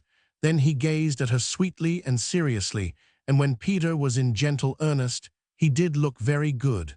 "Electra, cannot you see what she is?" His appealingness had for the instant soothed that angry devil in her. She wrenched her hands free, with the one hoarse cry instinct with mental pain. "You are in love with her." Peter stepped back a pace, his face paled. He could not answer. Electra felt the rush of an emotion stronger than herself. It swept her on, her poise forgotten, her rules of life snapping all about her. "I have always known it, from the first day you spoke of her. She has bewitched you. Perhaps this is what she really came for, to separate us. Well, she has done it." Something seemed demanded of him, and he could only answer in her own words. "Has she done it?" Her heat had cooled. Her soberer self had the upper hand again, and she spoke now like the gracious lady called to some dignified dismissal. "I find," she said, "I must have intended to say this for days. We must give up what we meant to do." "You must give me up, Electra." "I give you up." "I came today." Peter's voice sounded very honest in his endeavor to show how well he had meant. "I came to ask you to go back to France. We would live on a little. We would serve the Brotherhood. Chief says you have joined already." Electra bowed her head slightly, still in a designed remoteness. "I shall go to France," she said later, "but I shall never marry you. That is over. As you said of something else, it is over and done with." She glanced toward the door, but he kept his place. Peter was conscious that of all the things he ought to feel, he could not summon one. It did not seem exactly the woman he had loved who was dismissing him. This was a handsome and unfriendly stranger, and in the bottom of his heart surged a sweet new feeling that was like hope and pain. "Let us not talk any more," she was saying, with that air of extreme courtesy which still invited him to go. Peter walked slowly to the door. "I am wondering," hesitated. "Why do you say that, Electra? Why do you tell me I am in love with her?" He looked as shy as a girl. It struck her full in the mind that even in this interview she had no part. She had refused a lover, and he was going away with his thoughts stirred by another woman. "I said so," she repeated clearly, "because it is true. You are in love with her, Goodby." Peter turned to her with one of his quick movements and held out his hand. She did not take it. "Will not you shake hands, Electra?" he asked. "I should think we might be friends." Honest sorrow moved his voice. Now, at least, he was thinking of her only. Electra meant to show no resentment, no pain, but she had to be true. "I cannot," she said, in a low tone. "Goodby." And Peter, seeing the aversion in her face, not for him, perhaps, but for the moment, got himself hastily out of the room and into the summer road. And there, before he had walked 3 paces, Peter began to sing. He sang softly, not at all because melody was unfitted to the day, but as if what inspired it were too intimate a thing to be revealed. He looked above him, straight ahead, and on every side. The world was beautiful to him at this moment, and he had a desire to drink it up, to be as young and as rich as Apollo. He did feel very rich, not only in his youth, but in the unnamed possibilities trembling before him, and Peter denied himself no pleasure because it was inappropriate to the moment. It would have seemed to him a refusal of the good gifts of life and an affronting of the God who created plenty if, because he had lost Electra, he renounced the delight of a happiness he really felt. By and by he would remember Electra, how dignified she was, how irreproachable, in the moments when her virtues did not get the bit between their teeth and dash away with her. But now, under this abounding summer sun, with the leaves trembling, she withdrew into a grey seclusion like an almost forgotten taskone that had resolved itself into a beneficent fulfillment, quite unlike what it had promised. Noble as it was, he had been excused from it, and he felt blissfully free. Something else that swam before him like the gleam of a vision did not look like another task. It was more like a quest for a hero's arming. It fitted his dreams. It went hand in hand with the visions he had had years ago about his painting, when that was all possibility, not work. This was the worshipful writing of an innocent lady. She was there in view when he got home, as if she had waited for him under a tree, trembled about by the summer green, her white dress flickered upon by leaves. She was pale, her mouth looked piteous to him, and his heart beat hard in championship. She half rose from her chair and let her unread book fall to the grass beside her. There were 2 things Rose wanted very much to know: whether Electra had shocked him out of his trust in her, and why her father stayed so long in that visit to Osmond at the plantation. The last question was the great one, and she asked it first. "What can my father be saying to him?" "Osmond, I do not know. Equal rights, labor, capital, God knows. Rose, do not sit there, please get up." She obeyed, wondering, brushed out her skirt and put her hair straight, and then glanced at him. "What for?" she asked. "What do you want me to do?" Peter looked to her about 18, perhaps, nothing but youth and gleam and gay good luck. She felt 1,000 years older herself, yet she loved Peter dearly. She would do anything for him. This she told herself in the moment of smoothing down her hair. His face brimmed over with fun, with something else, too. The seriousness that dwells housemate to comedy was behind. "I could not say it with you lying there and looking at me," said Peter.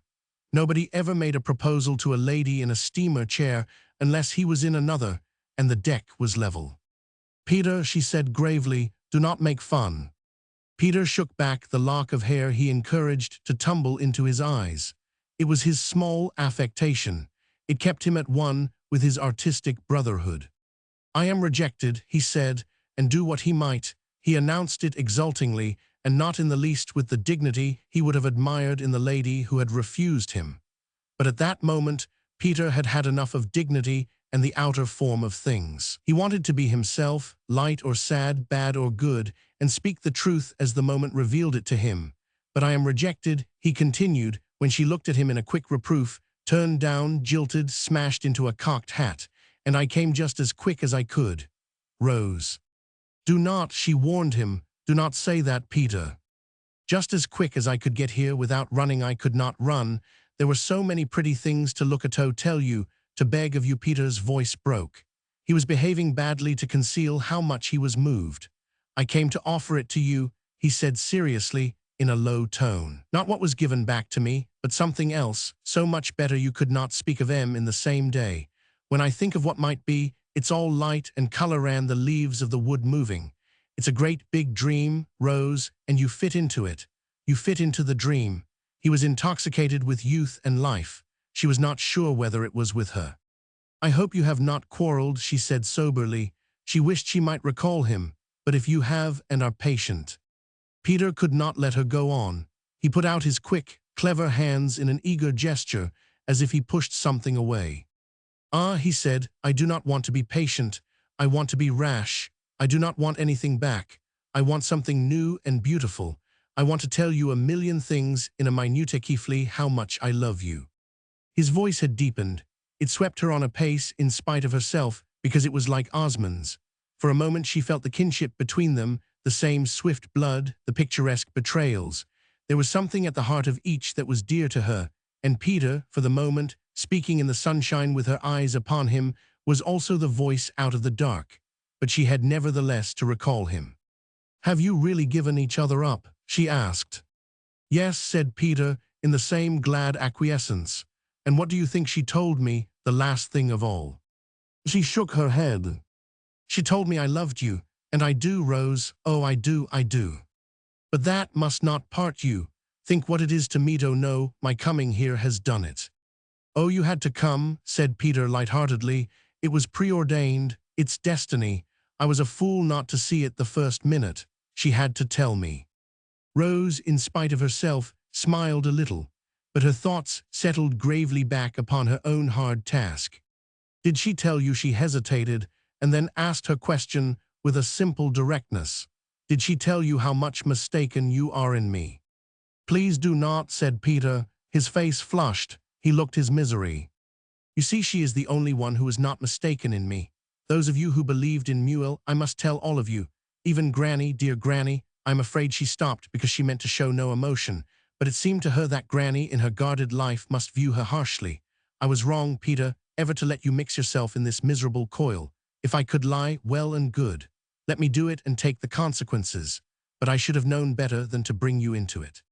Peter stood thoughtfully regarding her in a very impersonal way, as if he debated how she could be moved. "I wonder," he said at last, "how it is possible to tell you how lovely you are to everybody, how perfectly splendid, you know, quite different from anybody else. And when you add to that that you have been wronged and insulted, oh, you have simply no conception how it makes a fellow feel. Why, I adore you, that's all. I just adore you." He stretched out his hand like a bluff comrade, and she put hers into it as frankly. "You are a dear boy, Peter," she said, and her eyes were wet. He spoke perversely when she had taken her hand away. "That's all very well, you know, but I am not a boy, not all the time. I love you awfully, Rose, in the real way, the bang-up old style, Tristan and all that, you know. I am going to keep on, and you will have to listen." "Shall I, Peter?" She was still smiling wistfully. Love, sweet, clean, young love looked very beautiful to her. She wished she could see it crowning some head, not hers, some girl quite worthy of him. Well, not today. "No, maybe not today," Peter agreed obstinately, "but other days, all the days. I cannot give up the most beautiful thing there is, and you are that. You are simply the most beautiful there is. There's Granny coming out on the veranda." Then she added bitterly, "I wonder if she will think I am the most beautiful thing there is." Roman 21. MacLeod was not used to being summoned, except by high officials, and then, if the meeting would not advantage his cause, he was likely to take a journey in another direction. But when Osmond's man invited him to go down to the shack that morning, he had agreed with a ready emphasis, and now walked along, smiling over the general kindliness of things. The change of air after his sea voyage was doing him good, and he had been able to command anew the sense of physical prosperity which had once been his habitual possession. That forbade him morbid premonitions and withdrawals relative to the bodily life. It hardly seemed possible, this robust guardian declared, that anything should happen to him, save after a very long period, when inevitable decay would set in. But in a harmonious mood and prospect retreated so far that it might almost as well not threaten at all. He had no doubt that when change fell upon the aged, it was as beneficent in its approach as the oncoming of sleep. But of these things he need not think, except as they might be brought to his mind by the disasters of other people. Acquiesce in the course of nature, said his philosophy, and refuse to anticipate trouble as trouble. It could always be curbed or stamped out when it came. That abounding certainty was a part of his power. He found his way without difficulty. The neat rows of growing things led him in from the road, and directing his steps toward the shack where he had understood Osmond lived, he saw a figure advancing to meet him, a man in a blue blouse, like a workman, beating his hands together as he came to dust the soil. From them, when they were at a convenient interval, the man looked at MacLeod with a measuring gaze, and MacLeod returned the challenge with what was, perhaps, too frank encouragement.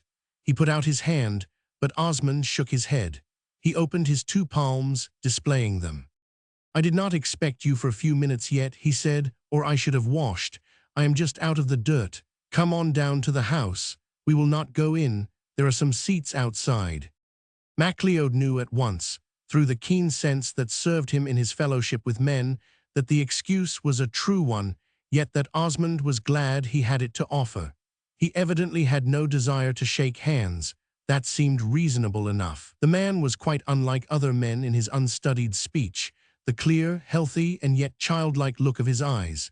It was as if, working in the earth, he had become a part of it. When they were in the shade of the great oak tree by the house, each in his rough chair, MacLeod stretched out his legs with much enjoyment and offered his host a cigar. "No, thank you," said Osmond.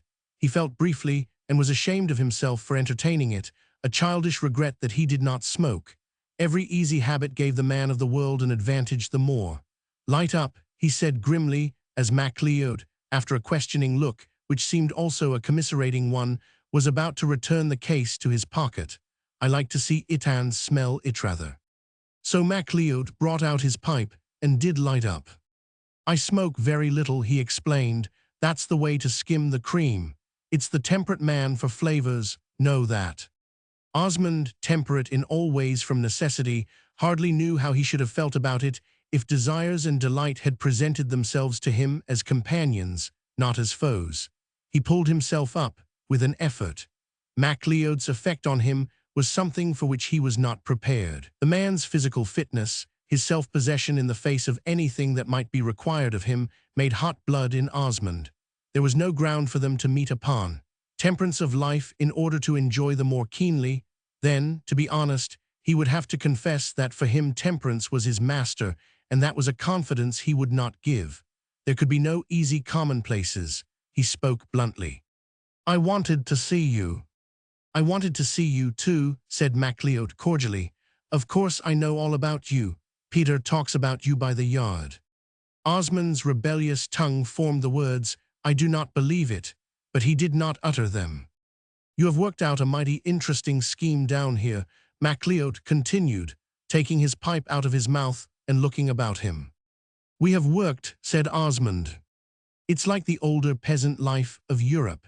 MacLeod spoke rather at random, seeking about for some thoroughfare with his crusty host, a sort of paternal government.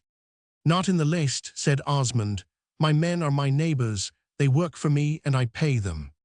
"Without discontent?" "I hope so.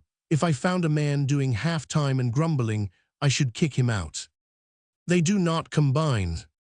"We all combine. I get good work. They get good wages. It's a square deal." "Profit sharing?"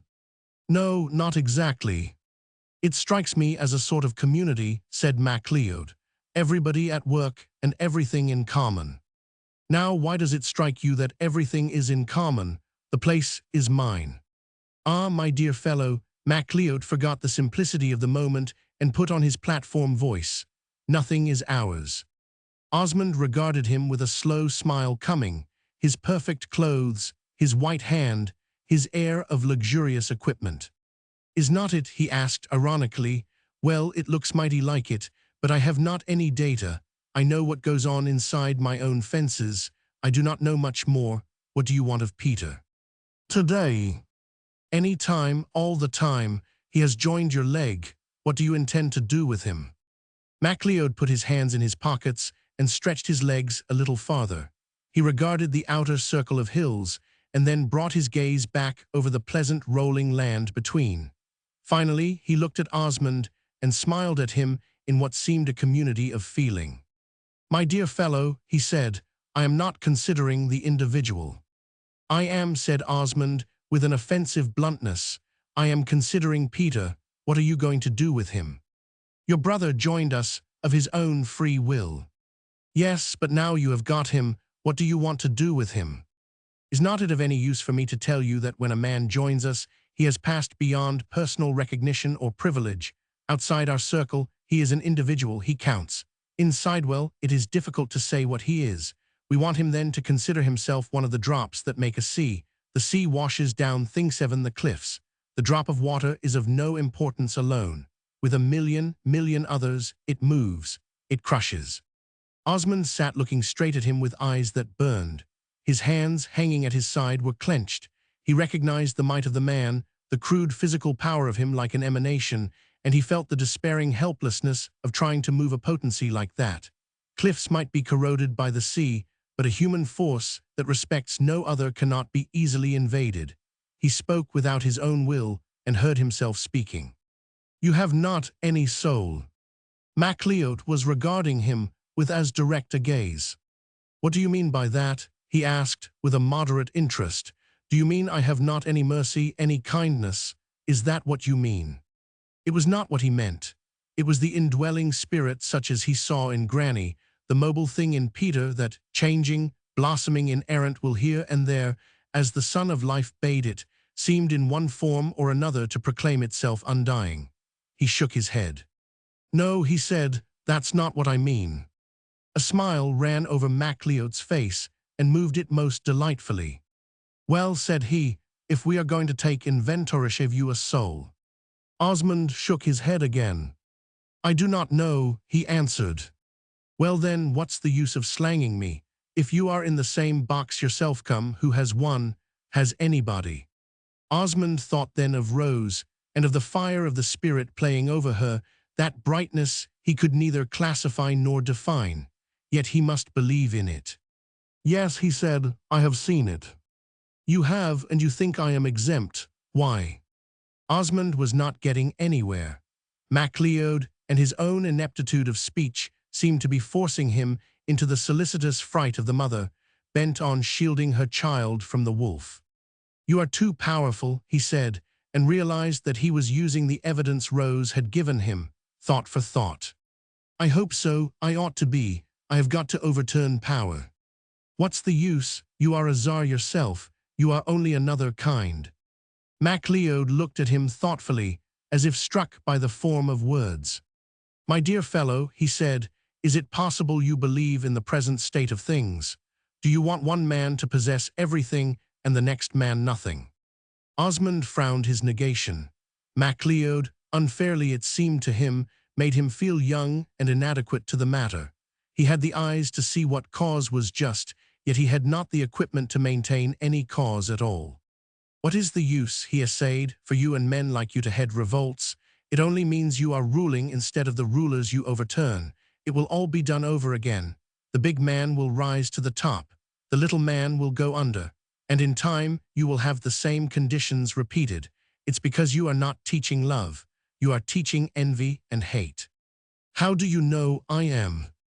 Osmond kept on as if he were speaking to himself, groping painfully for what he found. You are not preaching good work. You are preaching revolt against work-class hatred and discontent. Do you believe in non-resistance? No.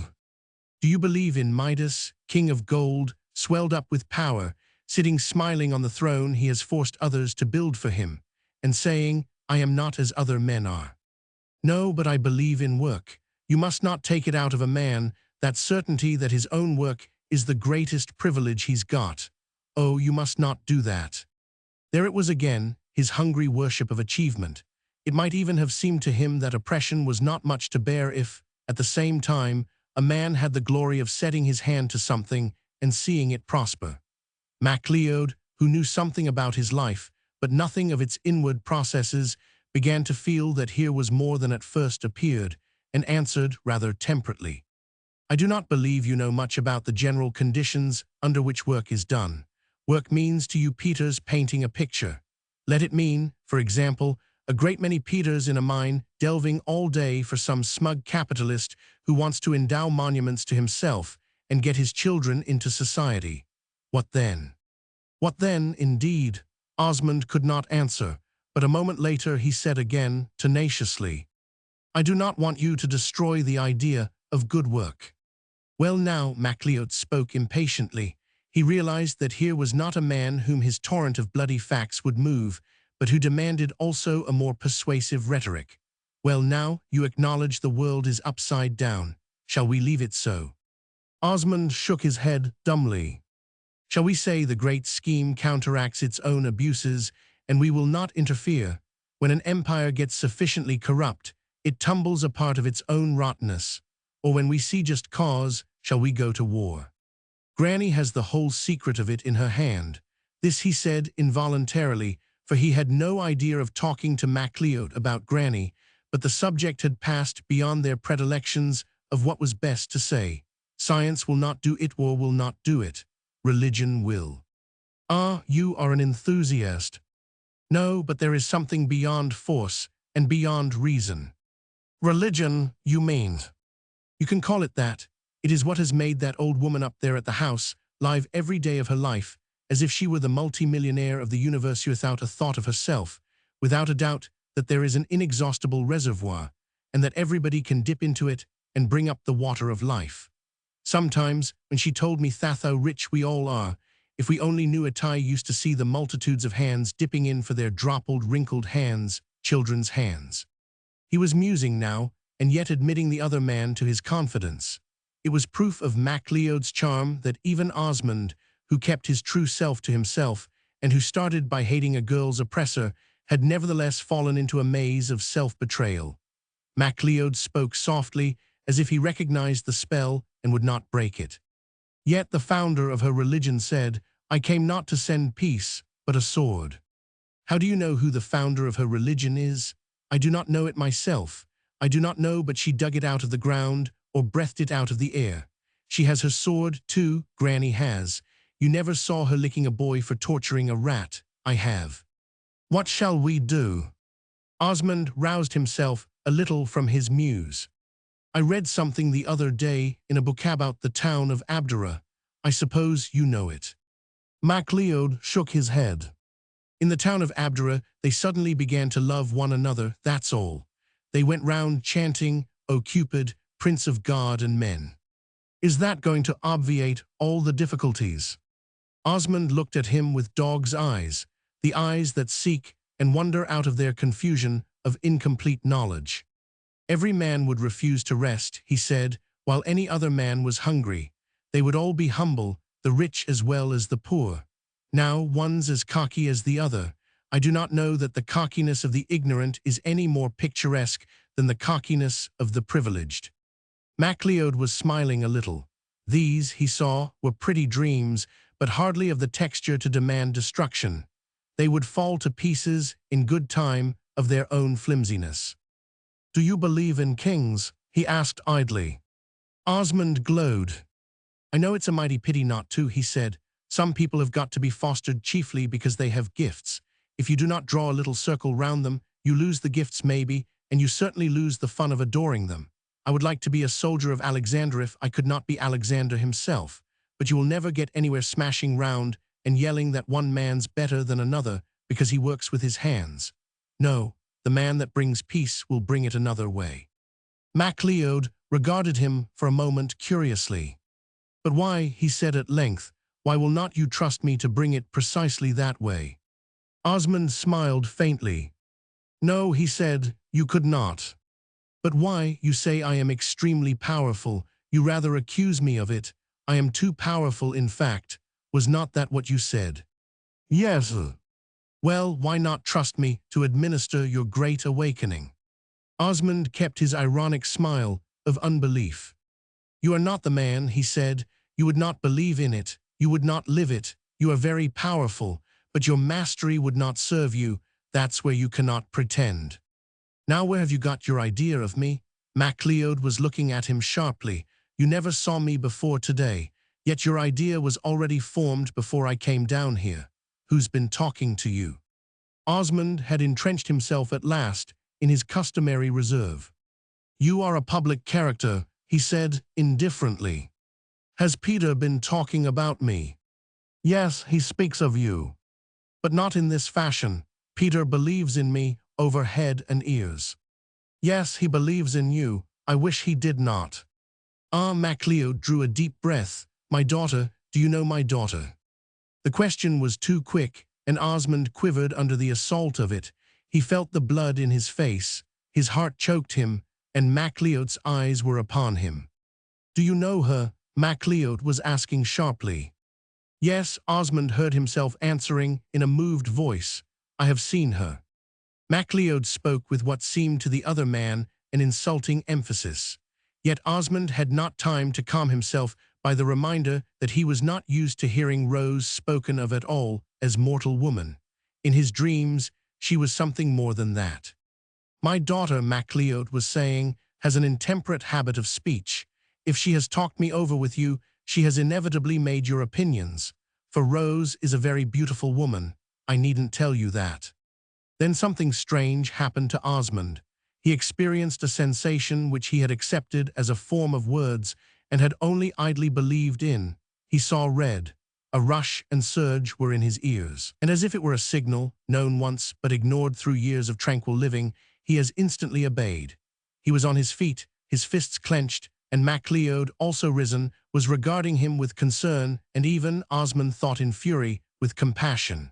The red deepened into black, and Osmond felt the suffocation and nausea of a weakness MacLeod instantly formulated for him. My dear fellow, he was saying, sit down here. You are faint. But Osmond would neither sit nor accept the cup of water MacLeod had brought him from the pail left on the bench for the workmen. He stood, keeping his grip on himself and battling back to life. Presently he was conscious that Peter was there, calling him affectionately. Now again he felt the blood in his face, the wetness of the hair above his forehead, and he knew he was not the man he had been. MacLeod was speaking in evident solicitude. Your brother has had an ill turn. He's all right now, are not you, Grant? Osmond looked at him, smiling grimly. MacLeod seemed to him his foe not only for the sake of Rose, but because the man, great insolent child of good fortune as he was, represented the other side of the joy of fight. Osmond almost loved him, because it was through him that he had been inducted into a knowledge of that unknown glory. MacLeod picked up his pipe from the bench, tapped it empty, and pocketed it. He gave them a pleasant, inclusive nod of fellowship. I will trot along, said he. See you at dinner, Peter. What was it, Osmond? What was it? Peter was asking in a worried voice. Osmond suddenly looked tired. He passed his hand over his forehead and put back his matted hair. Pete, he said, I suppose it was 100 things, but all it really was the rage for fight, plain fight. But whatever it was, I have got something out of it. What? I know how other men feel. Other men do not want to tackle one another, as a general thing, like bulldogs. Oh yes, they recognize the instinct. They are ready to stamp on it. I was not ready. I am glad to have met that instinct. It's a healthy old devil of an instinct. I respect it. Peter was staring as if he did not know him. What was it, Osmond? He asked again. Osmond shook his head and laughed. I will wash my hands, he said. I feel as if there were dirt on them and the touch of clothes that are not mine. He stopped on his way to the bench where there was a basin and towel for hasty use. Pete, he said, you do not want to scrap a little, do you? He did not look like the same man. Light was in his face, overlying the flush of simple passions. He looked almost joyous. It was Peter who was distraught, older with a puzzled sadness. Do not, he said, do not think of such devilment. There's no good in it. Why, we get over that when we are under 20 except in an emergency. Ah, but this is an emergency, said Osmond, coming out of his washing with clean hands and a dripping face. It was an emergency for me if it was not for him. Roman 22. MacLeod kept his thoughtful way on to Electra's gate. There he turned in with no lack of decision and walked up to her door. She had seen him and came forward from the shaded sitting room. It was as if she had been expecting him. Whether she had acknowledged it to herself or not, it was true that Electra had never felt so strong a desire for the right companionship as at that moment. As soon as she saw him and he had put out his hand to her, she felt quieted and blessed. He was, as he had been from the first, the completion of her mood. As he looked at her, MacLeod little as he knew her face, noted the change in it. She seemed greatly excited and yet haggard, as if this disturbance were nothing to what had preceded it. And her bright eyes fed upon him with a personal appeal to which he was well used, that of the lower vitality involuntarily demanding the support of his own magnetic treasury. "You are tired," he said, as she drew her hand away and they sat down. "No," returned Electra, "I am not tired. Tell me what has done it." The tender disregard of her denial broke down reserve. She looked at him eloquently. It seemed to her that he had a right to know. She answered faintly, "I have been through such scenes." "Scenes with whom?"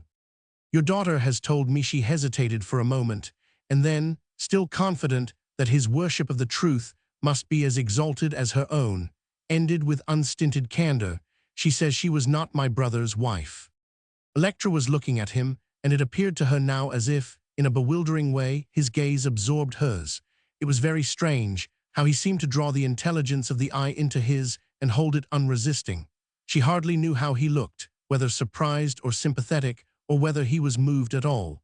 But she was conscious of being gripped by some communion in which she acquiesced. After a moment he leaned forward and took her hand. "Will you promise me something?" he asked. "Anything." The quickness of the answer was as eloquent as its force.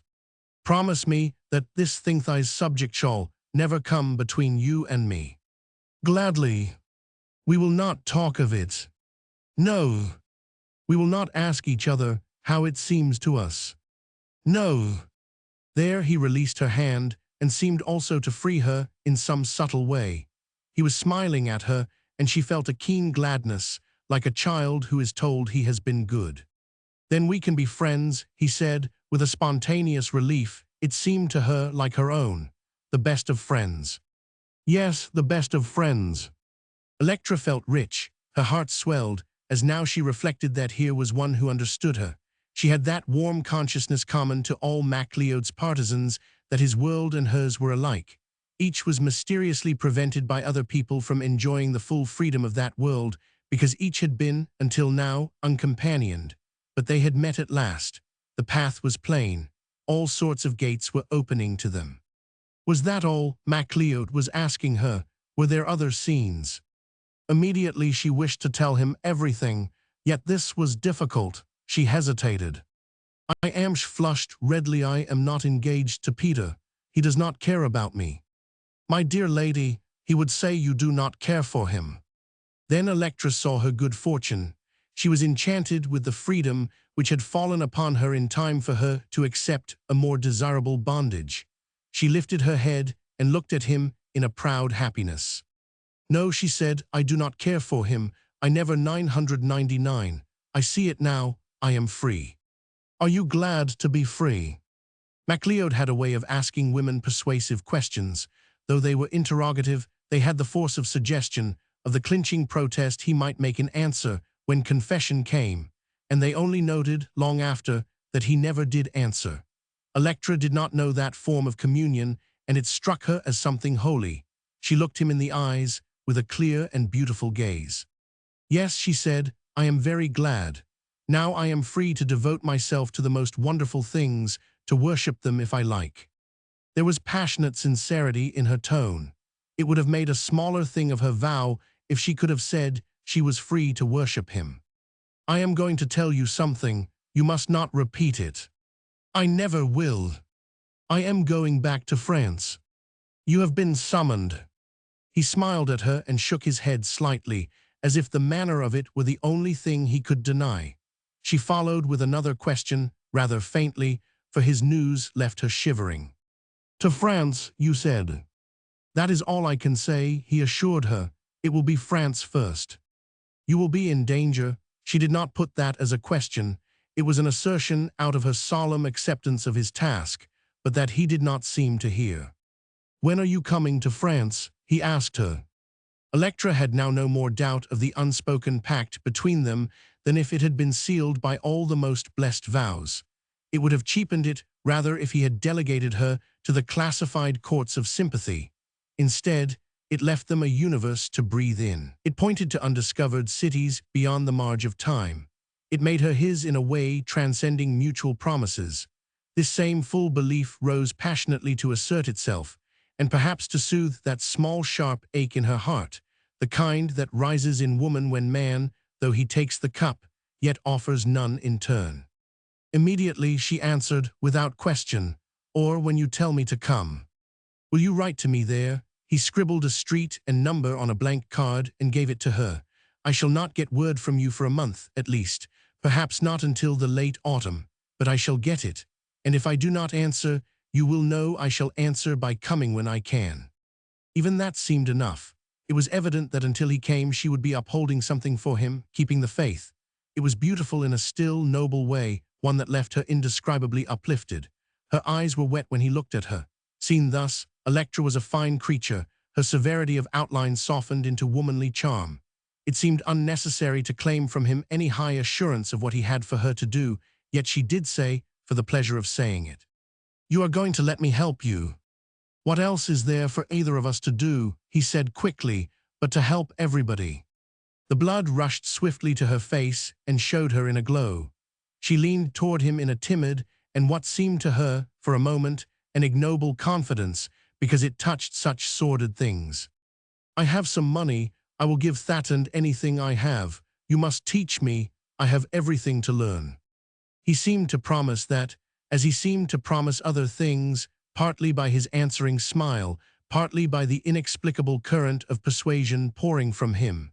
He rose. "Now," he said, "I must go. It is nearly noon. You will not stay to luncheon. Will not the others be here? My grandmother and Mr. Stark." She was hardly urging him, because it seemed to her, too, a doubtful pleasure if it must be shared. "Not today, then, but I shall see you again. Before you go." Her face called upon him like a messenger beseeching news. Many, many times, he told her smilingly, many times, even if they have to be within a few days. Now Goodby. She watched him down the walk, and as if he knew that, he turned, as the shrubbery was closing about him, and waved his hat to her. That seemed another bit of prescience, to know she was to be there. Electra was very happy. She sat down again in a swoon of the reason and a mad hurry of what cried to her as the higher part of her nature, unrecognized until now, and thought of her exalted fortune. MacLeod found Rose ready to question him. She was at the gate, to have her word immediately. He noted the signs of apprehension in her face, and taking her hand, swung it as they walked. "Has anything happened?" she asked irrepressibly. "I have been down Tohat, do they call it, the plantation." "What did you talk about?" "Oh, crops. You do not know anything about crops." MacLeod laughed. "Well, the other man, 999. I can always listen." "Have you been there all the time?" "No, I went in to see Electra." Rose stopped short in the path between the banks of flowers. It was a still day, and the summer hush of the Plota velvet stillness where the garden held its breath made the time momentous to her. Unconsciously, she gripped her father's hand. "She has told you," she breathed. Her eyes sought his face. MacLeod was looking at her smilingly, fondly even. She shuddered. "You are a goose, Rose," he said lightly. He released his fingers from the clasp of hers and gave her hand a little shake before he dropped it. "But I cannot help it. If you will go on tipping over your saucer of cream, why, you must do it, that's all." They walked on, and at the steps she paused again, though she heard Peter's voice within. "You are terribly angry with me, are not you?" she said, in a low tone, seeming to make it half communion with herself. "Angry, my girl, do not say a thing like that. You look exactly as you did the night Ivan Gorov defied Yuand, the next day he died." MacLeod laughed again, so humorously that Peter, coming forward from the library, his own face serious with unwelcome care, smiled involuntarily and returned to his everyday mood of belief that, on the whole, things go well. "I did not kill him," MacLeod was saying as he mounted the steps. Rose shivered a little. "No," she insisted, "but he died." MacLeod was beguilingly entertaining at dinner that day, and in the afternoon he and Peter went to drive. At supper, too, he was in his best mood, and that evening Rose, worn out by the strain of his persistent dominance, escaped to her own room. There she sat and counseled her tense nerves. She was afraid. Then when she heard the closing of Granny's door, she slipped downstairs to her tryst. The night was dark, and there was a grumble of thunder from the west. In her excitement she took swift steps, as if all her senses were more keenly awake than they had been in the light, and kept the path unerringly. She had no doubt that he was there, but he called to her before she could ask. His voice vibrated to the excitement in her own heart. "Good child, to come." She found her chair and sank into it. "I had to come." At once she felt light-hearted. There seemed to be no bounds to his protection of her. "I have told Electra." "I knew you would." "She has told Peter. They know it now, all but Granny, dear Granny. She can wait, she will not flicker, she will not vary, nothing can shake Granny's old heart." "What did he say to you today?" Osmond laughed. It was a low note of pleasure. "Platitudes," he rejoined. "And what did you say to him?" "Platitudes again. He said his kind, I said mine. I learned a few truths. About his business, that's what it is. I can say it when I am not in the same room with him business. About me, I learned what other fellows know when they are boys." "Did he teach you?" Yes, through my hatred of him." "Ah, then you hated him. Was it because I taught you to?" Partly because he is an insolent animal. He is kind because he is well-fed. Yet I think it was chiefly because he has illused you." "Yes," she owned sadly, "I betrayed him to you." But Osmond had escaped from recollection of the day into a mood half-meditative, half-excited fancy. "I have been thinking back, since he left me," he said, "ever so many years. I see I have not had any life at all." Ah, it was a quick breath of something sweeter than pity. It could not hurt. "I have been turning away from things all my life, because they were not for me. But now I think, what if I did not turn away? What if I met them face to face?" "What, playmate? You puzzle me." Granny indulged Peter. Even in his eating, she could not refuse him anything. "But she loved you best." "No doubt of it, but he was well. He could have anything, even hunks of cake. Granny hates to deny pleasures to any living thing. I guess it will not hurt you. I have heard her say it to him over and over. But to me." "To you?" "Why, to me she never varied. 'Son,' she would say, 'that is not the way to do. We cannot risk it.' So I turned aside and ate good crusty bread and drank milk.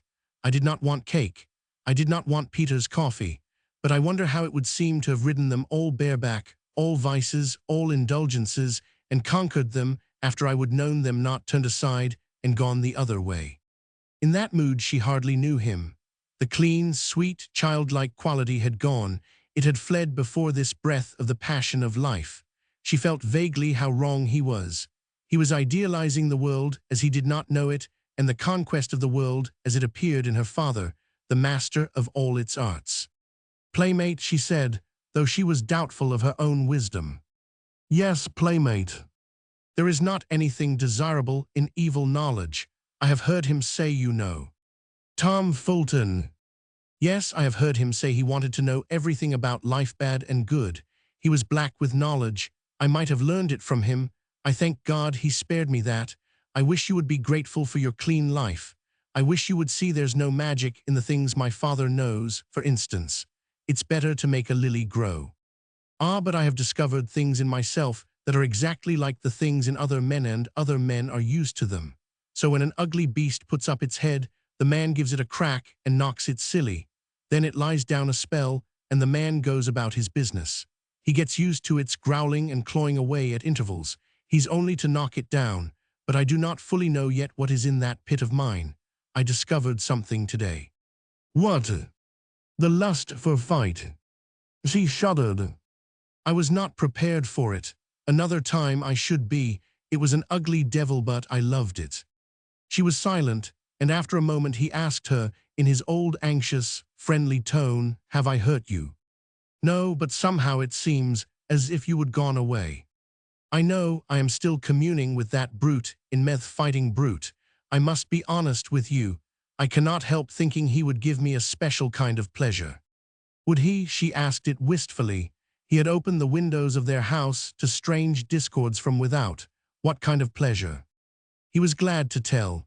The magnitude and newness of his emotion that day made it something to be flaunted, while the disturbed currents of his blood kept their fervor. Later, he might put it to the test of equable judgment. Now it was all a glory of hot action. "Playmate," he said, "I wanted to kill him." "My father, oh why? Maybe for your sake, yes. There was an instant when I said I would kill him and free you from him." She could not answer. He heard the rustle of her dress and added quickly, "Now do not go. Of all nights, tonight is the night I cannot spare you. I thought it was the one when you did not need me. I need you to listen. I'm a blaring, trumpeting egotist tonight. Please understand me.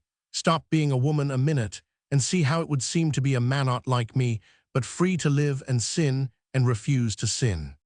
"You are free," she said, in her low, pained voice. "You have refused all the ignoble things." "Ah, but I did not even parley with them. I wish I could feel I would whack them and broken their skulls instead of going the other way." "Playmate," she cried, "you are all wrong. You must not parley with them. You must refuse to look at them. Refuse to look at the worm that eats the root. No, find him and stamp on him. The worst of it is, I begin to be rather terrified. I see that life is a bigger thing than I thought. Not to Granny, to her it's big and simple. Because she knows the way. Well, what if there are many ways, not like hers, not the true way, but ways we ought to look at before we can say we know life at all? Think of it, Playmate. You are a woman, younger than I, delicate as a rose, yet you know more about life than one. You know how to meet men and women. There are not surprises you cannot master." She sat wondering what it was that had moved him, and whether it was not simply the power of MacLeod's personality, equally compelling to love or hate. But Osmond was going on in that fierce monologue. "I feel as if I had been waked up. Once I had my writing dream. Now I have a million dreams. Did I tell you my writing dream? Some night chiefly, when there's a moon I wake and lie there and fancy I am on a horse. There's the smell of the horse and the leather, the creak of the saddle, and we are riding like the devil or the wind, always over plains that stretch out into more miles, however far I ride. I am bent over the saddle, peering forward. That's what I had when my blood moved too fast for me. Now I shall dream of fight. Playmate, what is it?" "It is not anything. I did not speak." "Yes, but there was that quick little breath. I keep hurting you somehow. Do you suppose I want any of it except for you? I want to ride to you. I want to fight because I could fight for you." "Ah," she said sadly, "you think so now for a minute, but you had forgotten me." "Yes, I had," he owned. "That's being a man too. We have to forget you or we could not ride and we could not fight. But it's all for you." There was the thunder again. "I must go back," she said. "Yes, it's going to rain. You must go. 1 minute. It will not come yet. Does he know you have told Electra?" "My father, yes." "What did he say?" "He accepted it. For some reason, she dared not tell him how that acceptance troubled her. Osmond himself seemed like an unknown force, as ready to bring confusion as calm. But he knew. "You are afraid of him," he said. "Dear child, do not be afraid. Sit down hard and say no and no, whatever he demands. You are here with us. Granny is an angel of light. She will send for shining cohorts and they will camp round about you. There's Peter, and I will die for you." No, no, the assurance of his tone was terrifying to her. She saw him dying in unnecessary sacrifice. "Nobody must die for me. We must all live and be good children and do what Granny would want us to. Then the first thing is to run home and go to bed. The storm is coming. Good night, dear playmate. I will follow on behind and see you do not get lost." 1 minute she paused, not knowing how to say it. "Cannot you take it back," she adventured, "what you said about my father?" He laughed with an undertone of wild emotion. "Not even for you. I did want to kill him. If I got my hands on him, I should want it again. But it was for you. Good night." She was going, and he called after her. "Remember." "What shall I remember?" She halted hopefully, and the old kind voice was near her. "Remember, I would die for you." Roman 23. Peter was early at Osmond's door. He did not find him working, though the other men had been many hours afield, but standing still gazing off into the distance. Osmond was pale. He looked as if he had not slept, and the lines about his mouth hinted at decisions. "I want to speak to you," said Peter abruptly. "Yes, I want to speak to you too." The answer was gravely and almost unwillingly given. "Come out under the tree." They took their way silently to the apple tree, but there neither could, after old custom in a talk, throw himself on the ground to luxuriate and in moments of doubt chew a blade of grass. Peter walked back and forth, a short tether. Osmond, fixed in some unexplained reserve, awaited him. Peter spoke first, nervously. "Electra has given me up." "Well, it was bound to come." "Why was it?" "It was a dream, Pete. You dreamed it when you were a boy. It was the best you had then." "Well, there's something else. That's not a dream, but I do not know that I can talk of it yet. What was it you wanted to say to me?" At intervals, all night Osmond had been wondering how to broach it. "You know, boy," he began at last, "it is not good for you any more to have me send you money." Peter stared. "But it's our money," he said. Osmond too stared, but not at him. He was wondering whether Peter could possibly fail to see that the money, all these years, had not come by favor, that it had been earned by Osmond's own arduous grappling with the earth, that struggle out of which the man had gained strength and the earth had yielded her fruits. "You see, boy," he hesitated, "there is not anything but the place, and that's Granny's." "Yes, but the place earns something." "Not without a good deal put into it." "Ah," Peter drew a breath of pure surprise. "You are tired of overseeing, old boy. I do not wonder. Of course you must let up." Again Osmond waited, not so much to commune with himself as from sheer disinclination to face the awkwardness of speech. It was impossible to say, "I am not tired of serving you, but you must not be served. You must carry your pack." "You see," he began again, "the place must stand intact while Granny lives. After that, we do not know, but now, Pete, you must paint your pictures." "Of course," but the response was wavering. Peter smiled radiantly. "Come, old chap," he said, "you are not going to make rules for me, because it's better for the white man to bear his burden." Osmond, too, tried to smile and failed in it. "I do not know, but I am," he said, with a wry face. "Pete, I want you to go in and conquer in your fame, earn your bread. I do not want you to depend on anybody, even on me." Peter was wrinkling his brows. He was delightfully good-tempered, and money meant very little to him save as a useful medium of which there was sure to be enough. He had never regarded it as a means of moral discipline. "That's very awkward," he said, "because, Osmond, I want to marry." "To marry? You said she had given you up." "Oh, Electra, that issue had withdrawn into a dim past. Osmond, I have spoken to Rose." Rose, now again Osmond felt the blood beating in his ears. Was it the impulse of fight, he asked himself, or another, as savage?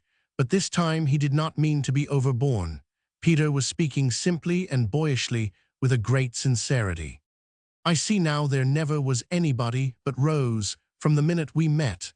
I told her yesterday." "So you are engaged?"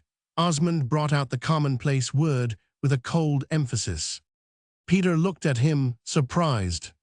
"No, she's not to be had for the asking. I had to tell her, but I have got to earn her.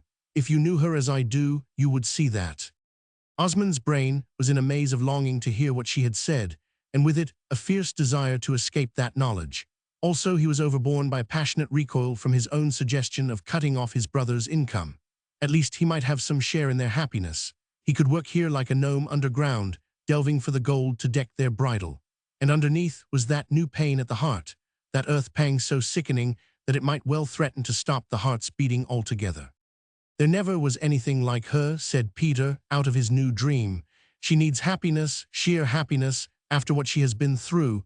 That settles it about living abroad." He looked up brightly. "We must be in Paris." "You think she would wish it?" "We should be near her father, near headquarters, for of course we should be working for the Brotherhood." Osmond turned abruptly. "I must get to hoeing," he said. Peter followed him. Something in the air struck him with a new timidity. "You know," he qualified, when they were well into the field, "she has not accepted me. No, I am not the man for her in many ways. Who is? But by the powers, I bet I could make her happy." He took off his hat to strike at a butterfly, not to destroy it, but to prove his goodwill, and Osmond, without glancing at him, knew exactly how he looked, and thought bitterly that to Peter Rose was only one of 100 beautiful things that made the earth a treasury. And to Osmond there was but one, and that was Rose. Peter took the path homeward, and Osmond kept on across the field. At the farthest bound, he stepped over the stone wall into the bordering tangle on the other side, and crossed that field also and went on into the pasture to the pines. This land was his, and the deep woods, stretching forth in a glimmering twilight, had been in many moods his best resort. He did not enter far, but sat down in a little covert where in spring there were delicate flowers. There he faced himself. Everything brought its penalty, even life.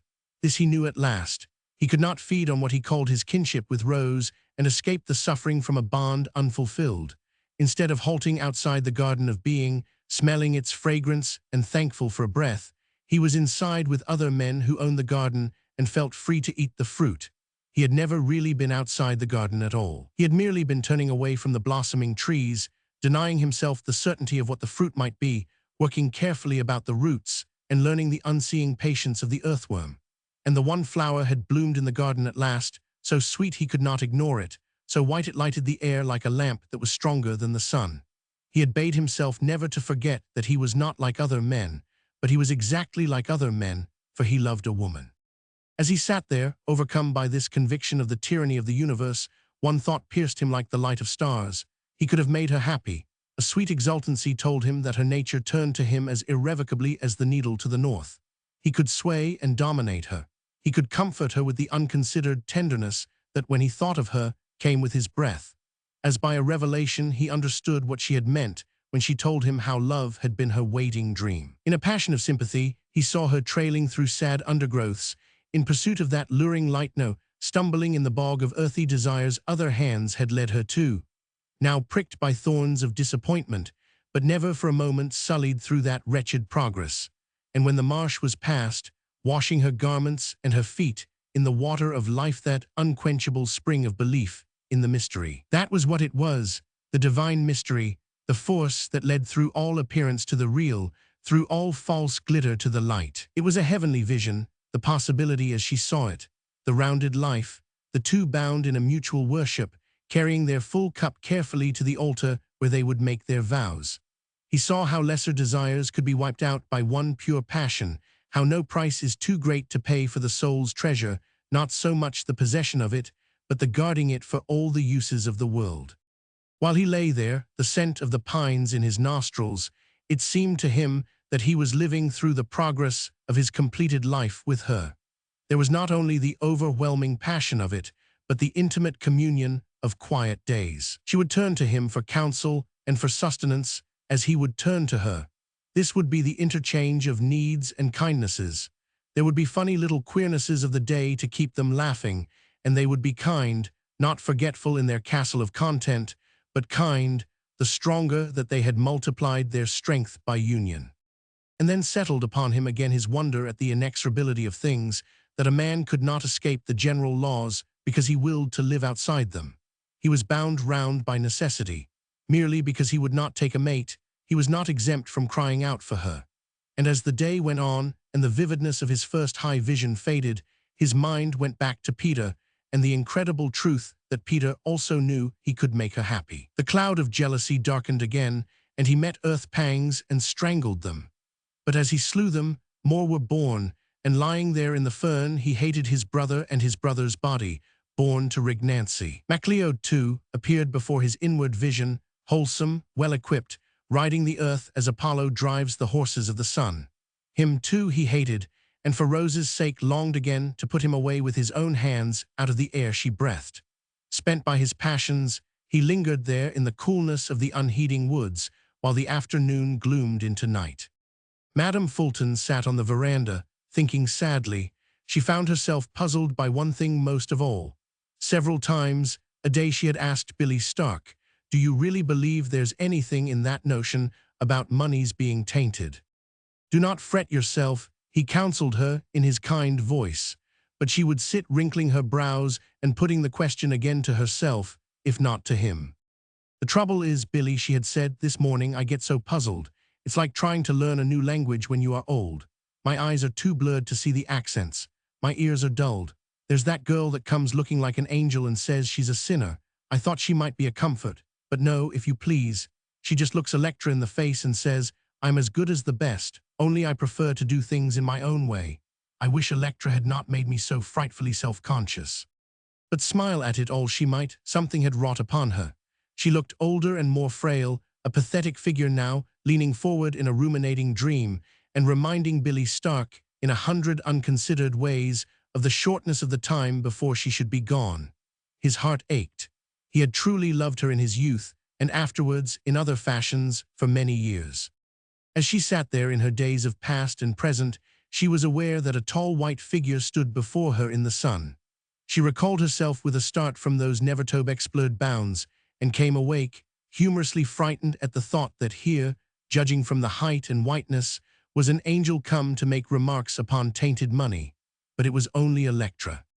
The next thing to it, said Madame Fulton, with her broad-awake smile. What did you say, grandmother? Asked Electra. Nothing, my dear. What were you going to say? Sit down, you dazzle me in that sun. Electra sat down and considered how she should speak, having triumphant news to tell.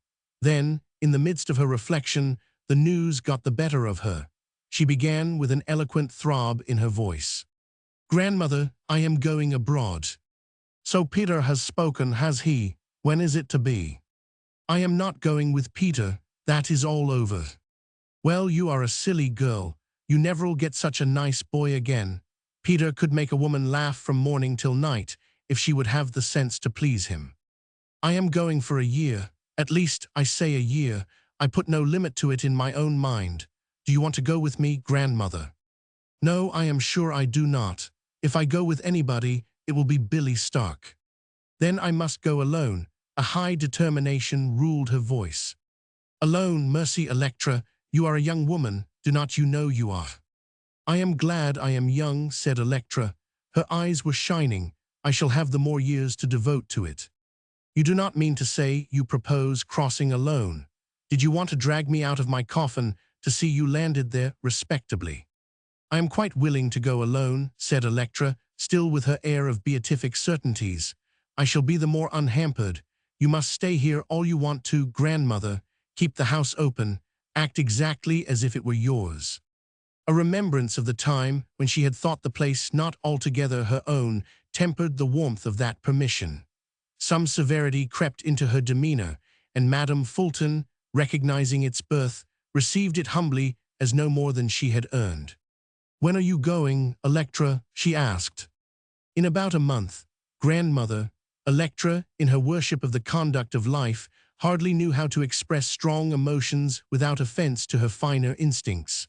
I do not forget, grandmother, she hesitated, that I ought to be with you. Why ought you? Because, grandmother, have not I a duty to you?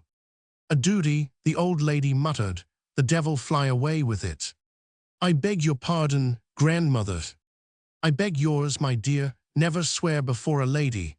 No, no, you have not any duty towards me. But there are other calls. Electra struggled to find words that should not tell too much. She ended lamely, there are calls I cannot disregard. There rose dimly before her mind some of the injunctions that bid men leave father and mother for the larger vision. There's Billy Stark, said the old lady with a quickened interest. Fancy, he's been away all day. Electra rose and went in again. She was not sensitive now to the ironies of daily life, but it did occur to her that her grandmother was more excited at seeing Billy Stark home after a day in town than by her own great conclusion. Electra had thought solemnly about the magnitude of the decision she was making when she gave up the care of grandmother to follow that larger call, but again she found herself outside the line of recognized triumphs. She had announced her victory, and nobody knew it. Billy Stark had brought his old friend a present, a box of the old-fashioned peppermints she liked. She took off the string with a youthful eagerness. "My dear," said she, "what do you think has happened now?" "I know what has happened to me," said Billy. He threw himself into a chair with an explosive sigh, half heat and half regret. "I have had business letters. I have got to be off." Off, she regarded him in a frank dismay. "Billy, you break my heart." "I break my own heart," said Billy gallantly. "I have taken my passage. Say the word, dear girl, and I will take it for two." She looked at him in silent trouble. Tears had dimmed her eyes. "Well, Billy," she said at last, "this is the pleasantest summer I shall ever have." "Say the word," he admonished her again. "We have got more summers before us." She smiled at him and winked away the tears. "Then come back and spend them here. Electra's going, too, like a stowaway. You will not let her cross with you, and see at least that she does not hold services on board." "God forbid," said Billy. "I am afraid of her." "I do not blame you. Billy, I suppose we ought to be saying solemn things to each other if you are really going." "Clip ahead, old lady. What do you want to say?" "I would like to clear up my accounts a little. I want to get my books in order. I do not intend to die in a fog." "Billy, how much of it was real?" "How much of what, Florrie?" "Of life, of the things we thought and felt. Is there such a thing as love, Billy?" He got up under the necessity of thought and stood, hands in his pockets and legs apart, looking over the garden beds. He might have been gazing out to sea for the islands of the blessed. "Florrie," he said at length, "I guess there is." "Did you love me, Billy? No compliments. We are beyond them." "Yes," said Billy after another pause. "I think I 999. You were a great deal to me at that time. And when I found it was no use, other people were a great deal to me, one after another, several of them. I looked upon it then as a species of game. But they did not last, Florrie. You 999. You always give me a kind of a queer feeling. You are all mixed up in my mind with pink and blue and hats with rosebuds on 'em and college songs." It was not much like a grand passion, but it was something, the honest confession of a boy. "I thought it was a game, too," she said musingly. "Do you suppose it was, Billy, or were we wrong?" Billy whirled about and faced her. "Dead wrong, no, Florrie, it never was meant for a game. It's earnest. The ones that take it so are the ones that inherit the earth. No, not that, but they go in for all they are worth, and they have something left to show for it. They do not put their money into tinsel and see it fade." "Well, what else? Did Charlie Grant love me?" "Yes, no doubt of it." "But he loved Bessie afterwards." "Yes, she lived the thing through with him. She built up something, I fancy. He probably remembered you as I did, all pink ribbons and fluff, but she helped him rear his house of life." "And my husband did not love me, and I did not love my husband," the old lady mused. "Well, Billy, it's almost the end of the play. I wish I understood it better. And I have written a naughty book, and I am going to be comfortable on the money from it. And you wish I had not, do not you?" He saw how frail she looked, and answered mercifully, "I do not care much about the book, dear. Do not let's talk of that. You wish I had not written it. I wish you had not been so infernally bored as to think of writing it.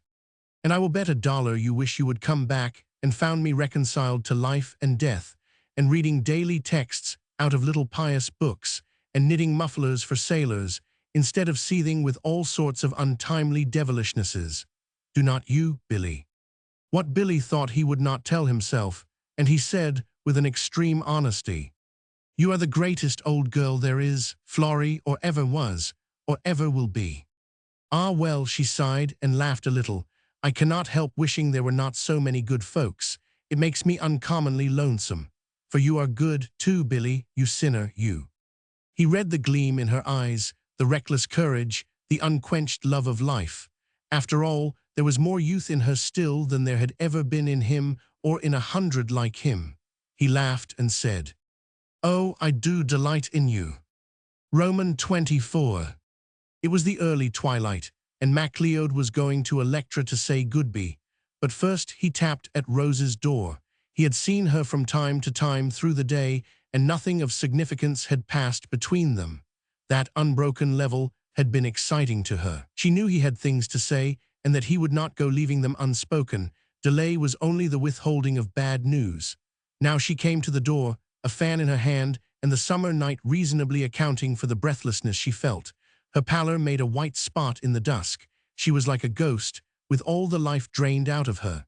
MacLeod stepped inside and closed the door. Hot, he breathed, taking a place by the window. She could not quite compose herself and stood near him, fanning him to give herself a pretext for movement. MacLeod looked up at her, smiling. He saw how pale she was. "Why," he said, with his beguiling kindliness, "you must not look as if you were afraid of me." She moved a little to escape his eyes. "No," she said, in a low tone, "I do not mean to be afraid, but I am." "What of, Rose?" She wanted to say, from her confused suspicions, that he was inevitably contemplating some course that would involve her freedom. But he had turned and was looking at her in a smiling candor. There was evidently no more guile in him than in the impartial and cherishing sun. "I wish life did not present itself to you as a melodrama," he volunteered, with almost a brightness of reproach. She shook her head. The tremulous expectancy of her face remained unchanged. "I wish so too," she answered. "Well," he spoke robustly, with a quick decision, "I am going back. I shall sail next week." She drew a quick breath. Ready as she was to disbelieve him, it was impossible to deny herself an unreasonable relief. She held herself rigid with anticipation, knowing what the next words would be and how he would command or entreat her also to go. But they amazed her. "Rose," said he, "this may be the last little talk we have together here. I want to speak to you about your mother." "My mother," unconsciously she drew nearer him. Her mother was what? A banished dream, not forgotten, but relegated to dim tapestried chambers because the air of the present seemed to blur out memory by excess of light. She had awakened from her girlhood's dreams. To them, chiefly, her mother had belonged. Now that past beneficence was a faded flower found in a casket, a scent of beauty touched by time. "Sit down," said MacLeod, and she obeyed him. He stretched out his legs at ease and put his head back, his eyes closed, in an easy contemplation. "We do not speak of her very often, do we, little girl?" "No," her irrepressible comment was, "I thought you had forgotten her."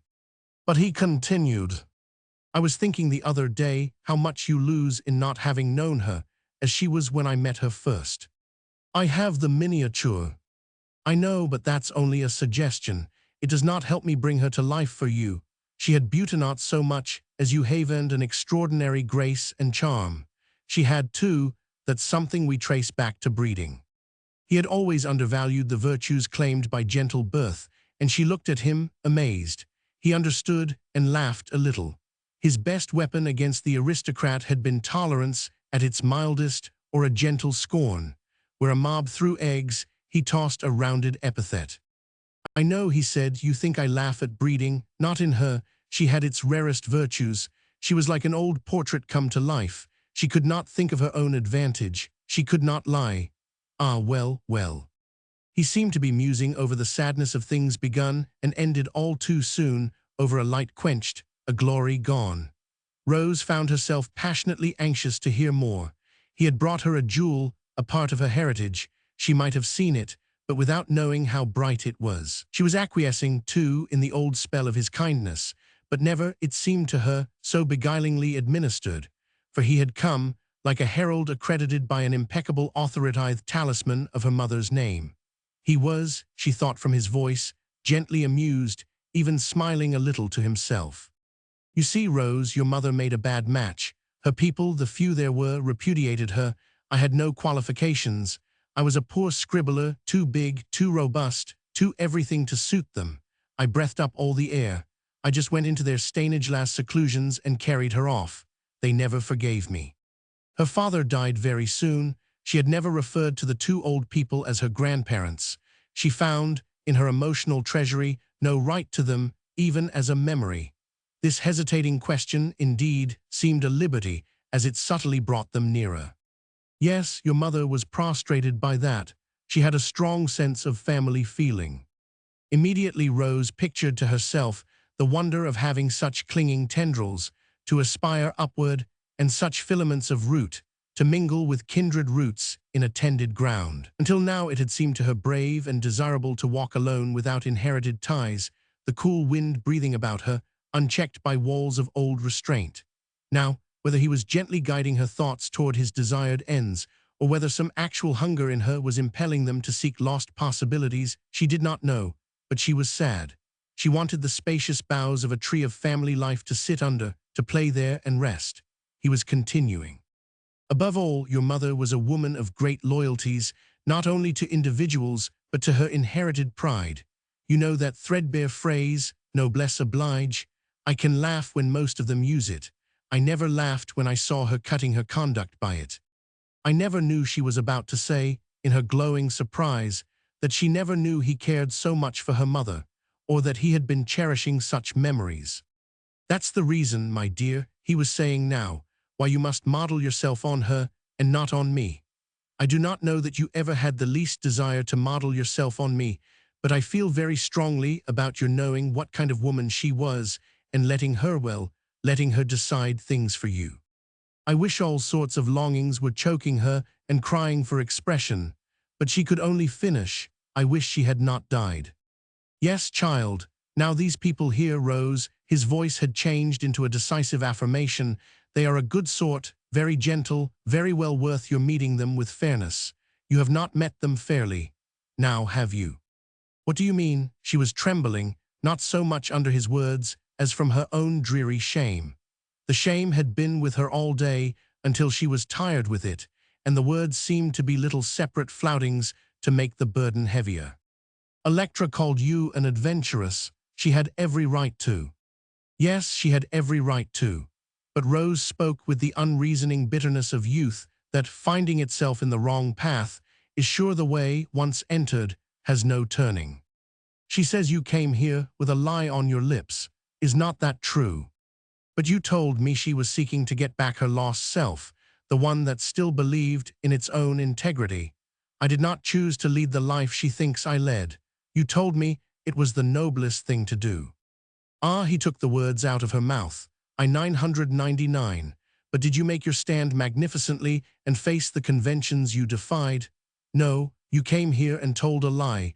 You chose the cheapest part you could and played it. His righteous anger was sweeping her away.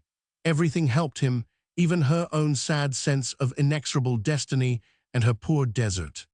You have taken a very unfortunate step, child, he was saying. You came here on a questionable errand. Now you have owned up to these people. They know what you are. Oh, she threw out her hands at the horror of it. Until now she had not seen herself as she must be, even in Electra's eyes. His way of presenting things made them intolerably 508. But Thethi will not, she quivered before him and seemed to crouch and lessen. They will not tell, I do not feel sure of that, but do you want to trade on their not telling? Such things are always known. Well, I have done wrong, I must suffer for it. Who suffers? Yuan one. The blow to me is incalculable, I do not understand it. Your mother's memorithat should have kept you straight. So far, childwe, you are a liar. She was, she told herself, the tears streaming over her face. The happy certainties she had felt with Osmond withdrew into a vague distance. At last she understood. She had sinned, and she was not forgiven. Now, said MacLeod. His voice had a ring she knew. Now we must consider what is to be done. One thing I have done already. I have taken passage for you. I will stand by you if you go back to France. I will not support you here, nor shall they. Think what you 999. A cheap adventuress could do no more, except persist in it. He was all breathing indignation. Do you mean, her voice broke, do you mean to take me back to him? The prince, by no means. I mean to take you back to work, to be good and clean and honest. You must retrieve this step. You shall be independent of me if you like. You shall sing. My dear daughter, you may not think I have shown you much affection, but your honor is very dear to me. He looked nobly sincere, and yet she bent her brows upon him and tried to read a deeper soul than he displayed. Father, the word was wrung from her. She had not willingly called him by it for the 2 years past. You have persuaded me before. How can I believe you? A melting change came over him. It was evident in his voice, his suffused look, his whole manner. My child, said he, cannot you believe I loved your mother? Immediately the tides of her filial being were with him. If she denied him, she must hurt something to which her very blood bade her be faithful. The house of life, the father, mother, and their child, these were the sacred three, and it might be her high emprise to keep their union holy. "Can you be ready tomorrow?" he asked. With that emphasis his followers knew. "You will stay in town with me until we sail." "Yes." "Will you be ready?" "I will be ready." He got up and bent to kiss her forehead, but she retreated. "No," she breathed. "I will do it, father, but do not be kind to me." He gave her a little pat on the shoulder and a reassuring "Nonsense. I am always kind. We will have famous times yet, my dear." She stood droopingly while his steps went down the stairs and out through the veranda and ceased upon the grass. Then she opened her door and crossed the hall to Granny's room and tapped. "Come in," called the kind old voice. Granny was in bed, a candle by her, a book in her hand. She looked in her nightcap like a beautiful old baby. "I had to crawl in here," she said apologetically. "I get so stiff sitting about. But I do not want to sleep. Draw up the rocking chair." Rose went up to the bedside and dropped upon her knees, looking up so that the light could strike her face. It was a wretched face, but she tried to keep it calm lest it should plead for her. "My father is going to take me away," she began. "I must pack tonight, but I want to tell you." "Take you away? Where?" asked Granny. "To France." "Why, I do not like that." Rose continued. "I am not a good woman. My father has told me so. He has shown me, I believe it." "I guess you are tired," said Granny. She laid a motherly hand on the girl's forehead. Then she smoothed her hair and tucked a lock behind her ear. "I guess I would not say such things. I was never married to Tom Fulton. I thought it was right not to be, but I came here and called myself his wife. I am an adventuress. My father says so." The old lady sat looking at her with a puzzled glance. "You blow out the candle," she said then. "It makes it kind of hot. Now I will move over and you climb up here and lie down a spell. I guess it will rest you." Rose put out the candle and breathed her relief now that even that light was off her tortured face. Then she did stretch herself on the bed, and Granny put out a hand and held hers. "Tea will not hurt your skirt, will it?" she asked. "You have got such pretty clothes. I should not want to have 'em tumbled." Rose spoke again with her insistent haste. "I am an adventuress." There, do not say that. It's a miserable kind of a word. Did your father come here to take you back?" "I do not know why he came, not entirely, but he tells me to go with him. I must go." "Do you want to go, dear?" She hesitated a moment, and they both listened to the sounds of the summer night. "I want to be honest," Rose said at last. "It is too late, but I must do the best I can." "It is not ever too late," said Granny, "but I do not seem to want you to go. I am fond of you, dear." Rose lifted the cherishing hand to her lips. "Peter is fond of you too. He told me so today. It is all over between him and Electra. He told you that." "Dear Peter," but after Thish was quivering with impatience. "To put that test, you would not be willing to have him like meafter this." Now Granny was silent, but only because she was thinking. The tightening clasp of her hand made that evident. "My dear," she said at last, in her soft old voice, "you cannot imagine how stupid I am. I never know how to say things right. But if it was a transgression, I suppose you would say it was." Honesty rose up in the girl and cried to be heard. "I thought it was right," she protested sharply. "I did think it was right. About coming here I did not think much, except that I was lonesome and afraid. Now I understand. I must pay my penalties. I must be honest. It is too late, but it's all I can do." "You see, about transgressions," said Granny, "why, they are not to be thought of, my dear, not for an instant after we are sorry. We have just taken the wrong road, that's all. We have got to clip it back into the right one. We cannot sit down to cry. We have got to take our punishment. Yes, Mercy, yes, I guess we have. But we have got to be happy too. The punishments were given us in love. We have got to be thankful for 'em. Now, do you feel as if T was right for you to go back with your father? There are hard things there. I ran away from them. I must face them." "Then you go, dear," said Granny. "But do not you forget for 1 minute that there's the love of God. Peter and I love you too.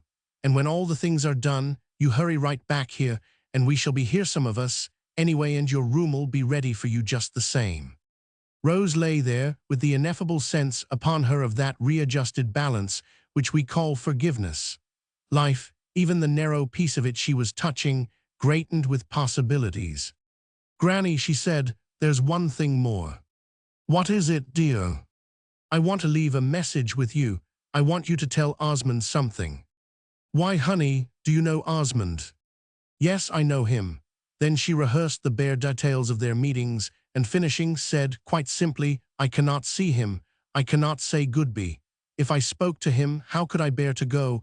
But it's he who really sends me." "What do you mean, dear?"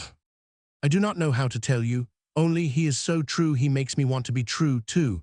He wants to do the hardest thing. This is the hardest thing for me, and I want to go and be honest, not stay and have you all make it easy for me to be honest.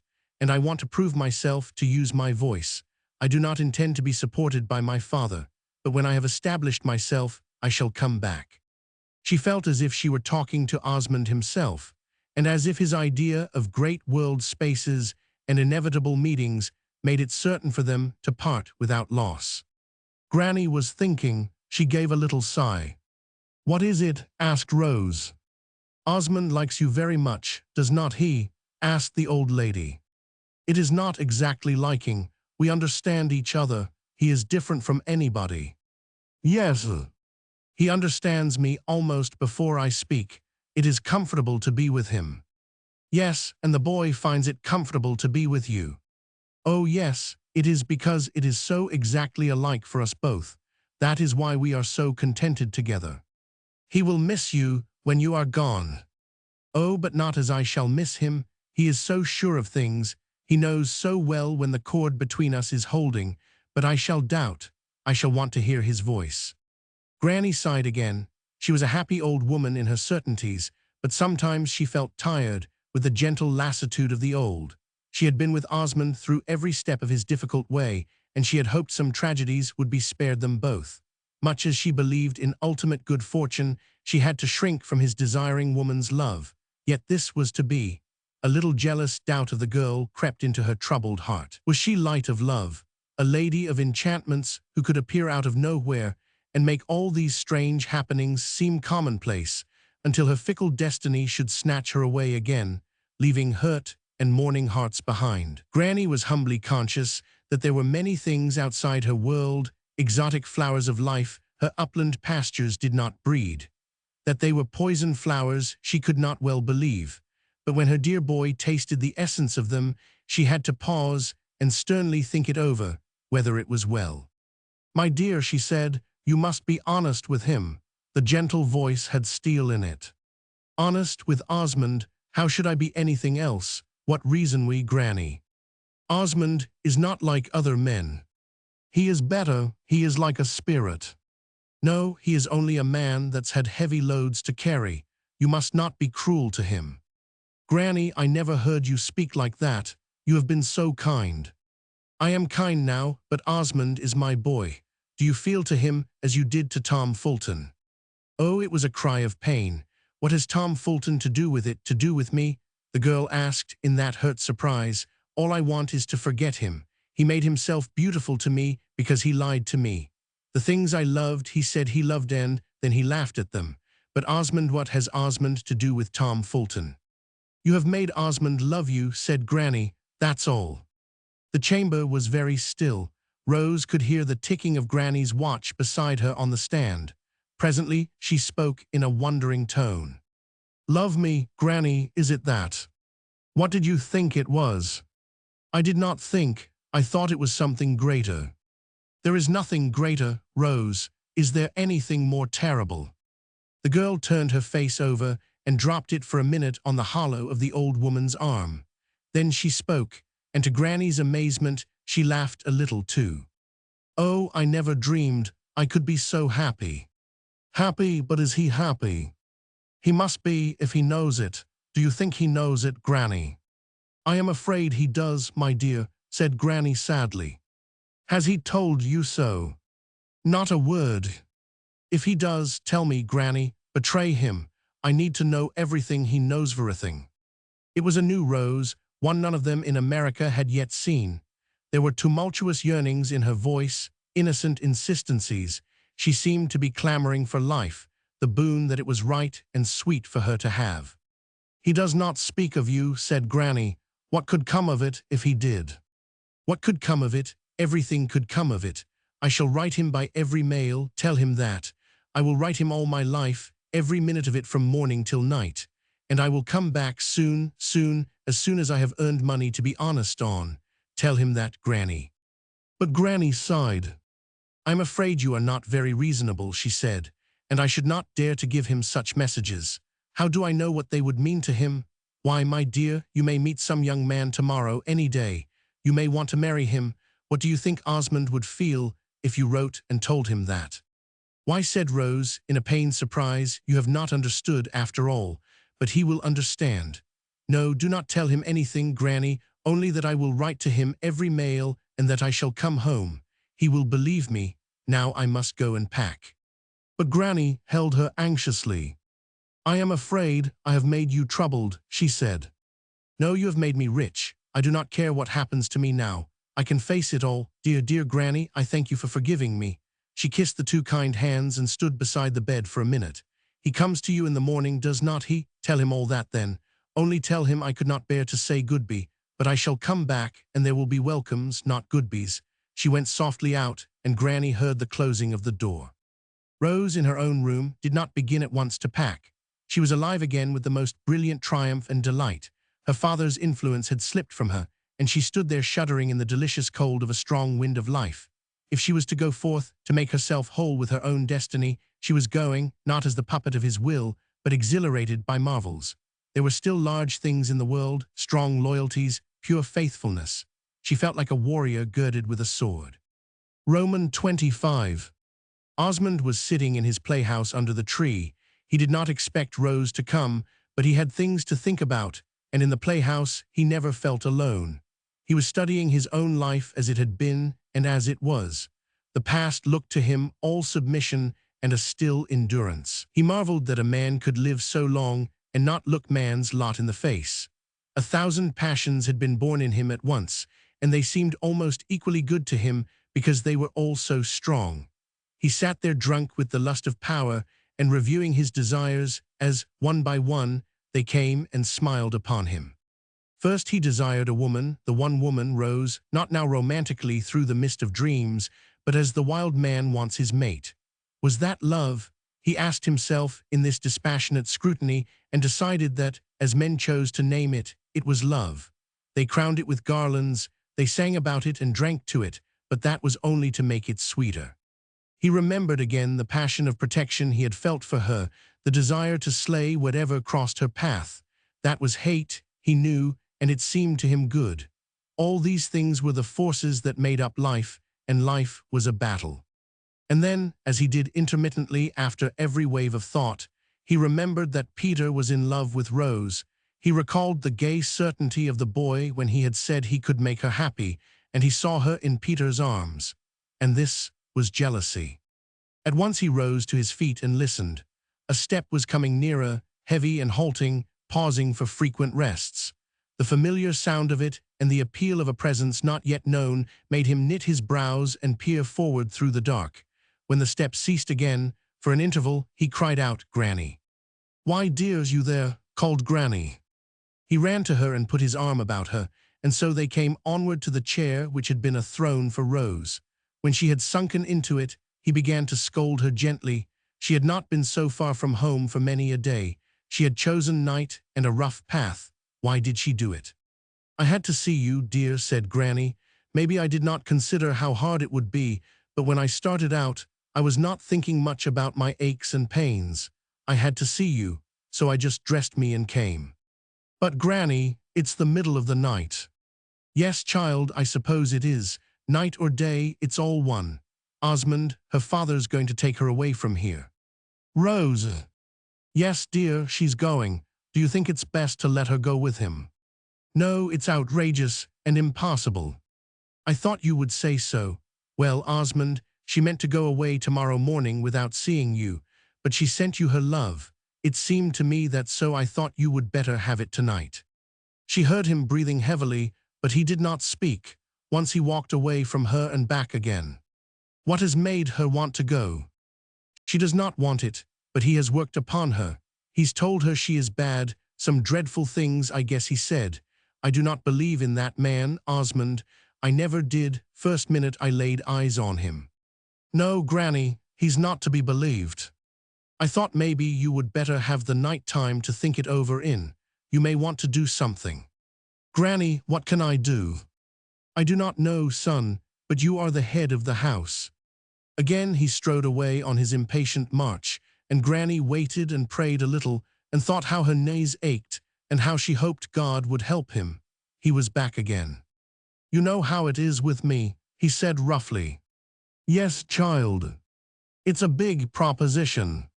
It's the biggest there is, son. I have just been telling her so. Rose, what has Rose said? Not much, only I had the feeling when I was with her that she loved you and did not hardly know about your loving her, so I came down here. You did right to come. Granny drew a long breath. The thing was out of her hands now, she knew. What his hands would do with it did not yet appear. She rose. Well, son, she said, I will go back. Come with me to the wall, then I will manage it alone. He did go with her, helping her in a tender silence, and at the door she kissed him good night. What time is breakfast, Granny? 8 o'clock. The next morning, when they had assembled in the dining room, Granny, standing with a hand on the back of her chair, waited. Her face had a flush of expectation. Her eyes sought the window. There, she said, he's coming. Peter, I have moved your place. Osmond will sit opposite me. Osmond, Peter almost shouted it. Yes, said Granny, in what seemed pride. I thought Osmond would be here. Osmond came in, a workman in his blouse, fresh from cold water and the night's stern counselling. Rose, hearing his step, could not for a minute look at him because he had once forbidden it. The commonplace room with the morning light in it swam before her. After he had spoken to Granny, he walked up to her and offered his hand. Then their eyes met. Hers were full of tears, and through their blur even his face looked stern and beautiful. I wanted to see you, Osmond said, and she answered, feeling his kindness as from some dim distance. To say goodbye. No, not to say goodbye. Then they sat down, and there was no constraint, but a good deal of talking, and strangely, it was Osmond who led it. He did not touch upon things of wider interest than his own garden ground, where he was at home. He had pleasant chronicles of the work to give Granny, and MacLeod took a genial interest. Only Peter sat, wittied at the turn things were taking, and Rose grew paler and left her plate untouched. She did not know whether it was joy that moved her, or grief at parting with him. Only the morning seemed like no other morning. When they rose from the table, Osmond turned at once to MacLeod. May I see you for a minute or two? He asked. We will go into the west room, Granny. While Peter started forward, as if to help or hinder, as the case might be when he understood it, Osmond had led the way, still with the air of being master of the house, and Rose stood with downcast eyes, as if miserably conscious that the interview would concern her. Inside the west room, cool in the morning, and with a restful bareness about it, a retreat where people went to sleep or read, Osmond turned at once to the man whom, at that moment, he delighted in as a worthy foe. Osmond had never known before the keen, salt taste of victory. All his triumphs up to this time had been as slow as the growth of a tree that recovers itself after lopped branches. Now he felt the anticipation of combat. We needn't sit down, he said rapidly, yet with self-possession. He looked taller, even MacLeod thought with wonder. His dark eyes were full of fire. I love your daughter, said Osmond, in a full, steady voice.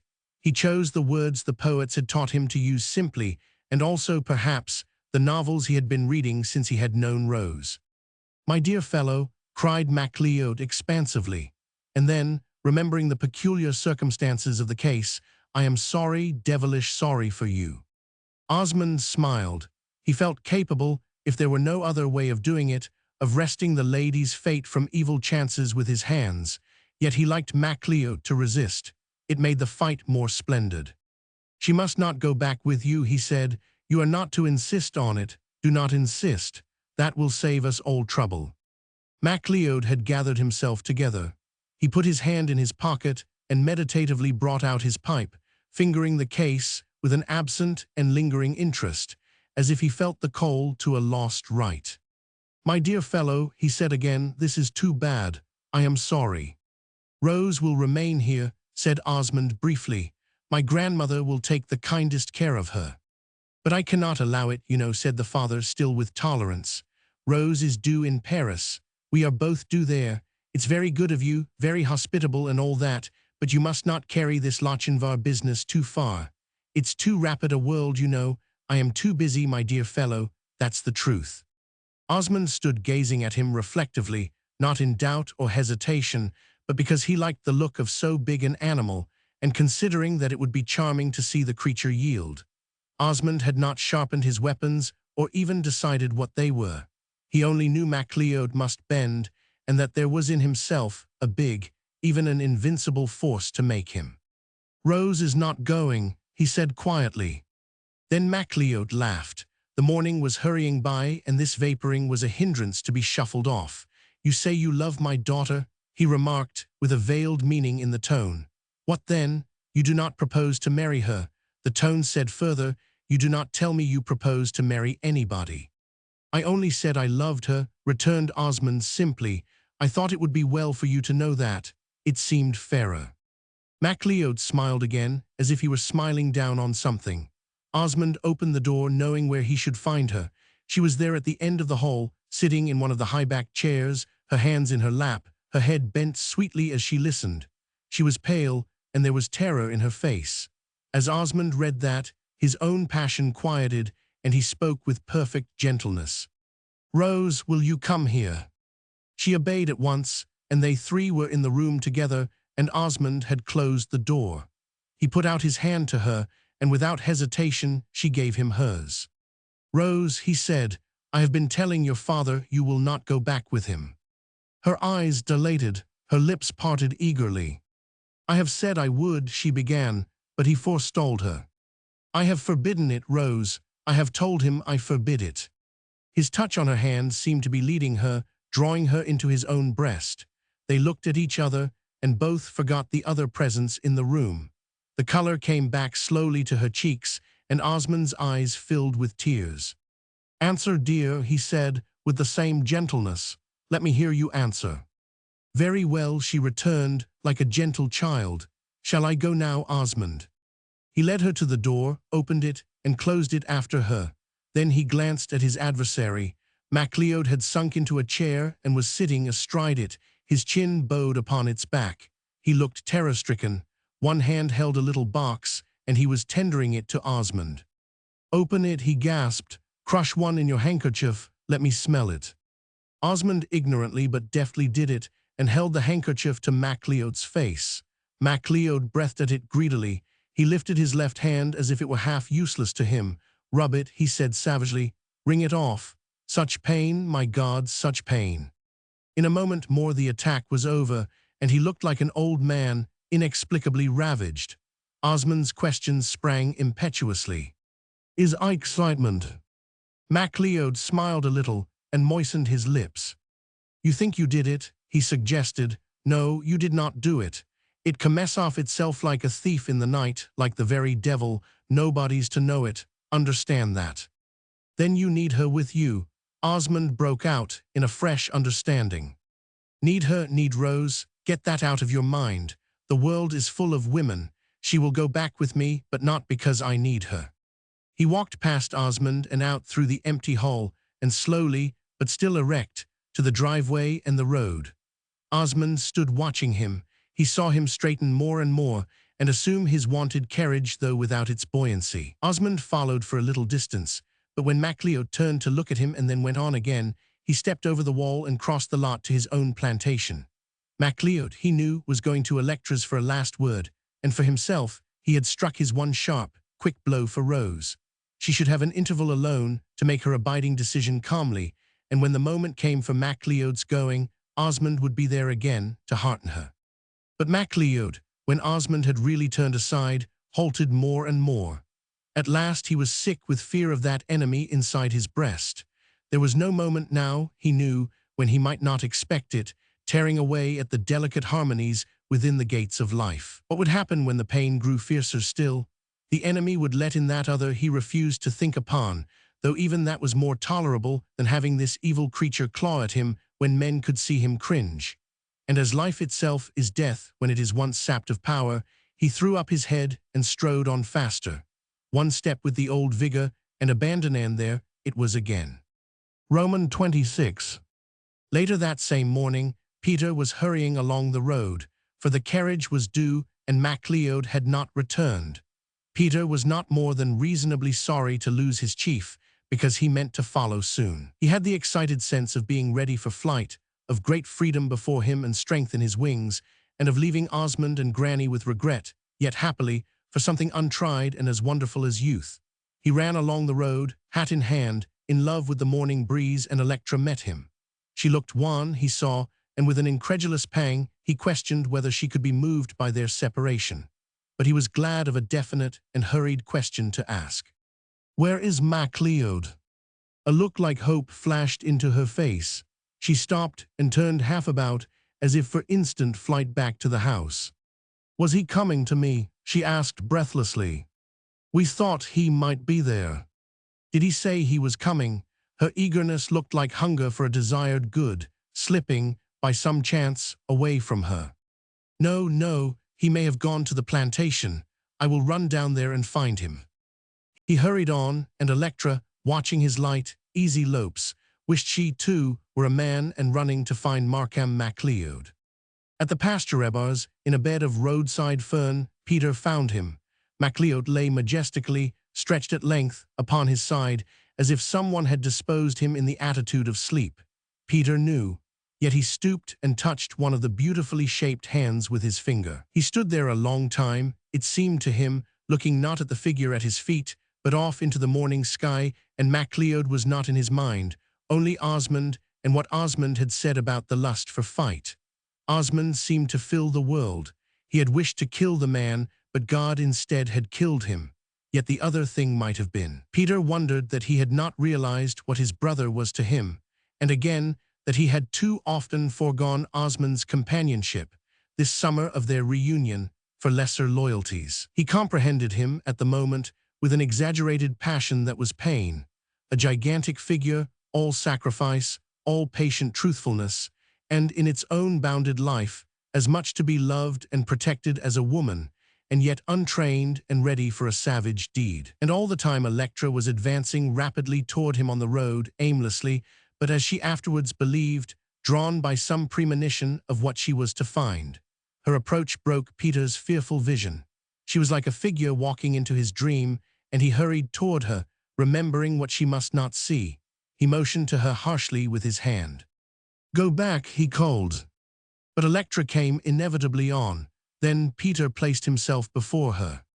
"Something has happened," he said quietly while she looked him in the face. "Go home." But now she was gazing past him, and the figure in the bracken caught her sight. With a low cry, the inarticulate sound that throws suffering woman back to her kinship with the mother brute, she ran past him and stooped over MacLeod. Peter, dull with feeling, thought she tried to raise his head, and failing that, she took the hand and nursed it on her bosom. Peter judged apathetically that he had never really known Electra. She looked now like a woman numb with grief over a dead child. Then he waked himself out of his maze. "Do not," he heard himself calling. "People will come." "Who will come?" she returned sharply, as if she challenged them all to show why this should not be her dead. Then she wakened. "Go," she cried, "get help. It cannot be true. I will call the men. We can get him home among us." He ran over the wall and on to the field where men were hoeing. When they had dropped their work and followed him, they found Electra sitting there by the roadside, as if she were the one mourner over the dead, and she did not rise until they stooped to lift him and arranged how he should be carried. Then she said to Peter, again as if it were her right, "Have him taken to my house." Peter stared at her, but he remembered Rose. "That will be better," he said, and added, "But who will tell her?" "His daughter," said Electra in her clear tone. "I will tell her, but there is a great deal to do before that. She can wait." So they walked along the road like a strange funeral procession, Electra in front, as if she had a right to lead. She turned in at her own gate, and they followed, and she walked on up the steps and into the library, where they laid him down. Madam Fulton and Billy Stark had gone for a drive, and the house, in its morning order, looked as if it had been prepared for the solemnity of this entrance. Now Electra's methodical capacity came into play. She sent one man for the doctor and another to the kitchen for hot water and for brandy. But when they were hurriedly dispersed, she turned to Peter and said, with a heartbreaking quiet, "And yet he is dead." She sat down upon the floor beside the couch and laid her head on the dead man's heart. Peter knew it was to listen for a flutter there, but with his sensitive apprehension of all emotion, he felt also that she was glad to put her head upon MacLeod's breast. He was conscious of being useless in his inactivity, but he could only stand and stare down at them, the dead man and the mourning woman. Presently Electra got up and stood, dry-eyed, and looked at him. "He was coming to me," she said, in awe at the loneliness of the event. "I could not sleep last night. I wish I had known a little more. Instead of thinking about him, I could have met him. I could have been with him." Peter shuddered.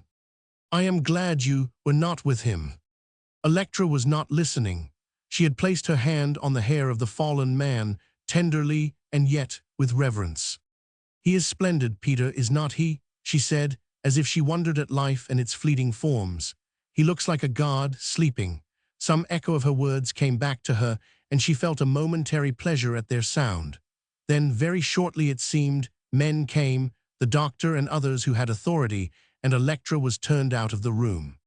"Go upstairs," Peter besought her. But she stepped out, bareheaded, into the air. "No," she answered, "I am going to tell his daughter."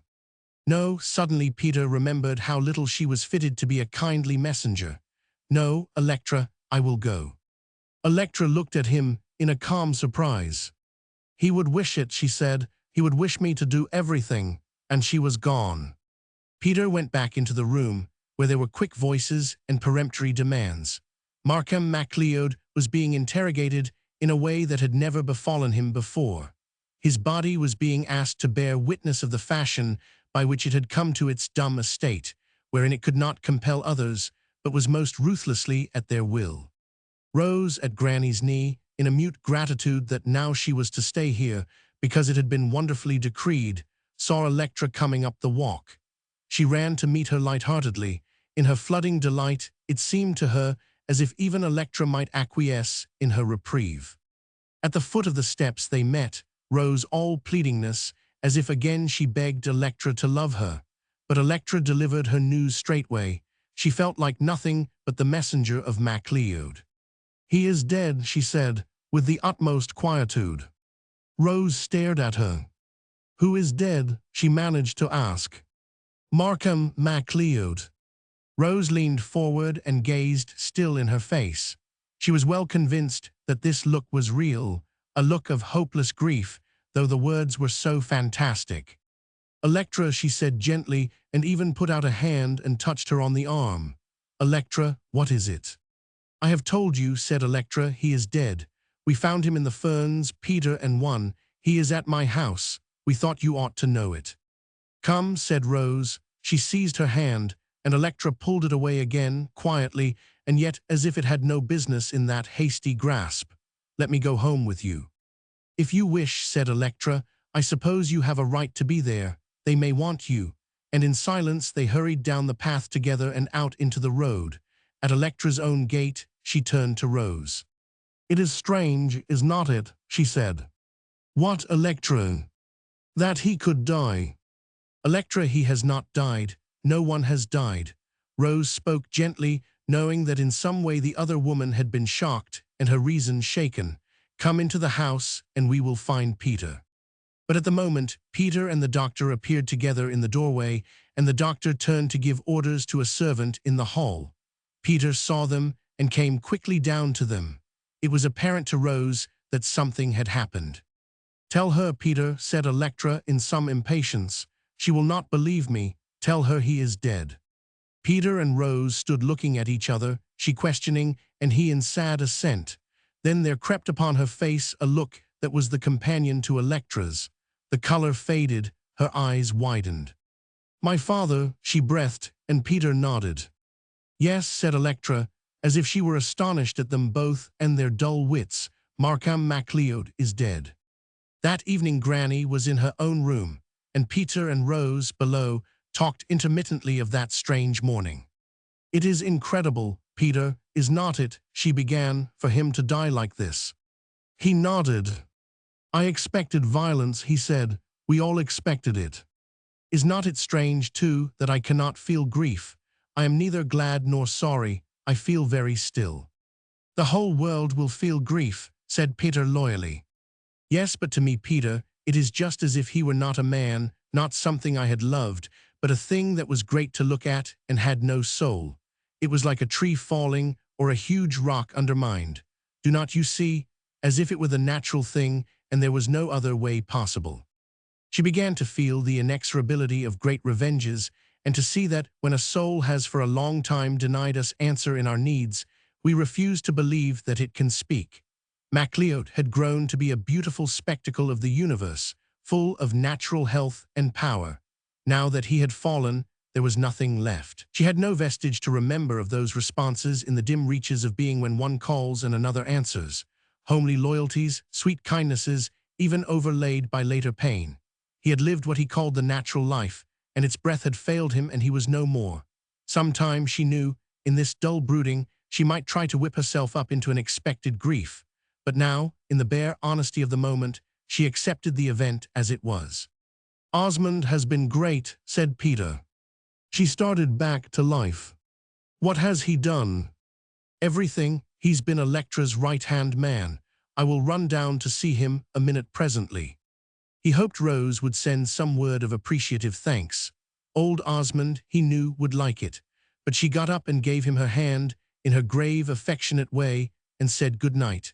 She remembered how Osmond and her father had met in contest, and she knew Osmond would not seek her until Markham MacLeod was wholly gone. Roman 27. Peter met his brother midway in the field and waited for him.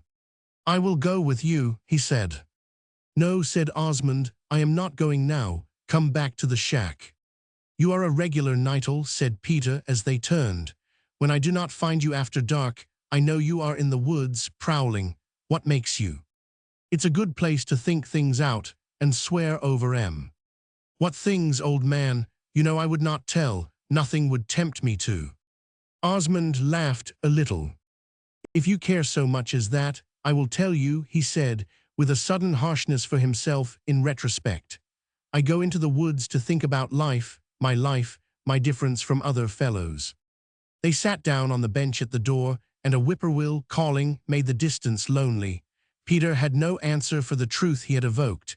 It was too harsh. Only a woman could have met it, and that with kisses, not with words. "Do you know," he said abruptly, "what all this makes me want? This horrible excitement." "No, boy." "It makes me want to paint. I want to paint everything I see. Markham MacLeod lying there in that bed of fern, Rose with all the life washed out of her, and you now, your face coming out of the dark. Everything's been unreal to me since it happened except paint and you." "Poor old chap," said Osmond. But he fled on from that concurrent sympathy to a dearer plea. "Paint, Pete," he urged. "Let all the rest go. Let MacLeod die, but you paint." Peter was looking at him now, fascinated. The pale face out of the dark was all one glowing life. Peter wondered at him, his strength, his beauty.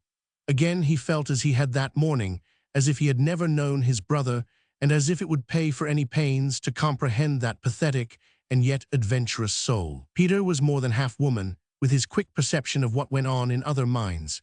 He understood at that moment that the great adventure of all is life itself, not, as it seemed to him, to paint, to love, but to taste all things with this richness that was beginning to be Osmond's, this hunger for the forbidden, even, so it was hunger. Osmond had begun to recognize his own nature, and for the first time his brother began to recognize him. "Osmond," he said, in a wistful eagerness, "very beguiling, whatever you did, I should believe in it." Osmond looked at him with that faint, sweet smile upon his face, and his eyes offered hints of ineffable meanings. "Would you, boy?" he asked. Peter went on. It was almost like a woman's confession of her love. "Osmond, you say you think about your life when you are alone. What do you think?" I think it is full of passions as an egg is of meat. They have been growing while I ignored them. I saw them marching before me and round me. They thought they were my masters. What then? Osmond remembered how the morning seemed when he met Rose in the sunlight and touched her hand. Then he said gravely, I was their master, that's all. Oh, said Peter exultingly, you would be the master in the end. You are great. Pete, said Osmond suddenly, is this death coming? Is what death? It's too queer for life. To sit here talking like this. No, not that exactly, but the sense of things to come. It seems as if life was not going to be the same again, and nothing was quite big enough to come after things as they have been lately, but death, and that's only big enough because it's unknown.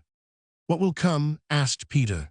He felt at once like a little boy, half afraid, and afraid of his fear, yet with his brother to uphold him. We will not go to bed tonight, will we? We will sit here, even if we hold our tongues. I cannot go to bed. They did sit there for an hour or so. Peter spoke. What are you thinking, old man? Of Rose.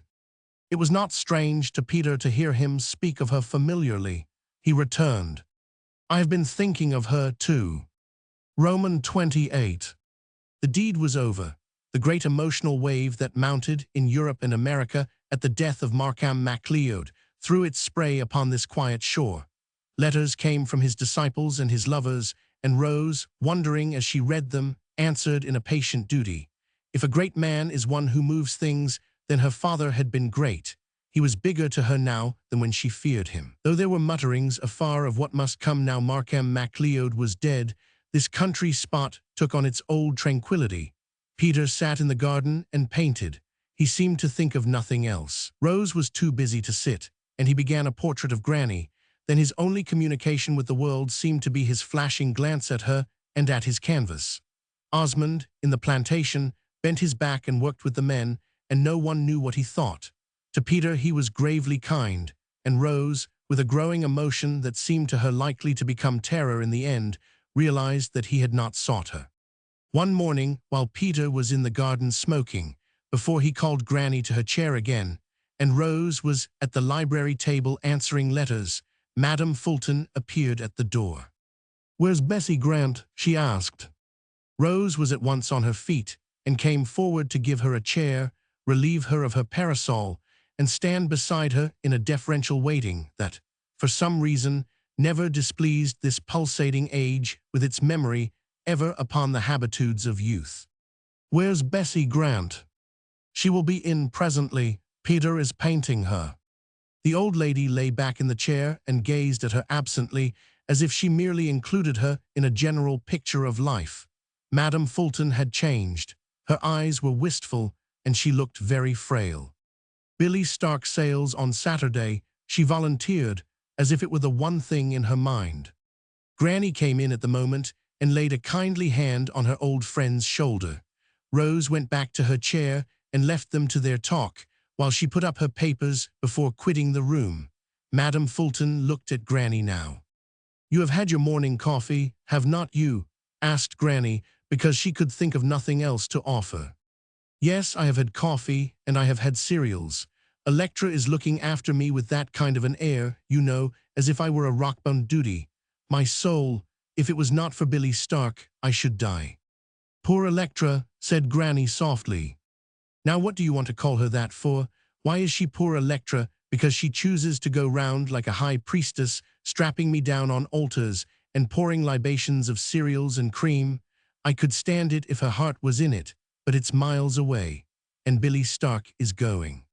Granny only patted her hand. Well, well, said she, it's been nice to have him here. It's been heaven. It's the only heaven I shall ever know. We get a little mite of it here every once in a while, said Granny. Do not you think so? No, except when Billy Stark comes, and he will not come again. Electra's going too. Abroad. Yes, she's going abroad. At once, it seems, Rose MacLeod. Rose looked up from her papers. What was it about your father that put the devil into people? Rose answered with an unsmiling candor. I do not know, Madame Fulton. But you know what I mean. He had great personal power. You are not in mourning for him. She had been considering the girl's dress and its fluttering ribbons. Rose returned with dignity. I am not in mourning. Well, Electra is. She has not put on black, but it's all over her. She's perfectly shameless. I asked her this morning why she was hurrying her sailing, and she said it was because he would wish it. There were things to do for him. That he would wish it. Your father, do not you see? She's got an idea that she's his earthly vicegerent, and there's some majestic poppycock about the brotherhood. I cannot understand it, and I do not want to. All I know is she's mad. Bessie Grant, when I told the Lord I wanted things to happen, I did not mean this kind, and he knew it perfectly well. Rose had risen and stood in grave attention. Oh, she must not do that, she said earnestly. I must tell her. Well, go and tell her then, said the old lady, turning back to Mrs. Grant. If you can make her listen, you will do more than I can. I ought to chaperone her, though you might as well chaperone the Lion of Lucerne. Bessie, and then as Rose left the room, she bent forward and leaned her head on Granny's breast. Bessie, she repeated, it's a miserable world. To Granny, all ages were as one. The old and the young were alike defenseless when they were in trouble, and she put her arms about the frail creature and held her warmly. Hush, dear, she said, and forgot this was not one of her own children. Mother's sorry.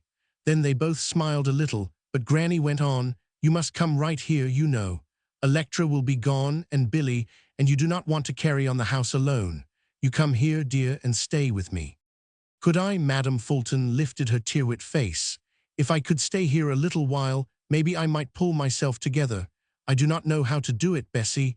I do not know how to live. I never 999. Rose had run over to the other house in an unreasoning haste. Electra was in the library, putting her desk in order. Her firm white hands were busy, assorting and arranging. She turned her head as Rose came in, and without rising, spoke to her collectedly and bade her be seated. She was older, Rose thought. She looked even like a different woman, not merely one whom middle age had overtaken. Purpose sat on her brow, and her eyes looked straight at you, as if she bade you tell your business and be gone. The one effect upon Rose was to make her sorry, infinitely sorry for her. Electra had broken the globe of her hopes upon a rock, and she was not even going to walk on and leave the shards forgotten there. Rose spoke at once, to use her courage while she felt it hot. Madame Fulton tells me you are going abroad. Yes, I sail next week. Is it with any purpose? Electra, did my father make you love him? Electra faced her. Color flowed into her cheeks. Her eyes glowed beyond any promise they had ever given. I am glad you asked me that, she said, and her full tone was strangely unlike the even consonants of the old Electra's voice. At last she forgot how she did things or why. Life was sweeping her along. He never made me love him. It was ordained. It was like nothing else on earth. Rose felt cold with the sad knowledge of it.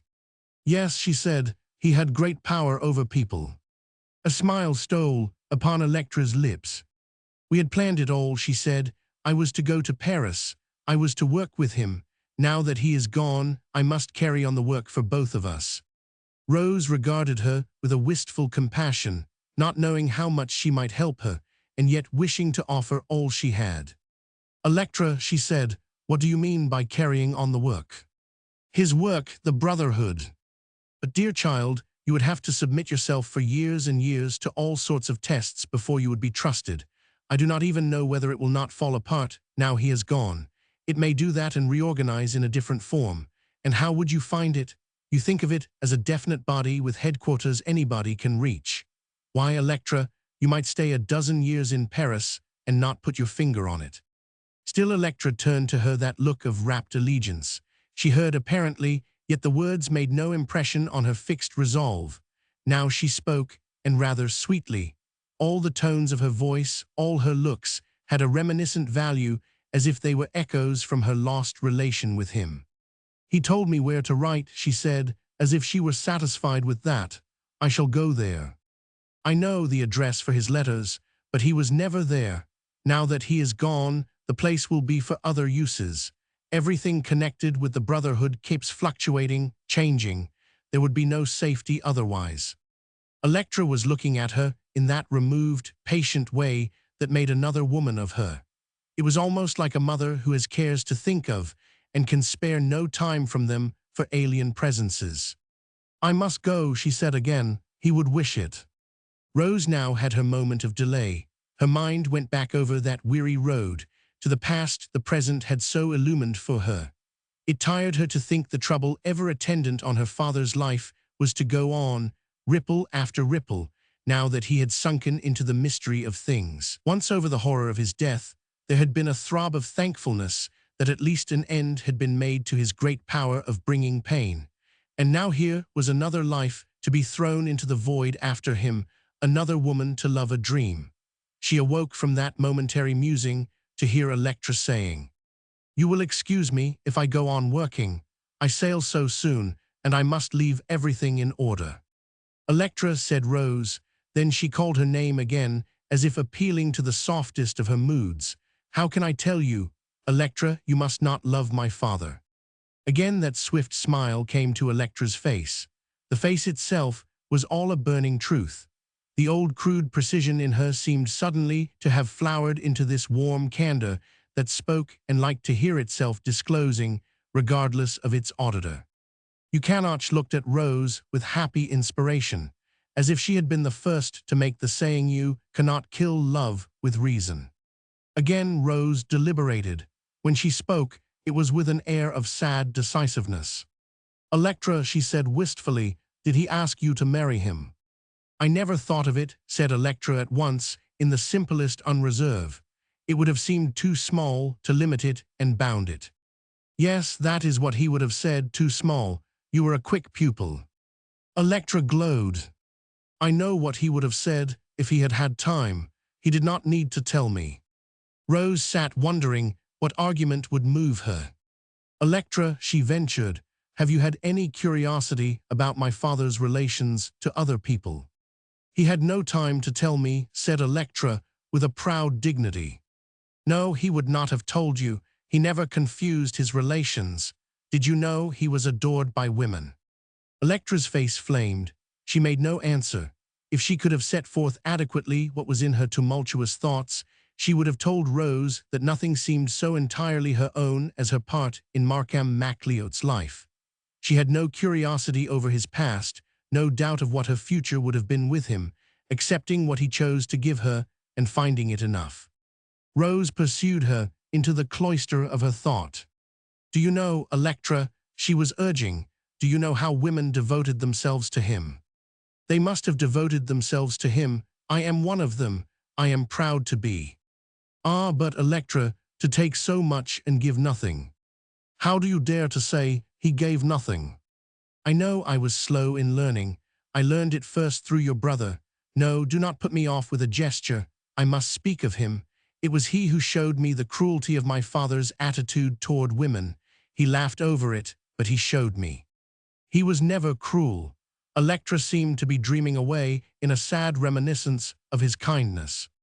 "But to promise so much, Electra, and give nothing. He implied to everyone, I have no doubt, that she was his great helper, that he would have married her if he had not been set aside by his work. That was like him. He was a sponge drinking up devotion. Yes, and he gave it back to the hungry and the thirsty and the cold. I do not know, I do know what he absorbed. One woman did translations for him. She worked like a dog, and he paid her with one of his looks.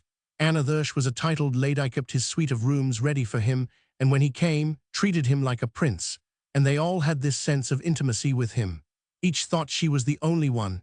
Each felt she was divided from him by hard circumstance, but she should possess him in the end." "In heaven?" asked Electra, eager for the slightest knowledge of him. "No, not in heaven. My father always said his expectations stopped here. He never carried the game on there." The great soul's Electra began and stopped. Trouble was upon her brow. She knew there was a goodly reason for every act he did, yet human jealousy was in her. She had to seek out arguments. "The great souls are different," she halted. "They are manicided. Look at Goethe." But Rose had heard that reason. She was tired of it. "It's a pity they make it so hard for other people," she said wearily. "Because they are great, must they be greedy too? But that was my father. He may have been a great man, but he was not the man you think him. If you saw him as he was a big, dominating animal, that's all. Electra sat staring at her, condemning. Rose knew not MacLeod, but his daughter. The charm of his mastery was still upon her. Rose and Peter, more mobile than she, had escaped with the cutting of his cord of life. It was as if they had been under a crude natural magnetism, and now that the magician had gone into another room, they were free. But Electra had petrified in the attitude where he had left her. She had a pitying certainty that Rose had never known him. Something like indignation came now into her face. She spoke passionately. "Why do you want to take it away from me?" Rose could not answer. Tears were in her eyes from pure pity at the loss and pain of it all. "We knew each other so short a time," brooded Electra, and it was apparent that she believed the relation had been as much to MacLeod as to her. "Why cannot you let me have the comfort of it? If it did not mean so much time, so much energy wasted, if you would not devote your life to it, you might, it's quite like you, Electra, and that would be a pity, because he was never for a minute such a person as you think him, never, Electra, never in the world." Electra rounded upon her in a flash of indignation. "Tell me what you think him." Rose's mind ran back to that first night when, with the daring inspired in her by their meeting, she had given Osmond a portrait of her father. Now was the time to paint it again, but for some reason she could not. The man had not changed, but his aims obscured him.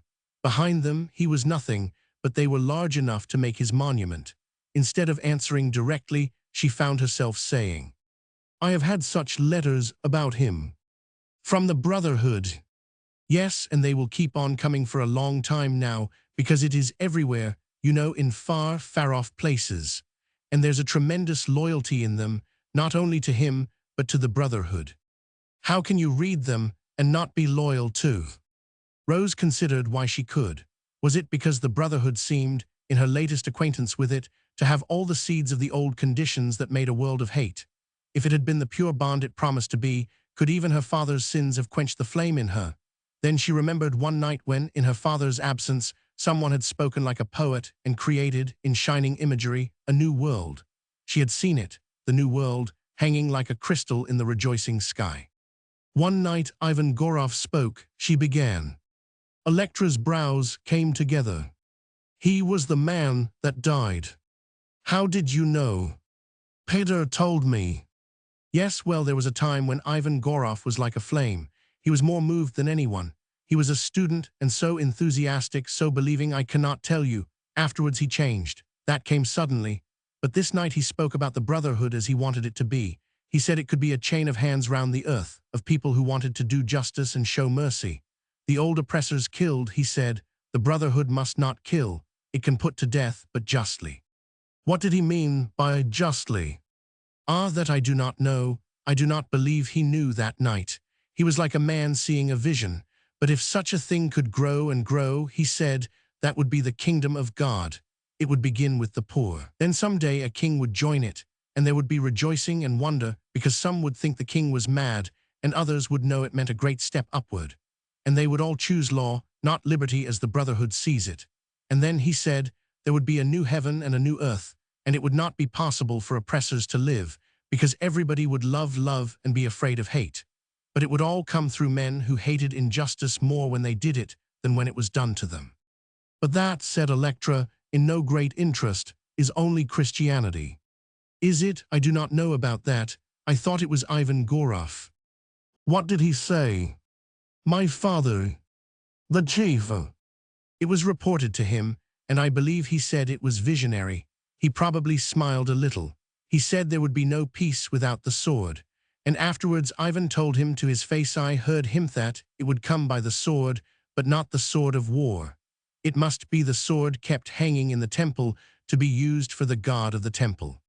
Was the chief indignant? He disapproved. Ivan was ignored after that. He was quietly crowded out. My father, she could not resist saying, my father was very intolerant of new leadership. Naturally, he thought of the general good. Rose sighed. Perhaps he did, Electra. I should like to think he 999. But she had told Electra nothing yet, she realized. to keep her from going forth with an ignorant intent. She tried once more not to destroy the image of MacLeod, but to make it a just one. Yet if it were better to have the image broken, that too must be done. My father, she said, took life like a great play. A game, put in Electra quickly. She had heard him use the word, though as he said it, it seemed noble. Yes, he was always rearranging scenes on the big stage, ringing down the curtain and putting it up on another act. But what Ivan Goroff wanted, that silent spread of good that he could not understand. He wanted war and himself a big figure in the midst. He was a leader, cried Electra jealously, the greatest of all. Rose smiled wistfully. I have not weakened your faith, have I? She asked. You do not doubt the wisdom of throwing yourself into this. Electra rose suddenly from the desk with an air of terminating the interview. Her voice rang like metal. If you talked to me until you were an old woman, you could not convince me. He was great. I should have followed him if he had lived. I shall follow him all the faster now. Rose, too, came to her feet. I almost think, she said, I shall hear of your speaking for the cause. A flush went over Electra's face. She looked wonderfully equipped for some high task, and also as if she recognized her own value and was glad she had that to give. Rose went back to Ivan Goroff and his great night. I keep remembering more and more of what he said, she mused. He said the brotherhood, as he saw it, would have its way because it was so beautiful. It would be like men in shining raiment regarded because they made a light, and people would see the light and want to walk by it. I must put that down, said Electra absorbedly. I may at any time have to talk about him as I knew him. Ivan Goroff. The chief, was it Ivan Goroff who said that? Immediately Rose saw the words had lost their luster. They were of no value, save as they had the sanction of MacLeod. Electra moved a pace nearer the door. She was impatient, Rose believed, to have her gone. Goodby, Electra, she said lingeringly and sadly. I cannot persuade you, can I? No, you cannot persuade me. And you glory in it. Yes, and I thank God I have something to glory in. At last she had it, the purpose of her life, though it was only a memory. But after all, what might she not turn it into? For she was pressing on as rashly as if the army of her desires were not at the cliff's edge below which foamed the sea, and in the sea, perhaps, lay glorious disaster. I shall be in Paris within a month. Rose hesitated. If I can do anything for you there, I told you the brotherhood was not easily found, but I could introduce you to the leaders. They will flock about you, said Electra with a candid bitterness, because you are his daughter. Not long, there are things to do, money to make over to them, money that stood in his name. Everything was in his name. I do not know how much he had of his own, so I shall keep my mother's and give back the rest. That will be right, said Electra. She did not add ethically. Outlines had grown too sharp for that. Rose held out her hand, and Electra, after a perceptible hesitation, took it in her firm grasp. Having it, she seemed warmed, through the contact, to something more humble and more natural. Still holding it, she looked Rose in the face, as if she tried to read her deepest self. Tell me, she said, and stopped. Yes, Electra. The girl's voice was very soft. She felt as if she could tell Electra anything that would help her. Did he love you? The words came with difficulty. Whether from jealousy or pure interest, Electra herself could not say. Rose stood a moment, not so much considering her answer as grieved that she must give it. No, Electra, she said then. My father loved nobody but himself. Then, as Electra dropped her hand, she went away. But after 3 paces she returned, doubtful of her own judgment, but ready to venture it. Electra, she said, the papers have begun already to report a woman's speeches to the Brotherhood. You saw that yesterday. Electra bowed her head silently. She was white to the lips. That woman was Ivan Goroff's mistress. My father separated them for time, just as he is separating you now from all your past. Ivan Goroff accused him of it, and next day he died. But I know, as well as I know anything, that now she has gone back to Ivan Goroff's memory. She will preach the Brotherhood as he saw it. Do not you see, Electra, until a man rises that is strong enough, she will lead the Brotherhood herself. Electra struck her hands together in a passionate, unconsidered gesture, but she recalled herself immediately. "Goodby," she said coldly, and turning about, went in. Roman 29. Rose, unquiet over her useless mission to Electra, sought out Peter where he sat in the sun, his mind swaying in its constant rhythm between his happy work and his charming dreams. He left the garden chair and came forward to her, struck by the pathos of her face, and a little irritated too, because MacLeod's death was a sorrow past, and it seemed unfortunate, at least, that there should be so much melancholy in bright weather. "Electra is going abroad, you know," she said. Peter turned with her, and they paced along the grass. Rose went on. "She was much impressed by my father." "I know. She belongs to the Brotherhood now." Peter nodded, his mind still with Osmond, but cheering a little in the consciousness of her graceful presence. "Peter," she stopped and laid a finger on his sleeve. "Say something to her. She is going over there to work, to throw herself into that movement. She might as well jump into the Seine." "Yes," said Peter musingly. "Yes, of course. I will go see her. I will go at once." She assented eagerly. She seemed to hurry him away, and not knowing quite what he was to do when he got there, he found himself, obedient but unprepared, at the other house, before Electra. She was agreeably welcoming. Peter had ceased even to remind her of young love, chiefly because it was a part of her dignity to put the incomplete dream aside.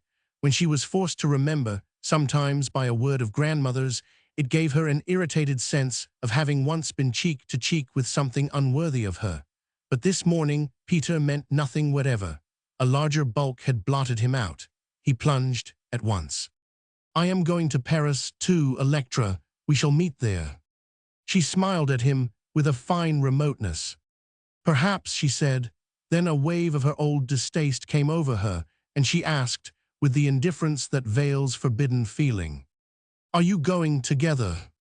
"Together?" "Yes, are you going with Rose MacLeod?" Peter frowned. "We have not mentioned it," he said. Their coming to America together had seemed most natural, but some intonation of her tone made the implication odious. Seeing his look, she said, not giving him time to answer, "You will help me with the Brotherhood. I must get in touch with it by every possible means." The color came into his face. He looked half ashamed, half wondering. "I cannot account for it," he returned, "but Electra, I shall not have time for those things any more." "Not have time for that?" It was as if she accused him of lacking time to breathe. "I cannot help it," said Peter. "It's all true, Electra, as true as it was, but I have got to paint. That's my business. Do not you feel that you owe anything to Markham MacLeod?" He looked at her with interest, noting the indignation that made a handsomer woman of her, but only for that reason, not because the indignation stirred him. Peter hardly knew how he felt about Markham MacLeod. He scarcely thought of him at all, save as Rose recalled him. As to the Brotherhood, now that this great persuasive force was gone, Peter could view it dispassionately, and it did not move him. It was like waves heard a long way off, the waves of a sea he once had sailed, but from which he had escaped to this upland meadow where the light was good. Only when Rose, possessed by the remembrance of Ivan Goroff's vision, had gone home and told him about it, had he felt the flare of that old enthusiasm to be in the surge of the general life. But chiefly then, because she had chanced to use the phrase shining armor, and he saw a knight pricking through a glade, with sunlight dappling between leaves, and knew it would be good to paint. There was nothing to say to Electra, because, as Rose had told him, she could listen to nothing but the Brotherhood, and wakened only to MacLeod. It was not that she refused other challenges, but her face grew mystical, and he knew her mind was afar from him. He got up to go. "In Paris, then, Electra," he said awkwardly. Her brows contracted. She remembered the other tryst that was to have been, and could not answer. "You will let me know where you are. I shall find you," Peter said, as he went down the steps at once. But as he walked away, he knew it would have to be some incredible chance to bring them together. There was no room for him. Electra sat there, her feet together, her hands in her lap, like a carven image, and held herself still in her dream of fantasy. She hardly knew where she was in these days. This was not the world as she had known it. Bound beyond bound of possibility lay over its horizon. There had been her former world, full of disappointments, lacking in opportunities for picturesque morals, and MacLeod had walked into it and turned on a light under which the whole place glittered. He had caused things to be forever different. One such illumination made all things possible. She felt like an adventurer setting sail. There in the room where he had talked to her, she sat and thought of him and even felt him near. The great stories flashed out before her, as if she turned page after page. Dante, how many times did he see Beatrice? She must look that up. But once would be enough, once for souls to recognize each other and then be forever faithful. At a step in the hall, she recalled herself. It seemed as if everybody interrupted her in her passionate musings. This was Madame Fulton, and Electra remembered she had something to say to her. Madame Fulton looked very tired and irked in some way, as if she found the daily burden hard to bear. Electra rose and waited scrupulously for her to sit. "Billy Stark comes back tomorrow," said Madame Fulton. She took a chair and laid her head back wearily. "When does he sail?" "Next week. You go Wednesday, he goes Saturday." Electra dared not remind her of that wild threat of marrying Billy Stark and sailing with him. Her grandmother looked a pathetically old woman, and such fantasy seemed to have withdrawn into its own place. "Grandmother," she began delicately. She had a fear of disturbing something frail that might fall to pieces of its own weakness. "Well, shall you stay on here?" Madame Fulton roused herself. "No," she said, "I am going to Bessie Grant's. She will help me pull myself together, and in the fall I shall move back to town." Electra came awake to her pathetic look. "You are not feeling well, grandmother," she said solicitously. "Feeling well," the old lady repeated it with a fractious emphasis. "I am worn out." "Is it anything particular, grandmother?" "Billy Stark is going away, is not he? Is not that particular enough? He's the only human creature left, except Bessie Grant and that pretty girl, Rose MacLeod." "Yes, but she's too young. She tires me. You all tire me, all but Billy and Bessie Grant. No, you can close the house, or I will, after you are gone. I shall not be in it."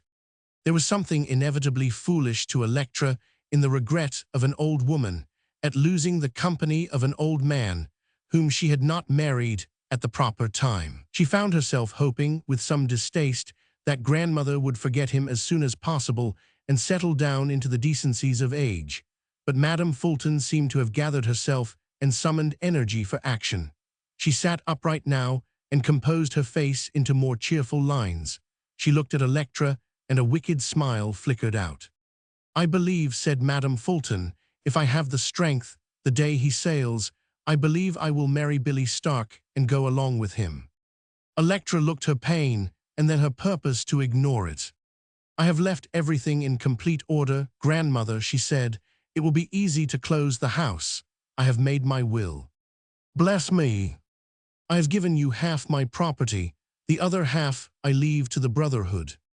"For heaven's sake, Electra, what do you want to act like that for?" Electra was too enamored of that deed to keep it hidden. "It is for a monument to MacLeod," she said, from her abiding calm. "But it is to be used by the Brotherhood. He would wish that." Madame Fulton was regarding her, not satirically now, but in an honest wonder. "Electra," she said, "I glory in you." "Grandmother." "I do, I cannot help it. You have gone bad just as I said you would, and you never were so human in your life. Brava, I am proud of you." But Electra lifted her head a little and did not answer. Grandmother, she knew, could hardly understand. It made her isolation the more sacred. "You give me courage," the old lady was saying. "Why, you put some life into me. I do not know, but I have got the strength to fly with Billy, after all." Electra rose. She could not listen, but at the door she turned, a new thought burning in her. "Grandmother," she said irrepressibly, "if you would make your will." "Bless you, I have not sixpence," said the old lady gaily, "except the tainted money from the book." "That's what I mean." Electra came back and stood beside her. She breathed an honest fervor. "That money, grandmother, it is tainted, as you say, if you would leave that to the Brotherhood." Madame Fulton was on her feet with an amazing swiftness. "My money," she cried. Then a gleam of humor irradiated her face, and she ended affectionately, "My own tainted money, why, I am devoted to it. And I tell you this, Electra, if there's one scrap of it left when you inherit, if you give it to your brotherhoods, I will haunt you. As I am a living woman, you shall not have a chance. I will make my will, and Billy Stark shall help me, and I will leave it to that pretty girl, and she shall buy ribbons with it. And my heavens, but there's Billy Stark now." He was coming up the walk, and she flew to meet him in an ingenuous happiness, half-dramatic fervor to plague Electra, who, walking with dignity, went out the other way. Madame Fulton was laughing at Electra, at life itself. "Billy," said she, "I would rather see you than all the heavenly hosts." Billy took off his hat and wiped his forehead. "I found I would got things pretty well in order," he explained. "I thought you would not mind my coming sooner." "Mind, I am enchanted. Come along in and have cold drinks and things. Bless me, Billy, how it does set me up to see you." She led the way into the dining room, and when no one answered the bell, on into the kitchen for exploration in the icebox. She tiptoed about, her pretty skirt caught under one arm, her high heels clicking. The pink came into her cheeks. She had the spirit which is of no age. Then they sat down together at the dining table in the shaded calm, and while Billy drank, she leaned her elbows on the table, and with the ice clinking in her glass, drank and made merry. She might have been 16 and in a French café. Her spirits were seething, and she feared no morrow. "I never can let you go in the world, Billy," she said, out of her gay candor. He was instant with his gallant remedy. "Come with me, then." Sometimes paused and watched him. "Sometimes I almost think I will." William Stark was a tired man that day. He had been telephoning and besieging men in their offices and talking business. He felt his age. It was one of the days when it seemed to him that sacred business even was less than nothing, vanity, and when he wondered, without interest, who would spend the money he might make. He was plainly fagged, and here was a gay creature of his own age, beguiled by the old perennial promises, whom life had not yet convinced of its own insolvency. He wondered at the youth of women, their appetite for pleasure, their inability to realize when the game is done. There was the curtain slowly descending between age and its entertainment, and Madame Fulton was clapping her unwearied hands as if things could go on forever. Grant her an encore, and she would demand another. As for him, he would fain go home to bed.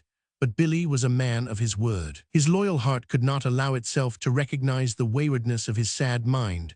The one had done with life in all but its outer essences. The other, in human decency, must go on swearing the old vows to the last.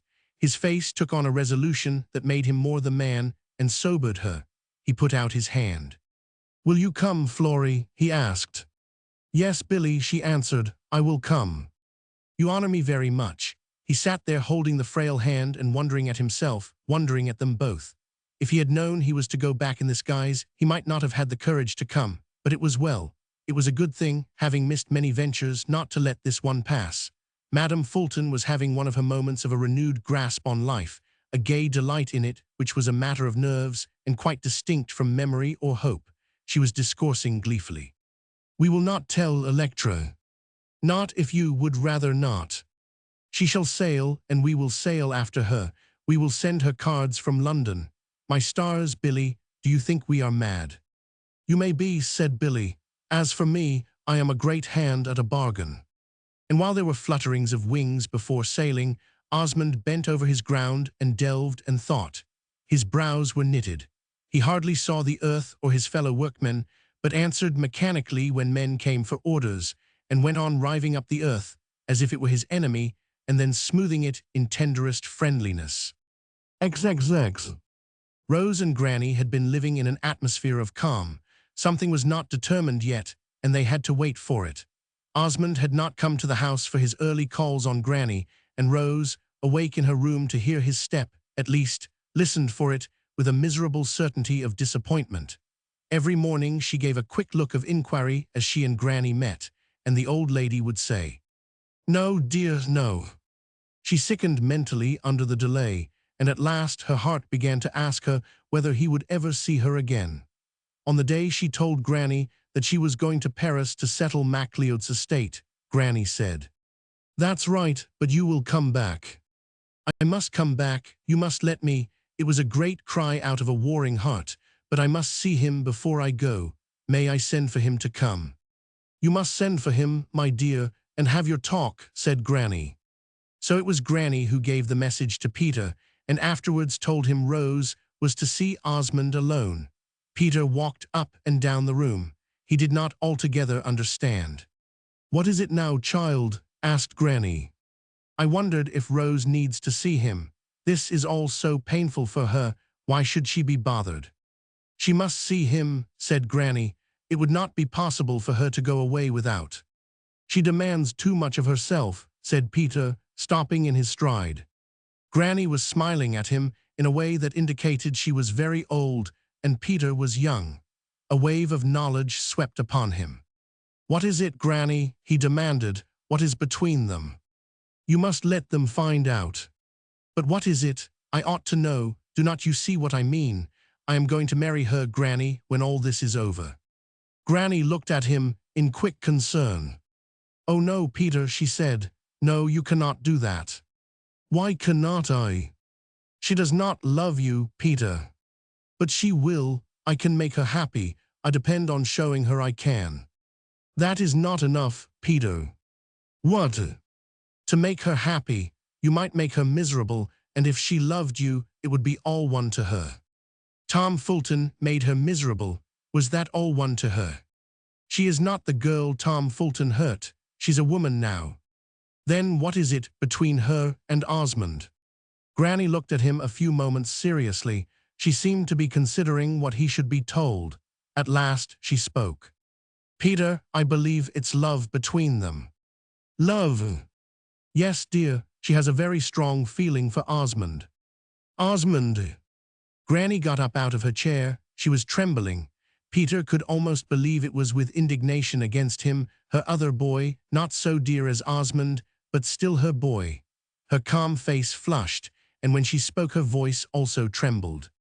Peter, she said, whatever we do, let us never doubt the kindness of God. It was a little hard on Peter, he felt, for here was he, too, devoted to Osmond with a full heart, yet nature was nature, and life was life. He could not help seeing himself in the bridegroom's garment. Osmond is the greatest thing there is, he said, but Granny, he stopped. I know, said Granny. She was not accustomed to speaking with authority. The passion of her life had all resolved itself into deeds, into a few simple words like the honey in the flower and the slowly fructifying cells. Now she stood leaning on her staff and thinking back over the course she had run. Osmond had been the child of her spirit because he was maimed. She had drawn with him every breath of his horror of life, his acquiescence, his completed calm. What withdrawals there were in him, what wrestlings of the will, what iron obediences, only she knew. There was the sweetness, too, of the little child who, when they were alone in some sad twilight, used to come and put his arms about her neck and lay his cheek to hers, with a mute plea to her to understand. And now when Osmond had harnessed himself to the earth, God had let a beautiful flower spring up before him to say, behold me. God did everything, Granny knew. He had not merely created, in a space of magnificent idleness, some centuries ago, and then, with the commendation that it was good, turned away his head and let his work shift for itself. He was about it now, every instant, in the decay of one seed to nourish another, in the blast and in the sunshine. He was ever at hand to hear the half-formed cry of the soul, the whisper it hardly knew it gave. He was the still, small voice. And he had remembered Osmond as he had been remembering him all these years. He had led him by painful steps to the hilltop and then had painted for him a great sunrise on the sky. The night might lower and obscure it, the rain fall, or the lightning strike, but Osmond would have seen the sunrise, and all Granny could say was, "It may not turn out well, dear, but it's a great thing for him to have." Peter strode away into the garden. She followed him in an hour or so and asked if she should sit for him, and all that afternoon he painted on her portrait, with the dash and absorption of one who knows his task. "Tired, Granny?" he asked at length. "No, Peter. You are going to be a sweet thing with your white cap here against the hollyhocks," said Peter. "I must hurry. When it's done, I will leave it for exhibition, and then I will go back to France." That night he strode away for a walk, and Granny betook herself to her own room. So Rose was alone when Osmond came. She had dressed for him, and she looked the great lady. There was about her that air of proud conquest worn by women when they are willing to let man see how much he may lose in lacking them, or how rich he is in the winning. It says also, perhaps, this is the wedding garment. It is worn for you. When Osmond entered, these things were in his mind, because it was a part of his bitter thought that he had no clothes to meet her in. For many years he had seen no use for the conventional dress of gentlemen, and Granny had never failed to like him in his clean blue blouse. So he came in, as Rose thought at once, like a peasant of an old-world country, all but the face. What peasant ever wore a mien like that? The clarified look of conquered grief, the wistfulness of the dark eyes, the majestic patience of one who, finding that the things of the world are not for him, has put them softly by.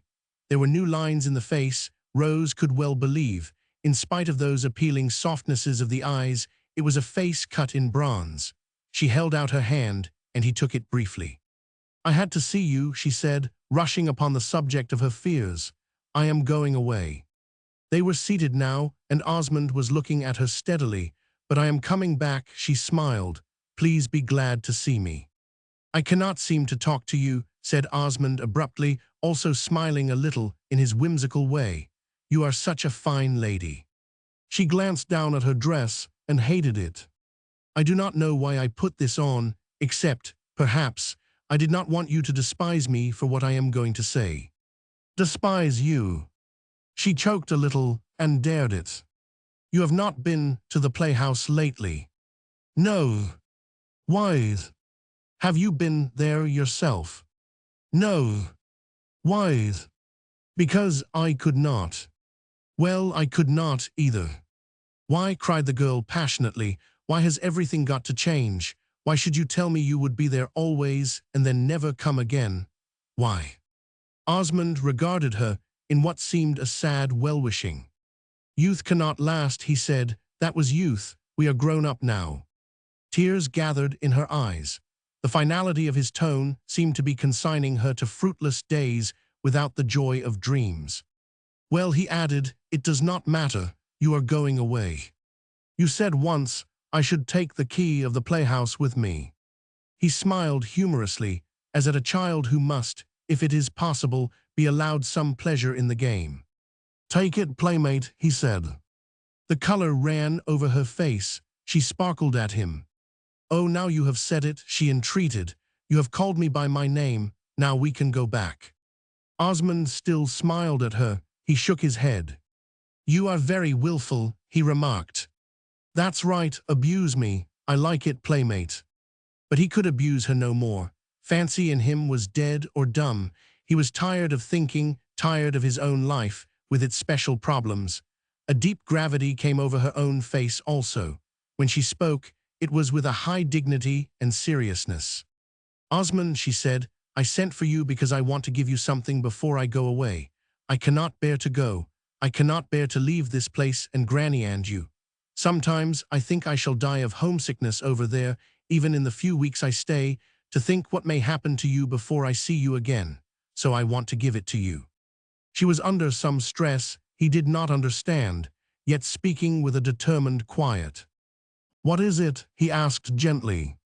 She had no words left, only the two she had thought of for days and days, until it had seemed to her he must hear her heart beating them out.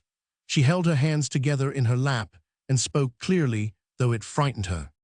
"My love, Osmond, my love." He had turned his look away from her, and feeling the aloofness of that, she fell to trembling. When he began to speak, she stopped him. It seemed to her that he was bringing rejection of her gift, and she could not bear it. "No," she said, "do not say it." But he did speak, in that grave, moved tone.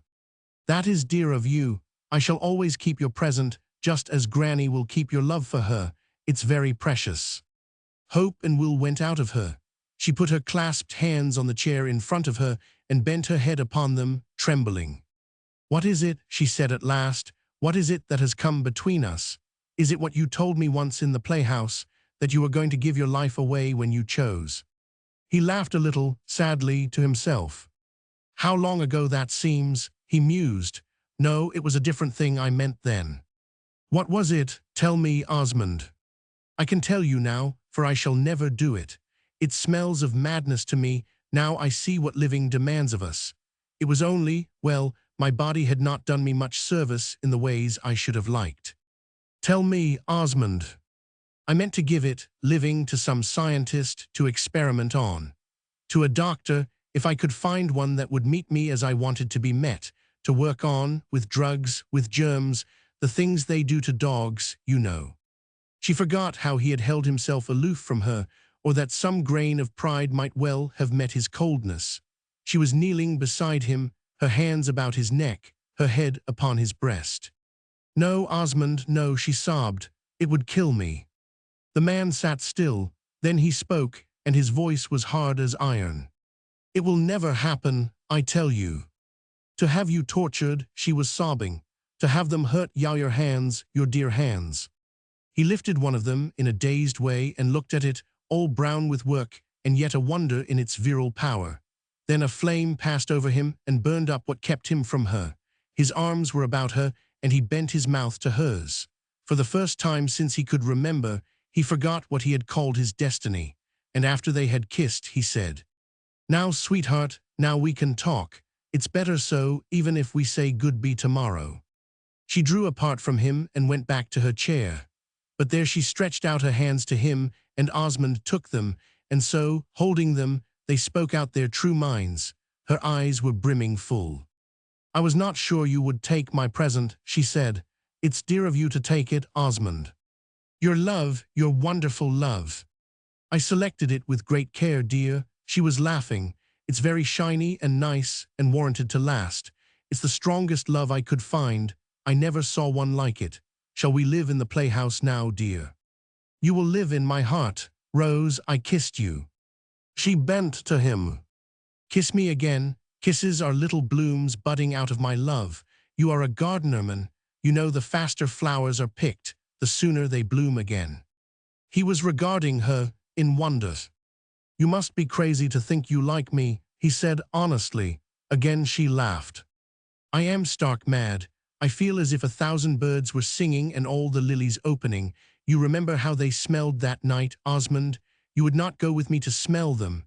They have come to us. They are here." He held her gaze. "Be serious," he said. "I cannot. I like you so. Only till I ask you this. You said once you had always been in love with love. Always ought I to be ashamed of it? I am not. I am proud. To find the half of you that you have been lonesome for, and then be faithful to it, oh beautiful. Are you in love with love, or are you in love with me?" "With you, dear Osmond," the clear eyes answered him in a joyous confidence. "I must have taken hold of your imagination. Yes, you make me see visions and dream dreams. Hear how fast I talk to you. The words cannot tumble out quick enough, there are so many more pushing them. No, I mean I have taken hold of your imagination, because I am so queer. You are queer, Osmond. It's queer to be so darling. If I were sure." He loosed her hands and looked away from her, and his face set gravely. "What, Osmond? If I were sure it was fair to Yaubest for you to let you know the truth, then I would tell you." "Tell me what?" He drew her hands back into his. He was looking at her with the first voluntary yielding of his whole self. It lighted his face into beauty, the chrism of the adoring spirit laid upon trembling lip and flashing eye. "I have withheld from you," he said, in quick, short utterance, "because it had to be. But if you care too, why deny us both 1 hour of happiness if we part tomorrow?" "Deny me nothing," she was murmuring. "Let me see your heart. You should see my soul, if it could be. Dearest, it was so from the first minute. I was afraid of you with the terrible fear of love. Do not you see how different it is with us? You longed for love because you are the angel of it. I was afraid of it because it would have to mean hunger and pain and thirst. But not now, not now. We have found each other, and it means the same thing for both of us. We have got to part, you know, for a couple of ages or so, or even till we die. Maybe I can get into some sort of trim by that time if I give my mind to it. But here it's no use, dear, you see." "No use, Osmond. I have given you my love. What do you mean to do with it?" He caught his breath miserably. "I am going to God. What am I going to do? You are honest, he cried. You mean it all, but sweetheart, look at me and see it is not possible. Tonight ends it. She withdrew her hands from his and sat upright in her chair. Then she said, "You are a coward." "Am I?" He looked at her, blanched and sorrowful. "Am I, Rose?" "You are a coward. You love me. You know it, you do know that. You know you do, and then you refuse to take the simple, sweet, faithful way with me." "What way, my dear?" She did not even flush at the words, sprung from a great sincerity. Shall I ask you to let me take your name and live with you and be true to you?" They looked at each other in the terrible recognition that brings souls almost too close. "You are a great woman, my dear," said Osmond. He rose and stood before her. "Look at me. I hate my body. Could you love it?" "I do love it," said the woman, "and I love your soul, and I am ashamed to think we can know the things we have known and then think of the bodies we live in. Granny believes in immortal life. I believe in it too, since I have known you. There are a good many hours, my dear, when we forget immortal life. The world goes hard with us. In those times, shall you look at me and hate me?" She was smiling at him through tears. "I shall look at you and love you, stupid," she said. "Oh, how little men know." And then he was continuing, in his bitter honesty, "I am a laboring man. I told Peter you were a terrible Parisian." She shook her head. "You do not quite know what you are, Osmond. There's a good deal of granny in you. Perhaps that is one of the things I love. You work with your hands.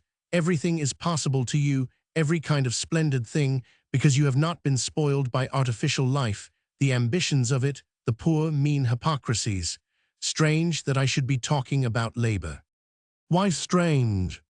"Because I hated the mention of it while my father lived.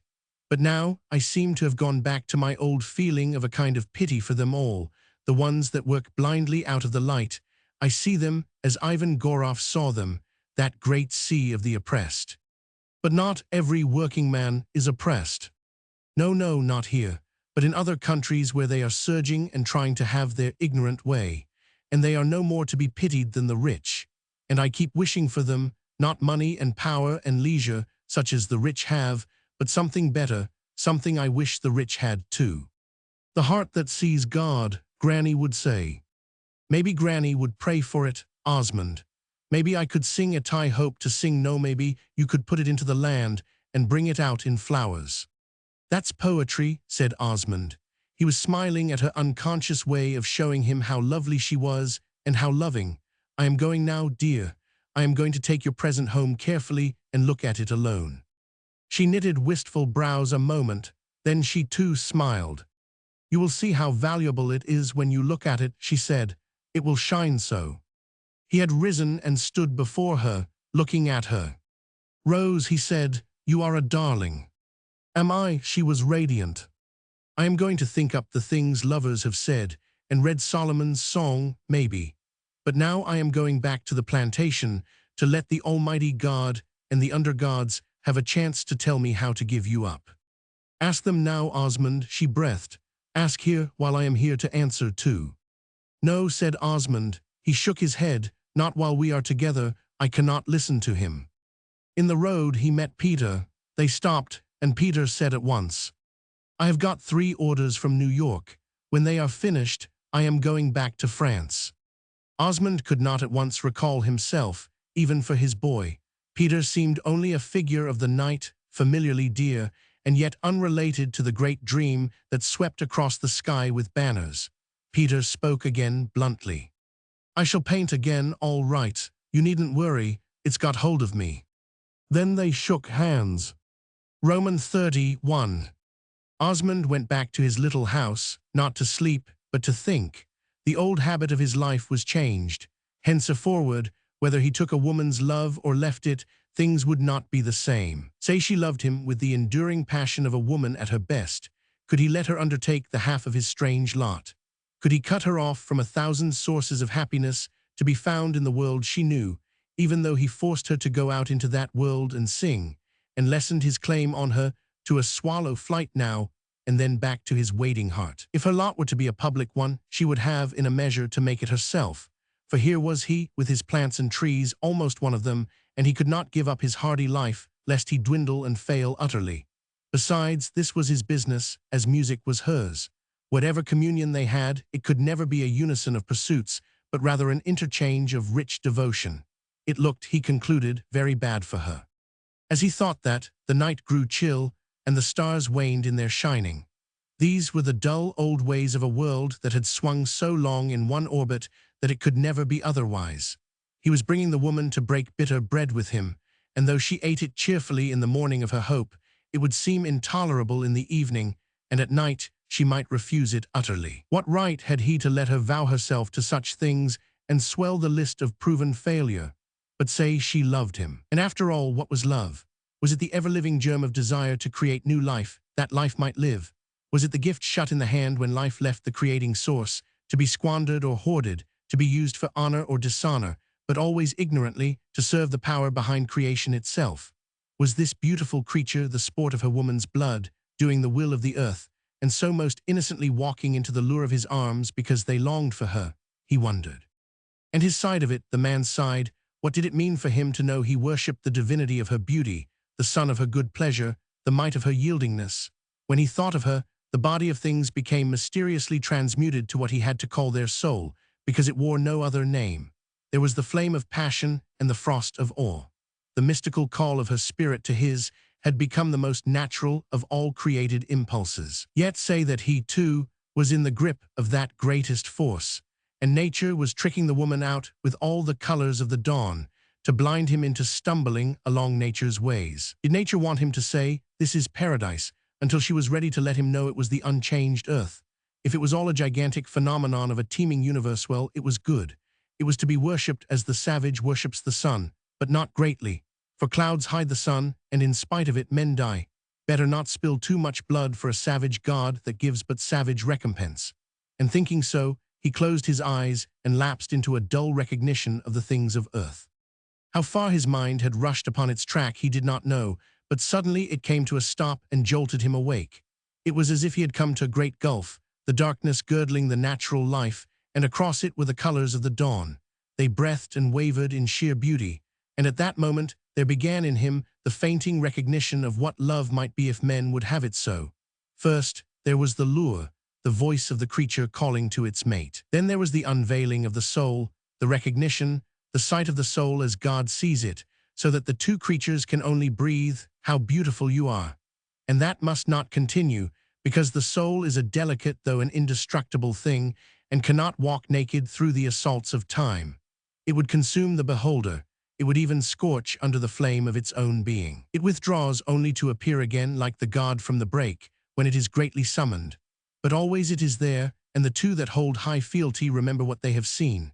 When the flame sinks, they say, "But it is the flame on the altar. It must not die." So they renew it.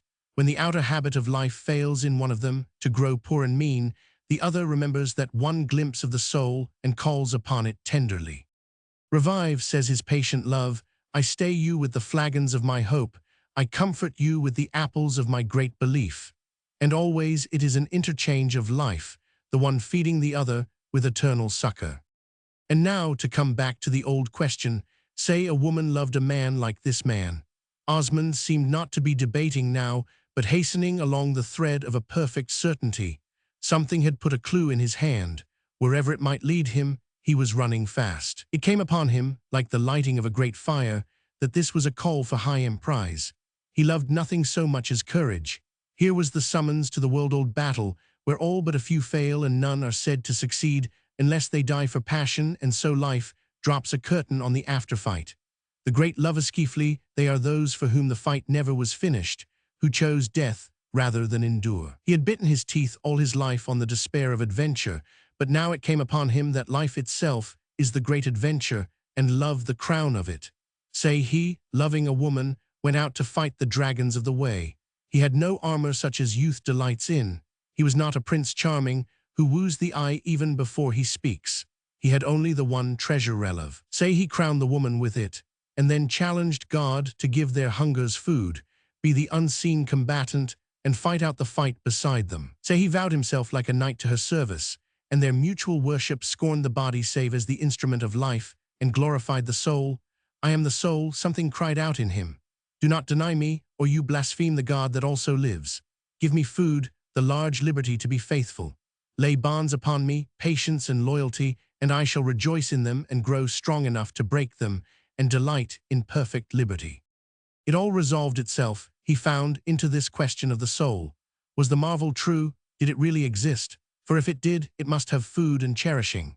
Inevitably then he thought of Granny, and his struggling mind seemed to appeal to her clarity, question and answer, and to every question she smiled and told him the dream was true. It did live, this mystery, this imperishable one that came from the bosom of God and would return in safety there. Osmond rose in the dewy midnight and stretched his arms to heaven. He felt what he never had before in his iron acquiescence, an ecstasy of worship. This was what Granny felt, he knew. It was the daily draught that kept her spirit young. He made no doubt she was praying for him at that moment, and that their buoyant certainties were meeting in the air of quickened life. Hitherto he had walked. Now he saw the use of wings. He knew what Rose was doing. She would not be waking. She would be lying in her bed asleep, too secure in her glad confidence to wonder over it. Another thought swept in and awoke his quivering sentience to the marvel of his life. Some recognition of the cherishing maternal seemed to grow in him, and as Granny had saved his body for him, so now Rose seemed to have given birth to his new soul. It was like a shining child. With his bodily eyes, he almost saw it through the dark, and he longed to take it in his arms to where she slept and lay it on her breast. He could fancy how the shining child would lie there, and how, sleeping, her sweet soul would cherish it. And whether he began the next day with the resolve to give her up or to relinquish his own doubts, at least he had had the vision. As the dawn broke, he seemed to see her coming toward him, the spirit of it, rosy-clad, bearing in her hands, outstretched, a beaker for his lips. It was the water of life, and her face besought him to know finally that they were to drink of it together. He was shaken with the wonder of it. All his past had been preparing him for ignominy and loss. He trembled when he saw what the girl in the vision meant, that the greater quest is farther yet. Roman 32. Madame Fulton and Electra were busy, each in her own track, making ready to go. Electra was truly concerned because grandmother had fallen into this frenzy of setting her belongings in order and would even fly up to town to her little apartment on mysterious errands. But Madame Fulton was as gaily confident as she was inscrutable, and even when Billy Stark warned her that she was doing too much, she only whispered, "Got the tickets, Lochinvar." On the last day, when the house was partly closed and the servants lingered only for an hour or two, Electra, ready to her gloves, came to kiss her grandmother goodby. Madame Fulton drew back a pace and looked at her. "Electra," said she, "you will be horribly shocked and you will want to laugh at me, but do not you do it. Do not you do either of those two things." Electra's brows came together in a perplexity that yet betokened only a tepid interest. Her own affairs were too insistent. They crowded out the pale, dim hopes of age. "When, grandmother," she asked, "why should I want to laugh?" "Never mind, but you will. And when you do, you say to yourself that, after all, youth and age are just about the same, only age has tested many things and found they are no good. So if it finds something that seems good, well, Electra, you are off on your fool's errand. Do not you deny other folks the comfort of theirs." "I do not understand you, grandmother." "No, of course you do not, but you will. Once I should not have cared whether you did or not, but I have taken a kind of a liking to you. I told you I should when you turned human and made a fool of yourself like the rest of us. And now you are going out into the wilderness to found a city or something of that sort." "I am going to help the Brotherhood," said Electra with punctilious truth, "and build a monument to that handsome scamp that had the bad taste to come over here to die." "Grandmother, you must not use such words." "Must not? Do not you suppose I know a scamp when I see one? If I would been 50 years younger, I dare say I should be starting out to build him a monument too. But I am glad of it, child, I am glad of it. He's your preserver. He has roused in you the capacity for being a fool. Make much of it, prize it. It's God's most blessed gift to man. When you have lost that, you have lost everything. There is the carriage, grandmother, I must go." Madame Fulton presented a kindly cheek. "Goodby, my dear," she said. "I am sorry I have harried you. I had to, though. I should again. Now we will meet in Paris or London or another world. Electra, a perfect picture of the well-equipped traveler, in her beautiful suit, her erect pose, was at the door. The maids will go in an hour, she said. Then you have only to turn the key and walk over to Mrs. Grant's. I wish you would had your trunks taken out before. My trunks can wait, chuckled the old lady. They will be sent for. As Electra's carriage turned from the driveway into the road, Madame Fulton laughed again. Electra had 5 minutes at the station, and there appeared Peter, wearing the air of haste. He had been painting in the garden when the carriage went by, and he had dropped brush and palette to run. Why, Peter could not have said, only it seemed cold and miserable to have an imperial lady taking the train alone and then setting sail with no one by. You would not let me go up to town with you, he ventured with his eager stammer. No, returned Electra, thank you. I would like to awfully, said Peter. Maybe I could be of use. Everything is done, my luggage is on board, we sail at 3. It seems an infernally lonesome thing to do. Electra smiled. She had gained that smile of late. It was a subtle indication of the secret knowledge she had of the resources of her own future. With a perfect and simple conviction, she believed she should be guided by Markham MacLeod or some unseen genius of his life. She should follow his star. She should know where to go. Rose said you did not take the letters she offered you. Is that wise, Electra, if you want to know the Brotherhood? I shall know it, said Electra, with entire simplicity. The way will open. She did not say that she could not bear to blur her secret by sharing it overmuch with anyone. She was going on a mission for the chief. Other voices would confuse the message. The medium must be kept clarified between his soul and hers. Peter stood back, feeling, in another form, Madame Fulton's hopeless admiration of this magnificent futility. Well, he said, I shall be there in the late autumn, and I shall find you. I may not, said Electra decisively, want to be found. But when he thought of the elements into which she meant to hurl herself, he was of the opinion that she would as gladly long to be found as the maiden in the arena before the beasts walked in. Then the train came, and she bade him a civil and correct goodbye and was taken away. Peter went home wondering, his eyes on the ground. Life seemed to resolve itself, not into the harmonious end of tragedy, but into more tragedy. Human things, when a solution was reached, deliberately began a new act. Peter had the childlike egoism of the very religious or the devotee of art. He never could help feeling that, in a way, the world was created for him. Its fortuitous happenings strengthened that belief. He had come home to lose Electra whom he did not love. Markham MacLeod, who he now saw had been too bright a sun, blinding his eyes to his own proper work, had been removed. Perhaps that too was done for him, and now he should paint his pictures. The Brotherhood still seemed far off, and if not vain, at least a clamorous sea of discontent, the hope of a palace beautiful beyond the touch of time. But near him were dear and intimate things, the feel of the brush in his fingers, the adorable combination of colors as delirious as the sunsets God could make. And in the future, there were men and women who also would go singing along the path to perfect pictures and leafy glades. In them was infinite possibility of more pleasure, more delight. And there was his broken heart, for Peter's heart was truly broken, that he knew. He had lost Rose, for she had gravely told him so and given the simple reason if he needed it. There was no man for her but one, and the one was Osmond, to whom he would gladly relinquish even the delight of her.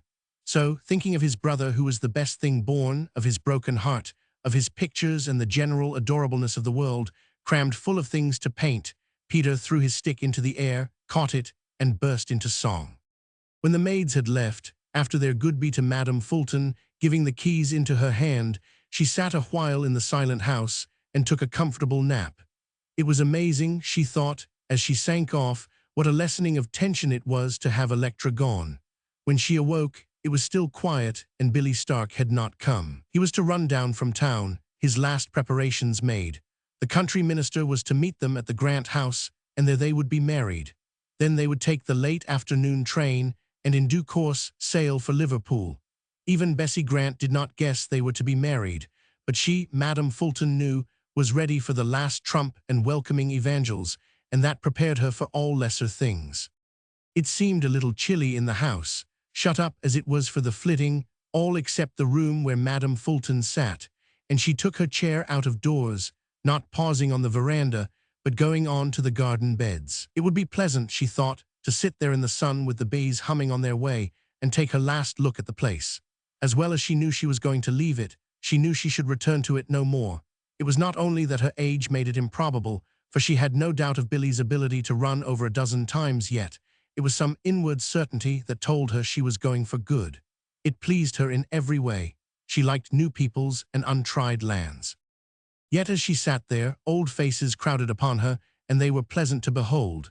Her husband was not there. With his death, he seemed to have withdrawn into a remote place where no summons could reach him, even if she wished to call.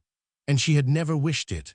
But these were faces scarcely remembered in her daytime mood, very clear in the sunlight, and with no possibility of mistake. One was like her own, only where hers sparkled with irony and discontent. This was softer and more sweet. Why, said Madame Fulton aloud, mother, it gave her no surprise. Nothing seemed disturbing in this calm world, where things were throbbing warmly, and she knew at last, for the general good. Then she reflected that this was probably the effect of happiness, because she was going to marry Billy Stark. It must be love, she thought, instead of their gay friendship. Youth and age were perhaps not so unlike after all, when one shut one's eyes and sat in the garden in the sun. Billy Stark faded out of her musings, and the forgotten faces came the more clearly, all smiling, all bearing a mysterious benediction. She found herself recalling old memories with them, doings that had been once of great importance, but of later years had been packed into the rubbish hole of childish things. There was the summer day when she had lost the stolen prism from the parlor lamp, and Mother had looked at her gravely for a moment and then smiled, seeing that tears were coming, and said it was no matter. Mother had never known that the tears were all for the loss of the red and blue lights in the prism, and somehow her kindness had not mattered then, because it could not bring the colors back. But now it seemed to the old lady in the garden that Mother had been very kind indeed. Do not mind it, the sweet face seemed to be saying. Do not mind anything. And as she listened, she was restored to the pleasant usages of some morning land where one could be reassured in a blessed authority that made it so. It seemed a long time that she sat there in this pleasant company, so far removed from the conditions of her own life that it was actually, at moments, as if she were in another country. But forms began to fade, and mingled with their going was the sense that another personality was thrusting itself into their circle, and being more solid than they, was pushing them out. Billy Stark was calling, in his kindly tone. Florrie, wake up, child. Her eyes came open. Yes, she said, that's what Mother was just calling me. She winked and rubbed her eyes. My stars, Billy, said she, I have been dreaming. Billy pulled up a garden chair. He looked at her with a tender consideration. Florrie was pretty tired, he thought. She had worn herself out with these forced hurryings. Now he had no doubts about his ability to take care of her or his wish to do it. Billy was one who, having made up his mind to a thing, cast care behind him, and if it climbed up on the saddle bow, he promptly knocked it off again. That was why he proposed to be hardy for 20 years to come.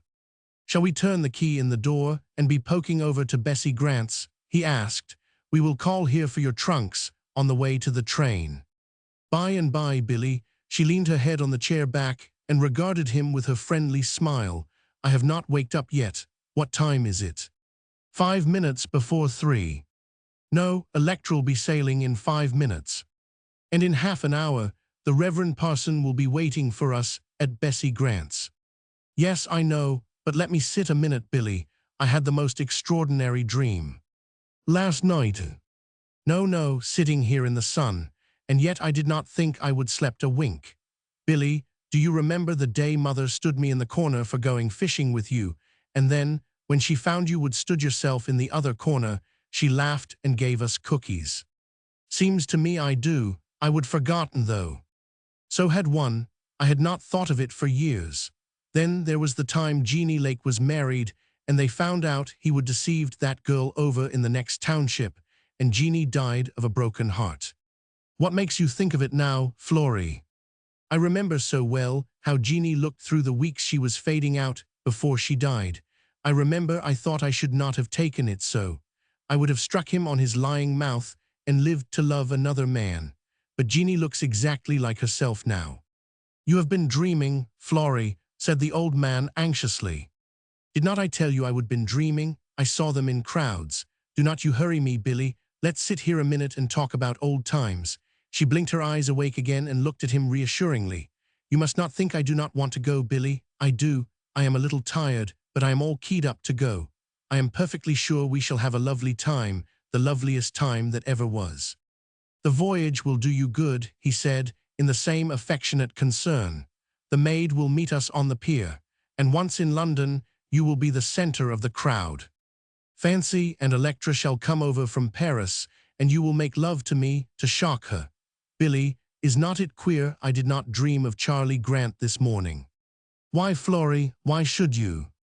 "Because they were all there, crowds of them I have not told you about, but not he. I suppose he was with Bessie Grant. Billy, it was when I gave him up, my life went wrong." "Yes, dear, you told me so." "It was not that I could not bear to lose him. I never broke my heart. It was because I made a bad choice, a bad choice. I said deliberately I wanted the world and the things the world can give. Everything began when I gave him up." "Time's going, Florrie. The parson will be there." "Yes, do not hurry me. Do you suppose we find things because we believe in them?" "What things, dear?" "Will Bessie Grant have heaven because she believes in it? Will she find him because she thinks he's there?" "Come, dear, wake up." Well, the old lady roused herself. The light came back to her eyes, the old smile to her lips. "I will tell you what, Billy," said she. "There's one thing I swear I never will forget. Living or dying, I never will." "What is it?" "I never'll forget you saw me an old woman and treated me like a young one. I never'll forget you did your best to bring back my lost youth. And if there is a heaven and I set foot in it, and they bring up their archangels, I will say, away with you and your fine company. Where's Billy Stark?" But the light faded as she spoke, and her face changed mysteriously in a way he did not like. A clever thought came to him. "Florrie," said he, "have you had your luncheon?" "I guess not." "Have you been sitting here ever since Electra went, dreaming and starving?" "I guess so." "Well, that's it. Now you get on your 2 feet and take my arm and come over to Bessie Grant's, and she will give you food and coffee. Bless us, Florrie, we are not going to own we Miss Electra's patent foods as early in the game as this." She smiled at him. "I believe I am hungry, Billy," she owned. "That's why I had my dream. They always have visions fasting, but it was a beautiful dream. I wish I could have it again." "You wait a minute. I am going to get you a nip of brandy." She was rising, and he put her back into her chair. "I know where it is." He hurried down the path, but her voice recalled him sharply. "Billy, come back. Do not leave me." He returned to her, where she had risen and was standing tremulously. That same dire change was on her face, as if old age had passed a sponge over it. Her eyes regarded him in a keen questioning. "What is it, Billy?" she whispered. "What's coming?" He put her into her chair, and she said again, "Do not leave me." "I must." There were tears in his kind eyes. "Let me go 1 minute, dear. I will get you something." But her frail hand detained him. "Sit down, Billy," she was whispering. "No, kneel through her, I can see you. Keep hold of me." He knelt at her feet, and she bowed her head upon his shoulder. He put her back gently into her chair, again with the determination to get the brandy, but her face forbade him. "Florrie," he called loudly. No one answered. With the keenness of the shocked intelligence, summoned to record the smallest things with the same faithfulness as the large, he noted how the bees were humming in the garden. He and the bees were alive, but his old friend was dead. Roman 33. In the hushed interval after Madame Fulton had died and Billy Stark had gone away sadly, knowing he should return to America no more, Osmond went to find Rose. He had seen her briefly in the common ways of life, but it was evident to her that they were not to meet alone. Perhaps his mind had fixed itself inexorably against her, she thought, and he meant to see her only to say goodbye. But even that contented her, if it must be. The splendor of their understanding abode with her and made his will seem easy. When the tide of new love went down, it would be another thing, but now it was at the flood, and the light of heaven shone in it. He came walking through the garden, and she saw him come. Granny sat out there among the hollyhocks, waiting for Peter. He had left his painting to bring her a glass of water from the house, and she rested in a somnolent calm. Granny liked the sunshine, and today it was opulent and flooding. To Osmond, looking at her as he came, her serenity seemed even majestic. She had forgotten the world he saw, and a smile brooded upon her face, that face where no evil passions had ever dwelt, and where peace had lain like a visible sign for many years. As he passed her portrait, he glanced at it in proud wonder because Peter had done it. To Osmond, it looked complete as it was, and he found it another and only less beautiful granny in the garden, with an added touch of life upon the face, something that did not lie there every day. It was a shade of sadness in the midst of the tranquility, as if Granny also, in spite of her calm, had known great hungers. It tempered her childlike quality and made what might be called her character as enduring as time that had wrought it. She opened her eyes when he neared her, and her smile came, the one that was for him alone and never failed him. "What were you thinking about, Granny?" he asked her. "A good many things," she said, "Florrie and poor Billy Stark." "You will miss her, Granny." "Not long, son, and I am very glad she's gone. Florrie never was one to bear old age. She would have had to meet it soon." Osmond smiled tenderly at the ingenuous implication, but then he bethought him it was true. Madame Fulton never had been old. Granny put out her hand to his. "I have been thinking of you, son, all the morning. I hoped you would come." "Yes, Granny, I could not come before." "No, you look like a new man." "I am a new man, Granny." He gave the kind hand a little tight grasp and left her. Peter was coming with the glass of water, and Peter, too, had a morning light on his face, only his was the look of the maker who sees the vision of fulfillment. "Good picture, Pete," said Osmond. Peter nodded in entire acquiescence. "I do not know what Granny looks like," he said. He was gazing into the glass of water as if it were a crystal and he could find the answer there. "I have been trying to think. Like a baby with a sort of innocence, like a fate, a kind one, like the earth goddess. If I have put in all I see, it's a corker." "It's the mother look," said Osmond, "but it is a corker safe enough." They parted with a nod, but Peter stopped. "Hear that?" he said. Rose was singing. The song began so triumphantly, with such dash and splendor, that it was almost like improvising. Osmond felt it like a coal. He went on to the house, and Peter, after that moment of listening, also kept on the way that took him to his work. He, too, walked with quickened step, and there was light in his eyes. All the vibrations of his being quickened to the song, but he was thinking what a stunning world it was to have such things in it, paint and canvas and disturbing songs and broken hearts. The song ceased suddenly. He knew why. Osmond had gone into the room and Rose had met him. Peter sighed. Then he laughed, took Granny's empty glass from her, and sat down to work. "It's a funny world, Granny," he remarked. Granny smiled at him. She understood him also, though he was not in her heart as Osmond was. "You like your work, do not you, Peter?" she remarked. "It's just the right thing for you." Peter plunged at it. "It's the best thing out," he affirmed. "It's the top bubble on the biggest wave." Then he too, because the song had ceased, began one on his own account, with an inward rueful apology to his broken heart.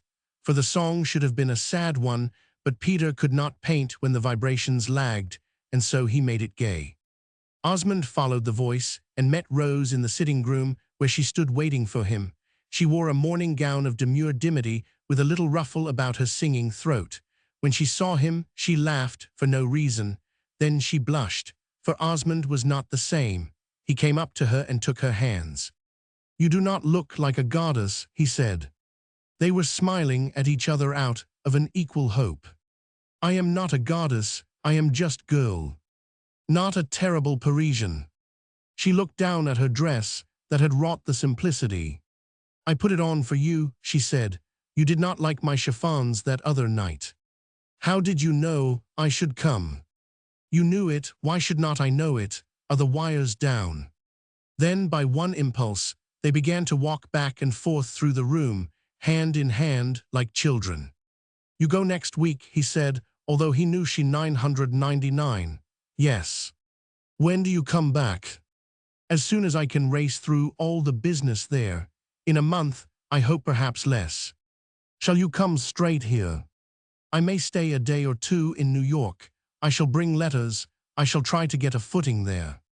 I will meet you in New York. Granny has folks there. I will take you to them. It was a different man that spoke, decisive, dominating. She flushed in keen delight. They stopped at the window and looked out on the garden beds in that tranquil summer hush, all growth and bloom. He drew her hand to his lips and spoke intemperately. What a fool I was to come by day. Why, Osmond? I wanted it to be by day, with no glamour round us to make you judge, accept, reject things as they are. But now I need the night to help me. She was a picture of breathing happiness. He forgot his part. Rose, he cried, it's love between us. It's love, she answered. I came to tell you the past is past. It's not to be remembered, not a doubt, not a fear, not even a fear for you. You are not to love a coward. I will not have that. Will you take me, make what you can of me?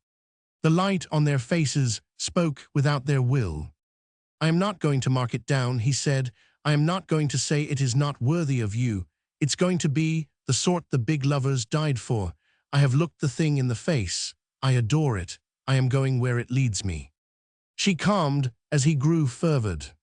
Sit down, Osmond, she said. We must talk. There are not many days to talk in. But as he sat, he kept her hand. Shall I tell you why I have been staying away from you? He asked. If you want to, but I know. You do not know the half. I have had to conquer all sorts of fears, chiefly for you. For me it's nothing. I would rather have 1 minute of you and lose you tomorrow than not to have had you. But for you, a wistful shade fell upon his face.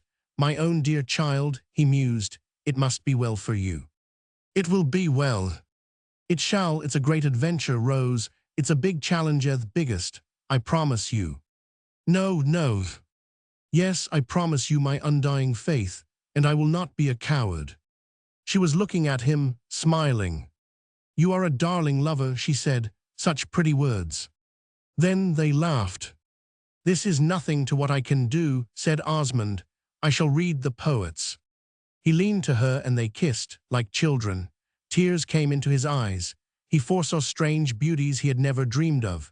There would be the sweet, slumberous valleys and the sharp lightnings of fierce love, but there would be also the homely intimacies, the foolishness of children who, hand in hand, can smile at everything.